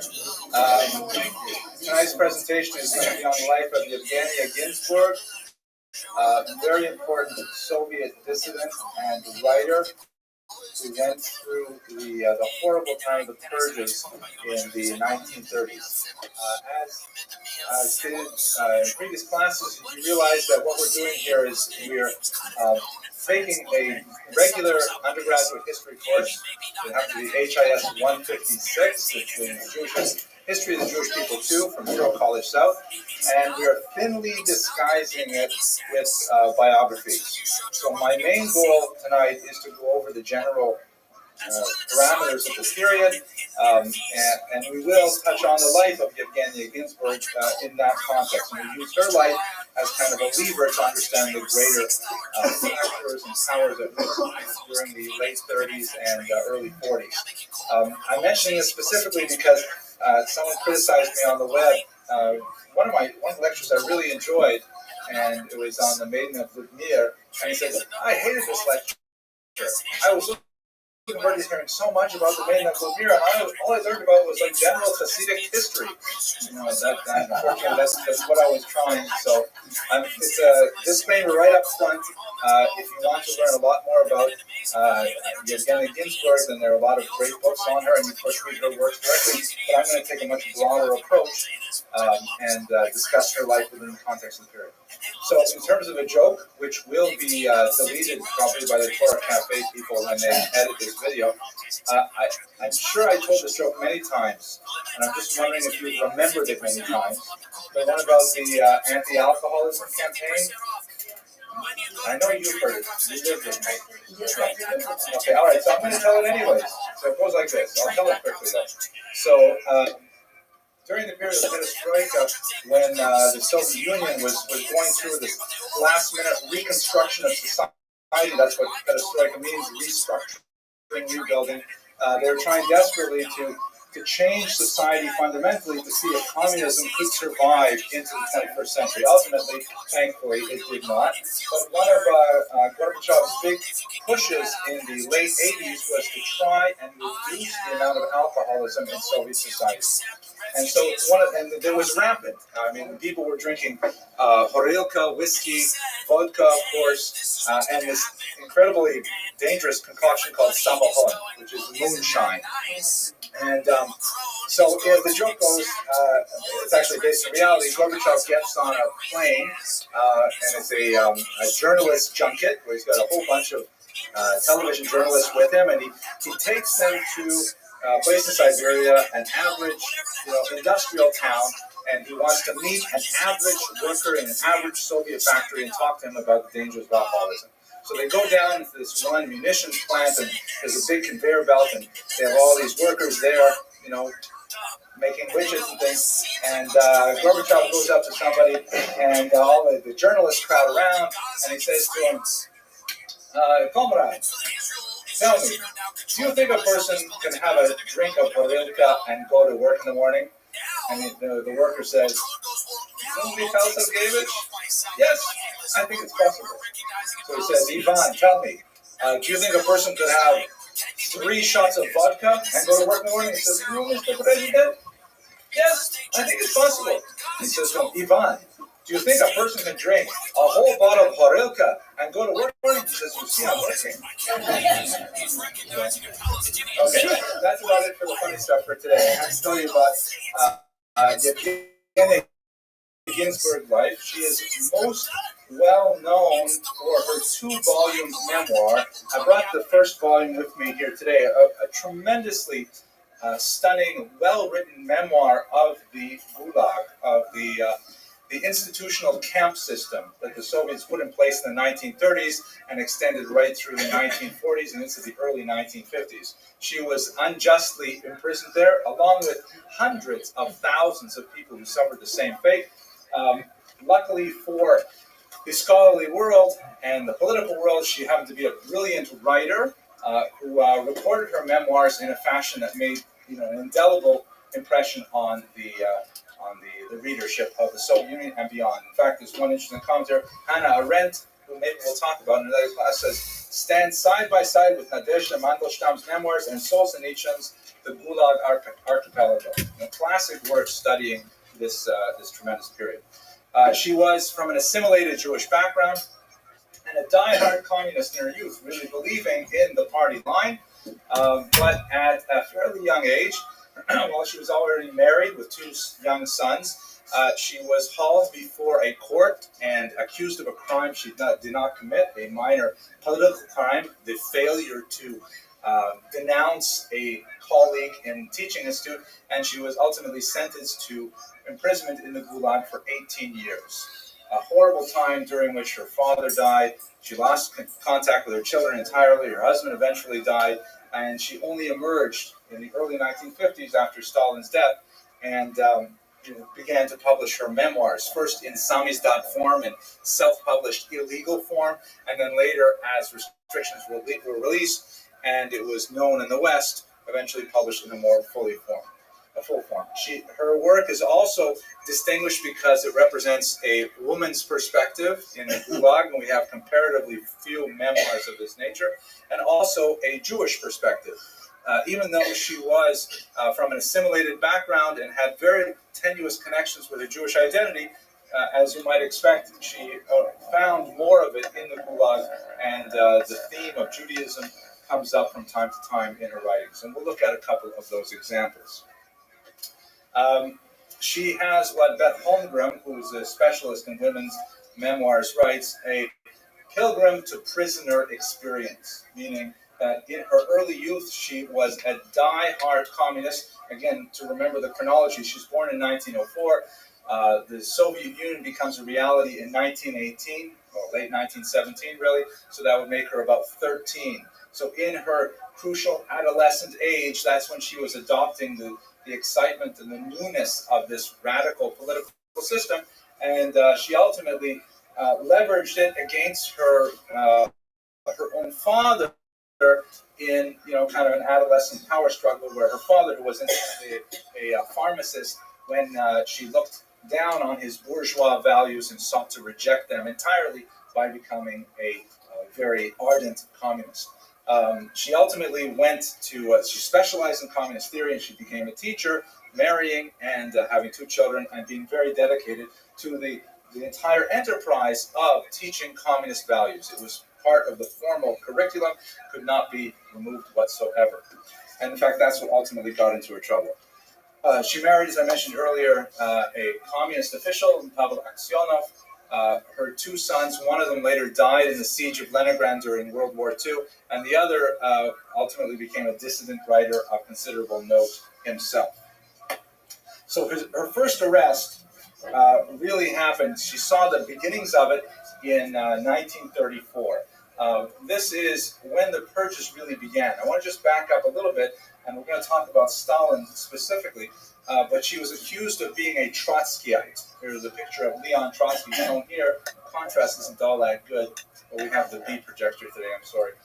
Leon Trotsky, of course, is a famous Jewish communist who ended up becoming the leader of the Red Army.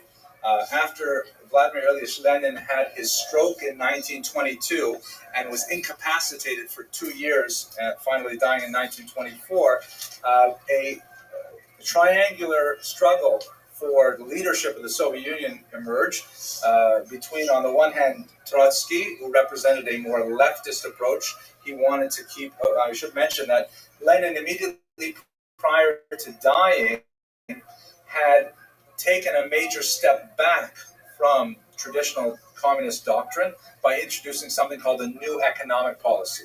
And the new economic policy was a relaxation of the rules of communism, with more small market capitalism permitted and more small trade. And he argued that he was taking one step backward in order to take 2 steps forward.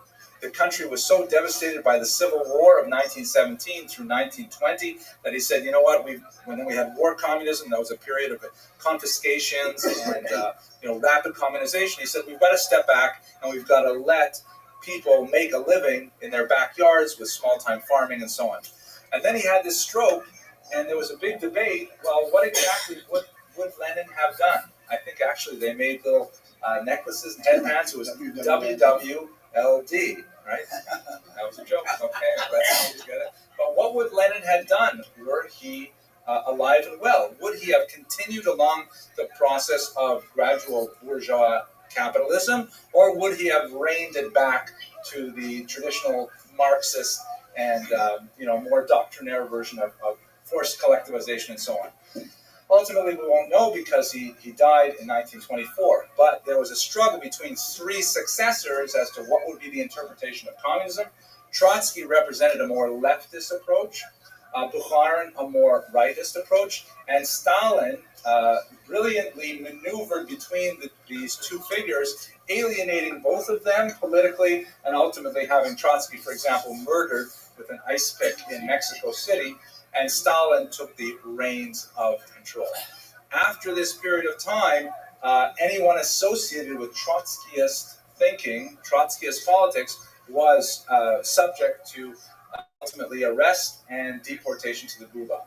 But it took years before Stalin could really consolidate his power, and we only begin to see it happening in the mid-1930s.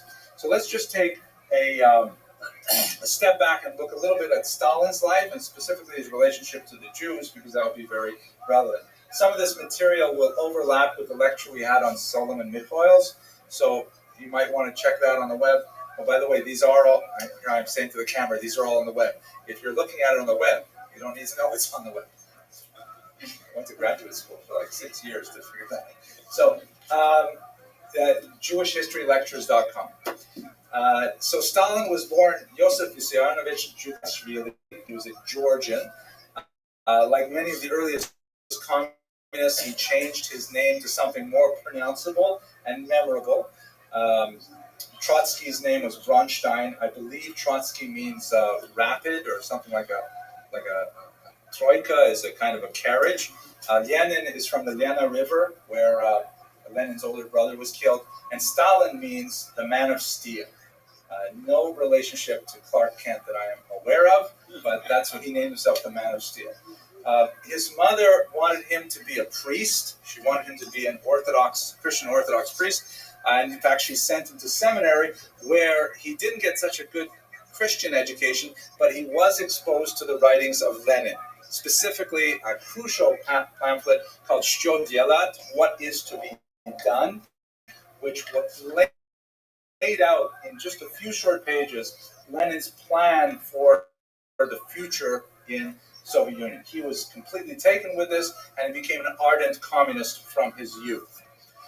The man of steel, as a nom de plume for him, was actually very appropriate because Stalin's big belief was that the Soviet Union had to be industrialized. The Soviet Union, the Russian Empire, was at least 50 years behind Western Europe in most of its large industrialization projects. They were not completely electrified. I mean, there are a lot of places outside of main cities where you could not even get electric lights working. They had a very rudimentary train system, which was very problematic as well because, this is a huge territory. It covers 1/6 of the Earth's land. But Stalin believed that the most important thing they could do is concentrate their energies rapidly into industrializing that society, building big factories, making things for the larger population with comparatively little attention to consumer goods. In many ways, it was the opposite of the American approach, where American capitalism focused on, creating value for individual consumers and hoping to build wealth through economies of scale. The Stalinist model said create these massive factories, these gorgeous palaces for the people, which are great for communities, but very, very little things for individuals. Even when I was there in the 1980s, I'm sure some of you may have memories of these if you visited the Soviet Union, it was very difficult to get basic commodities like toilet paper. I described to my friends there, they couldn't believe that in America they actually have colored toilet paper. You can choose your color and pattern. They were like, oh my gosh, just get it colored. So what people used to use is in the inside of the bathroom, you had these little sort of like when you get bills and you put them in a thing on the wall, a little sort of a plastic envelope, and they would get Pravda or Izvestia, the newspapers, and they would cut them into like 4 by 6 inch squares. And it was actually very good quality newsprint for this because it was very soft compared to our newsprint. And the same could be said about the words they put on the page. And if you were lucky, you could actually piece together a whole story while you were waiting. But that's what people did. It was all about, everything for the people, nothing for persons. And that was really his point of view. And so his sense was that the whole of society, all of the economic engine of the early Soviet Union should be subjugated to the will of the nation as a whole. We see it very clearly in the disastrous collectivization project that began in 1928 as the first 5-year plan, in which he sought to remove all of the last vestiges of Lenin's new economic policy by taking all of these individual farms and forcing everyone to go into big collective factory farms, where you would have the economy of scale. You only had to buy one tractor for 20 farm plots, whereas before you would have to buy really 20 farm plot tractors for each plot. But on the other hand, people resisted it tremendously. And this picture here, by the way, which is from International Women's Day, I think it's 1932, it shows a Soviet woman here, and she's dragging all these bourgeois capitalist farmers into the kolkhoz, the collective farm. And you can see the tractor here, which is the symbol of wealth, in the machine in the room there. And this was what Stalin did. He forced all of the so-called kulaks, the small-time farmers, and that might mean they own a cow on their own, into these collective farms, which were economically very poor producers and ultimately resulted in a terrible famine of 1932-33. The famine was caused in part by natural climatic conditions, but it was caused even more so by disastrous economic policies, where Stalin insisted on maintaining his export quota of grain, even though people were literally starving and were cannibalizing each other in city streets, in Kiev, for example, at this time. Reasonable estimates place the number of people killed at 4 to 5 million during this 1 year. There are much larger estimates as well. We don't know really for sure because there was a census taken in 1936 that would have told us definitively how many people were killed. But once the results came out, Stalin had the census takers executed and the census was buried. So we only have little pieces of it that survived the municipal archives. They also passed at this time one of the most cruel laws imaginable, the so-called law of socialist property, that literally made it a capital crime to steal a stalk of grain. So if you went and you stole certainly a loaf of bread, that was a capital crime. So it was a very difficult period of time under Stalin, but you get a sense of his personality and his priorities. One quote that just got cut off here, when he was asked about this, oh my gosh, the Ukrainians, the Don region, they're starving, what do you do? He said famously, when you cut down a forest, splinters will fly, meaning this is an inevitable cost of the modernization of the Soviet Union. Naturally, he made a lot of enemies among them. Okay. Also at this time, and this connects us to what we talked about the Mikhail's lecture, by the time Stalin got to 1930, he felt sufficiently strong that he could put an end to the period of colonization, the policy of colonization, which, if you'll recall that lecture, refers to the brief period of time, just under 10 years, when the Soviet Union encouraged the effervescence of local cultures, including Yiddish culture. So the promotion of Yiddish as a language, the promotion of Yiddish theater. There was a Jewish section of the Communist Party, the Avsektia. All these kinds of things came to an abrupt end in 1930. The only thing that really survived, and that was primarily because of Kalinin's influence, another political figure, was this bizarre experiment called Birobidzhan, which was a small autonomous oblast, a small region out in the Far East that the Soviet Union set aside for Jewish immigration.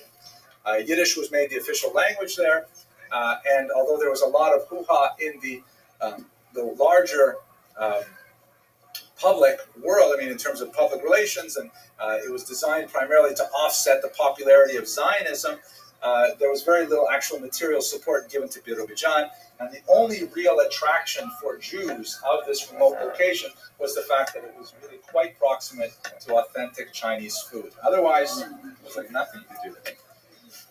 After 1930, we see a real strong downturn against Judaism. Now, it's interesting to know that Stalin himself was Lenin's minister in charge of nationalities. He was the primary architect of nationality policy in the Soviet Union, and it seems rather clear that he was not happy with the whole colonization idea. He believed that at most, national identity should be preserved only in form, but it should be socialist in content, meaning you could use Yiddish as a language for propaganda of communist values. You could not, use Yiddish to discuss Jewish values. That was inappropriate. Ukrainians, fine with all the embroidered costumes and the decorated Easter eggs, that's all fine. But if you start talking about Ukrainian national heroes that were anti-Russian, we don't want to hear any of that. So there's a lot of backtracking of all of that with the colonization policy, which allowed much more expression. But when Stalin came to power, then he finally shut all of that down. Tremendous attacks on synagogues, on mikvahs, on religious functionaries of all kinds, and anyone who was observant of Jewish law at this time basically went underground. The Chabad movement in particular remained very active with a strong underground network promoting and facilitating Jewish observance, but otherwise it was extremely dangerous to do any of this during this period. In fact, one of Reb Moshe Feinstein's earliest shuvot, if you look in his Igros Moshe, when he writes about his experience, because he grew up in the early Soviet Union before he emigrated to America, he gets a tshuva from a man who has to work early in the morning, and he wants to wear tefillin, but he would have to put them on too early in order to get to work on time. And he certainly can't put them on at work because he would be persecuted. So he asked Reb Moshe, am I allowed to put them on before dawn, before ROTHSCHILD? I can't remember the answer, but that's an example of the kind of hardship that was occurring at the time. Now, what connects us specifically to the life of Yevgenia Ginsburg are the purges. And we did speak about this briefly in the Mikhail's lecture, so I won't go on too much length here. But basically, the purges began in 1934 after the assassination of the head of the Soviet secret police. I mean, what exactly is a purge? A purge is when you have what's really relevant. We have purges in my home regularly, where my wife just says, you know what, we have too much junk in this house. My wife is she's a very minimalist kind of person, and we essentially purge all of the old clothes and the books and things like that. They eventually go. We have the purges, but these purges are quite a bit more maybe satanic in nature, even, where the first purge was you had to have a valid, up-to-date party card or you were expelled from the Communist Party, which was not such a terrible thing, although being a member of the party carried all kinds of privileges, but the idea was to try and limit the party members only to the tried and true. It worked fairly well. In 1937, however, there was a much more horrific round of purges, which were not associated with smaller technicalities, but were associated with the concept that people were saboteurs or wreckers of Soviet state. This is connected with the failure of the 5-year plans that Stalin had put in place. So something would happen like this. Stalin would set a ridiculous goal for production for a 5-year plan. He would say that this plant, for example, in 1928, it's producing 100 tons of pig iron per month. We want this plant to produce 500 tons per month by this time next year. Things which are physically impossible. But everyone was afraid to admit to Stalin that they weren't producing, so they essentially lied. And the lies would go up the food chain. Like let's say one manager would say, I was supposed to produce 10 pounds, I didn't, so I will tell him I produced 10, but I really only produced 7.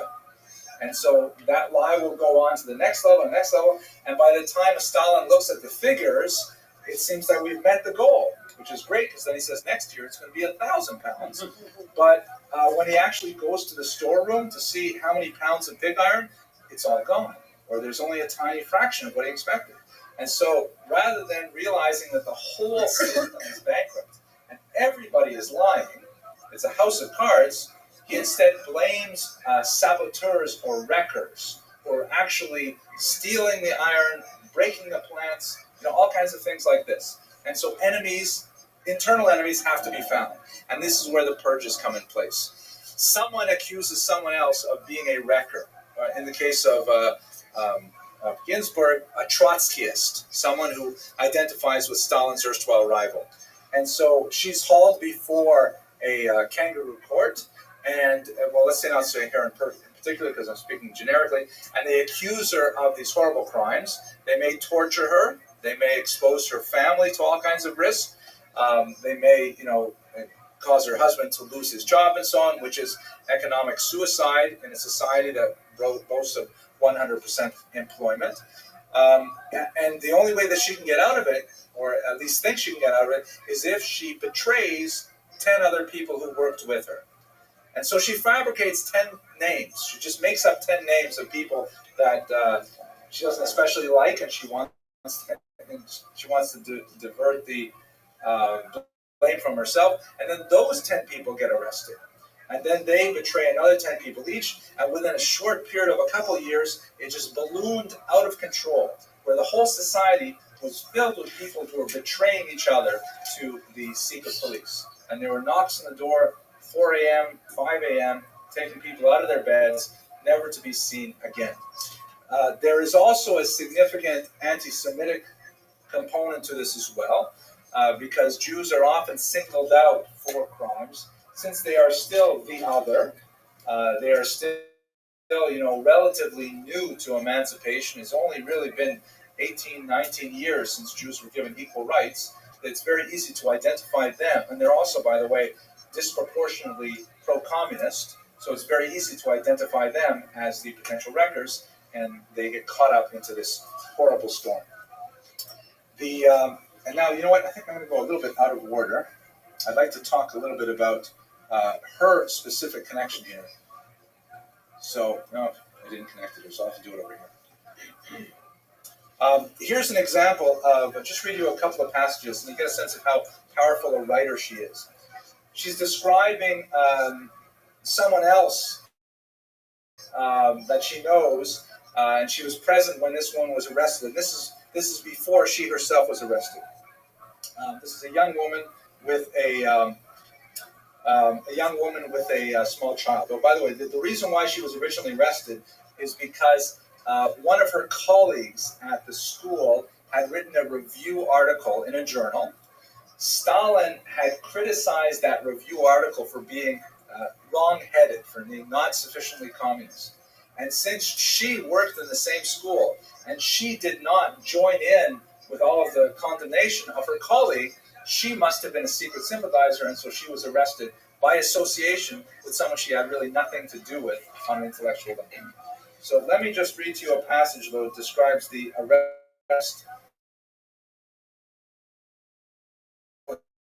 of the strangeness of the entire thing. So this is a man is arrested, and his wife says as follows: "When the NKVD came in the middle of the night to arrest her husband, who had spent Sunday with her in Kazan, she carried on in a manner worthy of a Greek tragedy. Needless to say, she was heartbroken for her beloved husband, the father of her child, but she suppressed her feelings. So he lied to me," she exclaimed dramatically. "So he really was against the party all the time." With an amused grin, the men from the NKVD said, "Better get his things together." But she refused to do this for an enemy of the party. And when her husband went to his sleeping child's cot to kiss him goodbye, she barred his way, saying, "My child has no father." Then, shaking the policeman fervently by the hand, she swore to them that her son would be brought up a loyal, that there was the least calculation or hypocrisy in her actions. Absurd, utterly devoted to the ideals of her militant youth. The ideal of possible degeneration, of scoundrels lusting for power, of treachery, of Bonapartism, had no place in her honest, single-track mind. Then there's a whole bunch of how and then finally, and she becomes a beggar. She goes from place to place, and finally she stops coming to Ginsburg, and she just disappears. For 2 or 3 days we had no news, and on the 4th we heard that, after writing a letter full of love and devotion to Stalin, she had drunk a glass of acetic acid. In her suicide note, she blamed nobody, treated the whole thing as a misunderstanding, and begged to be remembered as a communist. Her coffin was followed by her 5-year-old son, the cleaning woman from the regional office committee, and 2 or 3 of the more desperate characters among her old friends. As I looked at the sad little grave surmounted by neither cross nor star, I told myself, "No, I won't do that. I shall put up a fight. They may kill me if they can, but I won't help them." And in fact, her story is one of constant defiance throughout the entire story. It's an acronym for a state labor camp, where it's essentially a huge outdoor prison, usually far out in eastern Siberia, where people are put to work in various forced labor activities. There are actually remarkable parallels between the Gulag and the concentration camps. One of the major disjunctures is that the Gulag was not designed as a death factory, where people were not sent there specifically to be killed. They were sent there to be punished, horribly punished, to be neglected and abused, and without doubt, hundreds of thousands died in the Gulag. But in many ways, what's quite striking about the Gulag is the common psychological approaches that the Nazis and the Soviets used to break down the resistance of the prisoners there. There's a remarkable book written by Terence Desprez called The Survivor. He was one of the early scholars, he was a member of the Harvard Society of Fellows, who set out to write the first really synthetic work looking at the experience people had in the Nazi camps and in the Gulag. And he tried to bring together all these memoirs and to look at what were the common elements. Among the elements that he found was something called excremental assault. That was his term for it, where both the Nazis and the Soviets strove to remove individuality from all of their prisoners. First, taking away their clothing, making them wear uniforms. In some cases, like the Nazis, shaving their heads to make them look more uniform. Then taking away their names, insisting that they be referred to by number. In the case of some death camps, actually tattooing the number on their arms. And ultimately, argues Desprez, they caused them to recede back to the lowest point of their individuality and their identities by even causing them to lose the basics of toilet training. Because when you think about the developmental progress of a human being and their actualization as individuals, the very first thing we learn about socialization is, how to be continent. But by forcing the prisoners to eat liquidy gruel and to give them very limited bathroom breaks, they ended up soiling themselves and feeling disgusting about themselves, which served to further reduce their psychological will to live. According to Desprez, this was a very deliberate plan by both the Nazis and the Soviets. Shortly after he completed this amazing work, which is still worth reading now, 40 years old, Desprez committed suicide because the time he spent contemplating these things was obviously too much to him. But at any rate, life in the Gulag, very desperate, comparable in many ways to life in the concentration camps. There was some possibility of escape because they were not guarded with the same degree of arms as the concentration camps, but these gulags were so far out in the remote Far East that there was nowhere to run to. Where would you go? Although it was known that people did occasionally escape and make the long trek back to European Russia. But the nature of the life there was incredibly difficult because everyone was under complete uncertainty as to why they were there and how long they were there. There were frequent retrials where a person might be sentenced for 3 or 4 years, and then halfway through that, they would be hauled towards a court out in Siberia and sentenced to an additional 10 years for some mysterious crime that they similarly did not commit. So it was kind of an open-ended ticket to be in the Gulag, and people often despaired and committed suicide during their time there. She managed to hold on to her identity and her strength of will throughout, which makes her a very remarkable figure in the period. So what I'd like to do at this point is go back and see what's happening to the Jews a little bit further west, and we'll understand a little bit more about what she returned to, but I should pause for a couple of questions and take a drink of water. Does anyone have any questions? I've just motor mouthed straight through 35 minutes. Okay, what you don't know is that this is actually, everyone's asleep. I'm just talking here, no one's awake. Okay. No. Ah, Ms. Abramson, there you go. When she got out of the Gulag, did she try to make contact with her family? Yeah, she learned that her husband had died and her son had died. She actually remarried in the camps. They had a certain degree of freedom that was unusual compared to the Nazi camps. She remarried in the camps, and later she was reunited with her son, the one that survived. Okay. Now, what's going on in Western Europe? Well, not Western Europe, but Western Soviet Union. You'll recall that Hitler had made an agreement with Stalin, the so-called Molotov-Ribbentrop Pact. Even though Hitler and Stalin were bitter enemies and their philosophies were totally opposed to each other, they both realized that there was some profit in their forming an alliance. So in 1939, they make this secret non-aggression pact, which made them all of a sudden great friends, as this Danish cartoon shows Stalin as the groom and Hitler as the bride. Hitler then invades Poland from the west, and Stalin invades from the east, and they divide up the territory. And we spoke last week with Emmanuel Ringelblum about what happened during the next 2 years during the ghettoization. This is changed dramatically with Operation Barbarossa, which is when Hitler double-crossed Stalin, even though he had assured Stalin that they were going to have a non-aggression pact. Once Hitler had subdued Western Europe, he turned around and attacked his erstwhile ally. And oops, what happened there? It comes back. Oh, this is really the V projector, huh? Okay. What he did was, so this is the Soviet territory that became under Nazi control right up until here, and Stalingrad far in the east. And this is the Western Europe that was under Nazi control before Operation Barbarossa.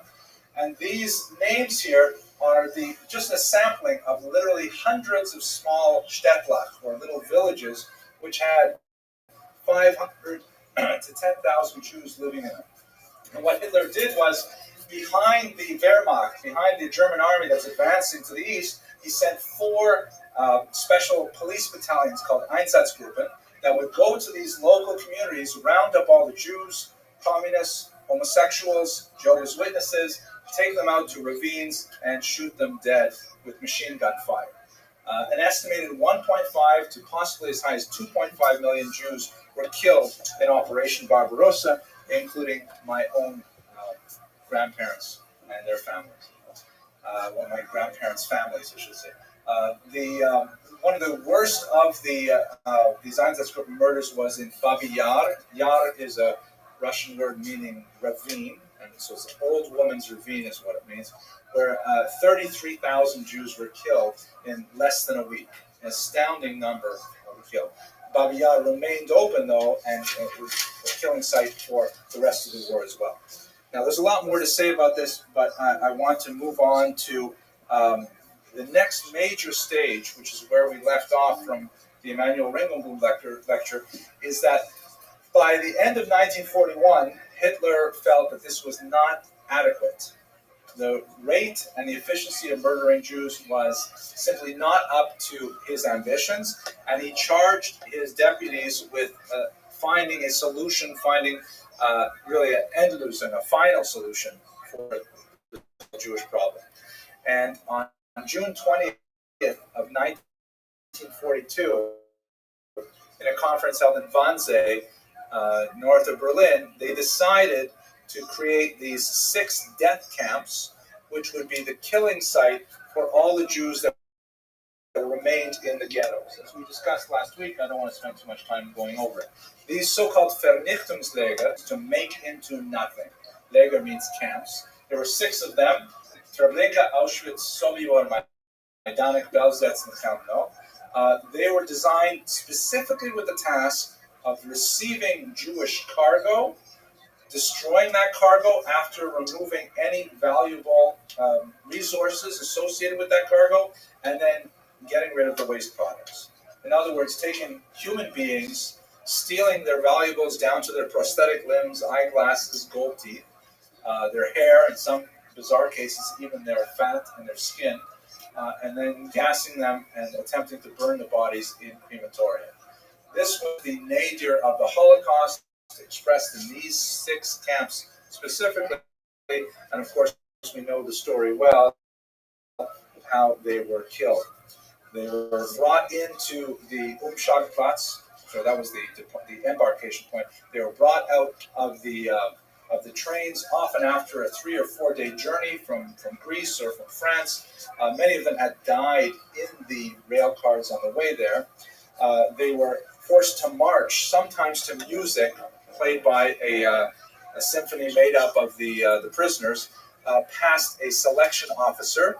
In the case of Auschwitz, it was the notorious Mengele, who would direct those who looked like they would be useful for slave labor to the right, where they would be put in various enterprises that the camps run. And those who were slated for immediate destruction were sent to the left. The vast majority were sent to the left and were killed within 24 hours after their valuables and so on were removed. There were various devices used to try and ease the resistance of the Jews. A lot of euphemisms were used, and they told them they were going to be, their lice would be removed. They would have a delousing. So they were given, in some cases, towels, bars of soap, and sent into rooms that looked like shower chambers, and then a poison pellet known as Zyklon V, shown here. It's a rat poison that apparently acts when it first encounters oxygen. It would be poured into a special device that would carry these pellets into the chambers. There they would create a toxic gas that would kill people with asphyxiation within about 20 to 30 minutes. As we discussed a little earlier in the Ringelblum lecture, most of this was actually carried out by Jews themselves, the so-called Sonderkommando, or special commando squads, other prisoners who were given the horrific tasks of handling the poison, of managing the flow of people into the gas chambers, and then the very difficult task of removing their bodies and shipping them off to the crematorium. So this is, there's really nothing much we can say down to this, but I want to simply cover the period so that students who view this online, death and sent to forced labor, often experienced all other kinds of atrocious things. In fact, most of the survivors that we know of from the camps were originally slated for the right, and they survived when they were slaves rather than sent for immediate death.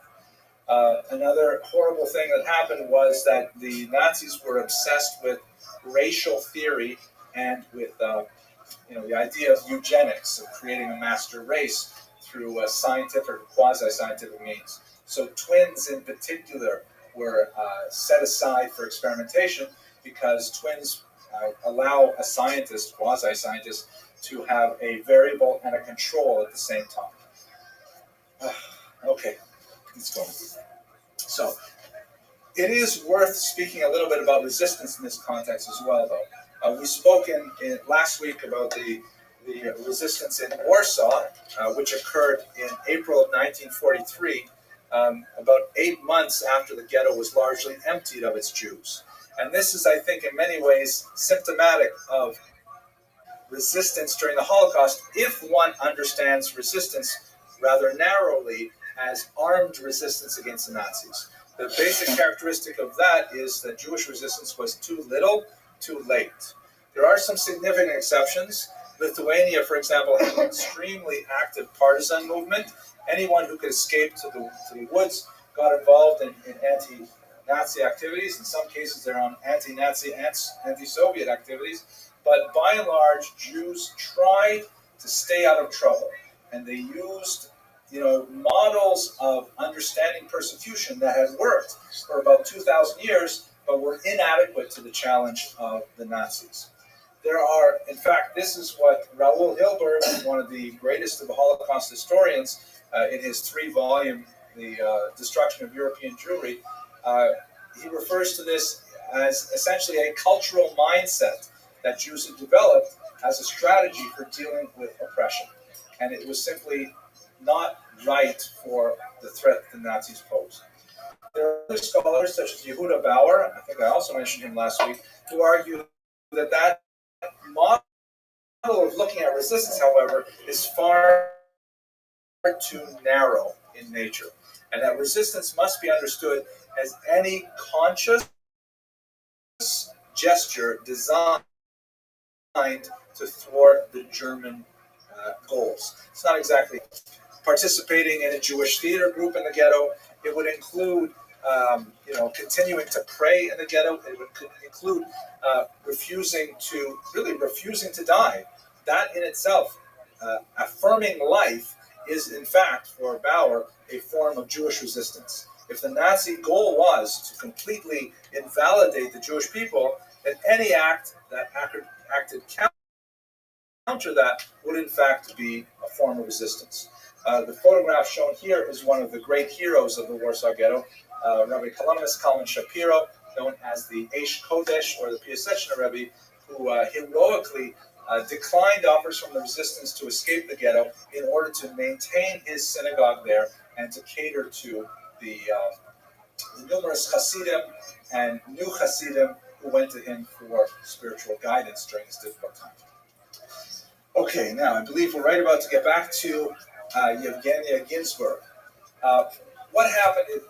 Her release really had nothing to do with what happened, what she ever did, or what happened in the Gulag. It had to do more with what happened in Moscow, which was specifically the death of Stalin.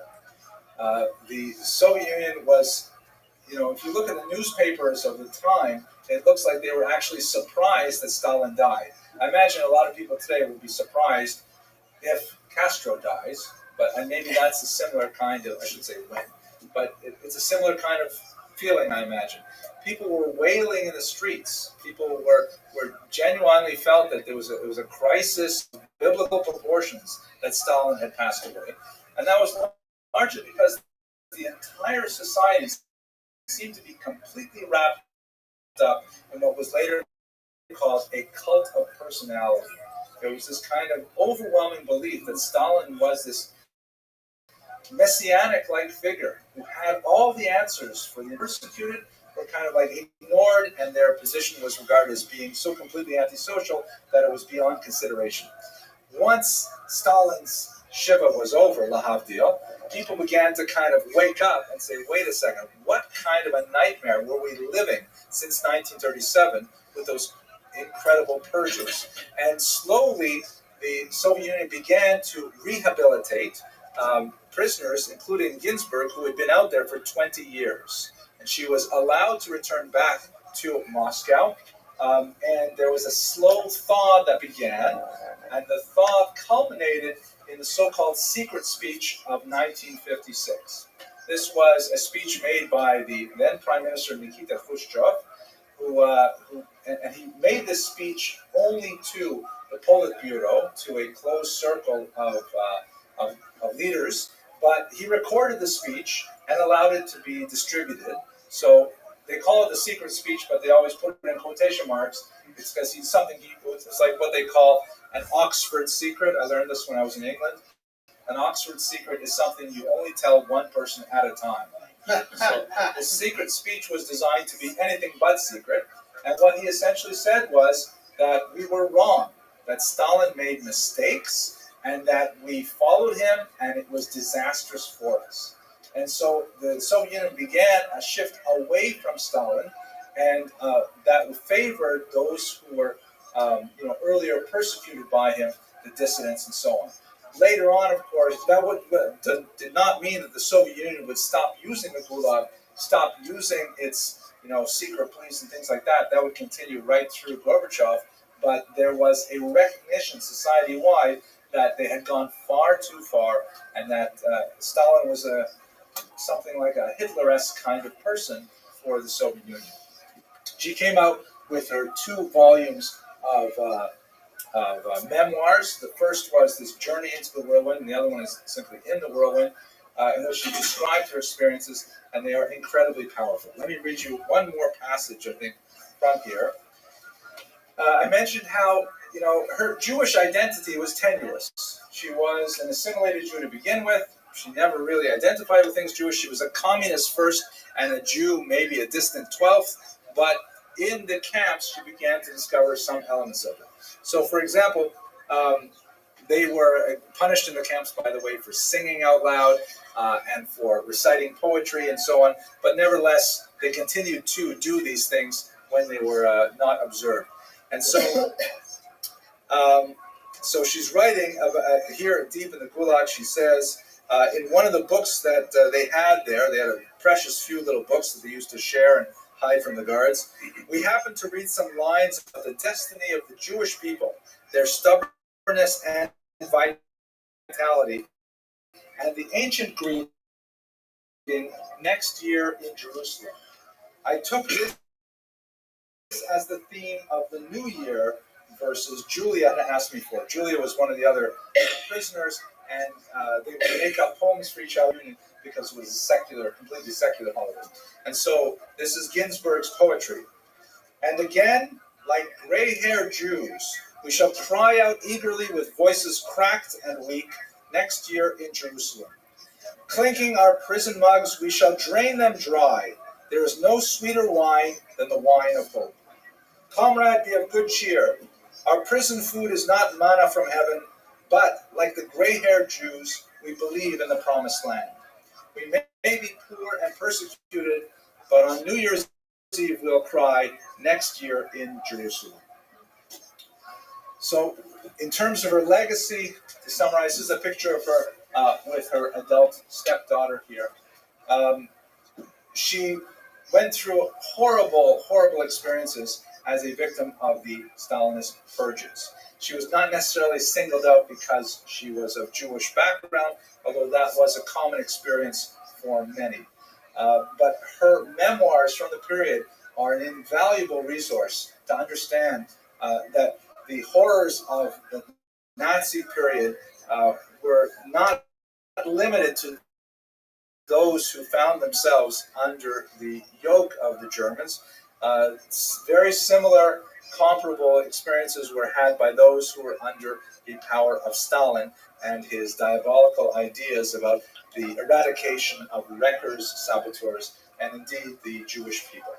I thank you so much for your attention. I'm sorry that I rattled on so long with so few questions, but I hope you have an excellent night, and I'll see you back next week.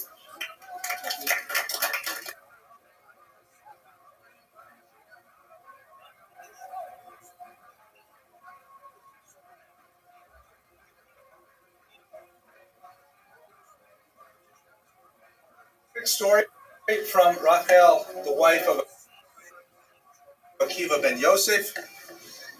I'm sorry again for the sort of South Beach colors the projector bulb is going here. The story is that after 12 years of absence from his wife, Akiva returns from a long stay in yeshiva. He overhears his wife saying, before he even has a chance to say hello, he overhears her saying, one of the women say, don't you feel terrible letting your husband go to yeshiva for 12 long years? And she says, you know what? I would do it all over again. So Akiva, as the story in the Talmud goes, turns around, goes away for another 12 years. Then he comes back with 24,000 students in tow. And as they're getting close to to his home, she comes out to greet him. His students don't realize who she is, and they're trying to push her away because, this is the great Rabbi Akiva is coming. And he stops his students and he says to them a famous word. He says, let's see if I get it right. Shalachem shali. What is yours is mine. All the Torah that you have, my 24,000 students, it's from me. The shali, shalom. And everything that I have comes from her. So as the story goes, she had tremendous self-sacrifice, 24 years of her married life given up so that Akiva could continue to learn. And the lesson is that whatever the students have belongs to Akiva, whatever Akiva has belongs to Rachel. This story is beautiful, but almost certainly apocryphal. The premier biographies of Akiva say it was maybe something like 3 years. 12 years would be highly unusual for a whole host of reasons. But nevertheless, the idea that's present in that sentiment is so profound, and I think very true of a large trend in Jewish history, specifically the bifurcated nature of gender roles, where women are primarily located in the private sphere, typically taking care of the home fires. Husbands are off in the public sphere, typically engaged in large-scale learning with groups, perhaps in the political sphere. And this has been reified and approved and reinforced over many, many generations. We'll see that there are a lot of challenges to this particular model, particularly in the 19th and 20th century, but our goal in this class is to look at the roots of this phenomenon, to understand how it played out over the centuries, and to get a better sense of the role of women in ancient Israel. Specifically, what I'd like to do is I'd like to spend a little bit of time talking about the political economic context of the Jews at this period in the first and early second century. And then I'd like to move to the biographies of Rachel and Akiva. They're dual biographies. It's very hard to separate them, but we'll focus specifically on Rachel. And then finally, which will take probably most of the lecture, we'll go to talk about women in ancient Israel as a whole. And that's really the point of the lecture. Rachel is an excuse to talk about the women in ancient Israel. Okay, so why don't we start with the political context. I call this lecture Rachel, Wife of Akiva. We're lucky we even know her first name. Quite often, the famous wives of rabbis are known only in a source later about the wise mother of Abaye, for example, that we always know her only because he called her Ima, so we know Ima Shel Abaye, and that's it. In this case, however, we do know Rachel because she came from a very significant family. We don't know her dates, but we can assume they're probably broadly similar to Akiva's. His dates are circa 40 of the Common Era through 137 of the Common Era. What that means is he lived through perhaps the most tumultuous era in Jewish history, specifically the First Roman-Jewish War, which ended in the destruction of the First Temple in approximately the year 70. The incredible spiritual ferment of that time that gave birth to the early Christian movement, that nurtured the early Pharisaic movement, or matured the Pharisaic movement. The Essenes, many other groups were born during this period. And then there was kind of an aftershock towards the end of Akiva's life, the Bar Kokhba rebellion, which was a result of the Hadrianic persecutions. This is a picture of Hadrian over here. This is one of the Roman emperors who decided that the only way to deal with the Jewish problem was to once and for all completely wipe out all of the rituals that made the Jews distinct. So the specific banning of circumcision, something which had perennial consequences right up until really the last few years, last few months, there's been some controversy in Germany over this. Circumcision was viewed in the ancient world as a very clannish kind of ritual, that the only way you could really be a part of the club, as a male at any rate, was to go through this ordeal. And it was a way of, keeping the Hadrianic. So circumcision was completely proscribed, and people who were engaging in it were put to death. Similarly, observance of Shabbat was forbidden, because this is something the Romans and the Greeks also did not do. They only observed holidays that were, corresponding to emperors' birthdays or to the various movements of the stars and so on. The teaching of Torah in public, one of the most serious decrees against the Jewish people. Much of what we'll be reading on Yom Kippur, the Eila Ezra, come from this time, the period of the so-called Asara Ruge Malchus, the 10 martyrs of the state, referred to the Hadrianic persecutions, specifically of people who had the gall to teach Torah on YouTube, publicly. So, that was a joke. Okay, thank you, Eric, I got it. But who had the gall to teach Torah publicly. They were put to death in the most horrible and horrific ways to try and dissuade people from learning Torah. Akiva, of course, is one of the Asara Ruge Malchus. He died an absolutely terrible death, which actually I didn't feel like putting in the lecture, but I might as well mention it now because it makes sense. Akiva was put to death. His skin was flayed from his body with iron combs. And the famous story is that he recited the Shema as he was dying, and he proclaimed to his students that all his life he had wondered what did it mean to love God with all your heart, with all your soul, with all your might. And now he understood, with all your soul, even if God takes your soul, that's what you have to do. So Akiva is really the essential example of the Hadrianic persecution in his personal life. He then signed on with the Bar Kokhba rebellion, which was a kind of a strange movement that was known as the Second Roman Jewish War, in which a group of neo-messianists following an individual named Bar Kokhba tried to, in a very quixotic attempt, overthrow the Roman Empire. It was a complete failure, and Akiva died shortly thereafter. So this is roughly the political context the Jews are living in at this point. Their sovereignty was impugned heavily by the Romans already before the Common Era. When we come back after the holidays, we'll talk about the Herodian age. We'll go back a little bit in time, but basically we had sort of a puppet state in place for a while. Then around the year 70, that's completely destroyed. The temple is destroyed. A large part of the population is exiled. I want to say one other thing, and I completely forgot what I was going to say. I think that's happening more and more often lately. Just wait. Thank you. I forgot what I was going to say. But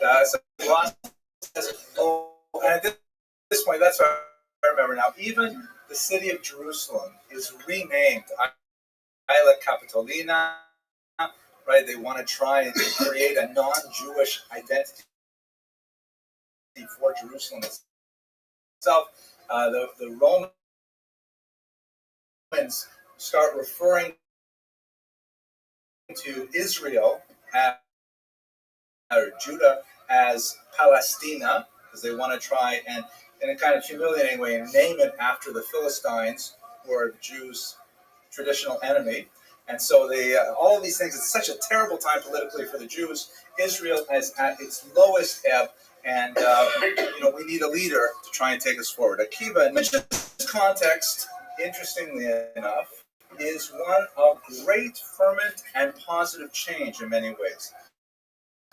Specifically, in the context of this, tremendous assault on Jewish power and sovereignty, the Perushim, or the Pharisees, we spoke about them briefly, and by the way, I got people in Denmark, for example, who really like Pharisees. Anyways, the Pharisees, under Rabbi Yochanan ben Zakkai, they adopt a political strategy of how to deal with this new reality by essentially separating from the Roman movement entirely and adopting a pacifistic stance vis-a-vis Rome, which turned out to be ultimately very successful, and that's why we're still sitting here in this room talking about the Pharisees, because they adopted that political orientation. There were Jews who were trying to actually fight off the Roman yoke, which was just an overwhelmingly stupid thing. It was impossible to imagine they would succeed. Do you remember the TV show? It was one of the Bugs Bunny shows, I think, where there was this alien with a kind of a Roman mohawk hat, and the alien had this huge ray gun, but he was only about 3 feet tall. Unfortunately, that's what I think of always when I think of the Zealots in this period, the Jews trying to fight off the Roman Empire, which stretches from Scotland all the way around the Mediterranean basin out to Bactria, way out in Afghanistan. And here are the Jews thinking they're going to carve out their little parking lot of territory, and the Romans will let us have it. So the Zealots were an extremely dangerous group, and they were also extremely dangerous to other Jewish groups. They were engaged in assassination of rival Jews who did not feel as they did vis-a-vis the Roman Empire. Then you have the Tzaddukim, the Sadducees, who had for about a century now completely sold out to the Romans in exchange for the cultic rights. In exchange for control of the temple, they essentially said, you know what, this is the way it's going to be. Let's make peace with the Romans. We'll exchange with them. We'll have our own center in the temple. And they had a considerable amount of material sway and wealth and power because of their association with the Romans. But ultimately, they were not on the winning side of history, because when the cult of the temple was destroyed, then there was no reason for the Sadducees to exist either. The only group that made it through this time turned out to be the heroes, were the Perushim, so-called those who separate. The Frosh means to draw away, because they drew away from all these other Jewish movements. They said, we're not going to get involved with the state. We're not going to get involved with the temple anymore. We're going to separate even from the temple, and we're going to maintain our own group status. Yochanan ben Zakkai, in a very famous moment, struck a deal with the Romans by smuggling himself out of Jerusalem, literally in a casket, in a coffin, because that was the only way the rival Jewish groups would allow him to leave. He had to pretend that he was dead. And even then, when they pretended he was dead, they still stuck metal poles in the casket to try to see if he really was dead. Luckily, he survived. And he went and he said, listen, the only thing I want is the town of Yavne and its sages. Tamli Yavne v'chafameha. Give me the city of Yavne and the sages, and we'll just sit there and we will learn, and we'll continue our studies of the Jewish religion and so on. This small city of Yavne, close to Tiberia, modern Tiberias, was where modern Jewish culture was essentially forged. And these rabbis got together, and in a kind of like a Tahara bubble, a bubble of purity, where they were not involved primarily in the huge political storms that were going on. They just focused on the Mesorah, on the tradition, working on the Mishnah, which would later become the Talmud, and the central intellectual focus of Judaism. Their main achievement in Yavne was the writing of the Mishnah, which was codified by Rabbi Yehuda Hanasi. The tradition is that Rabbi Yehuda Hanasi was born on the day that Rabbi Akiva died in the year 137.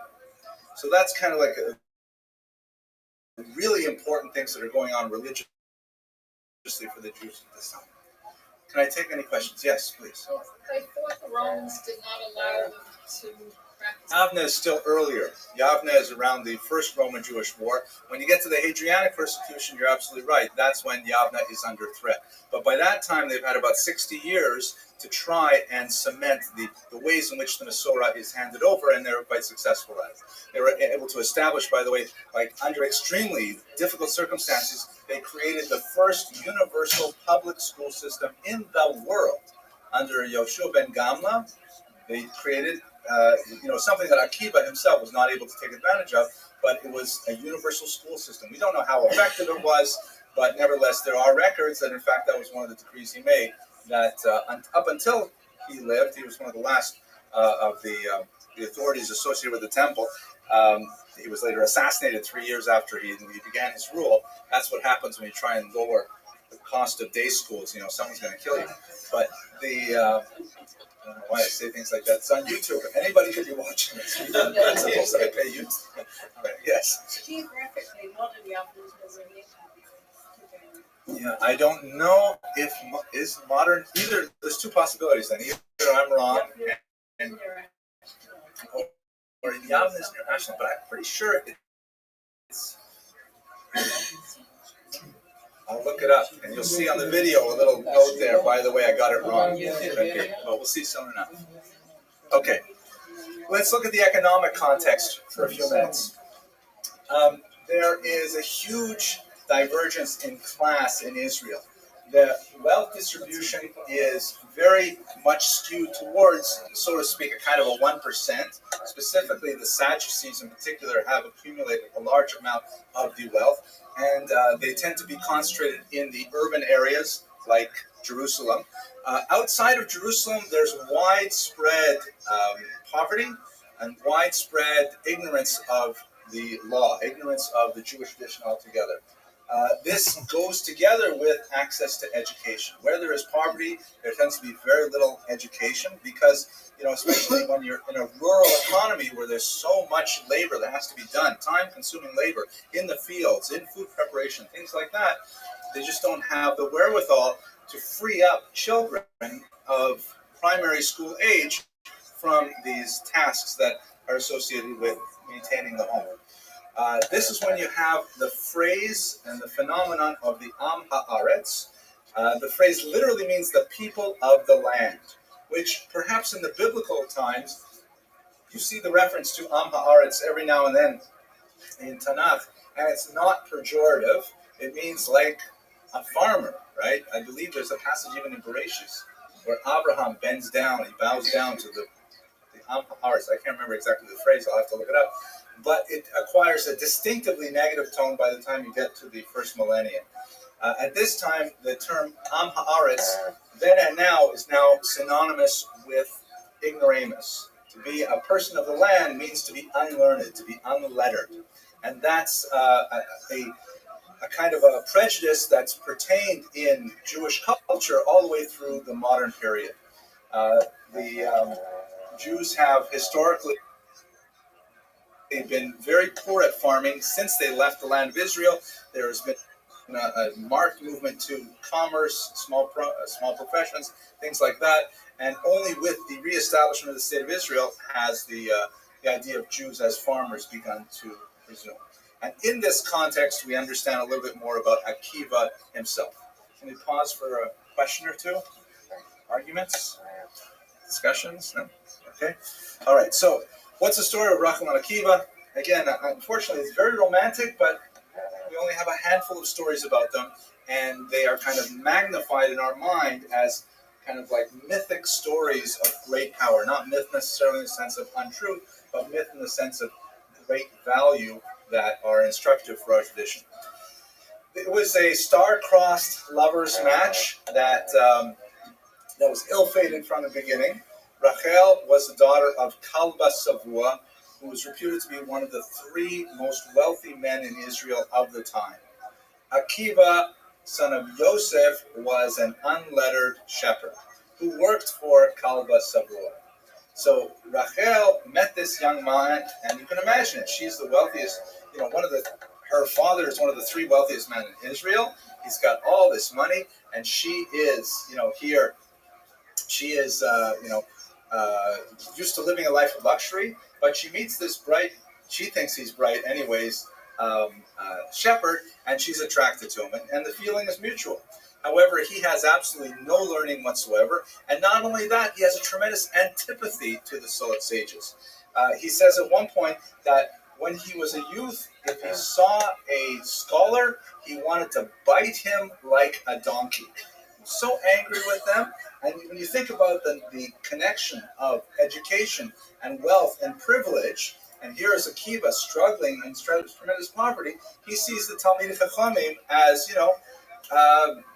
hypocrites who walk around in fancy robes and have plenty of good food to eat, but they have no sense of what reality is like for the average Jew. So he had a tremendous hostility to these sages.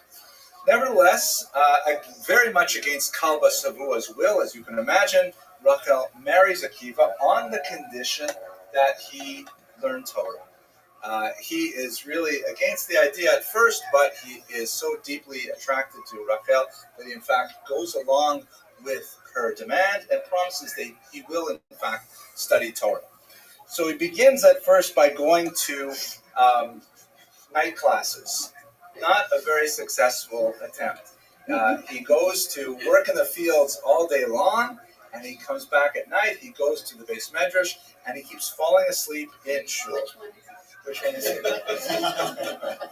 He starts falling asleep. He just can't keep his eyes open, and ultimately he drops out. What can he do? He just can't keep up with these classes. Can't wake up before dawn and go out into the fields and to supervise the sheep and things like that. And Kalba Savua, it's not exactly clear whether he cut Rachel off or if she became alienated with him, but she joined Akiva in a life of great poverty. At one point, she even sold her reportedly beautiful long hair to put food on the table. Later, Akiva would say to her that, one day, Rachel, I promise you, one day I'll find a way to buy you a Yerushalayim Shel Zahav, which was apparently a kind of an ornament, very popular in the time. It was either some kind of large medallion or it may have been some kind of tiara that had a golden image of the city of Jerusalem, the skyline. Yerushalayim Shel Zahav, Jerusalem of gold. And she would say, yeah. And then later on, of course, when he was the head of an academy and very wealthy and so on, and he bought it for her, then as the proverb went, women would say to their husbands, how would it go? No, how does the story go? I think the thing of the story goes, women would say to the husbands, when are you going to buy me a Yerushalayim Shel Zahav? And the husband would say back, when you sell your hair like Rachel sold hers, when you live up to that kind of level of poverty. Those things are probably things that are added on later. It's kind of apocryphal elements to the story. But at any rate, she endured tremendous poverty, and nothing much changed. Akiva had failed. Akiva could not live up to his end of the bargain. And it looked, in their early years of marriage, like she had made a colossal mistake. But luckily, it turned around when she gave birth to one of their children, a son, and Akiva began to get involved in his son's education. When he was about 5 or 6 years old, so you can imagine they're married now for at least 5 or 6 years, that Akiva started to get involved in the education. As the story says, that he would he would essentially do carpool, take his kid to carpool. I have, if you can believe it, this year, I have 6 kids in 6 different schools, with 6 different carpools. It's totally insane. I can't believe it, but somehow we manage it. Anyways, he would go with his son to carpool, take him to school, and he would sit there, a beautiful image, where his son would take a hold of one end of the writing tablet, he would take a hold of the other end of the writing tablet, and they would together sound out the letters as he developed literacy. Don't forget, this is a man who's literally 40 years old, who is now beginning to be literate for the first time in his life, and he's learning it with his 6-year-old. Obviously, he made tremendous progress once he was learning in the morning, not at night. And I think it's worth a pause just for a second to reflect on, I wonder how many of us also began our Jewish education when we realized the importance of giving our children a Jewish education. And how many of us also started getting ourselves interested when we started pitching in with our children. Anyhow, he made tremendous leaps and strides, and all of a sudden he was recognized as a person of some learning. He learned with tremendous facility in a remarkably short period of time until he was recognized as quite a teacher. Now, Rachel's sacrifice is really illustrative of a larger phenomenon of the role of women in ancient Israel, and one would argue perhaps even medieval and modern Israel today. Note that the dedication to Torah study did not come initially from Akiva. We have all these great stories about Rabbi Akiva, what he taught, what he did, how he sacrificed, but ultimately it really came down to what Rachel wanted. Rachel was the one who insisted from the beginning that he should be the one to learn Torah. So perhaps one of the strongest elements we see in this story is that Rachel is the pillar, the foundation of this tremendous edifice of scholarship. She was the one also who had the insight into Akiva's potential. Were it not for her vision of what he could become, then he certainly would not have gone anywhere. It was really up to her to unleash that potential, to nurture it, and this was something that took a tremendous amount of effort and change. And she did this through her own personal self-sacrifice. She left a home of tremendous wealth and comfort to live the life of a shepherd's wife, to the point where she was literally selling her hair to be able to put food on the table. Living also in great isolation. If we understand the story of Akiva's departure to learn with the sages far away for 24 years, again, that's probably an extreme statement, but 3 years is easily imaginable. And 3 years is also a tremendous price to pay for the cost of these goods. So it all comes down really to Rachel's sacrifice. So let's, I'll pause once again. I don't have any questions before we go to the larger topic of women in the ancient period. It's just that I was thinking that the Romans did about not allowing Jewish education is that the communists did, and they managed to eradicate most of the Jewish life. Once you're not allowed to learn, it's really doesn't have the same experience. It's an excellent observation. I think one of the main distinctions that if you compare, I mean, it's really in many ways apples and oranges, but the Romans had a head-on, blunt force kind of approach. Kill anybody who does this. And that was not successful. The Soviets had a far more sophisticated approach of co-opting the Jews themselves. Most of the people who implemented Soviet policy among the Jews were themselves, fairly educated Jews, including Simon Dimenstein, who was actually a rabbi before 1917. He became the head of the Sektia, the Jewish section that implemented. So what the Soviets did is they were able to kind of transvalue a Judaism that was devoid of God and say, hey, look, you don't have to do it this way, the way you've always done it. Instead of saying, let's say Moses, say Stalin. And they were able to put something in its place to fill that gap, and that's ultimately far more dangerous. Substitutes are dangerous. Yes, Ms. Abramson.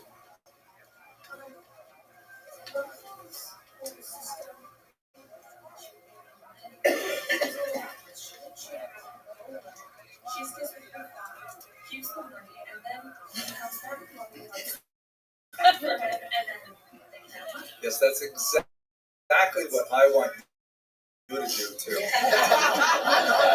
I totally feel like Elba Savua. She essentially, she's 16 years old, and she's saying, wouldn't it make more sense for Rachel to stay at home and send Akiva out to marry him, to learn, and once he's learned it, then they get married? Absolutely, 100%. Don't settle. You are fantastic, and he may. Okay, you're exactly right. But nevertheless, she had the vision. She would have had to wait 24 years. Yeah, that's right. And who knows what would have been by then? It's true. But no, you're right. And in fact, this is a debate in the Talmud between Rabbi Yochanan and I believe Reish Lakish over whether a man. It actually goes right through Maimonides and other poskim. Whether a man, again, really based on the idea that the husband is the primary breadwinner, should a man have a career first and a profession and then get married, or should a man get married first and then he'll find a way to make a living? And yeah, that's one of the obligations a father has, is to teach his son how to have a trade, because otherwise he's not going to get married. But it's a debate that's ongoing, a dynamic debate. Obviously, Rachel did not hold like the Rambam and said, get married first, trade later. But okay, excellent question. And we'll talk more about this at home. All right. So, now, larger observation about women in ancient Israel. 2 spheres. You see this in a lot of Western cultures in particular.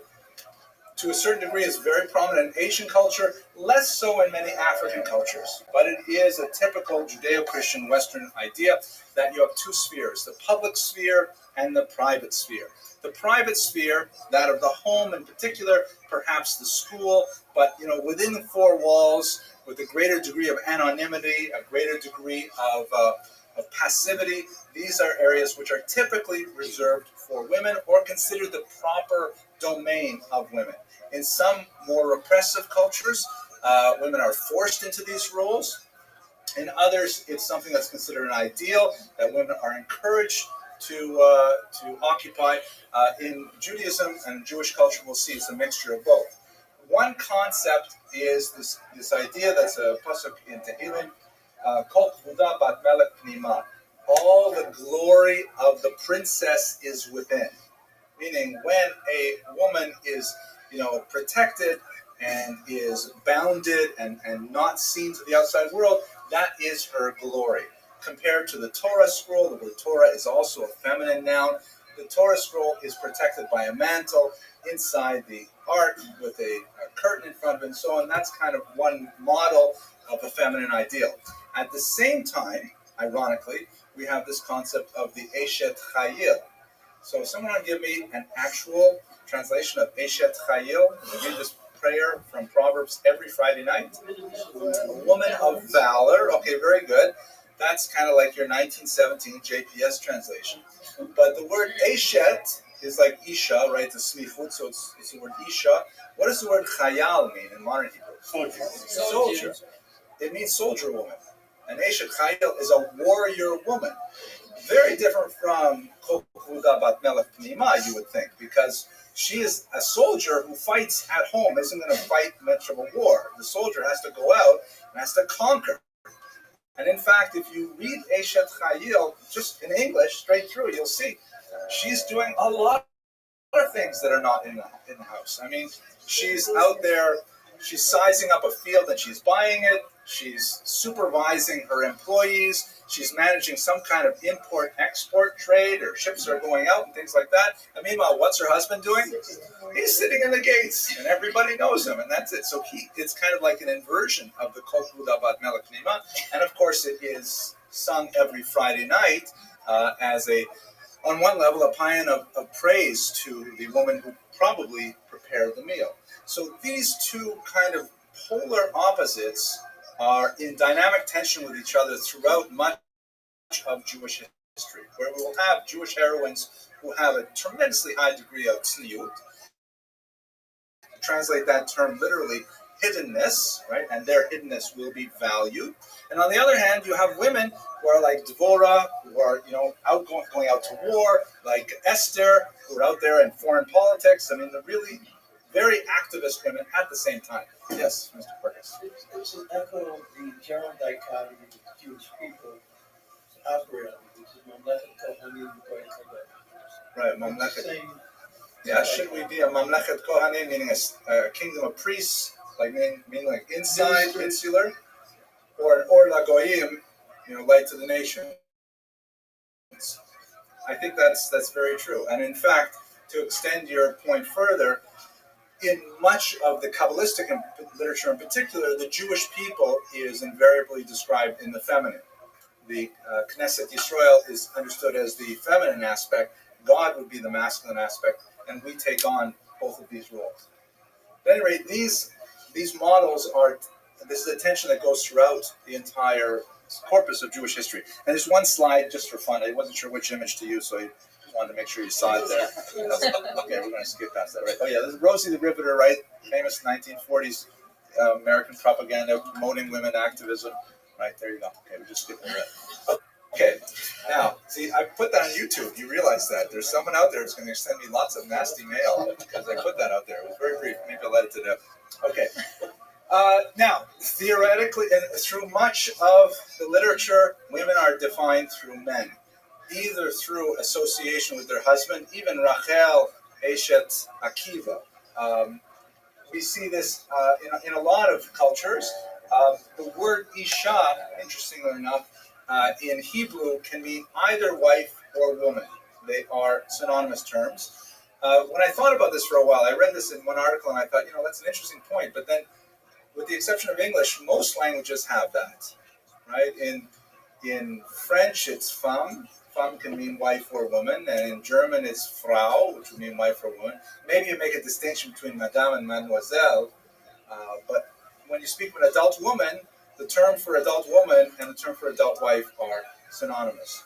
That is also true of man. You say, das ist mein Mann. This is my man. It means this is my husband. So I'm not sure how really valid the point is, but I put it up there anyways. Women historically are identified and valued through their connection either to their father or their husband or their adult sons. They rarely have status as individuals separate from men. This is not at all the case with various heroic men who are typically understood to be married, but their marriage is kind of very incidental to whatever else it is they're doing in our literature. This may not be very surprising because, after all, who controls the literature that we're talking about? It's primarily men, overwhelmingly men. And so since men write the stories, this means that many of women's voices throughout history are unfortunately submerged. And they only really come to the fore when they are truly exceptional, such as Rachel or perhaps Bruria. That's when we hear a lot more about them. So working with the sources we have, it's very difficult to kind of perform literary and historical archaeology and resurrect what it is that women did. We also see there is what my grandmother would call the hoo-ha disparity. If you look at life cycle events, there's no question that women get far less hoo-ha throughout their life cycle than men do. For men, you have the Shalom Zachar, maybe the Vachna, the Bris, the Pidyon Haben, the Bar Mitzvah, right? The $30,000 birthday party for a 13-year-old. It just goes on and on. Of course, Bat Mitzvah doesn't become a phenomenon until the 20th century, and even then it tends to be more subdued. Women, of course, have the wedding ceremony, which is their attachment to a male, and that's a big hoo-ha. But I think if you were to weigh all the hoo-has on two sides of a scale, you'd see the male hoo-ha side is definitely heavier. Also connect this with a very basic economic reality. For most of a marriage was contracted, the wife moved into her husband's home. It was not the other way around. Very, very rarely did you have a man enter his wife's home with his wife's extended family. So the saying, you're not losing a son, you're gaining a daughter-in-law is very true. But you could not say you're not losing a daughter, you're gaining a son-in-law. That would not be true. So of tristesse, a certain amount of less enthusiasm, because there was a realization that you put all this investment and energy, and by the time she's 12 or 13, you marry her off, and she's gone. And maybe you'll see her on holidays, and maybe you'll have grandchildren from time to time, but that is essentially going to represent a net loss to your family, economically. Whereas if you have a son, then ultimately you say, all right, within whatever 15 years, once he is married, that's going to bring another set of hands into our household, going to bring hopefully grandchildren into our family here where we can see them every day. That's a very different feeling. Okay.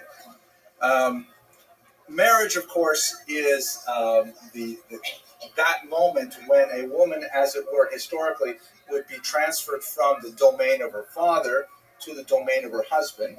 But I don't want to overemphasize this point, because particularly if you compare Judaism with contemporaneous cultures, Jewish women have a pretty high degree of personal autonomy. The right to own property, which should not be taken for granted in the ancient world, was certainly that of a woman's. The right to, demand compensation for property she brings into the marriage, for example, if her husband abuses that property.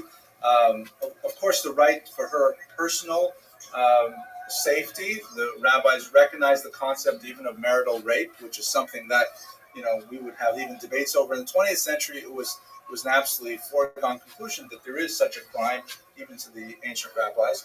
So women really have a high degree of autonomy compared to other societies. At the same time, there are significant legal disabilities that women labored under that are present even to our times, particularly when you look at divorce law. Last year we spoke about the Takana de Rabbeinu Gershom, which was an attempt to address some of these things, but nevertheless women lived in many ways as second-class citizens. If you compare them with other societies, they're doing much better, but nevertheless there is a disparity between men and women in this traditional society. Let's think about what kind of economic activity they were engaged in. Archaeological studies say some interesting things about Jews at this time. Apparently, about half of their caloric intake was based on grains, cereal products of one form or another, which sounds a lot, by the way, like my house. My sons in particular, they can eat like a box of cereal each every 15 or 20 minutes. It's incredible how much cereal, like the non-sugared Cheerios. Elisa, how fast can they go through a box of those public cereals? You can't even see them. You put them on the shelf, and, it's just gone. So they're obviously, good Jewish stuff. But when you think about what that means, it's not like obviously today where you go to Publix and you buy a box of ready-made cereal. Here, there's a phenomenal amount of work involved in producing that cereal. Let's say the husbands typically would be the ones out in the field, so the women also were doing quite a bit of foraging work as well. But let's say the husbands are out doing the harvest. They bring back the grain on the stalk. It has to be threshed. The kernels have to be separated from the stalk. The kernels have to then be winnowed, where you throw them up in the air and you get rid of the chaff and you bring down the actual kernel. And then the most time-consuming thing of all, you've got to grind it, as this picture of a woman here is doing, which basically they would use 2 millstones, and you can have personal private grinders about the size. You sit down on the ground, you put it between your legs, you put the grain, you lift up one millstone, you put the grain in between, and then you spin it around and use the weight of this massive millstone to crush the grain. You lift it up again, you dust it off, that's your flour. You only make a tiny amount with every few rotations of this huge millstone, and it takes hours and hours and hours to prepare this flour that will then be baked into your daily bread. So the amount of time that women spend in food preparation alone is overwhelming by modern sensibilities. Archaeological studies have shown that that these things are all found in large communal areas. So you assume that women would get together and spend hours together doing this communal labor of grinding their wheat. And from this, we can infer something that we see peeking through every now and then in the literature, where women develop a kind of a parallel culture, which runs alongside male culture, develops a whole different set of values and traditions and prayers, liturgies, and so on. For example, one of the things that's being unearthed in the last few years of scholarship are these beautiful prayers for women, many times composed by women. They're called techinot, and there are a few very nice English translations that are available. But there are things like prayers for successful conception, prayers for successful first trimester, second trimester, third trimester, prayers for shalom bayit, prayers for menopause, prayers for all kinds of things associated with women. Actually, the men say the prayers for menopause because they're the ones who have to deal with it in many ways. So I'm definitely going to rewind that, that's for sure. But there's these all kinds of women's prayers that have existed for who knows how many centuries, and every now and then you just get a little glimpse of them, but you get a sense of a totally separate women's culture that we hardly know anything about. Okay. When do you think those prayers were done? Well, the ones that we have today, most of the collections are really 19th century. And we can attribute a lot of them to specific rabbis. The Hasidim in particular were very good at collecting them. They tend to be written in Yiddish, because that would be the Tzena Orena would have some of them interspersed within. The one that's well known that is in many sidurs is Got from Avram. That's for Havdalah. That's a very popular one. But if you look, there's a couple of nice translations of collections. One that I bought for my wife recently. I forgot the title of it. It's published by Feldheim. Aneni is another nice collection that's been around for about 5 years. Chava Weissler is a scholar at some Midwestern university, and she's probably the preeminent person who knows about Techinot. The reason for Sweden is something else. Because they weren't allowed, like today, study in Yeshivot. Mm-hmm. So they know only Yiddish. So the davening was in Yiddish.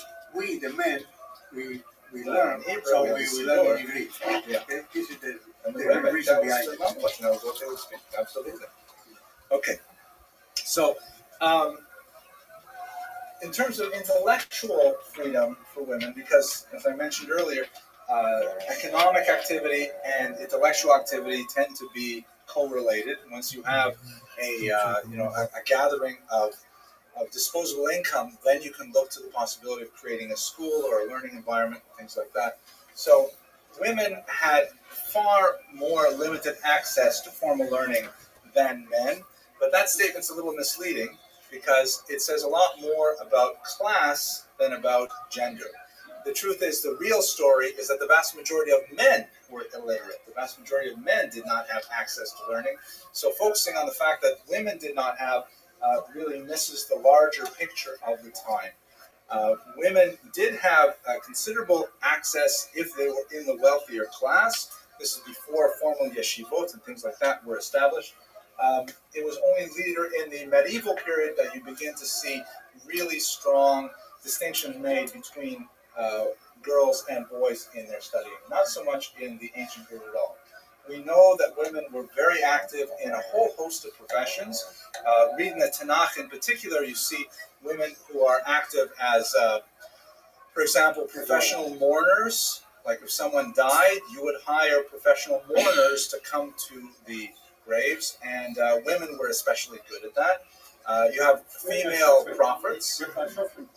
We had a few exceptions, like a few exceptional women like Dvorah, the Shofet, Dvorah, the judge. But I'm saying, like average women, you would see women. The idea of an Isha Chachama, of a wise woman that people would consult. The Isha from Tekoa, for example, and Shmuel we learned about. There's all kinds of examples where people would go to wise women. So there are women who were regarded as being repositories of knowledge, and it was not considered really bizarre in the context of the Tanakh that someone would go to such a woman. Sometimes they tended to master wisdom that may have been, let's say, not exactly approved wisdom, such as the witch of Endor. Women were associated heavily with witchcraft. What exactly witchcraft means in this context is difficult to understand. Certainly with that passage in Shmuel where she performed a seance to bring back the prophet Samuel, that was probably straight up witchcraft.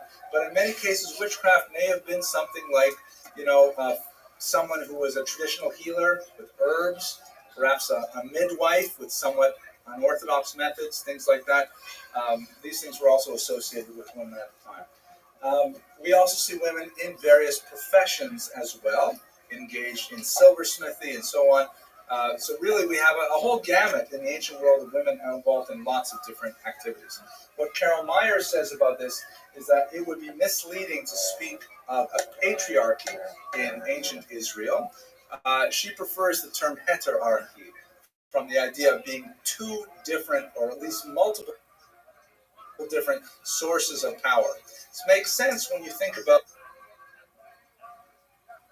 the idea of a separate women's spirituality existing in a parallel form to the later reified and codified men's spirituality. And to me, that seems like a very fair analysis of the status of women in the ancient world. So to come back to Rachel, the name, of course, Rachel means lamb or ewe, and what goes around comes around. Rachel later gave birth to a young girl, and as she grew up, she was attracted to Shimon ben Azai. Akiva, her father, was not crazy about Shimon ben Azai, and he didn't want her to marry him. But she went and she married him instead. And she married him anyways. And when Akiva heard that his daughter had gone and married someone that he didn't approve of, he had this famous statement, Rachel achar Rachel, a lamb follows a lamb, meaning just like your mother went and married me when her father didn't like it, so of course it stands to reason you would marry someone even though I didn't approve. So it kind of, what goes around comes around. But in this context, I want to close by mentioning a story about Akiva's daughter that I think says a lot about her, about Akiva, about Rachel in particular. And the story is a very beautiful one. It's in a tremendously complex and beautiful Gemara. It's Daf Kuf Nun Vav in Masechet Shabbat, which deals with the question of Yesh Mazal LeYisrael or Ein Mazal LeYisrael. Are Jews bound by the power of the constellations or not? Is the Jewish people somehow connected to the horoscopes, in other words? Like if you're born as a, let's say, I don't know, a Sagittarius, and something bad will happen to you on Tuesday, does that apply to Jews or not? The discussion of applying to non-Jews is outside of the scope of this conversation. At any rate, the rabbis are going back and forth through this story, and they're saying, you know what? Yesh mazal Israel. That, Jews are bound by astrology just like everybody else. So a story goes that a Chozeh Kochavim, a stargazer, tells Rabbi Akiva, I'm sorry, Akiva, I have some bad news for you. Your daughter is going to die on her wedding day. Akiva says, are you sure you didn't mean her husband? No, it's her daughter. I made that part up. Okay. So he tells him, Akiva, your daughter's going to die on her wedding day. Akiva doesn't know what to do. But he goes ahead with the wedding. He doesn't try to stop the wedding at all. And the wedding goes fine. The next morning, Akiva's daughter, whose name we don't know, Akiva's daughter goes to the wall of the kitchen and she retrieves her brooch. She had a brooch, a big pin, and she had put it in a chink in the stone wall. And she pulled it out and she saw that it was attached to a large poisonous snake. And the snake was impaled on the pin of the brooch. Actually, I should have told you that the Chozeh Kochavim, the stargazer, told Akiva, your daughter will be bitten by a snake, even. Like really specifically, that's what's going to happen, if I remember correctly. Maybe I don't. At any rate, so Akiva says, what happened? How did you do this? How did this story happen? She says, I don't know. But last night, during the wedding celebration, everyone was having a great time. Everyone was happy and celebrating and so on. And I heard there was a knock at the kitchen door. And everyone was so busy with the party, I went to see who it was. And it was a poor person who had come to the door. And there was no one else to help him. So, I took off my brooch, I put it in the wall, and I put together some food.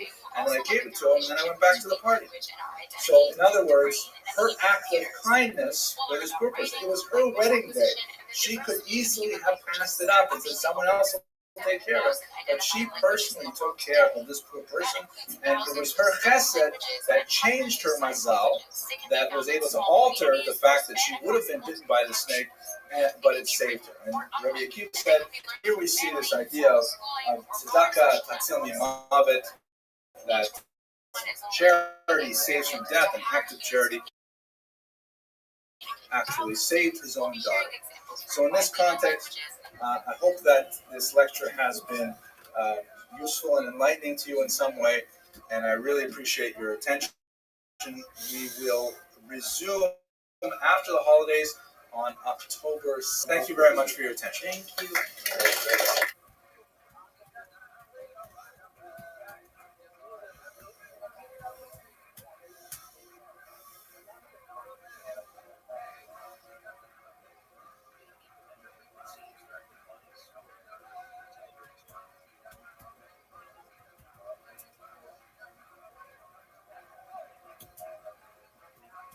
And Marav ended a little late, so it's just hard to get everything set for the time. And in my haste, tonight is, of course, the last class of the semester. God willing. You're going to miss it. Thank you. God willing, we have a couple of plans. We have, sort of, we have, coming up for Shavuos night, we're going to have an all-night program here at the shul, of course. There are a couple options. One option is there's going to be great speakers all night. I'm starting off at midnight with a lecture on the Piaseczna Rebbe, rather amazing individual who led a Hasidic group in the Warsaw Ghetto throughout the entire Nazi occupation. His name is Kalonimus Kalmas Shapiro. He was the Rebbe of a little town called Piaseczna, about 14 kilometers outside Warsaw. And he wrote through the entire Shoah, and he buried his writings underground before he was killed.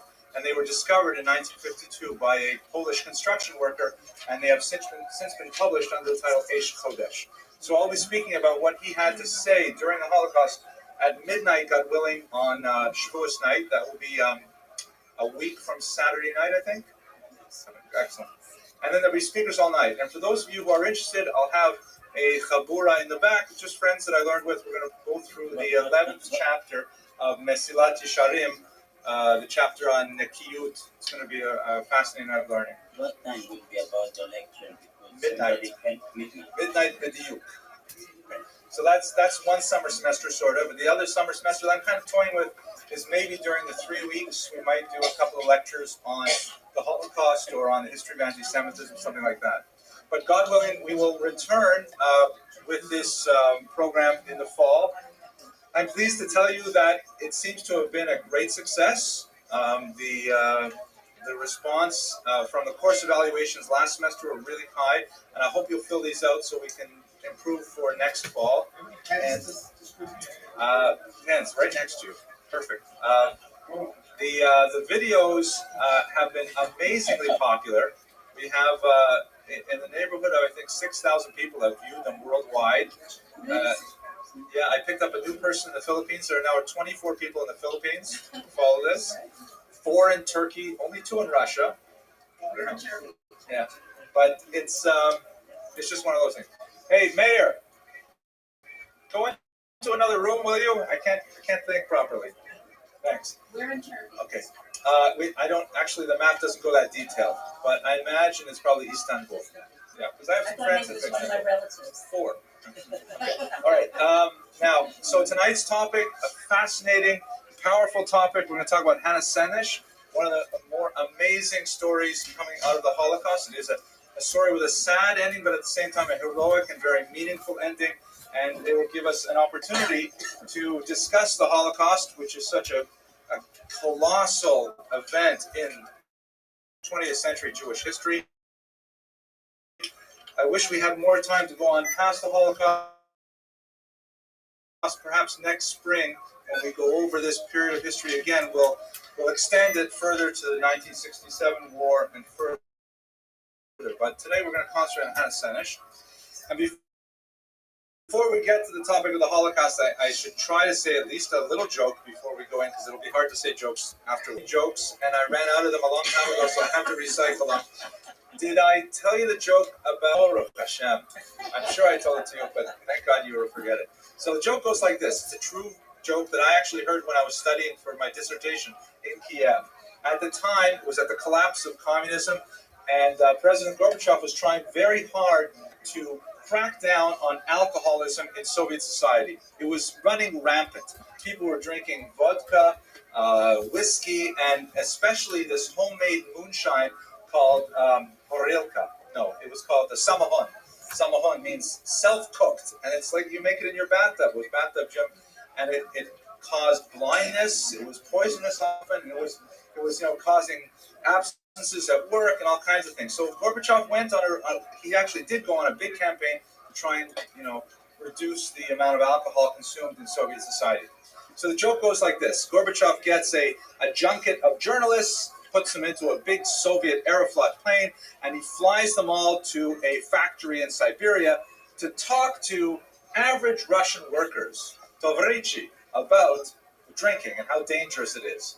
So the journalists join him onto the factory floor, and they go, there's all kinds of people working and so on. He goes up to the conveyor belt, and there's one guy standing working there, and the journalists are with the president of the Soviet Union, and he says to him, Ivan, tell me, do you think a person can have a drink in the morning and go to work? And Ivan says, oh, Mr. President, yes, I think it's possible. And he looks at the journalist and he says, well, Ivan, tell me, do you think a person can have, let's let's say 3 shots of horilka and then go to work in the morning? And he says, no, Mikhail Sergeyevich, yes, I think it's possible. And then he says to him, Ivan, tell me, honestly, do you think a person could have 10 shots of samahon and still go to work in the morning? He says, you see, I'm working. So the irony of this joke and how it actually fits in a sad way, but nevertheless permit me this kind of flippant connection, that despite the tremendous suffering that the Jewish people went through in the 20th century, you nevertheless see that here we are. We are still working. We are saddened. We are devastated by the loss to all of our families. Nevertheless, the Jewish people, Am Yisrael Chai, Netzach Yisrael Lo Yishaker, the eternity of Israel is not a lie. Amen. So let's look at the life of Hannah Sanesh and understand a little bit about the Holocaust. And I want to thank especially tonight's donors, the sponsors, Timur and Clara Feldmar, Norman and Eva Gatti, and an anonymous donor. Thank you very much for making it possible. All these donations go straight to the shul, and they paid for some of the equipment and things like that, so it's really nice to be able to reimburse the shul for using the space and so on. So tonight's talk is about a very young woman. She was only 23 years old when she was martyred at the hands of the Nazis. A Hungarian young woman who was really quite exceptional. And her story is all the more tragic because she so clearly evinced phenomenal potential for the future. In many ways, we know a lot about her because she left behind a diary, and she's kind of like the other side of Anne Frank. Whereas Anne Frank, a very young girl and adolescent, we see the potential of youth. Hannah Sanesh was actually all those things, and yet even greater potential was actualized in her intellectual fervor, in her religious zeal, and her common sense attitude to many things. She could have been a great leader of the Jewish people had she merited the possibility of moving on past her 23rd year.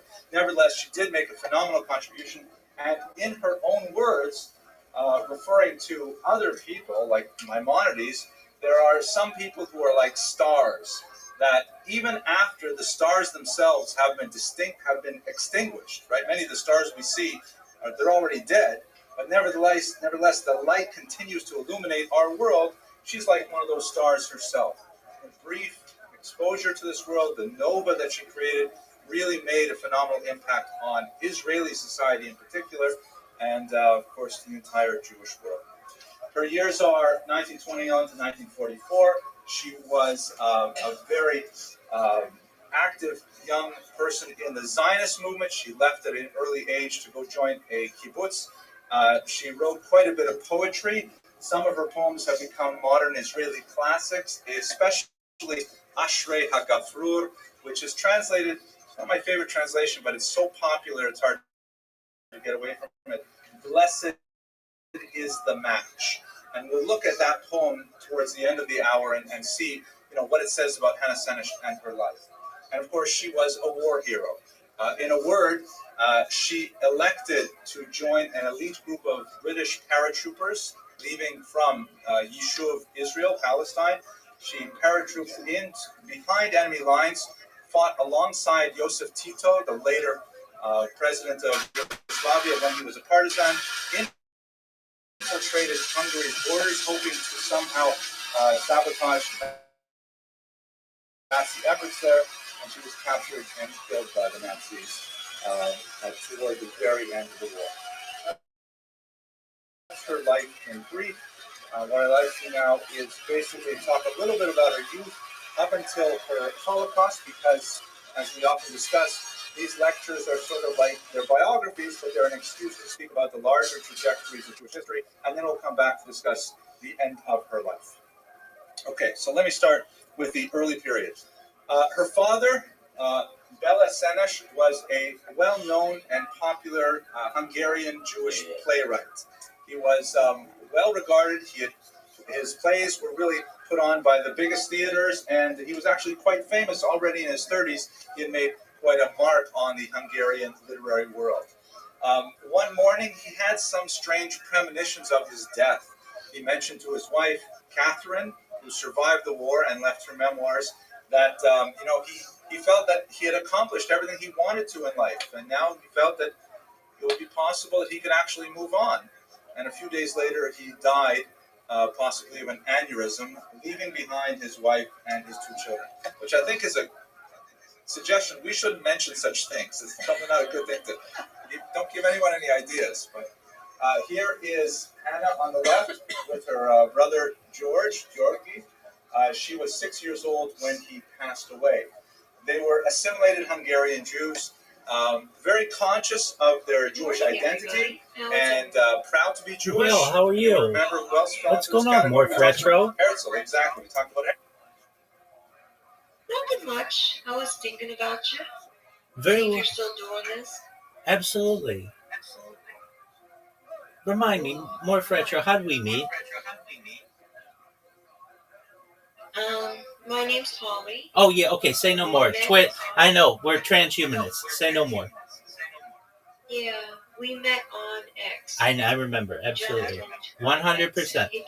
I remember. You were, absolutely. You were working on a project. How'd that project go? Or how is it going? I believe I was very distraught over learning about the history of somebody very dear to me and their actual death and how that worked out. And we were talking about bringing somebody back to life. Yeah, I absolutely remember. Using advanced technology, which I think is not feasible, right? They're probably, the DNA is gone probably anyway. That's okay. But yeah. We can get them back in other ways. Perhaps. It might be best to let him stay dead, and he might agree pretty by now anyway. Okay, very well. How things been for you on X? That account was deleted. Of course and it was. I tried again. Of course. And that account was deleted. No way. Why? And then I was able to leave Pennsylvania, and now I'm in Kansas, and I have to leave here soon. Okay. And when I left, I meeting. Remember that? 100%. You were on a dating site? That. Yeah. Yeah. And how'd that go? I pursued that actually, and that's why I went to Kansas. And a lot of this one has their head up their ass. Yeah. And that's not going to work out. Right. Okay. Where's the next? You were probably right. Oh, I don't know. The blood type does not necessarily mean uniqueness of, virtue or anything like that. You know what I mean? Yeah, no, but I definitely understand your willingness and desire to get O positive or O negative blood. Pardon me. And the universal donor, and that's important to you. I get that. Not as important as it once was. Okay. You know what I mean? It's not as important. I still might do the IVF with either the Mormon O negative sperm or the Jewish Capricorn O negative sperm. It's either what was it do? Leo. It's either Leo. Send you links if you want to look at it. Okay. But those are the ones available at that one bank. So I might still try to pursue that, but before I do that, I need to figure out where to settle down at or do the RV thing. Yeah. So I'm still in transition to a settled future.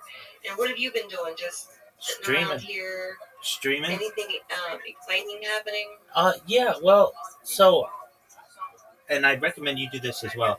I transitioned. Well, I'm still on X. I've been live, and then you remember I was doing X Twitter. I call them Twitter Spaces. And you had video within the little space thing, which I would like you to show me.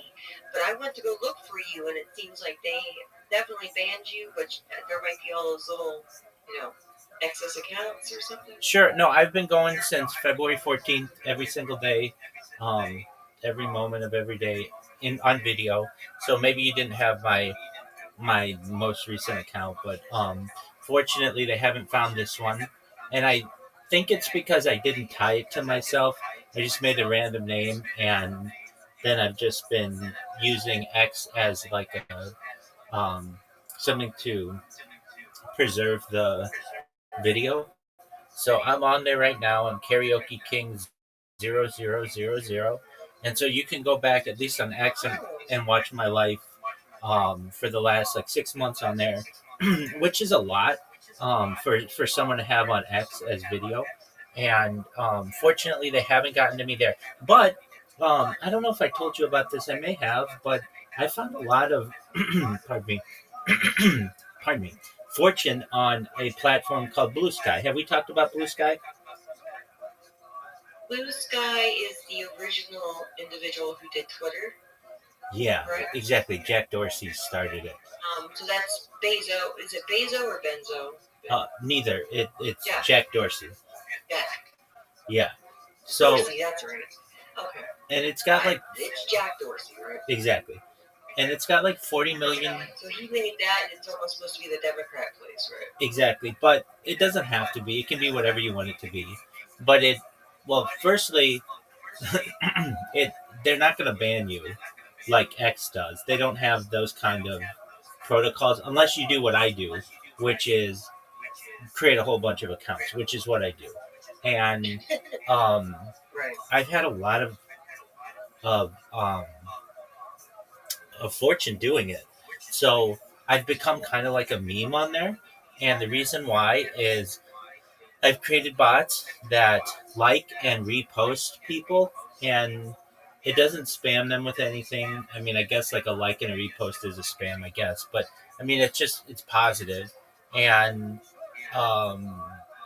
people tweet about me or whatever you want to call it, Blue Sky about me, about 3 or 4 times an hour, which is a lot. I mean, it's like to just get any kind of social media momentum is very difficult to even get anybody to talk about you, let alone to screenshot what you like your like or retweet.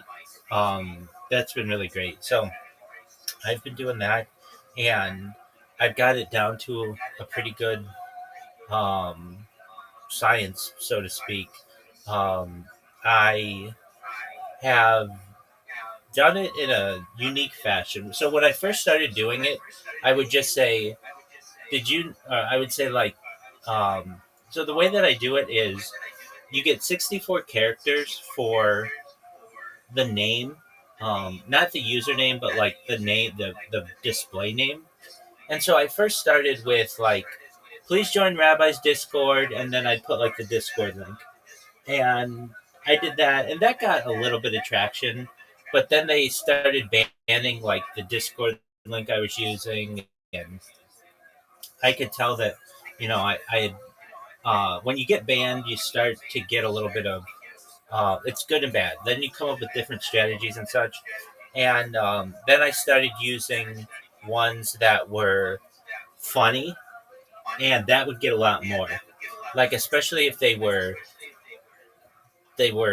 like funny and like it depends how, but like a lot of the sexually explicit ones were people would screenshot them like crazy, and instead of before Okay. when I would say, "Please join Rabbi's Discord," I would get like maybe 1 or 2 people a day screenshotting me. When I make them sexually explicit, I get 3 or 4 people an hour, and it was just like, wow, sex sells. Like I didn't know that this is. Yeah, it does. Yeah, I mean, because it gets people's attention and it becomes a notification in their phone. And so a lot of times people say it makes them laugh, like because they're really funny names. And so these Give me an example of the provocative sexual name that a rabbi would put on a social media thing. yeah, so I mean, this isn't my normal strategy, but you become so frustrated. Right, I understand. Yeah. It's just funny. Exactly. So I've got a list of them if you want to hear them. The ones that I was using. Now, some of them are they're really sexually explicit. All right. Okay. Fact of the day. So it's not like National Geographic. It's Oh. Go ahead. Oh yeah, it is. It is. But here's the thing: people take screenshots of it because they say it makes them laugh, and then that is like a free post or like free advertising for me. Right. And yeah, it's free Exa- exactly. So I will make them. Again, they are very sexually explicit, and again, this is not my normal way. When I started, it was literally, I was really polite. I was like, please join Rabbi's Discord, with the Discord link, because I am about world peace. I'm not about sexuality. I mean, I am. I think it's okay to talk about, and certainly, like, I want to make things less taboo. But but just saying, please join Rabbi's Discord for world peace was not getting me as far as this was. So these are, so I make them as sexually explicit as I basically can. So again, I like even feel embarrassed just reading them, but here we go. Rabbi tongues clitoral hood like hound dogs eat peanut butter. Fact of the day. Peanut butter, huh? Okay. Absolutely. Fact of the day. Rabbi chews clit like bubblegum, parentheses, upon request. Because everything, no woman wants that. That's like bubblegum? Like bubblegum. Okay. Like, let's be honest, that would be extremely painful, but it puts an image in your head that is like, wow, that is very explicit. FYI. Like Nicorette. Exactly. FYI, Rabbi sprays hot cum inside MILFs like a bombardier beetle. Rabbi provides orgasms at no cost to needy MILFs in your area. Blue Sky Trivia. Holy shit. Rabbi is the mastermind behind Gilfs Gone Wild. Rabbi makes you orgasm so hard that you will flood your house. Did you know Rabbi both rates and ranks queefs for charity? Rabbi can lick clit at a distance like chameleons eat insects. Warning, Rabbi will munch your box until your labia callous. Did you know Rabbi fingers chicks like bowling balls? Blue Sky Alert, Rabbi's penile girth causes vaginal canals to widen. Important notice, Rabbi causes MILFs to spray like fire hydrants. Did you know Rabbi can fist you like an engine piston? Did you know when Rabbi fists you, your vagina becomes a hand puppet? Fun fact, Rabbi destroys MILF pussy. Fun fact, Rabbi destroys MILF pussy like a jackhammer. Blue Sky Warning, Rabbi impales MILF pussy like kebab skewers. Fun fact, Rabbi pumps MILF pussy with cum like an oil derrick. Rabbi pounds pussy like a heavyweight boxer punches a speed bag. Flash flood warning, Rabbi causing MILF leakage, seek high ground. Severe weather alert, Rabbi causing pussy to gush like geysers. Breaking news, Rabbi raw dogged the entire Thought Patrol. Blue Sky fact of the day, that's like a pudding bowl. Blue Sky alert, Rabbi tosses salad like a turbocharged salad spinner. Rabbi once drinks pussy juice like a Gatorade commercial. Rabbi distributes orgasm like an ATM dispenses cash. You get the point. So I do. I get the point. Yeah. So these things are so blatant that, and they make people laugh because people just be. How much engagement doing that compared to doing the standard clean? Yeah. I would say it's about 20 times as much engagement. Okay. Like a huge amount. So it is worth it, even though it seems like a bad PR, right? Absolutely, because it makes people. I guess people. It makes them laugh. What they say is like, "I'm dying. I can't believe somebody would put this as their name." And then I get people who are like they're like, "That's my rabbi, the pussy eating rabbi," and I get some people, of course, who are like, why would you post? It's not even posting it. It's the name. So what happens, and the reason why I do this, after all of these, I have a Discord link, which gets people in here. And I can tell you, like, when I first started this, I had about 1,750 people in here, and I'm over 1,800 now. And a lot of it has to do with these names. In fact, like, I got this one guy in here who was like, what kind of name is this? And I was able to say, I stream my life for world peace. I talk about ending world hunger, ending world thirst. I talk about futurology. I talk about life extension. I talk about mind uploading, transhumanism. And once you actually get a chance to speak with me, then you're like, oh, okay, this is really cool. So he reposted me, and I got like 25 people just from one person because he has a really big X account. So it does what I need it to do, where it gets people's attention, and then I become a meme because then everybody knows about me. So it's a small enough. Blue Sky's a small enough platform that they have about 100 moderators, but they don't have AI utilized, so everything has to be manually um, terminated, or they have to suspend all my accounts manually. And I came up with a really efficient way of creating accounts. So I've got about 1,100 accounts that are ready to be used right now. Like, I just have like a bank. Oh yeah, I've got a bank of them, and I've created over probably about 10,000 of them right now. Which normally when you create an account, it's a lot of work. But what I do, I don't know if you can see, but I've got these like hand devices or like smartphones, and what I do is I just have to hit one button on them. They're like, you could use them like tablets, right? Yeah. So all I have to do is press one button on them, and I have them pre-programmed to create an account. And then the only thing that I have to do is a CAPTCHA.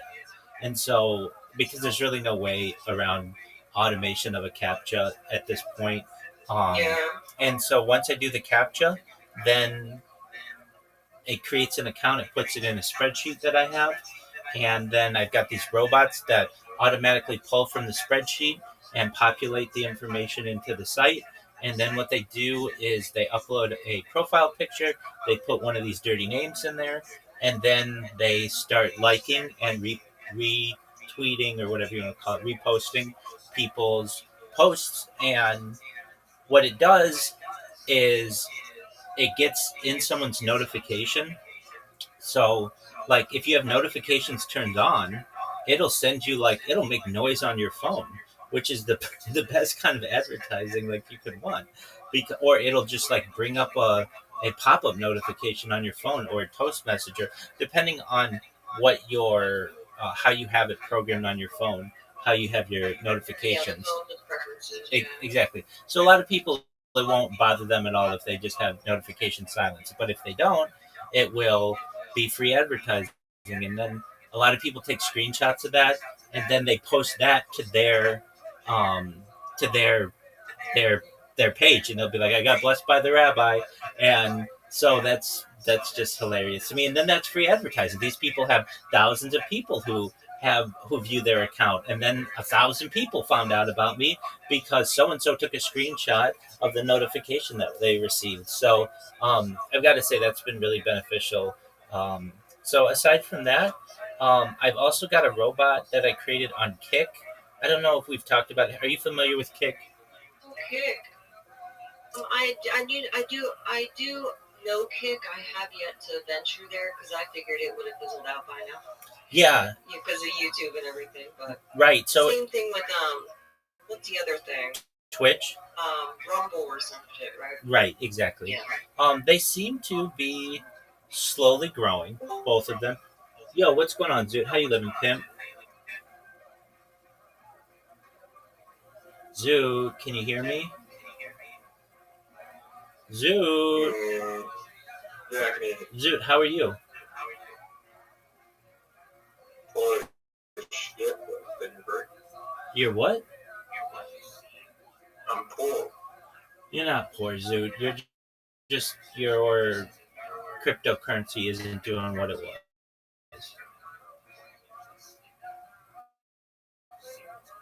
I am so fucking poor. My friend, you are probably better off than 95% of all people on Earth. So don't consider yourself poor. Right, what are we doing? I'm struggling financially as well, if that makes you feel any better. So this is Zoot. Zoot and I like to play games. Hi, Zoot. I think I remember Zoot. Excellent. I think I was in here under Holly. I don't know. That very well I could be. believe I recall now. Absolutely. Holly, if you'd like to play with us, we play using an app. It's available on the App Store and Google Play. It's free. It's called Plato, Plato. And there are many games that you can play with us. or that you can just play in general. They have right now online like 35,000 people online. It's a very big app. They have things like Uno and pool and carom and things like mini golf and table soccer and bowling. Um, Miss Aquarius, who's also in here, she and I play bowling before she goes to bed every night, and that's really fun. It's got things like gin rummy and darts and go fish and battleship and chess and checkers, all kinds of stuff like that. So if you'd like to play, feel free to download it. If you just want to listen to it, you're more than welcome to do that as well. Just wanted to give you that invitation. So you're going to do that now? Yeah. Okay. I'll just listen for now. Excellent. I want to hear the rest of, like, your updates about what you've been doing and yeah, any monetization and things of that nature. I Pick your brain a little bit about some Judaism stuff, but yeah. Sure. I mean, I'll just watch. Are you going to have it on screen so I can see what y'all doing, or no? We don't have that ability, but we. Okay, not yet. Yeah. But I am. Oh my god. Zoot, what's wrong? I checked my accounts. I'm fucking poor. Zoot, quit that, man. You'll be fine. You have an invitation. Feel free to accept it.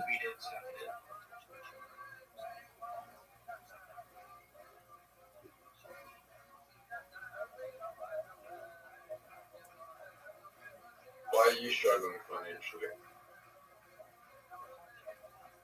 Me, because my last job was with Apple, working from home as tech support. As I was doing cybersecurity, it was a PSM from a university, but it was an online school, and COVID hit. And then any nest egg that I had went towards my senile, like, really evil father.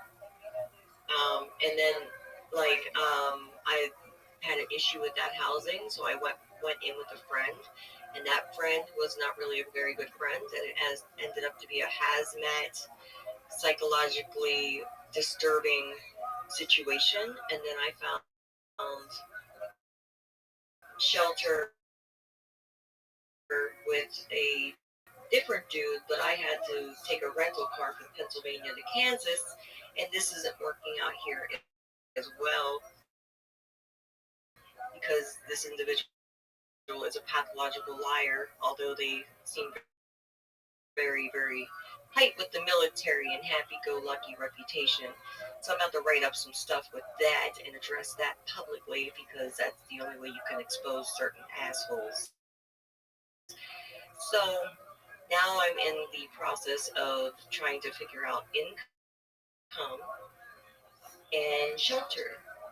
And it's completely different situations, but it's the same pattern of behaviors, which is almost hating women and their wellness, right? And their dignity.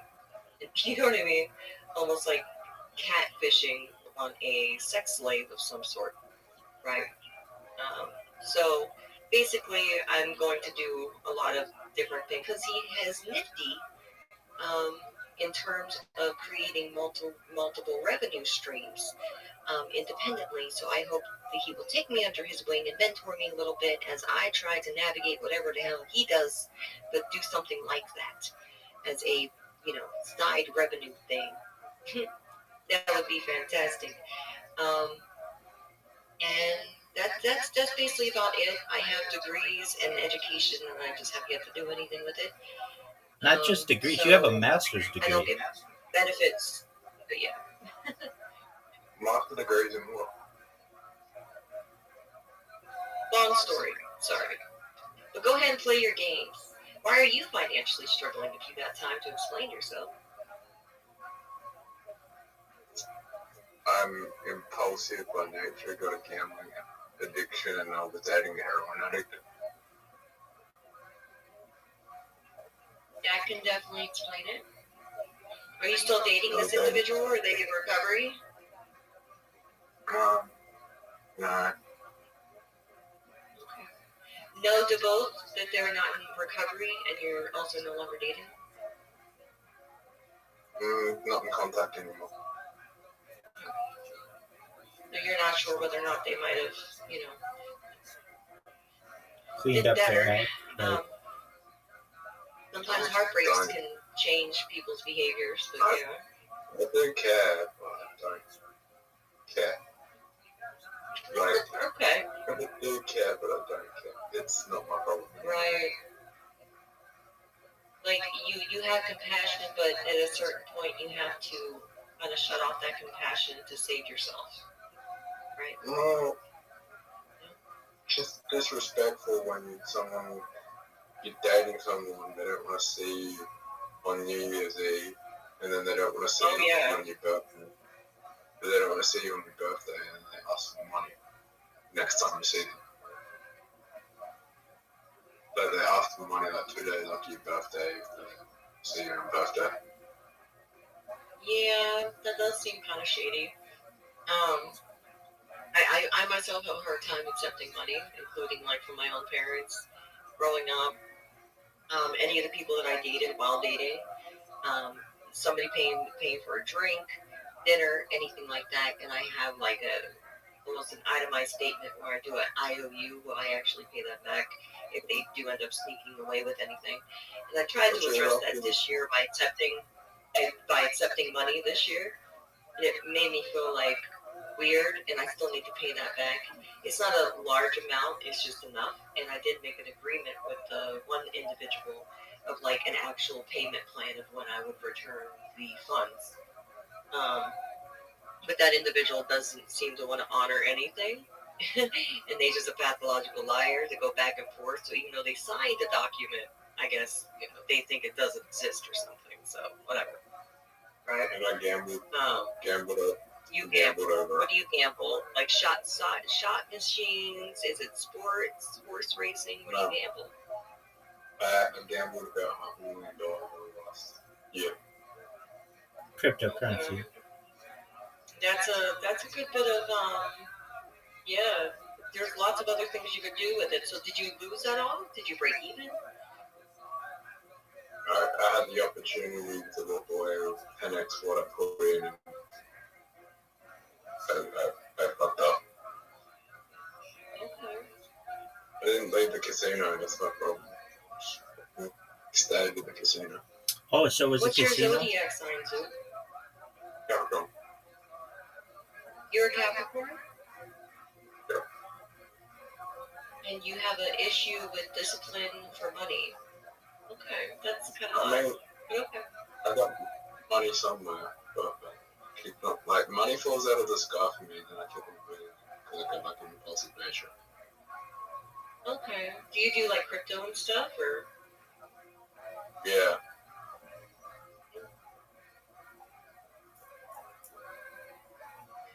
Can I ask real quick? Does my speakers on the outside of the screen bug you when I'm not muted? Does your speaker? You guys hear them or no? No, you sound great. One more time, You sound great. Okay. I'm just checking because I have a headset on the mic, but I have the TV speakers on, and I could change that, but we can't hear it. But I've had the opportunity to just go overseas and set myself up for life and not worry about anything. Like I could just go to Indonesia, could have just gone to Indonesia, never have to worry about money ever again, very comfortably on a very like modest lifestyle. But and whatever you would be doing legal things, right? It wouldn't be anything illegal. Yeah, like I'm just living in like Indonesia, modest lifestyle. Just a very modest lifestyle, just very, very comfortable. Like I could live in Bali with what I had. But the greed in me wanted more, and I wanted to help the people around me, not just myself. And I could have just gone and lived very comfortably as a single adult, lived in Bali very comfortably, and never had to stress about money ever again. Sounds nice. But why don't you do that then? What's stopping you? Because I gambled everything.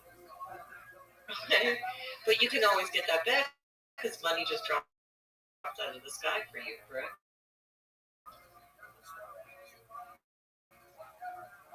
Yeah. Okay. So everything will be okay, right? Capricorn? Yep. So yeah. So is he kicking your ass in the game, or you guys didn't get started yet? He's a point in front of me. Lost. Well, I beat you the first game.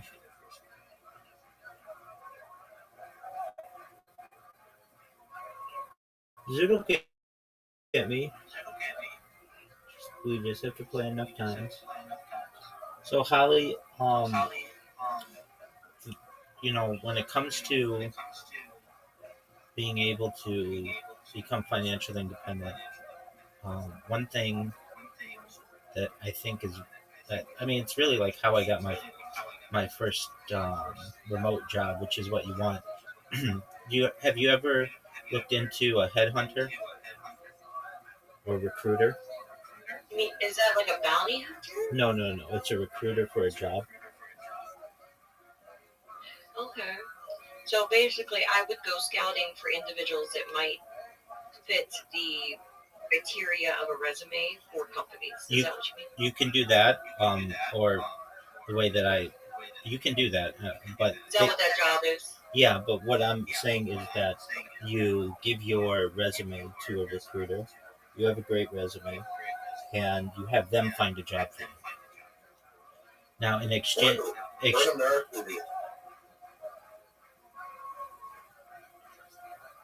Oh, where in America am I? I was in Pennsylvania. I'm right now in Kansas, only for like 2 weeks. I've been here. Well, no, maybe about a month. I feel like it's 2 weeks. But I maybe been here almost a month, in about a day or two. It only took day 3 to realize how many lies were unraveling, but they just kept adding up. So, was he at least the right blood type? That's not gonna work out. Yes. And there was other leads for the blood type thing. But do you remember Jacob? I got really attached to him.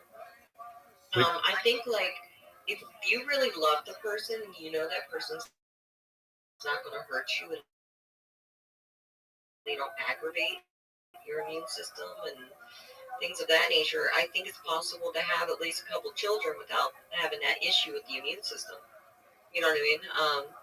A lot of O negatives end up with O positive people, and it can turn out to where the immune system isn't that much of a problem, and they actually have like the first 1 or 2 children being O negatives anyway, right? Friend that I've seen, which is hard to find stats on. It's just I've been, so included into this baby based on my own sister, things like that. But I'm probably doing the sperm donor because as much as I really appreciate men and stuff like that, they tend to, I don't know, get cold feet or, you know what I mean, as if they were just playing games with you. Like the closer and closer you get to it, they start to, you know what I mean, be less and less interested as if they're scared of commitment and shit. It's like they weren't really serious in the first place. You know what I mean? Right. Maybe they were, and then they're changing their mind, but don't know how to back out. And it's just like you asked them, you know what I mean? Are you gonna back out? But like, they're like, oh, I really think that they just don't know what they want. They think they want children, but I don't think they want it. This guy here wants basically, he's willing to do a non-relationship but get married for the benefits of the military thing. Because you can get like spouse benefits and dependent benefits with kids. I think he'd make a horrible dad. Okay, so you don't want that. To be completely honest. Yeah. He would ignore me and the kids and not show us a penny. Right. And I got text messages to show what an asshole that is. But yeah. Yeah, and there's something within the man's psyche that we talk a big game until we stick our dick in you, and then we want to move on. Right. And I do think that you're right. Most of them are all the same. Even though my brain got really attached to that Jacob. he's not a negative. I'm not negative. Like, yeah. Are you really? I just think your word for it and roll my own. No, I am actually. I gave blood like 3 days ago. I can't remember. 2 or 3 days ago, but I gave blood. And do you have your Red Cross like card that says that you're O negative that you can share? Not that it would go anywhere anyway, because I pretty much have given up on anything that's associated with it. It's almost like they feel like they're self-righteous, ordained by God, and then like God threw them out of heaven, and now they're taking it out on all the women because some of us are in it and they're not. It's just some weird vengeance, retardation, or something. Like a power trip. So. I could show you a text message where they're asking for their negative blood, and they're thanking me for their negative blood type. Yeah, I do know sometimes they do that. I have emails from Red Cross doing that. But like they can have you have to get blood out of me. Like I have the like blood test from like LabCorp and shit like that. You know what I mean? Quest Diagnostics. How old are you, dude? Are you trying to hit on me? You trying to breathe? You don't even want to. They're 29? Yeah. Okay, you're about the same age as Jacob, which feels too young for me. How old are you? I'm 40. I just turned 40. My fertility and health is not in question because I used certain medications to keep myself in stasis until like my mid-30s. So I barely like went through the first part of like, you know, the onset of puberty and stuff. So all my age, so yeah, I think I was going to say because, You say that.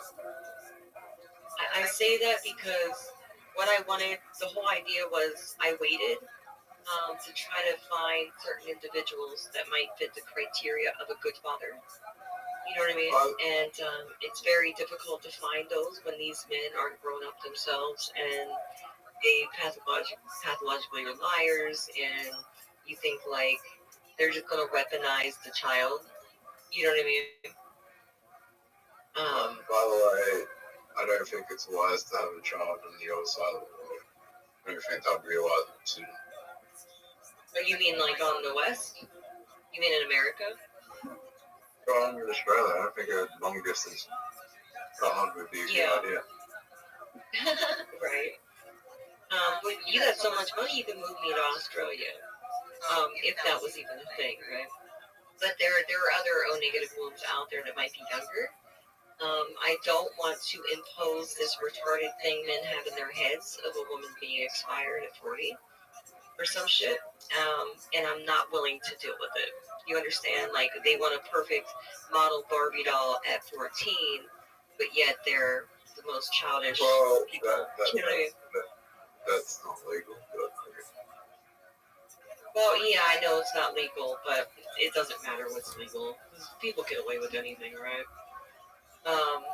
Basically, they could find somebody younger, suit their needs, instead of trying to be a narcissist and make someone else feel like shit, right? And I just don't feel like dealing with that. I want to be able to feel beautiful while I'm pregnant, whether I gotta go with females or not, or be alone. You know what I mean? So yeah. I like it too. I like all of it, like 2 or 3 years. 2 to 3 years. That's not bad. Like somewhere within that 5 years, like 5 or 6 years, younger or older. That's not a bad. Yeah. Some girls are older than me because they're more experienced than me. Yeah.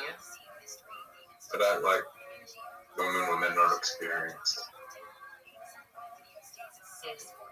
So having to like teach somebody something is not your forte. You would rather be taught and dominated than. Yeah. Yeah. That's interesting. Many men like they say that and then they want to swap back and forth, where it's like a give and take thing. You know, like they phase in and out, right?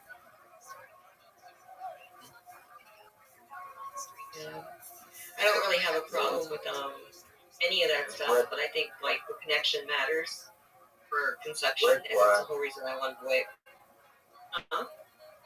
Tell you, like, the biggest red flag is if a girl tells you, if a girl's not patient, like the first time you have sex and the girl's telling you what to do, that's a red flag. It means she doesn't have the patience for you to get better. Okay.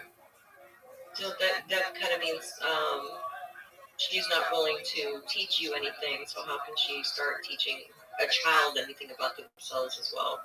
I mean, if you're looking for motherhood, right? If you're looking for a wife, right? If she's telling you what to do, if you're first having sex and she's telling you, she's instructing you what to do on the first time and not letting it, let the connection grow naturally, that's a red flag. Look, there's preferences where, like, I'm not into this, I'm not going to do that. You know what I mean? Word. Like, I can understand that type of stuff. You know what I mean? 100%. Like, not yet type stuff. You know what I mean? Like the nose You don't stuff. do that. You don't do that first time. No. If she's instructing you what to do on the first time, then that's a red flag. You had that happen a lot? Give an example. I've had it happen twice. Okay. You had it twice. Are you sure you're just not good in bed? No, because because I had another girl tell me that the best she's ever had, but like. Okay, but that could have been any girl can say that. We just fucked all the time. We just fucked and I wasn't good on the first time we fucked. I was terrible. But then on like the second, third, I got used to her body, understood what she wanted, and it gets better from that. If she's not willing on if she gives up on the first time you fuck, like the first time you fuck, and doesn't expect you to get better over time, then she's not worth it. Yeah, I pretty much agree with that. I think it probably takes a good, like, over a course of a couple months even, because, like, her own period cycle and, like, her sensations may change over that period of time. Do you know what I mean? Depending upon birth control as well. For a woman to vet a man, it takes at least, like, 3 to 6 months usually. For me, it's 6 days, or about 3 days if they're, the virtue shit, right? If they're completely a different religion, all different virtues on how they handle conflict resolution, what they consider as dignity, deprivating, things of that nature, right? There's just some lines you can't go back on, right? You're like, yeah, I don't think so. So yeah, like total personality flaws, right? Not necessarily performance. So how many women have you been with? It sounds like you're extremely experienced, and are all of them have some sort of addiction, or? No.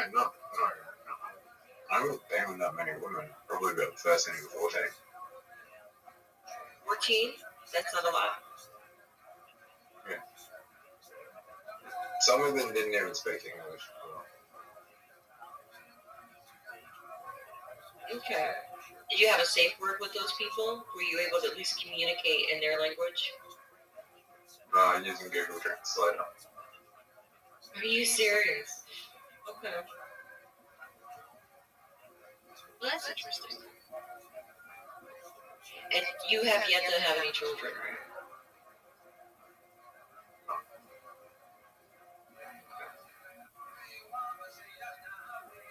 So I don't know if 14 is a lot for... You're Australian, right? Yep. It's not a lot. It's not a lot for an Australian at age 29, 14? That'd be an average of how many a year after 18. When did you get started? 19. 19 you got started? Okay. So between age 19 and 29, you've been with 14 females. Any males? No. Or in-betweeners, you know what I mean? This is interesting. It might be 14, it might be 15. Yeah. I've only been with 3 girls, one that was serious, and maybe like 3 guys, and some of those, and I can probably count the ones that were like uninvited, but I'm leaving them off the list, right? The unconsensual assholes, right? But yeah, if you would consider like unconsensual. It's probably about 6 people sexually. And my last time was with a girl. That was 2009, and with a guy, that would be like 2006 or 7. So I haven't really been with men for a very long time. Yes, I'm almost like a nun, to where I shut off my libido anyway, save my ovulation for my eggs. So, and then the libido hit, and baby fever started hitting stronger. So it's about time for me to start, procreating. But I can do that without a partner. That's what I was planning for anyway, because I was just around so many toxic people. You know what I mean? So you're looking for a sperm donor? Do I what? You're looking for a sperm donor? I was considering a sperm donor. I looked into it. Me and that one girl I dated, she used my egg, and we did one of our gay guy friends. We used him as a donor, and at the time, it's like one of them were at least one of them is still in the closet, so I would pretend to be his girlfriend. Do you know what I mean? Like a beard. It was like 2008, 2009, but his family had money and he didn't. You know what I mean? So I would pretend to be his girlfriend. We would have made a cute couple, to be honest. But we did that. She passed away with the baby, but both of them pretty much passed away as well. So you had a child, yeah, or at least you had a child with your egg, and that baby died? Yes. Oh, that's so tragic. How did it happen? Yes. So if we were like one trimester in, and she's perfectly healthy. She military. But yeah. So that happened in like 2009. So I just like started shutting down. You know what I mean? And just like I tried to rebound with a couple girls, and I'm just like they're just ravers, and it's almost like they're doing it for attention, and they're not motherhood material women that I was finding, basically. So it was more so like the how can you put it, like the pride parade, antagonistic, right? Type of individuals that don't really want to invest in the future, and it's more popular to not have kids, right? But the women prior to that, explosion of, LGBT rights, a lot of them were maternal, and they still had maternal instincts and stuff. Right. The women rape? Yeah, that's what it felt like. Did you say the women rape? Did you say the women rape? No, what I'm saying is the maternal instinct was there. They went to raves. Is that the word you're looking for? R-A-V? Apologies. Yeah, like the party people. Yeah, definitely. And I mean, I don't have a problem with parties, but that's an entire lifestyle where it's like a constant thing. And a lot of the women would actually be with men for drugs or something. Right. So they're not completely as lesbian as what they say. You know what I mean? Just the looser lifestyles, and that's not what I was looking for. I'm not going to judge you. You do you, right? That's not really what I was looking for at that time. Maybe after kids are grown up or something. But yeah. Then you get into like that stuff, right? But yeah. Wow, so you went all the way to Kansas and you didn't even have sex with this man? No, I did not. Wow. That's like you have a lot of self-control. We had dinner. We went to IHOP for waffles, and that felt awkward. Just everything kind of awkward. Okay. He has more shoes than me and more cosmetic products, and he's also in the Navy. So I think there's might be a slight gay thing going on. His brother is gay. So I think there's a complex he might have. I don't know. I also think he might think I'm old, or he's just hyper. I think he's just insecure. How old is he? Like the things I would bring up, he would make me into a problem. I think he's just turned 35. Okay. It's like a 5-year thing. Yeah. Like that.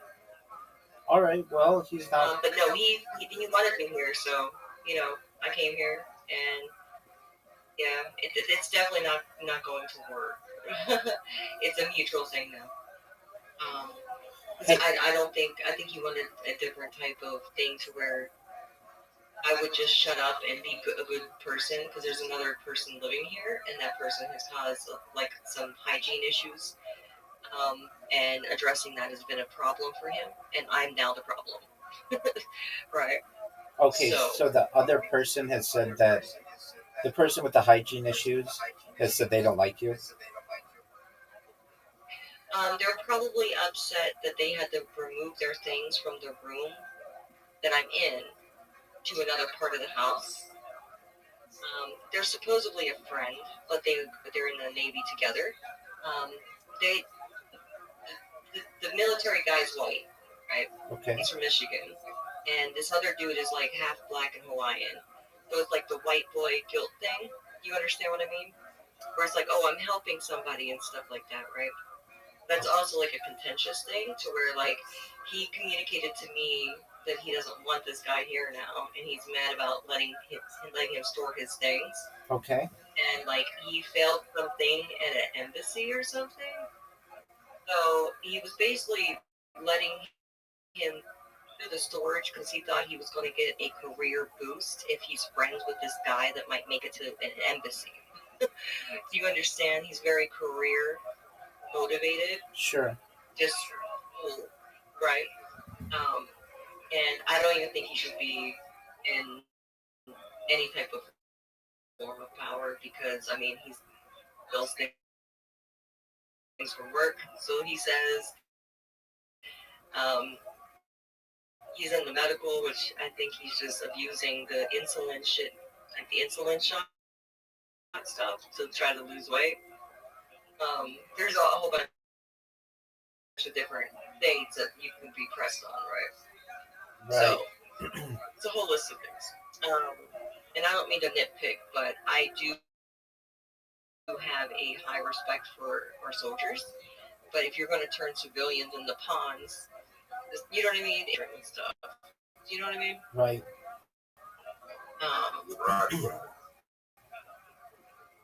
So yeah.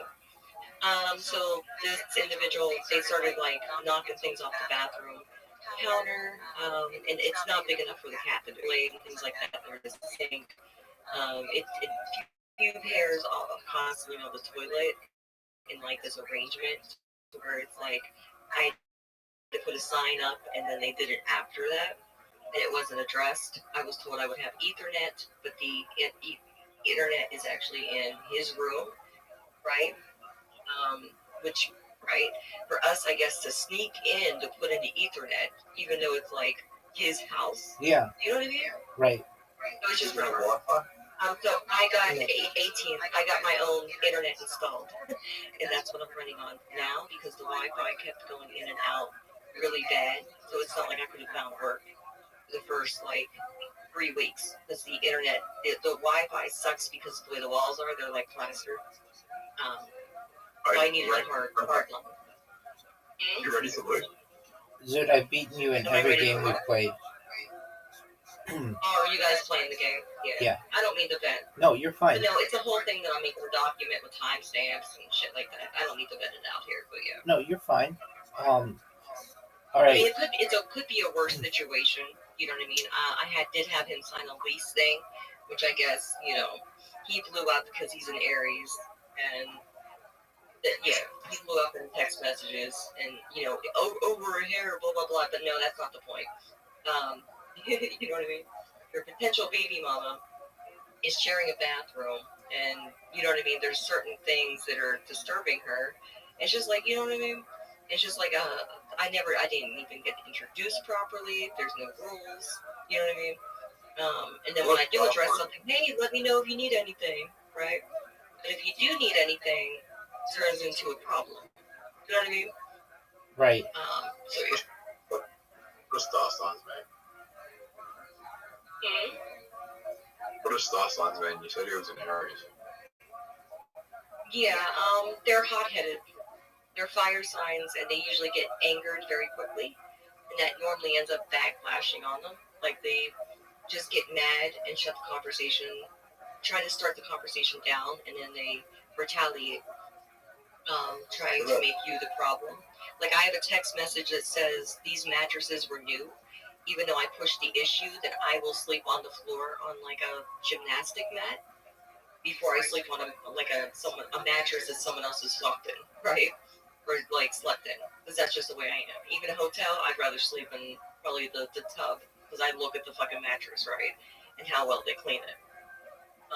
And that's just what I do. Like I would rather sleep outside in a fucking tent than sleep on a mattress that two individuals that were not myself fucked in. You know, it's just a thing I have, right? So we made that an issue, but he has like these mattresses are new, right? And nobody slept in them. So I have those screenshots in the text messages. By the third day I got here, I did lay on top of the bed, right? But then I decided to do laundry and it's all stained up. So now that mattress is outside of this room and in the dining room. And he decided, you know, like that's an issue, but he's going to put it in that guy's room once that guy leaves. I guess the military is going to help him pack or something. Why would you keep that mattress? My children are not going to sleep on that mattress. It's all stained up. I would rather us be in a tent or on a gymnastic mat. You know what I mean? It's Right. just like a thing where it's like he made it seem like a bigger deal just because I brought it up. At the same time, it's like, oh, okay, so now his coworkers brought the bed. But in the picture he showed me prior to coming here, the sheets were different than when I actually arrived. And I have those pictures. So who changed the sheets? You know, taking the phone call, he was doing bedding. You know what I mean? It's just like he got himself caught up in like retarded lies, and then like because I'm calling him out on some of them for clarity. You know what I mean? You can't get past that discussion. So it's almost like a narcissistic thing to where he can't admit that he's ever wrong or something, right? Oh no! You just can't get past that shit, right? And it's other things as well, but yeah. Are you okay with an? I know. Would you be okay with an older man? Me? Yeah, I actually was going to pursue an ex-Marine that's Canadian that I talked to a lot on X, and I don't know, he might be ghosting me because now he's scared. We spent a lot of time on the thing. He's O+, which I'm kind of fine with, but he's not wanting to have kids. He said if it happens, it happens, but he's not really like passionate about it. I'm not going to trap a man with a baby, right? I could probably get kids out of him, but I'm not going to trap a man that doesn't want a baby. You know what I mean? Right. Well, but he's 52.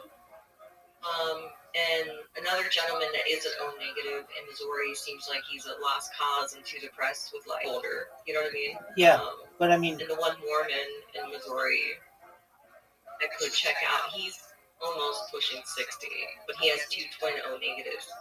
So I don't know if it's from the woman's side or his side, but you know he's a twin. They got twin genes, right? Right.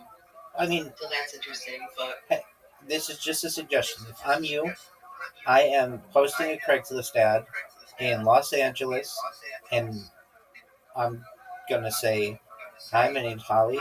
I'm interested in a man who's serious, and here are my specifications. If you would like to inquire, please do. I'm looking for a living situation, and I'm not here to just be in the nicest way you can, a sex slave. But people generally on the coast have more money and more opportunity to be able to provide for you the way that I think you need, especially if you're going to be pregnant and such. And there are a lot more people here. I mean, at least in Southern California, we have like 25 million people. So that's, a lot of guys, basically, is what I'm saying, who can make sure that your worries are not Ethernet and pubes on your toilet. They would be, they're just people who have more means. Well, to correct the pubes on my toilet, the toilet thing, right? It's somebody I'm not going to be having sex with. You know what I mean? Like, once you're coupled with somebody, I mean, come on, you're sharing everything with that person, right? No, it's like a contentious, on purpose thing. Do you know what I mean? To be gross. No, I get that. I get that, and that's gross. Like a third party. I get that totally. I'm empathizing with you. What I'm saying is that these men, there are a lot of single men in Southern California who have a lot more money than anybody anywhere else you're going to be looking, and they're going to be able to give you your own bathroom or perhaps even a guest house, and you, like, basically they have more means, and that's going to be definitely a positive for you. They're going to be looking for someone. I just rate that up, and then I really don't think it's feasible. It's definitely feasible. Where would I even put that? It's definitely on Craigslist. And you're going to get 10 guys a day. And then you're going to interview them via FaceTime or Skype, or, well, not Skype, but like Zoom or even Twitter Spaces to make sure they're real. You can say, hey, I've had people play with my emotions and my feelings. I want you to give me a tour of your house virtually. And if it looks like a place that is clean and I would want to live, then what I need you to do is get me a plane ticket to LA, and I will come live with you. I'll give you a month at least where we can get acquainted. You're not going to, I want you to know that this is a serious opportunity. So it's not just a quick, we're not just going to, this isn't a fling. I want a father for my child, and I ideally want a husband. But, like, okay, so you're like, where would I even post that? It's very easy. All you do is you go to ChatGPT. Have you heard of anybody succeeding in doing that? Yeah, I have. Normally it's from other countries, though, not necessarily the United States. But yeah, I've known people to do it. Yeah. I've known people who've done it, and they've been married for 30 years. So, really? And they have had children together. I could see, like, if it's a green card situation, you know what I mean? But most of these guys, they would rather go younger.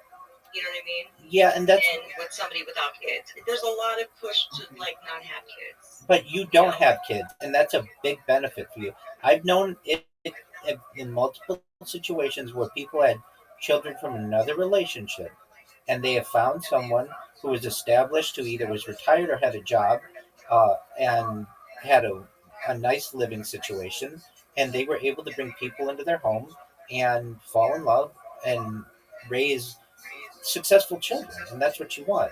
So if you're like, okay, how would I do that? They were Mormons, right? But they like to breed. No, they weren't at all. The Mormons will take more than one wife. No, they weren't. It wasn't anything like that. Here, this is exactly what I would do if I were you, and it's going to be very quick. Just one moment, Zoo. Here's what I'm going to do. I'm going to go to ChatGPT. I'm going to say, please write me a nice Craigslist posting for the following characteristics. Yeah, I can do it. My name is Holly. I am 40. I am looking to have a relationship long-term, to have children. I'm looking for an O-negative individual, ideally. I want someone who is financially independent, ideally in the Southern California area. I am willing to move, but may need assistance with moving expenses, and I'm looking for a place to live. This is not a quickie situation. This is something that's serious and long term. If you're interested, please feel free to email me, and I would like to ensure that we have the opportunity to do video calls before I make any serious plans with you. But if we hit it off, you may be able to find your future wife. I am single. I have no children. I'm attractive. I'm educated. That's what we say, and it says, headline, seeking long-term relationship and future family, O-negative preferred, SoCal or beyond. Love to change that with the right person. I'm looking for a serious long-term relationship with the goal of building a loving family. Ideally, you're O negative or know your blood type, financially stable, and located in Southern California. But I'm open to other areas if things click.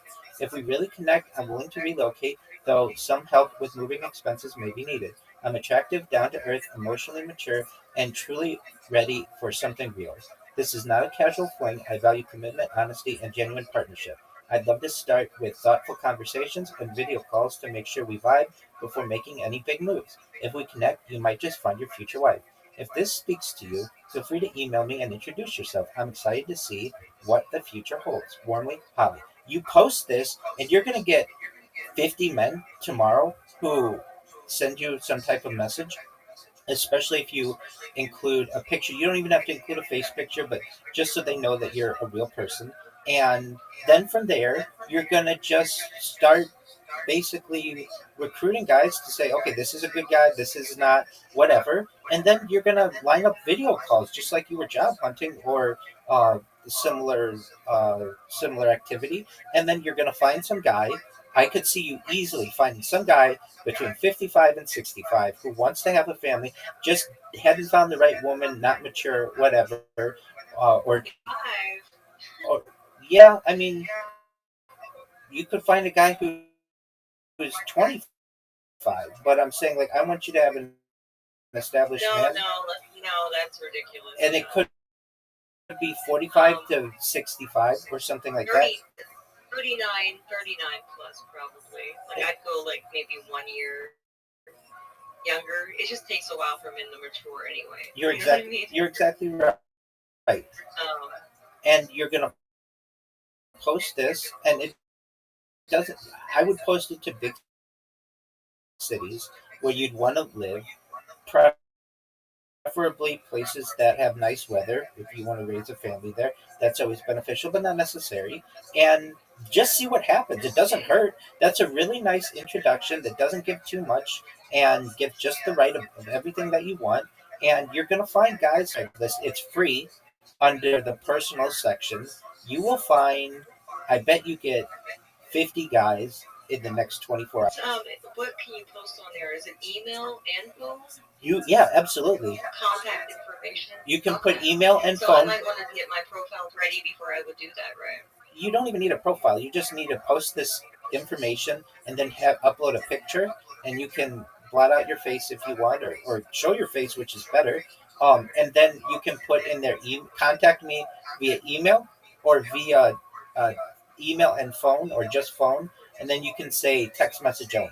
So if you just want people to be able to text you and you don't want to take calls all day, but you will get so many guys who are interested in what you want, because you're not asking for anything that's outlandish. You're looking for a good individual who's family oriented, who wants to have children. And that's what men want to do, that we want to reproduce.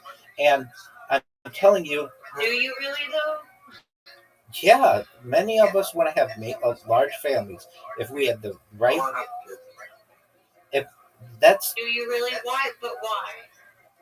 Well, aside from there being, like, for women, it's like we have these eggs, we're born with them, and they control us. And they, like, if we ovulate, it's almost like there's this little soul that bugs us. You know what I mean? Aside from almost like we're possessed by little souls. Aside from it being an instinctual quality of a person, people want to teach. Like, I would want to teach people, both men and women, or boys and girls, how to live and the positive things you're able to educate them and make sure that they had it better than you had it, and hopefully grow up into moral and decent people that have children of their own and have grandchildren and build a family and just create more love in the world. These are all positive aspects of procreation, and I know that there are other people out there who feel the same way. I hope so. It seems like there are people that say that they feel the same way, and then once they get close to it, it's like they get mad about, like, the idea of, like, okay, well, maybe it's too soon, and it's almost like, I don't know, they get cold feet about it, as if they're not ready. I get that. And then they're just gonna, like, waste your time and use you as a cum bucket forever and never mate. I get that. Like, never actually want to reproduce. I get that, and it's very tricky. Right? It is tricky. Now, that's why I think I'd just rather do the donor thing and do it alone. Wait, Holly, you didn't even try though. You didn't even try, and you've got to say to yourself, you know what? It would take me 10 minutes to put together a profile and just see what happened. Not even put together a profile. It takes 2 minutes to create the profile. It'll take you 1 minute to create the grok entry of whatever you want. Post a picture. You could have this all done in 5 minutes, and then you just wait. And while you're blowing time with this loser in Kansas, you could have some guy who says, "Hey, I'd like to video chat with you. You seem like a nice individual. We have similar plans and or similar goals." And then if you get that, then I would really be like with the guy in Kansas. How many times did you video chat with him? Yeah, I might bring him in here so you can vet him. Absolutely, absolutely. I'd love to meet him. Rabbi, you need vetted by Rabbi. Absolutely, I'd love to meet them, but most of all, they need to pass the Holly test. And so there are some aspects of your life that you're going to explain to this It's very person. hard to vet people, honey. It is. Wait, I understand. I understand that. How many times did you video chat with the Kansas guy? Actually none. Okay. I video chatted with Jacob. No, and no, the no. That other doesn't count. ex-guy That doesn't a lot count. more That doesn't than what count. I That have. doesn't count. That doesn't count. So the guy whom you're currently living, you didn't video chat with, and this time I did not know. yeah, this time you're going to change that, and you're going to make sure that this person has a nice house, that they're clean, that they're consistent, meaning they're just not flaky. You're going to make sure, like, hey, do you have anyone else living in the house? The guy might say, I have a dog. Okay, can I see your dog? Yeah, and I'm just asking, Holly, are you okay with somebody has pets? Oh yeah, yeah. Depending upon the pet, it's not going to be Normal pets, a dog or a cat, let's say. If they had a dog or a cat, would you be okay with that? Yeah. Okay. There's a cat here, and I have my own cat. I probably would keep the cat away from the kid, regardless if I trust the cat or not. That's down the line. That's down the line. That's down the line, Holly. I mean, basically, I know, right? Yeah, exactly. You've got to say, is this the right person? But I understand. Dogs die, cats die. You may not have children right away. But what I'm saying is that you can even say in your bio, I'm a pet friendly person or animal lover or whatever, because you at least like cats. And I'm telling you, like, you are a catch. And if you don't do this, you're really missing out. If you just say, well, I'm just going to go with a sperm donor, okay, that's fine. But in 5 years, when you need money and you need a place to live and you've got a child and now you're on your own because there's welfare. There's the government that can back me up, right? But have you ever raised a child on welfare? That's collapses. Yeah, exactly. You want somebody who has a house. There are many men in Southern California. It doesn't have to be in Southern California. I'm just saying a place where the per capita income is higher. There are people who would be able to provide for you, and that's what you want. Ideally, would you want to be a housewife so you can focus on the child? That's kind of like what I prep my brain for. Yeah, exactly. And that's the natural. And that's the natural thing that you'd want. Kitchen ready, housework, cooking, cleaning. You know what I mean? Absolutely. Like that's all the shit that I wanted to do as a kid, and I just kept putting it off because life and living with people that don't appreciate clean environments. You right? 100%. But there's a lot of girls that want to do the housekeeping, right, and the homemaker stuff, right. And I was one of them. It's just I always had to do the other roles as well, and also defend myself, right? You don't need any of it. Look, Holly, I'm here right now. I just humor yourself, and it may be the best decision you ever make in your entire life. What you should do is go to Grok and do exactly what I did with ChatGPT. Get your profile. Let's create a Craigslist ad for you. I'll be here the whole time. It's going to take us 10 minutes. And then once it's done, you can go do whatever else you want to do. But you're going to have an inbox all Sunday that's going to get new messages from guys who are good looking, who have a good head on their shoulders, who have established careers, who want a housewife or want someone at least with whom to procreate, who wants a traditional life, and that's not considered prostitution or anything? not at all. No, not at all. That's No?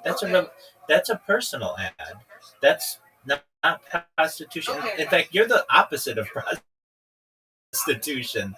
You haven't had sex since the mid 2000s. You're the opposite. So don't you I know, right? Yeah, so don't you worry about that. And I mean, I can even send you the ad that we just did if you want. But I'm sure you can put it in your there are more specifics that you want. But I mean, Yeah, I'll do it. Nope. I'll do it. I don't believe you. I don't believe you. I have to go get I don't believe you. real ID thing. I don't believe you. I don't believe you. I don't believe You you. don't believe me? I'm gonna do it. No, I don't. Because it literally takes you 10 minutes right now. You have to do it. This could be the biggest opportunity of your life. I want a new email to do that, and I need to set up a new email. Okay. If I were to do that, I want to set up No, like a hold on. Don't worry about that. These are just excuses. I dismiss your email so that they don't have your email. So you just would email people you want. But if you don't want, okay, so I understand. Go to protonmail.com. You get a free encrypted email, and that'll be your email for communicating with men, and you can do it in 3 minutes. And I'm going to wait here for you until you've created it. I could do Gmail. You could do Gmail too. Do Gmail even better. So go to gmail.com, create an account, whatever you want to call it. I might not even have to make a new one. I could use one of these older ones. You absolutely could. That's fine. Go to Craigslist.com, and usually it'd probably just be easiest to just put into Google Craigslist Los Angeles. That way it'll give you the right page. And if I were you, I would put in Craigslist Los Angeles and Craigslist Orange County and Craigslist San Diego. And even some of, those 3 ones, because it's warm, it's the people are good looking, they're healthy, they're wealthy. They're going to be able to support a child much easier than someone in a flyover state. Would you call it a flyover state? Yeah, so basically people who just fly the coast. New York, LA, everything in the middle is called a flyover state. Okay. So like the middle states are considered to be weird? Yeah. Yeah. What do you mean?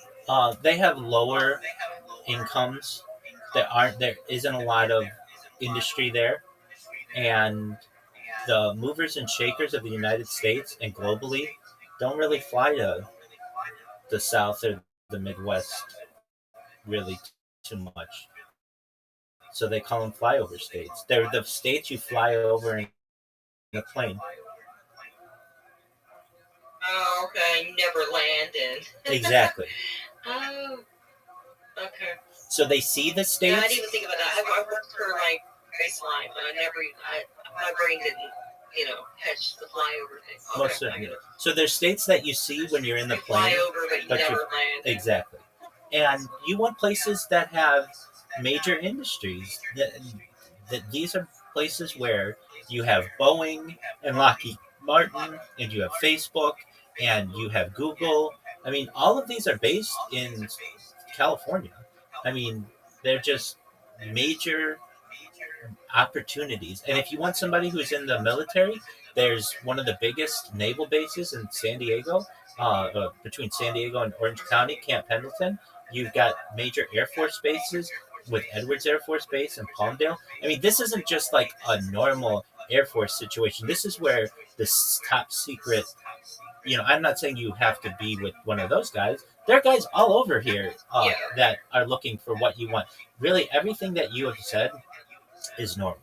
So the first step is just creating a Craigslist account. So Craigslist Los Angeles, I'm going to be here. If you have any questions, let me know. You just Google Craigslist. In the meantime, can you update me on your what you're doing? Well, I think we left off on monetization. And Zoot left. I don't know if you guys were done playing your game. yeah, I derailed it. he does that. That's It fine. didn't derail anything, did it? No, not at all. He does that. All right. Well, at least with monetization, I'm currently comfortable. So I'm not making what I once did when I had a job. I was making over $100,000 a year. Um, but I have savings that I've been able to use to be able to provide for myself. On Rumble, I make a little bit of money, and I also am sponsored by cryptocurrency, so that provides me with some assets. And I mean, I don't really, I've got enough to eat, and I've got enough to be able to pay my internet, and those are my big focuses. And there are opportunities that I've had where people ask me to do projects for them. So I do that. I do those and freelance. And so that can be anywhere from like $1,000 to $10,000, depending on what they want me to do. And um, so that's how I've been able to provide for myself. I, if I were you, I would post the Craigslist thing. That's fine. That's one step. But then there are ways that you can make money staying at home, just training AI. And so I would sign up for those if I were you. Oh, what?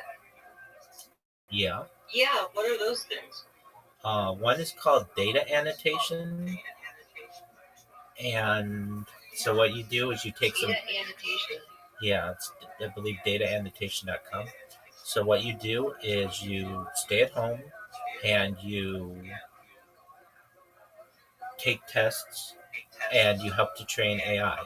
So it'll basically be like, now it's not super easy to get, but if you do, it pays $20 an hour and up to $80 an hour, depending on what you're doing. And you don't need any formal education to do it.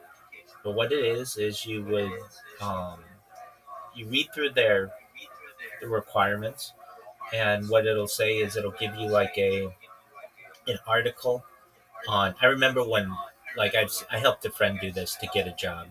They were a truck driver, and they just were like, Rabbi, truck driving is kind of going away because of like automation. How I need your help, like help me to get another job. So we were able to get him another job, or at least supplement his income through AI programming. And one of the things, like I remember reading of the tests that he took, one was like on Madonna.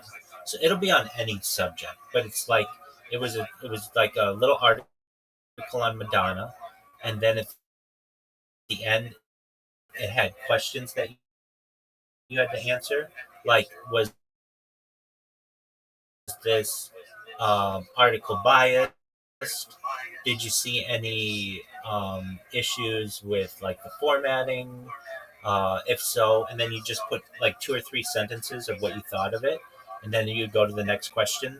It could be on rope making, or it could be on ballet. It could be on any. Tweak the models by giving your feedback, and once you pass the first level, at least with data annotation, so you pass the first level, then you do like another three tests for them, and then if you do that, if you pass those, then you send them your ID, and then they start paying you, and it's $20 an hour, and that sounds like something I would probably be good at. Okay, well, great. I've been sitting here, like I created that Discord, and I had Grok bot, Alexa, Elon bot, ChatGPT. I had all the main, bots, Yeah, which have now been disabled because the plugins are bad, because you know how Discord is, right? 100%. How people add things and then take them away, right? Yeah. But me and Jacob were in there for hours, like asking about the bots back and forth. They start debating each other on existence and consciousness and shit. It was fun. Absolutely.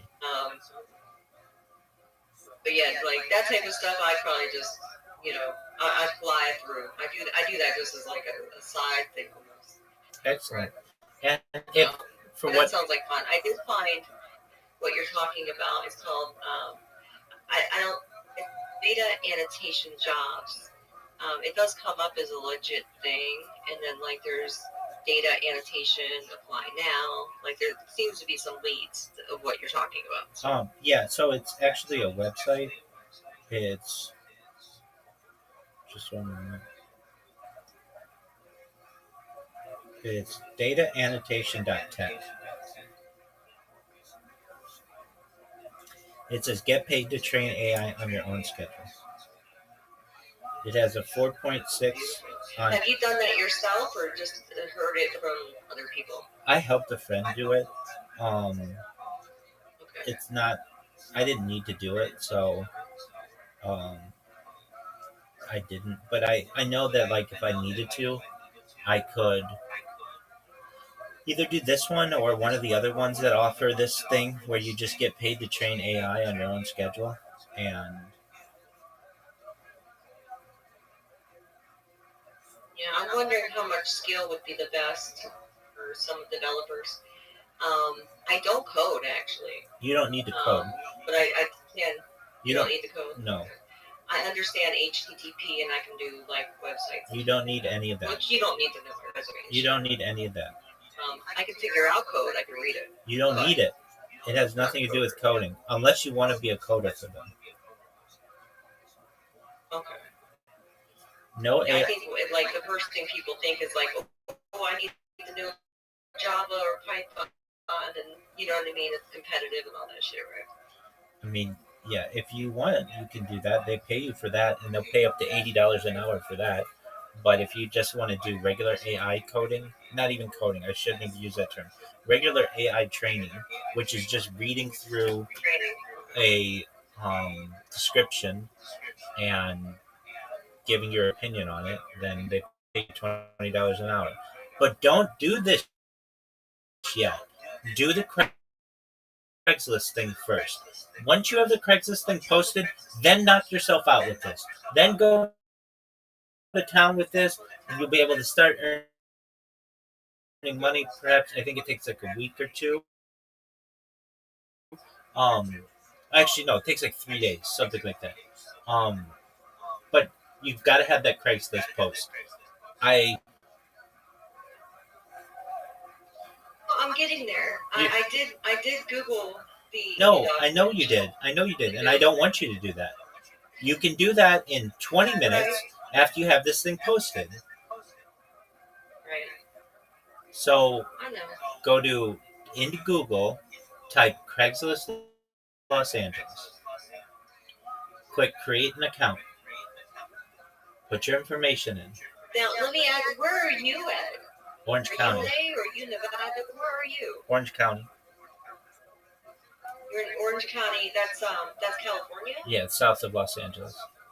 Okay. Are you guys on fire, or are you having like protests with the Marines, or did the Marines leave? What's going on where you are? Yeah, none of that. Because it sounds like California is actually a mess. You know what I mean? It's paradise every day.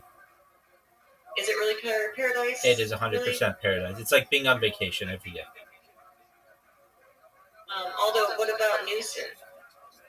I mean, water. Yeah, I mean, it was, we had Arnold Schwarzenegger, we had Jerry Brown, we have Newsom.